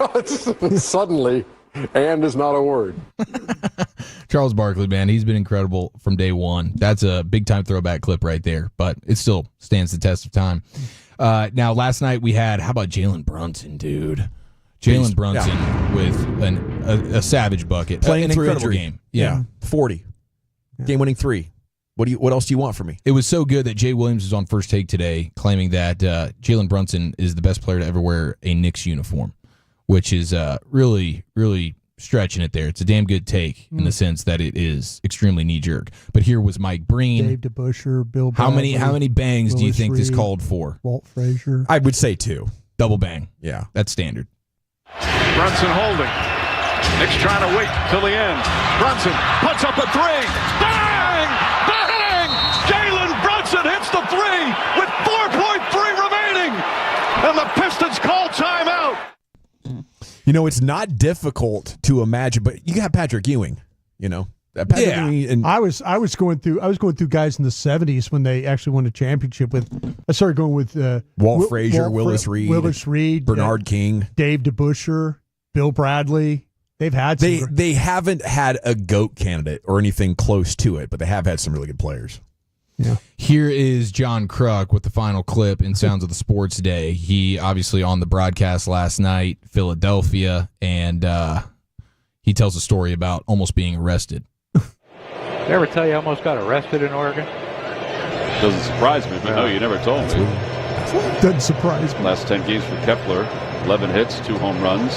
What were you doing in Portland? Oh, playing minor league ball. Yeah, rookie ball. I got arrested, handcuffed, put in the back of a cop car. Was it mistaken identity? No, Tony Gwynn had a friend who was a cop out there, and he had me arrested. Scared to, I was thinking like, man, I know I had a few beers last night. What the hell did I end up doing? You got a lot of bad thoughts when you're handcuffed in the back of a cop car. I can imagine. There goes the runner. Pitch foul. It remains 3-2. How did this end though? Did they take you downtown? Did they book you? No. They never left the parking lot of the hotel. All I heard was Tony laughing. I'm like, that bastard. Crocky with another legendary story. Oh, I love John Kruk stories. Great stuff. Thank you, Chief. And yes, I can imagine rookie ball. You're thinking, am I going to get cut? Oh, your whole life is parents flashing. are going to find out. Am I going to jail tonight? Am I going to miss the game? What the crap? That is a great place to drink, though, if you're ever in that particular area. Portland? Yeah, right around that ballpark they used to play in. Now it's their soccer stadium, but it's just surrounded by bars. So it's like you take mass transit into town, and then it's just, that whole sort of urban bar scene around a sporting event, if you're into it, Okay, Jared Sandler, speaking of sports, he's our Rangers insider, pre- and post-game show host, play-by-play man, and Sands joins us next to preview Rangers-Mariners this weekend here on The Fan. Coming up on the...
Uber Eats has Lola V products? I gotta remember that. Well, you know, they say in order to remember something, you have to forget something else.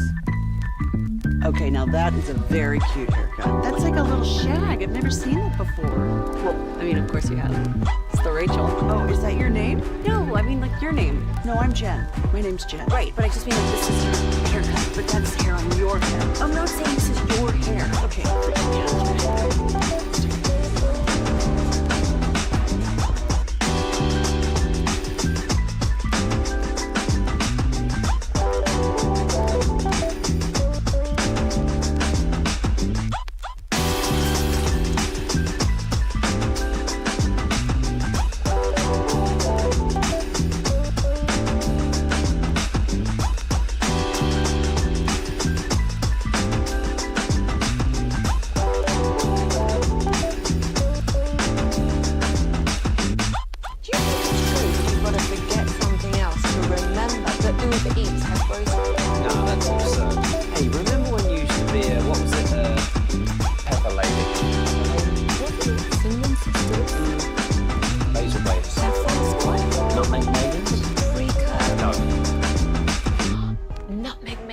Said that.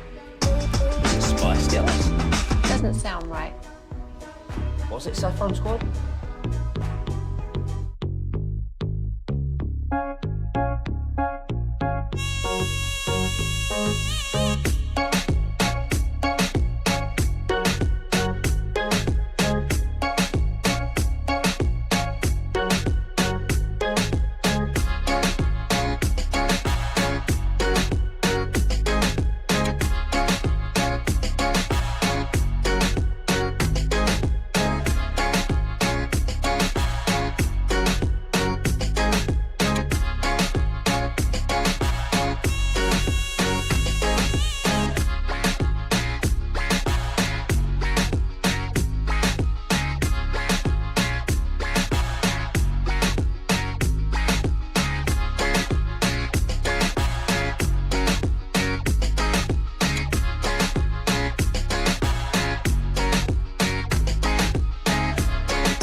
If you're in the market to upgrade your vehicle, get to Classic Chevrolet in Grapevine. Back-to-back #1 Chevy dealership in the world. They've got more new Chevys than anyone, and they're all priced to sale. Silverados, Tahoes, Blazers, Malibus, Equinox, and more. Visit ClassicChevrolet.com. This is Texas. This is Classic Chevrolet. Together, let's drive, relax, and enjoy the difference. Based on new Chevrolet registrations 2023 and 2024. Yes, sir. Thank you, Lucius. It's the G-Bag Nation here on 105.3 The Fan. Jared Sandler joining us now from the Globe as the Rangers get set to host the Mariners for the first of three tonight, pregame at 6:30. Jared, brought to you by Blue Nail Roofing, and a good evening, Sands. How the heck are you? Guys, I'm great, excited. This is should be a fun series. I know the rivalry with the Astros is obviously more prominent and maybe felt more by the fan base at this time, but these are the division leaders, and they're playing really good baseball, and a good opportunity for the Rangers to try and get back on track. Do you feel in your baseball bones right now you can see the Rangers having success offensively and winning this series right now after losing 4 consecutive? Where are you drawing confidence from? Well, I guess I'm drawing confidence from the fact that the guys pitching for the Rangers tonight, Jack Leiter, thanks Chris, and Patrick Corbin tomorrow, Jacob deGrom Sunday, they're going to give him a chance. Now, the one thing, with Jack Leiter, Sam Fran did a great job in that first inning of his last start of forcing him to throw strikes, and the Mariners walk are as patient as just about any team. But Patrick Corbin, he's not sexy, but he's given the team a chance to win, and obviously Jacob deGrom is Jacob deGrom. So I feel good about it. Now I think you're hoping to draw some inspiration from the offense, right? And at the end of the day, they got to prove it. But I do feel like, just based on hearing Bruce Bochy's comments and talking to some guys, that I don't want to say they felt like they hit rock bottom yesterday, but yesterday was a tough one for them. I think they recognize that it hasn't been good, and yesterday was about as bad as it's maybe been. And who knows? Maybe a little new life with Blaine Krim will inject some energy, and it's not like they've got a tough or an easy test tonight with Brian Wu, but you're not going to have easy tests whenever you face the Mariners. So it's Wu, Castillo, and then Logan Evans is a good young pitcher for them. So they're gonna have to step up and just as we've talked about, be more disciplined, control the strike zone. And I don't know, the last thing I'll say, I'll shut up. Brian Wu's got one of the highest in-zone rates in all of baseball, which means that he throws strikes or pitches in the strike zone about as high percentage as anyone, and maybe that's going to be good for this ball club. Maybe that's the type of pitcher that against whom they'll benefit. Look like for his career, he's given up some runs to the Rangers as well. Yeah, and some that's weighted. His first his major league debut was against the Rangers, and they knocked him around a little bit. But yeah, they have had success against this guy. But I said this yesterday on the postgame show. I was talking to Murph and Dave Raymond, and I made a comment about facing a guy as good as Brian Wu, and Murph was like, he basically gave an answer like, I don't know, is he really that good? He's a good pitcher. Is he as good as you're suggesting? I think this guy's top 10 AL Cy Young, maybe even top 5 if he can stay healthy. But I think he is really, really good. But you're right. The Rangers have had success against him, and they faced him already once this year. So maybe that will help them here facing him tonight. Hey, Jared, with all the things that's kind of gone on with the hitting, and you guys live with that team, has it been hard to ask questions? And I don't mean it you're not asking tough questions, but do people look at you like, man, we don't have answers for what the hell's going on? Yeah, I think it's a great question. I think it's always tough when you speak to individuals about a lineup, because you're looking for lineup-wide answers, but it really is so individualized, right? Sure. But one of the things is that a lot of these guys have shared in the same overarching challenge, which is the ability or inability at times to control the strike zone. And the tough part with that is it's something I think we might have talked about it yesterday after the game. That's more so something you can improve upon incrementally than it is like a learned skill, right? Like, okay, Leody Taveras, we want you to bunt more. That's a skill he can go and learn, right? Leody Taveras, we want you to demonstrate more plate discipline and maybe get on base, via the walk a little bit more to use your speed. I just don't know that, that's an easy thing to just all of a sudden learn. And so I think the key is going to be the incremental gains. But here's the other thing too, Broadus. For a team that has a lineup that, coming into the year, they would tell you that even when this lineup was at its best, there'd be swing and miss. They're going to be aggressive, but they're going to hit a lot of home runs. And this team has not hit a home run in a full week. Like right? the Dodgers, right? Last home run was last Thursday. The Mariners are the opposite. The Mariners maybe don't hit for a super high average. They walk a lot and they hit a lot of home runs. Yeah. They're third highest on base percentage in baseball, third highest home run per game rate, just to separate the fact that they maybe not played as many games as other teams. And so I think that's kind of what the Rangers would like to be on the power side. I don't know that they expect to be up there on the on-base side, but I think the hope is that they'd be up there in the top 5 in power, and maybe at the end of the year they will be. But right now they're far from it. Talking with Jared Sandler here on The Fan. Can you go ahead and empty out the Blaine Krim folder that you have? I'm sure you got all the nuggets. The story seems pretty amazing. Hello, the family's in town. Did I lose you guys? How's the glove? Oh, can you hear us? You there, Jared? I don't think he can hear us now. He's at Jared Sandler on Twitter, and we have lost connection with him as they're out there at the Globe getting ready for the game tonight. You can hear the bats popping in the background there, getting some hitting done. I saw a story a couple of days ago. Jared, you back with us? I'm back. Can you guys hear me? Yeah, we got you. Yeah, what do we need to know about Krim? How's the glove? He's a hitter. Now, he has gotten a lot better defensively, but he even said, I think, his philosophy has kind of been, hey, I'm a hitter, and if I hit, I'll get a chance. Now, I don't think that he has a total disregard for the work at first base, and as much as Jake Berger has been trying to get into a rhythm offensively, he's been really good defensively, and it's one of those things where at first base, it's you notice it when it's not there more so than when the defense is there. But he's worked hard. Blaine's worked really hard at first. He's not your typical first baseman from like a size standpoint. He's 5'10", and he's not the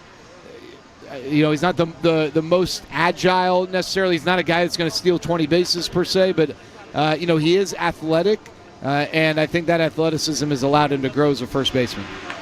Jared, I read a story here today about how CY made it mandatory batting practice on Tuesday, then they had the 15 runs. I was wondering if you could share with us more about that and if they're going to have more mandatory batting practices. Yeah, I mean, today or tonight, all those guys have been out taking batting practice. Guys who don't typically take batting practice on the field. I don't know how long that's going to last, or if he communicated, hey, let's do this for this week and then we'll reassess. I'm not totally sure, but sometimes you just got to change it up, right? And I think whether it's a togetherness or just to make a change, right? I think sometimes in this sport, I know we don't like in general in life, like you make a change just for the sake of making a change. But I think sometimes in this sport, when you're struggling, you make a change just to make a change, and that helps break things up. And so, that's obviously one of the things that they've started to do. They've been doing some work off the machine sometimes in batting practice instead of a live arm. Today it seems like it's a live arm, but they've been doing a lot of different things that we see, and I'm sure a ton of things that we don't see, to just try and change things up and get things going in the right direction. And I don't know. We'll see. Hopefully it works. Where should this offense be ranked in Major League Baseball, Sands? Has it been quantified? Yeah, I mean, I think that the expectation from the front office when they built this roster, they looked at it and probably thought this is a top 5 offense, right? And I would say, all right, you want to leave a little wiggle room there. This is definitely a top 10 offense, or that's that was the expectation, that was the hope, and it wasn't just coming internally. You look at all these forecast systems and projection models and all that, they supported that. And I think you ask people around the league, just the human element, what their thoughts were, and they would say, yeah, that's a really good lineup. I think, again, everyone acknowledged that there'd be some swing and miss, and maybe there'd be a little streakiness, but we're beyond, a bad week, right? We're, it's been more than that. And Chris Young, spoke to us actually earlier today and said that, it's maybe been a little bit lower than even the lows of last year, which was an underperforming lineup. So, there's obvious frustration, but, Chris Young made it clear that no one's given up on them. There's no reason for them internally to give up and make dire changes. They felt like with Jake Berger, it was an opportunity for a guy who had an option available to go down and in a lower pressure environment try get right. Maybe they would do that with other guys if they had options, but they don't. So that was the decision with Jake. But I think they're still optimistic, even if the confidence right now, you're searching for it because the results haven't been there. All things to go for Seager tomorrow? Yeah, I mean, he took some live BP again today. I think that's the plan, that he'll be activated tomorrow and hopefully, be injected in this lineup. And, when you add a guy like Corey Seager to the lineup, all of a sudden it provides a different look. And, hopefully he can come in and pick up where he left off, which was basically hitting every ball about 110 miles an hour. And maybe that's what they need. Maybe that's the missing link to just kind of set everything in place. Appreciate you, Sands. Have a great weekend there, and we'll catch up with you, I guess, on Tuesday. Fellas, you guys well. Bryce, you get your Jackie pin? I did. Thank you very much. Make Appreciate sure you got it. it. You Thanks got for it. taking care of me. You got it. See you, fellas. Jared Sandler on Twitter, a must follow for Rangers fans. What you drinking? What you thinking? Coming up next at 877-881-1053. We'll tell you what we're drinking, thinking, and we'll take your phone calls next. The Fan.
Driven by our D&M Leasing Studios. You're rolling with the G-Bag Nation on 105.3 The Fan. Here we go. It's hour 4 of the nation, and at 877-881-1053, it's time for that one segment of the week where you're encouraged to call in while intoxicated or in the process of catching a buzz. That's right. It's time for What You Drinking and What You Thinking. We have a few lines open, okay? There are only a few rules of what you drink and what you're thinking. Number 1, you got to answer the questions. Number 2, you cannot be operating heavy machinery at the time, which does include automobiles. Okay, currently, we're going to go around the room, tell you what we're drinking and thinking, and then we'll get out to your phone calls. I'm drinking a 20-ounce Diet Coke, actually my third of the afternoon. I've been getting after them pretty good. Thinking a lot about sports. You know, our old sales manager up here, Sam Morton, he is one of the partners at the new Dallas Pro Soccer team. They're playing in the USL out of Garland, I think, starting in 2026. Tonight they're having a brand reveal, so we're going to see their logo and their team name and stuff. So I think that's pretty cool. The USL soccer model is promotion relegation as opposed to the MLS model. They have a pretty interesting TV deal as well. I'm always interested in like the upstart league possibility, so I'm going to be tracking that story. Are you thinking Dallas Stars, though? Maybe the worst sports luck we'll see all year.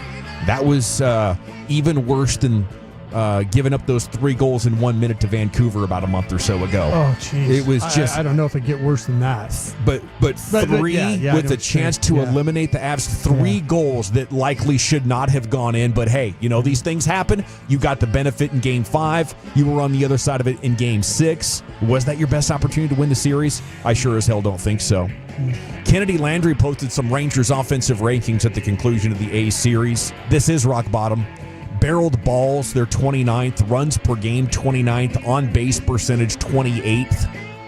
I'm really shocked there have been a number of teams that have been worse in some of these statistical categories. But the Rangers, I do believe these next 6 months now are going to be baseball paradise for us as Rangers fans, because it's going to, improve to the mean or something like that. It's going to so you believe in progress Krim that much, huh? It's going to progress to the mean. I believe in Corey Seager, and I believe I got you. Berger's going to be back here pretty soon. Brian, what are you drinking? What are you thinking? Yeah, I've currently got some. Just finished some lemonade, believe it or not. So I actually had something to drink today, which is rare for me. But what I'm thinking is, I'm really excited about the Derby. I'm excited about as we went through it on 340, and the guy said I'm going to post on Twitter the 3 horses that I think that I'm going to, well, not that you have to like, but the 3 horses I like. So excited about that. Also excited about it's come to the end of the school year for Bennett down in Austin. So I'm going tomorrow down there to cook for his buddy who's doing a crawfish boil down there in Austin. And I'm also going to watch the Derby with them. So very excited to kind of close out the school year with my son down there. Love that. The 316 texting that Morton's kid Mitchell, who I met years ago, is going to go play Division I baseball at Xavier next year. Oh, wow. So congrats to that. That's pretty cool. 682 sipping a watermelon Red Bull, thinking the Lakers don't deserve Luka because they've all turned on him because they lost. I'll drink to that. I love Laker tears, however I can get them, Chief. Amen. Yeah, I'm drinking the delicious Jamaican coffee. Courtesy Michelle. of Dr. Michelle. Dr. Michelle, bringing it strong. We have the best coffee support staff in the league. We do, man. It's one of the biggest perks of being here. And I'm thinking about how excited I am that tomorrow night, Game 7 at 7. We don't have none of these 9 o'clock puck drop action going on, dude. We're going to get a nice night of sleep after we kick that ass. Well, then also be pulling for St. Louis Blues to maybe close this thing out. I know they're down 3-2 right now, Game 6 being tonight. But, that way you get St. Louis in that central time zone. That would help your sleep patterns as well. If you get that'd be clutch. Instead of having the Winnipeg sleep patterns. Into the Pimp Cup we go. Here's L.A. with what he's drinking and thinking. I'm drinking that Spittle coffee. I'm wired to the gills, bro. There you go. Grooving off this pack right here. That's that Jamaican, that Blue Mountain coffee. Is that what it is? Yeah. I don't know what it is. It just brings it to you in a cup. You know? I got this from Colombia. Trust me on this. Yeah, you're good. Jaws going east to west. Thinking, is this it for the rain? Is this over with? Looks like for a couple days. Yeah. For a couple of days. Like, do I have enough time to go wash the truck, clean it up? Because it had that pollen on top of it. Now it's going to have this rain situation. Let me see what we got. I've been parking under a little old tree, so the birds been getting active on my joint. Yeah, you're due. From what I could tell, it was a little spotty to predict it, but I think for today we're through it now, aren't we? Oh, so that means no. Saturday looks like a high of 74. I think I got this right. Sunday high of 75. Both days sunny. Monday high partly sunny and high of 77. So no rain until Tuesday. Okay, is what we're saying right now. Yeah, I'm going to clean it up then. Yeah. And send a TV series to the fan text if you guys are watching a good TV series. Something to watch this weekend. Definitely not The Last of Us. I'll tell you that much. I'm still bitter about that.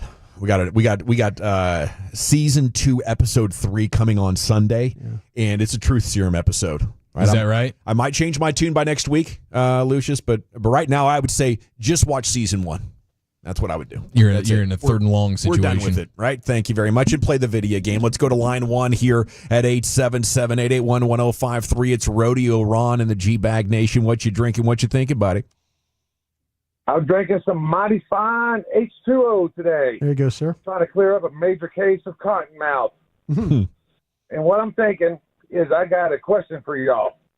And the reason why I got this question for y'all, because y'all are way more intelligent than me. Do any of y'all understand toilet paper math? I mean, really, how do they come up with 4 rows equals 8, 6 rows equal 12, and then like the package I got today was 12 rows equals 48? I'm so damn confused on this. Maybe y'all can help this Tolo out. And remember one thing: if you're not sober, listen to that G-Bag Nation with Rodeo Ron trying to figure out toilet paper math. Where the F you at, baby? There he goes, Rodeo good, Ron. Sound good. Keep it going, man. He was my guy last week there at the Addison Pluckers there for the draft party. Holding it down. He looked good. We saw him at 101. He looked really good, man. I mean, seriously, health-wise, it's amazing. But really happy for him. You see what happens when you sober up? Yeah. Oh, my gosh. You start focusing on fans like, wait a minute, I've been buying this toilet paper. Yeah. I think they're getting over on me. Standing there at the grocery store. Oh, by the way, real quick, I had at the grocery store. Yeah. I was pushing the wrong basket. I grabbed somebody's basket by accident. How far did you get? To the point where I went like 3 areas and I looked down. Like, oh, no. Wait, my diapers aren't in here. Is this a senior moment, bro? No, I just was looking for some crab oil liquid, liquid crab oil. Mm-hmm. And I was standing in the lady, I don't know where it happened, but her basket was there. She might have grabbed my basket. Oh, I don't know. Not start finger pointing. But no, but literally I looked down. I was just grateful that her purse wasn't in the basket. Oh, yeah. And I could have been in real trouble. I was pushing around. I was looking for my basket because it had. So did you go find her and swap back? No, I left. You just bailed? I saw my basket. Just left it on the shoulder? I saw my basket and I left it over in the vegetable section. So you went and got your basket and left that one in the vegetables? Yeah. Wow. I tried to find her. Did you see the lady? I tried to find the person with the basket. A lot of really good. Hey, lady, where are you? Yeah. Ma'am, you've got my basket. What are you doing? Brian brought us, former Packer scout here. Ma'am, I'm sorry. I think I have your basket by accident. My apologies. I left it in the vegetable section. Did you leave her with a little, throw a little something on the Japanese horse? Hot tip? No hot tips. I was really embarrassed. I bet you security camera caught me. I bet you security camera saw me. They were eyeballing you. I was wondering why there were officers downstairs earlier before the show. Line 2 is Cody. You're in the G-Bag Nation. What you drinking? What you thinking, Cody? Hey, gentlemen. I got a special guest with me. I got my son, who's 10 years old, and today is his birthday. Happy birthday, sir. And so we are in front of McDonald's, getting ready to get some McDonald's and getting ready to go into the Rangers game tonight. There you go. And this is a special milestone for him. Bryson has had 3 open heart surgeries and 18 procedures before he even turned 3 years old. Wow. And he's hockey tough. He wanted to get on the radio and say something. Go ahead, Bryson. Hi. How you doing, Bryson. sir? Hi. What you drinking? Hi, Bryson. What you drinking today, Bryson? I'm drinking my water. Very nice. What you thinking? He's drinking his water, and we're getting ready to go, and we're thinking that Leiter's going to pitch well tonight, and we're going to get a Rangers win, huh? Yeah. There you love go. it. What do you do? Best of luck to you guys. Happy birthday to Bryson. Bryson needs to get Dad. Get Bryson one of those big ice cream helmet deals out there. The Bluebell people. Oh, yeah. He's There going to you get go. spoiled Yeah, today. there you go. Get him one of those. Tear it up. Yeah. Thank you, sir. Thanks, guys. We appreciate it. Salute to you, sir. Bye, guys. What a wonderful story. I can't imagine. And Hockey tough. Yeah, it's a hell of a 10th birthday party going out to the Rangers game, dude. Kids on cloud 9 over there heading to McDonald's before the game. Kidding me? Shay on line 3. What you drinking? What you thinking, Shay? Hey, what's up, fellas? I am drinking a zero sugar Dr. Pepper, and I'm thinking two things. One, Game 7 Stars, I really think that if we can beat Colorado on shots on goal, I think if we can match or beat them, I think we can get the W. I really do. There you go. And two, am I wrong to be cautiously optimistic about this Cowboys season? I don't know. Y'all tell me.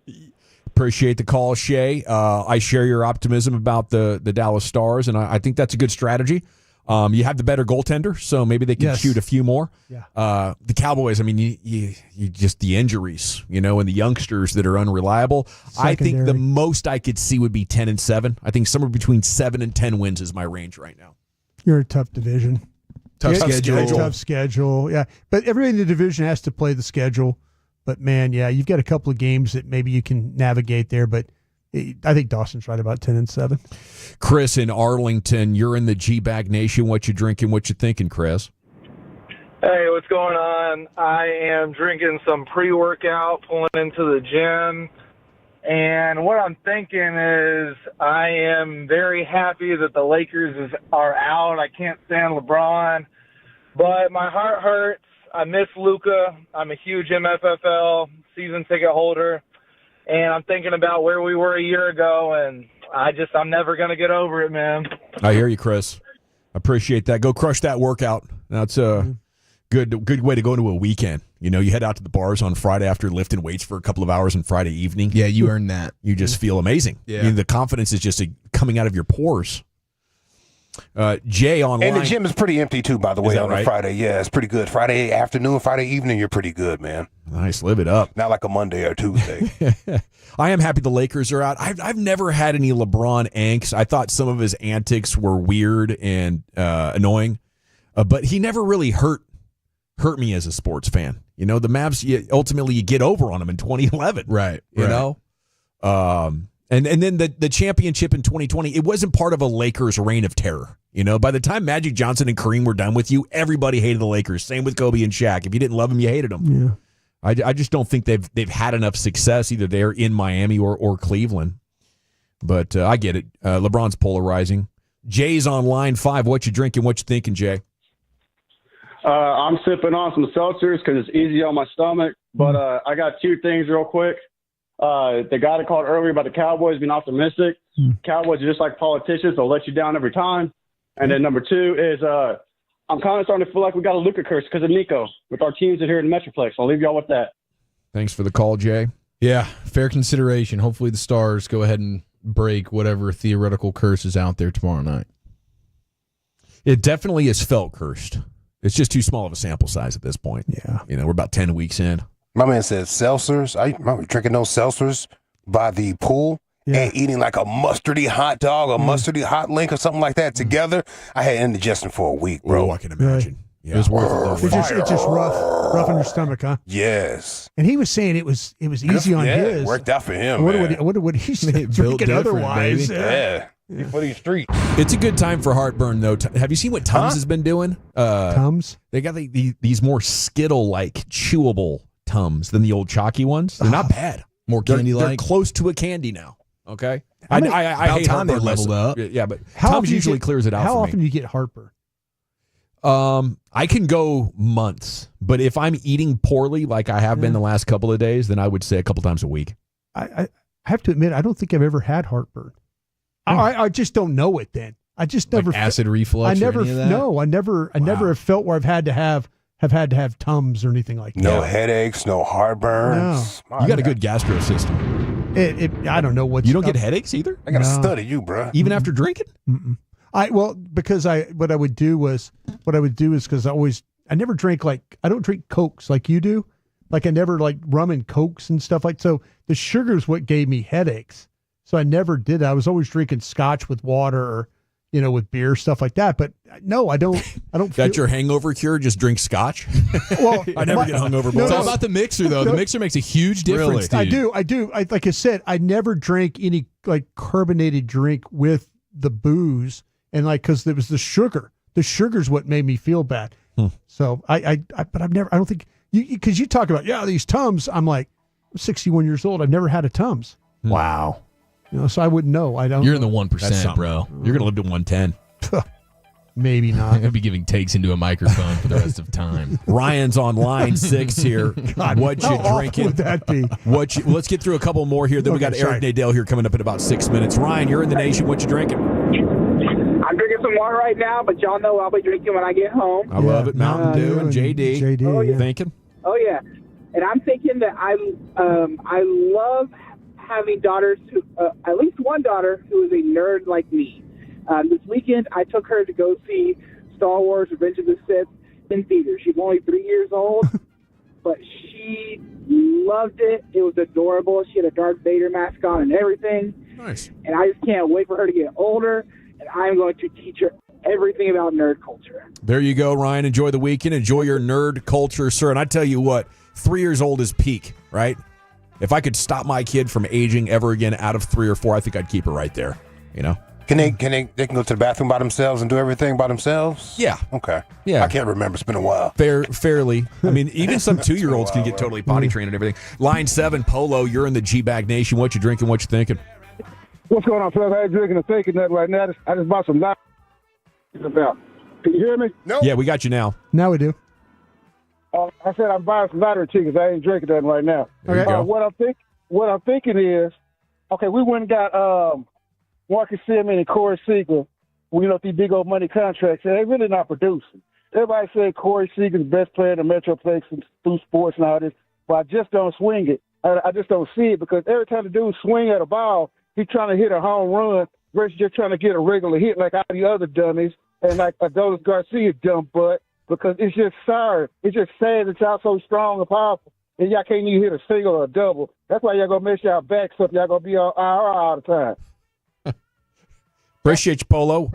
It's a damn good report. Fire and takes about the Rangers. I mean, Seager hit 327 in that World Series year. Maybe, 290 right now. That's amazing by 2025 standards. But and Simeon's been on fire here. Week and a half now. Since they've moved him down the lineup, he has done a much better job at the plate. It is time for the money to start producing in a big way, though. I know CY said that the other day, or no, it was Pete DeBoer that said that the other day. Maybe CY needs to say it now. Okay, there it is. What you drinking, what you thinking here on a Friday in DFW. Hope you're having a great weekend. Good Jack. Looks like good it's Jack. drying Good out there. Good Jack. Salute. Get the last guy, Jack. Okay, get Jack. good Line Jack. 9 is Jack. You're in the G-Bag Nation. What you drinking, what you thinking, Jack? Fellas, a little Delta 8 hidden today. All right. Very nice. Yes, sir. What I'm thinking is, I think the DFW is sports cursed. But that being aside, we've got some of the best sports talkers. Nadell, I guess everyone except Shan, whatever that guy's name. Come on. The sports, Meat Church, brothers, I watch more. I'm out. See you, Jack. There he goes with a Jim Rome dismount. The Sean Hader is back here, and what you drinking, what you thinking? I think he was imitating Sean. Absolutely. Doing his best. I think he was. Eric Nadell on the other side, then G-Bag of the Day here on The Fan. Let's take a moment and talk about one of my favorite places, RS Diamond Broker. It's my family.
Uber Eats has Lola V products? I gotta remember that. Well, you know, they say in order to remember something, you have to forget something else. Okay, now that is a very cute haircut. That's like a little shag. I've never seen it before. Well, I mean, of course you have. So Rachel. Oh, is that your name? No, I mean like your name. No, I'm Jen. My name's Jen. Right, but I just mean like this is your haircut. But that's hair on your head. I'm not saying this is your hair. Okay, great.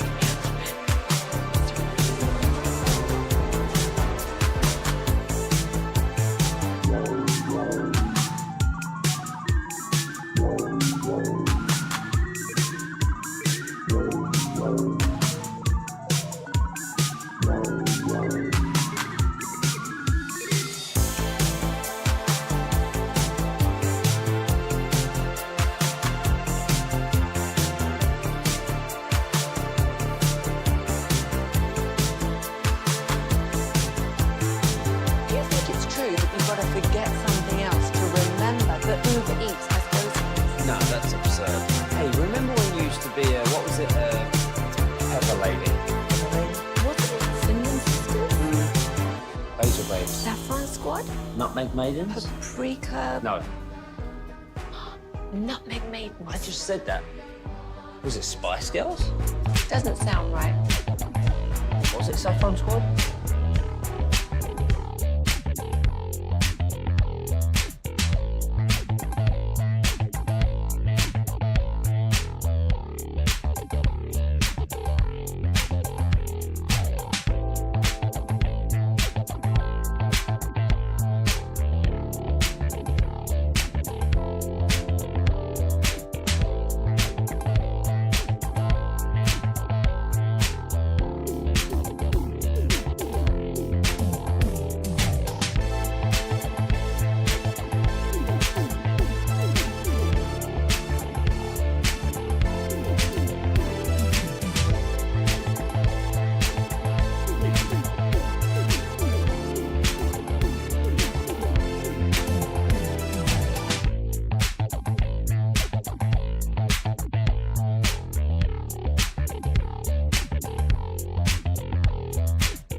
All right, welcome back, Nation. It's time to chat with Eric Nadel here every Friday at this time. The segment's brought to you by the On Time Experts. We'll go commercial free to the top. G-Bag of the day is right around the corner. than LA Live. Eric Nadel brought to you by Tylock George Eye Care and TXU Energy. And a good afternoon, sir. How the heck are you out there? I'm doing great. How are you? We're doing wonderful, thank you. Such a big series here early in the season. How do the Mariners usually do when they come in here? I know they're terrible hosts for our Rangers, Eric. Yeah, the Rangers handle them usually pretty well in our ballpark, not so much in their ballpark. You know, they're a pitching-oriented team, and formerly Safeco, now T-Mobile Park, is probably in our league the best pitcher's park, and the Rangers never seem to score a whole lot of runs there. And I know what you're going to say, they don't score a lot of runs anywhere now. That's about to change, though, right? That goes without saying, but maybe it'll change. They've had some success against Brian Wu in this ballpark. They didn't have a whole lot of success against him in Seattle this year in the early going, but we still have a long way to go.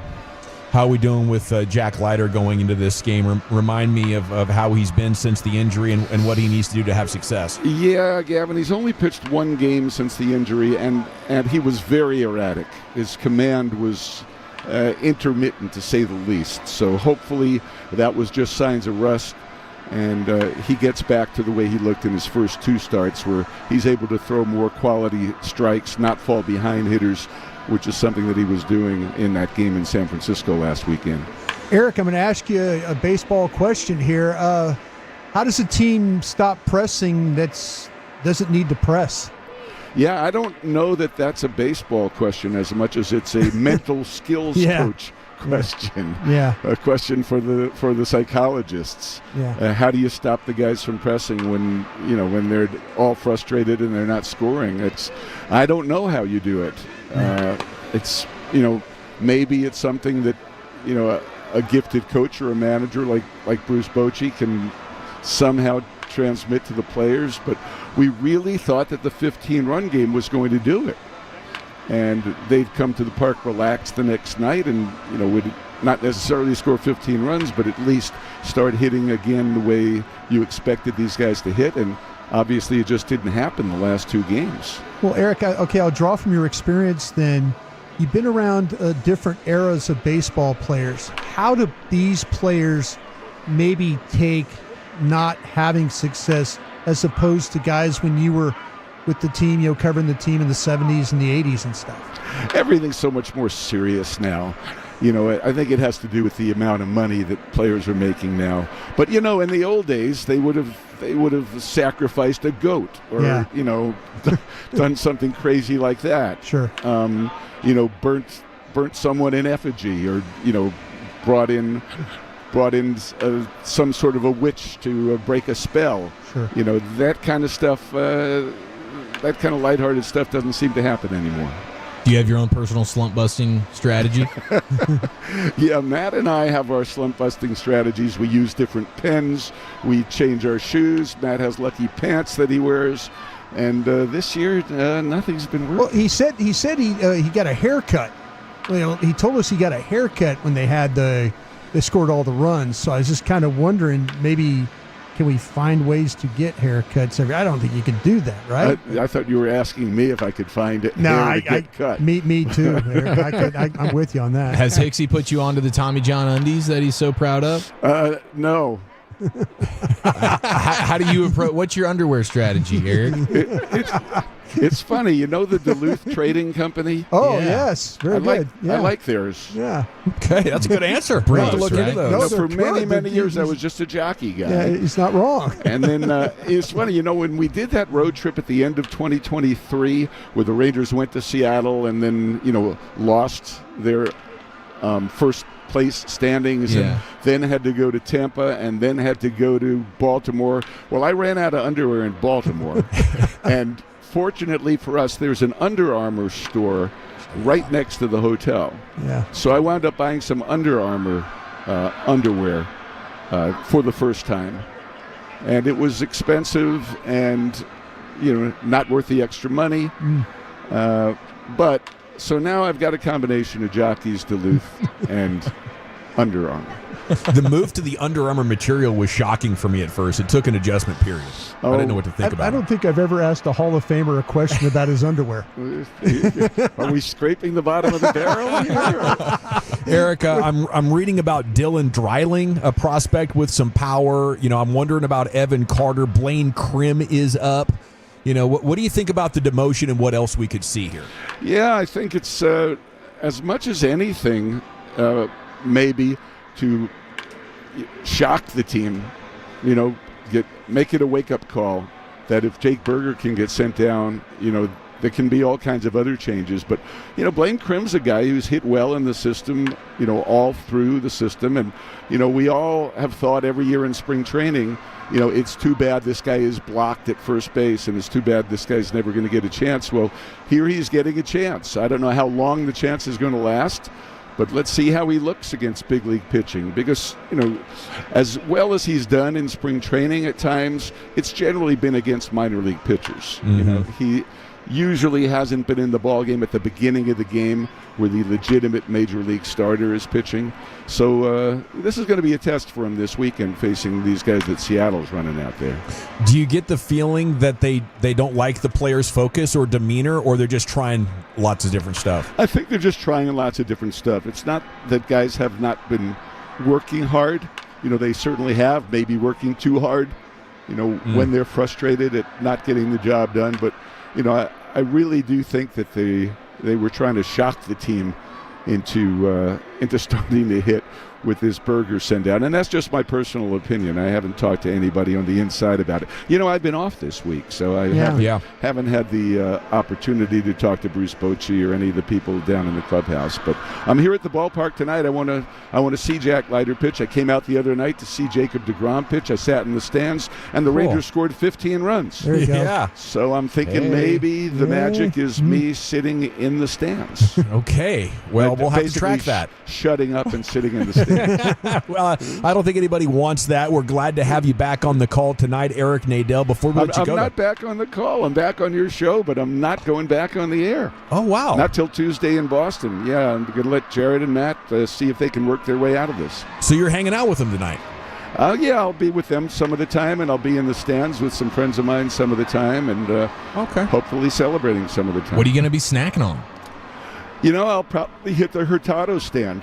Yeah, there you go. Good call. See what they're featuring there. That's usually my go-to at the ballpark. I do like the ballpark bratwursts, though, that they have at some of the hot dog stands. That's, if I don't go to Hurtado or if the line is too long at Hurtado, then I will probably go with a bratwurst or two. Eric, you're very recognizable. Can you sit in the stands? The other day I could. A lot of people came up to me, which is nice. They're always and you're very nice friendly about it. Yeah, I love talking to Ranger fans. So, if I get recognized, that's cool. Okay. If people start coming up to me and telling me that I suck, it'll be a different thing. Hopefully that doesn't happen. What you drinking? What you thinking tonight? I've been drinking green tea today. I'm trying to stay alert, trying to stay awake. And what I'm thinking is people start needing to buy tickets sooner rather than later for my birthday show. The seats are starting to move. It's at the Longhorn Ballroom on May the 29th, featuring Shiny Ribs and the Secret Sisters, and all the proceeds go to the Grant Halliburton Foundation. So get your tickets at longhornballroom.com. We've been accumulating auction items. We've got some great stuff. We'll start talking about that in the next few weeks. The auction will go online on the 22nd. But get your tickets now. Make sure you get the good premium seated seats at the Longhorn Ballroom. Thanks, Eric. Have a great weekend. Thanks, guys. There he goes, Eric Nadel, brought to you by Talak George, Eye Care, and TXU Energy. So cool that on your day off, you love the Rangers and baseball so much, you're going to hang out and watch the game in the stands with the fans. That's the Hall of Famer right there. Man of the people. And it's time to go into the Pimp Cup where Lucius Alexander has your G-Bag of the day. And congratulations to Eric, brother, because there's nothing like finding a good pair of underwear. Yeah. I'm telling you, man, you can go through a lot of underwear until you find the right ones. Mm-hmm. My most comfortable underwear at my house, there's no nut area. It's like all it's just frayed. It's just straight frayed right there. If I bend over, you get mooned for real, bro. But they're so comfortable. It's like a perfect soft pocket in there with the fraying. I got these nice polos design on feature, right actually. here.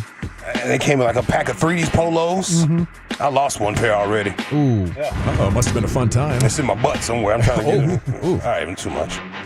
All right, G-Bag the day right here. We do it every weekday on the Fan at 5:30. If you see anything floating out there this weekend, don't be afraid to hit me up. At Lucky Lucius P on social media, Lucius Alexander on Facebook.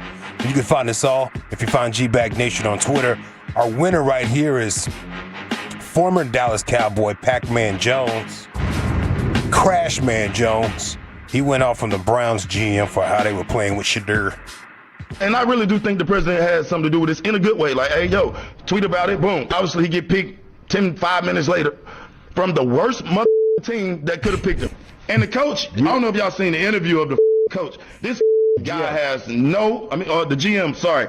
This guy have no coof about nothing that he is saying. Andrew Berry, shove it up your... One of the worst interviews I've ever seen a GM do about a player that they are drafting. He's saying shit that we already know. Why are you guys? We expect him to come in and work hard. Nothing's given to you. Ain't nothing got to know about it. Yeah. He's a 5th round pick. You got 5 mother quarterbacks, bro. That shit got me hot, bro. If I'm his agent, we're trying to figure out if we can go anywhere besides here. Let's get the out of here. Man, I love it. Pac-Man Jones just firing takes. I think, yeah, dude, that was Rising really star. Just firing, absolutely. You just cut it off right there when it comes to him. You think he'll ever be wearing like a CBS blazer? Oh, absolutely not. Not CBS. That's a Fox guy right there. Fox? I think Lucius might be a little bitter towards Pac-Man still. Oh, yeah, absolutely, man. I seen the real Crashman Jones. His shirt was off in the club. He was sweating, and I thought I had a good situation that night because I had the VIP little section. Yeah, no, they sat me right next to Crashman Jones, too. His VIP was right there. Bottle in his hand, trying to squeeze on my girl's booty. Come on over here. Come on over here. I ain't had no haircut that night. Just a whole lot going on, bro. Confidence was leaking. Yeah, just, oh, my gosh. Get over here. We're going home. Come on here with a real somebody. You just all that stuff, bro. Just all of that. Just all of that. On the night that you get the table. Come on, man. That's not how it's supposed fly, to go. Bro. Yeah. I'm fresh from Ross. You're probably young and lean still. Underwear all frayed, feeling good. Look at Dawson. At this time, the underwear together. Yeah. All right, let's go to Texas Rangers radio broadcast right here. Jake Berger has a new walk-up song. Too bad we probably won't hear it for a second. But here you go. Jake Berger with a different walk-up song here today, going with Big Papa by the Notorious B.I.G. I like that change. See if it pays off here. First pitch. Breaking ball. Misses just low. Not a bad pitch there by Spence. Do we have to put our hands in the air? Wave him like we just don't care. You know, I love it when you call me Big Papa.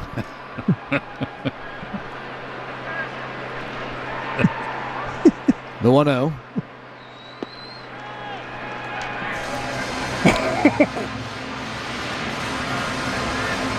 And just to be clear, let's look up the lyrics. For Big Papa, you throw your hands in the air. Oh, okay. You know, like you're a true player. That's right. Yeah. And my guy Matt Hicks. He's dialed on the music. He is very dialed. Yeah. Going from one play-by-play to another, the Korean broadcast of Jalen Brunson's game winner last night. Oh, wow. Oh, I bet this is even better than Mike Breen's double bang. 왔는데요. 예. 브런슨 시간 한번 확인했습니다. 슬쩍. Yeah, I know. 두 명이 매치업이 됐고 이번에도 미칼 브리지스가 도움을 왔는데 스크린 안 걸렸고요. 석점슛! 와! Brunson! Yeah, dude. He is a bad A mofo. Translated? That's what it sounded like. 브런슨 시간 한번 확인했습니다. Yeah. Korea coming in hot. Okay. All right, what else I got for you boys? See if you can catch this. This is a hot take crash out. It's a podcast called Wager Chasers. Wager Chasers. He had a hot take on the Cowboys draft pick, Tyler Booker. What is Tyler Booker's nickname? Did y'all remember what they kind of called him? Big Book. Okay, no. The Jalen Carter stopper. Oh, that's right. Yeah. Okay, now. Yes, I've seen this clip. Okay, I love it. okay. We got a contender here, Okay. boys. Let me tell you how stupid the Cowboys are. They drafted just first. Give me a couple seconds. They drafted a guy who they call the Jalen Carter stopper, right? The guy who plays for the Eagles, right? So then I went and did my homework. They said this guy hasn't given up a sack in 2 years, right? But when he did give up a sack, he gave up 3 his freshman year. So I went to rolling. I'm like, so who the did he give those 3 sacks to? All against Georgia. Who was at Georgia 3 years ago? Jalen Carter. Jalen Carter. So then I'm like, how long has Jalen Carter been in the NFL? He's going on his 3rd year. He hasn't given up a sack in 2 years. Well, duh, because Jalen's not in college anymore. I like it. You're going to have a problem here, but I'll take it. Only a problem against Jalen Carter. It's pretty good there from the wager chasers. Yeah, and they were saying, a lot of people saying Bama did not play Georgia Booker's rookie season. Oh, really? Yeah, he got community noted. Oh, okay. This was all a ball sacking. Butt cracking in the ball sack. Booker and Carter never played against each other. Yeah. Oh, ouch. Sit back. I got a little question. Clear out. Yeah, I did my research. Dribbled it off his foot out of bounds. These guys will not believe what I've found out. Yeah. Is it Pac-Man Jones going off of the Browns GM? Is it Jake Berger walk-up song there with commentary from Matt Hicks and Jared Sandler? Jalen Brunson from Korea, play-by-play. And the Wager Chasers podcast, I think I'm going to go with the champ Pac-Man Jones. Chief, how about you? Give me Hicksy and Sands. Lucius? Pac-Man. Brad? Pac-Man. By a score of 3-1, still your champ. It is Pac-Man Jones. I think I'd get the guy on the Pat McAfee show. Yeah. You could cuss a lot there. And they love hot takes. And it looks like he's bringing it. Let's stay in the Pimp Cup where Lucius has L.A. live. Well, all right, you square. It's time to smoke. Fire up this funk and let's have a toke. It'll make you dance to some of everything. Everybody get high. Y'all remember back in the day you'd see somebody outside of a gas station walking in small circles smoking a cigarette? You knew to give them a minute. You know? they were trying not to go to jail. I believe wholeheartedly I'm not talking about bringing back to restaurants, but people... you go on a walk and look around. People need cigarettes, not vape pens. You get vape pens, it happens too fast. You get to that cotton candy immediately. A Winston 100, you're going to figure some stuff out. You know what I mean? So true. Yeah, man. I believe that. I don't smoke, but I've seen the magic of cigarettes. And people that haven't been around cigarettes, they've never seen a cigarette save Thanksgiving. That was brilliant. Yeah, it's good. I'm going to go smoke, bro. I'll be right back. Yeah. All right, this is LA Live for Friday, May 2nd, 2025. It is a feel-good Friday here in LA Live. Welcome in, Tolos. Welcome in, first-time listeners. We made it, people. We are blessed. Welcome in, last-time listeners. Welcome in, long-time listeners. It's another wild-ass week of 2025 in the books. Now, let's do this weekend properly because we earned it, but you got to do it safely. Y'all know the game. Avoid the law dogs this weekend because if you get arrested tonight, player, you are not getting out of jail till Monday. That's the whole weekend gone right there. Gone. Miserable. And no, we don't know what you got arrested for. I'm just talking about your days, dog. Yeah. You might be in there for a minute, player. You might want to chill on out. Mind your speeds.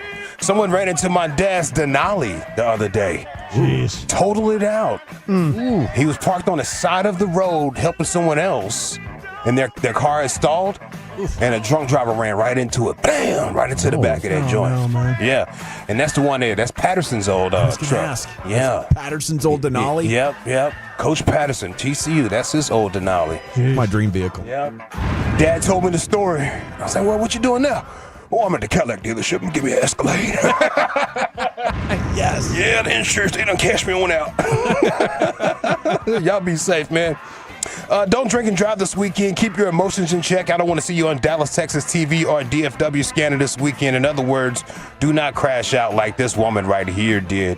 She was in court, family court, she kept keeping her kid away from the father. Just playing keep away from the father. Really, really nasty stuff right here.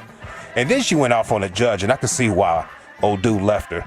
She has withheld the children, that she's failed to comply with the order of... But there's reason, sir. Excuse me? There's reason. Okay. Valid reason. Okay, ma'am, you're done. You don't have time to speak at this point. Okay, you've had a chance to testify. You had a chance to do a final argument, so you're done. So, ma'am, unfortunately, you leave me no choice, but the court will sentence you to 30 days in jail with the Calhoun County Sheriff.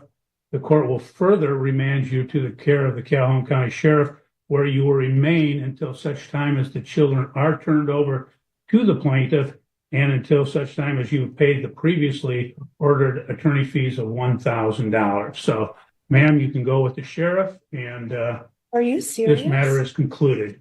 You're free to go. Who's Have a stuck good in day. who's around here? Oh, No, seriously. Another 30 days for contempt of court. You're in jail for 60 days now. No, what's going If you on? keep going, I can go as long as you want, man. Oh, jeez. How long did it get? Heck of a question she asked. I want answers. Before we go any further, I want some answers. I'm being railroaded right now. Man, that was not worth. Was it worth the double sentence time?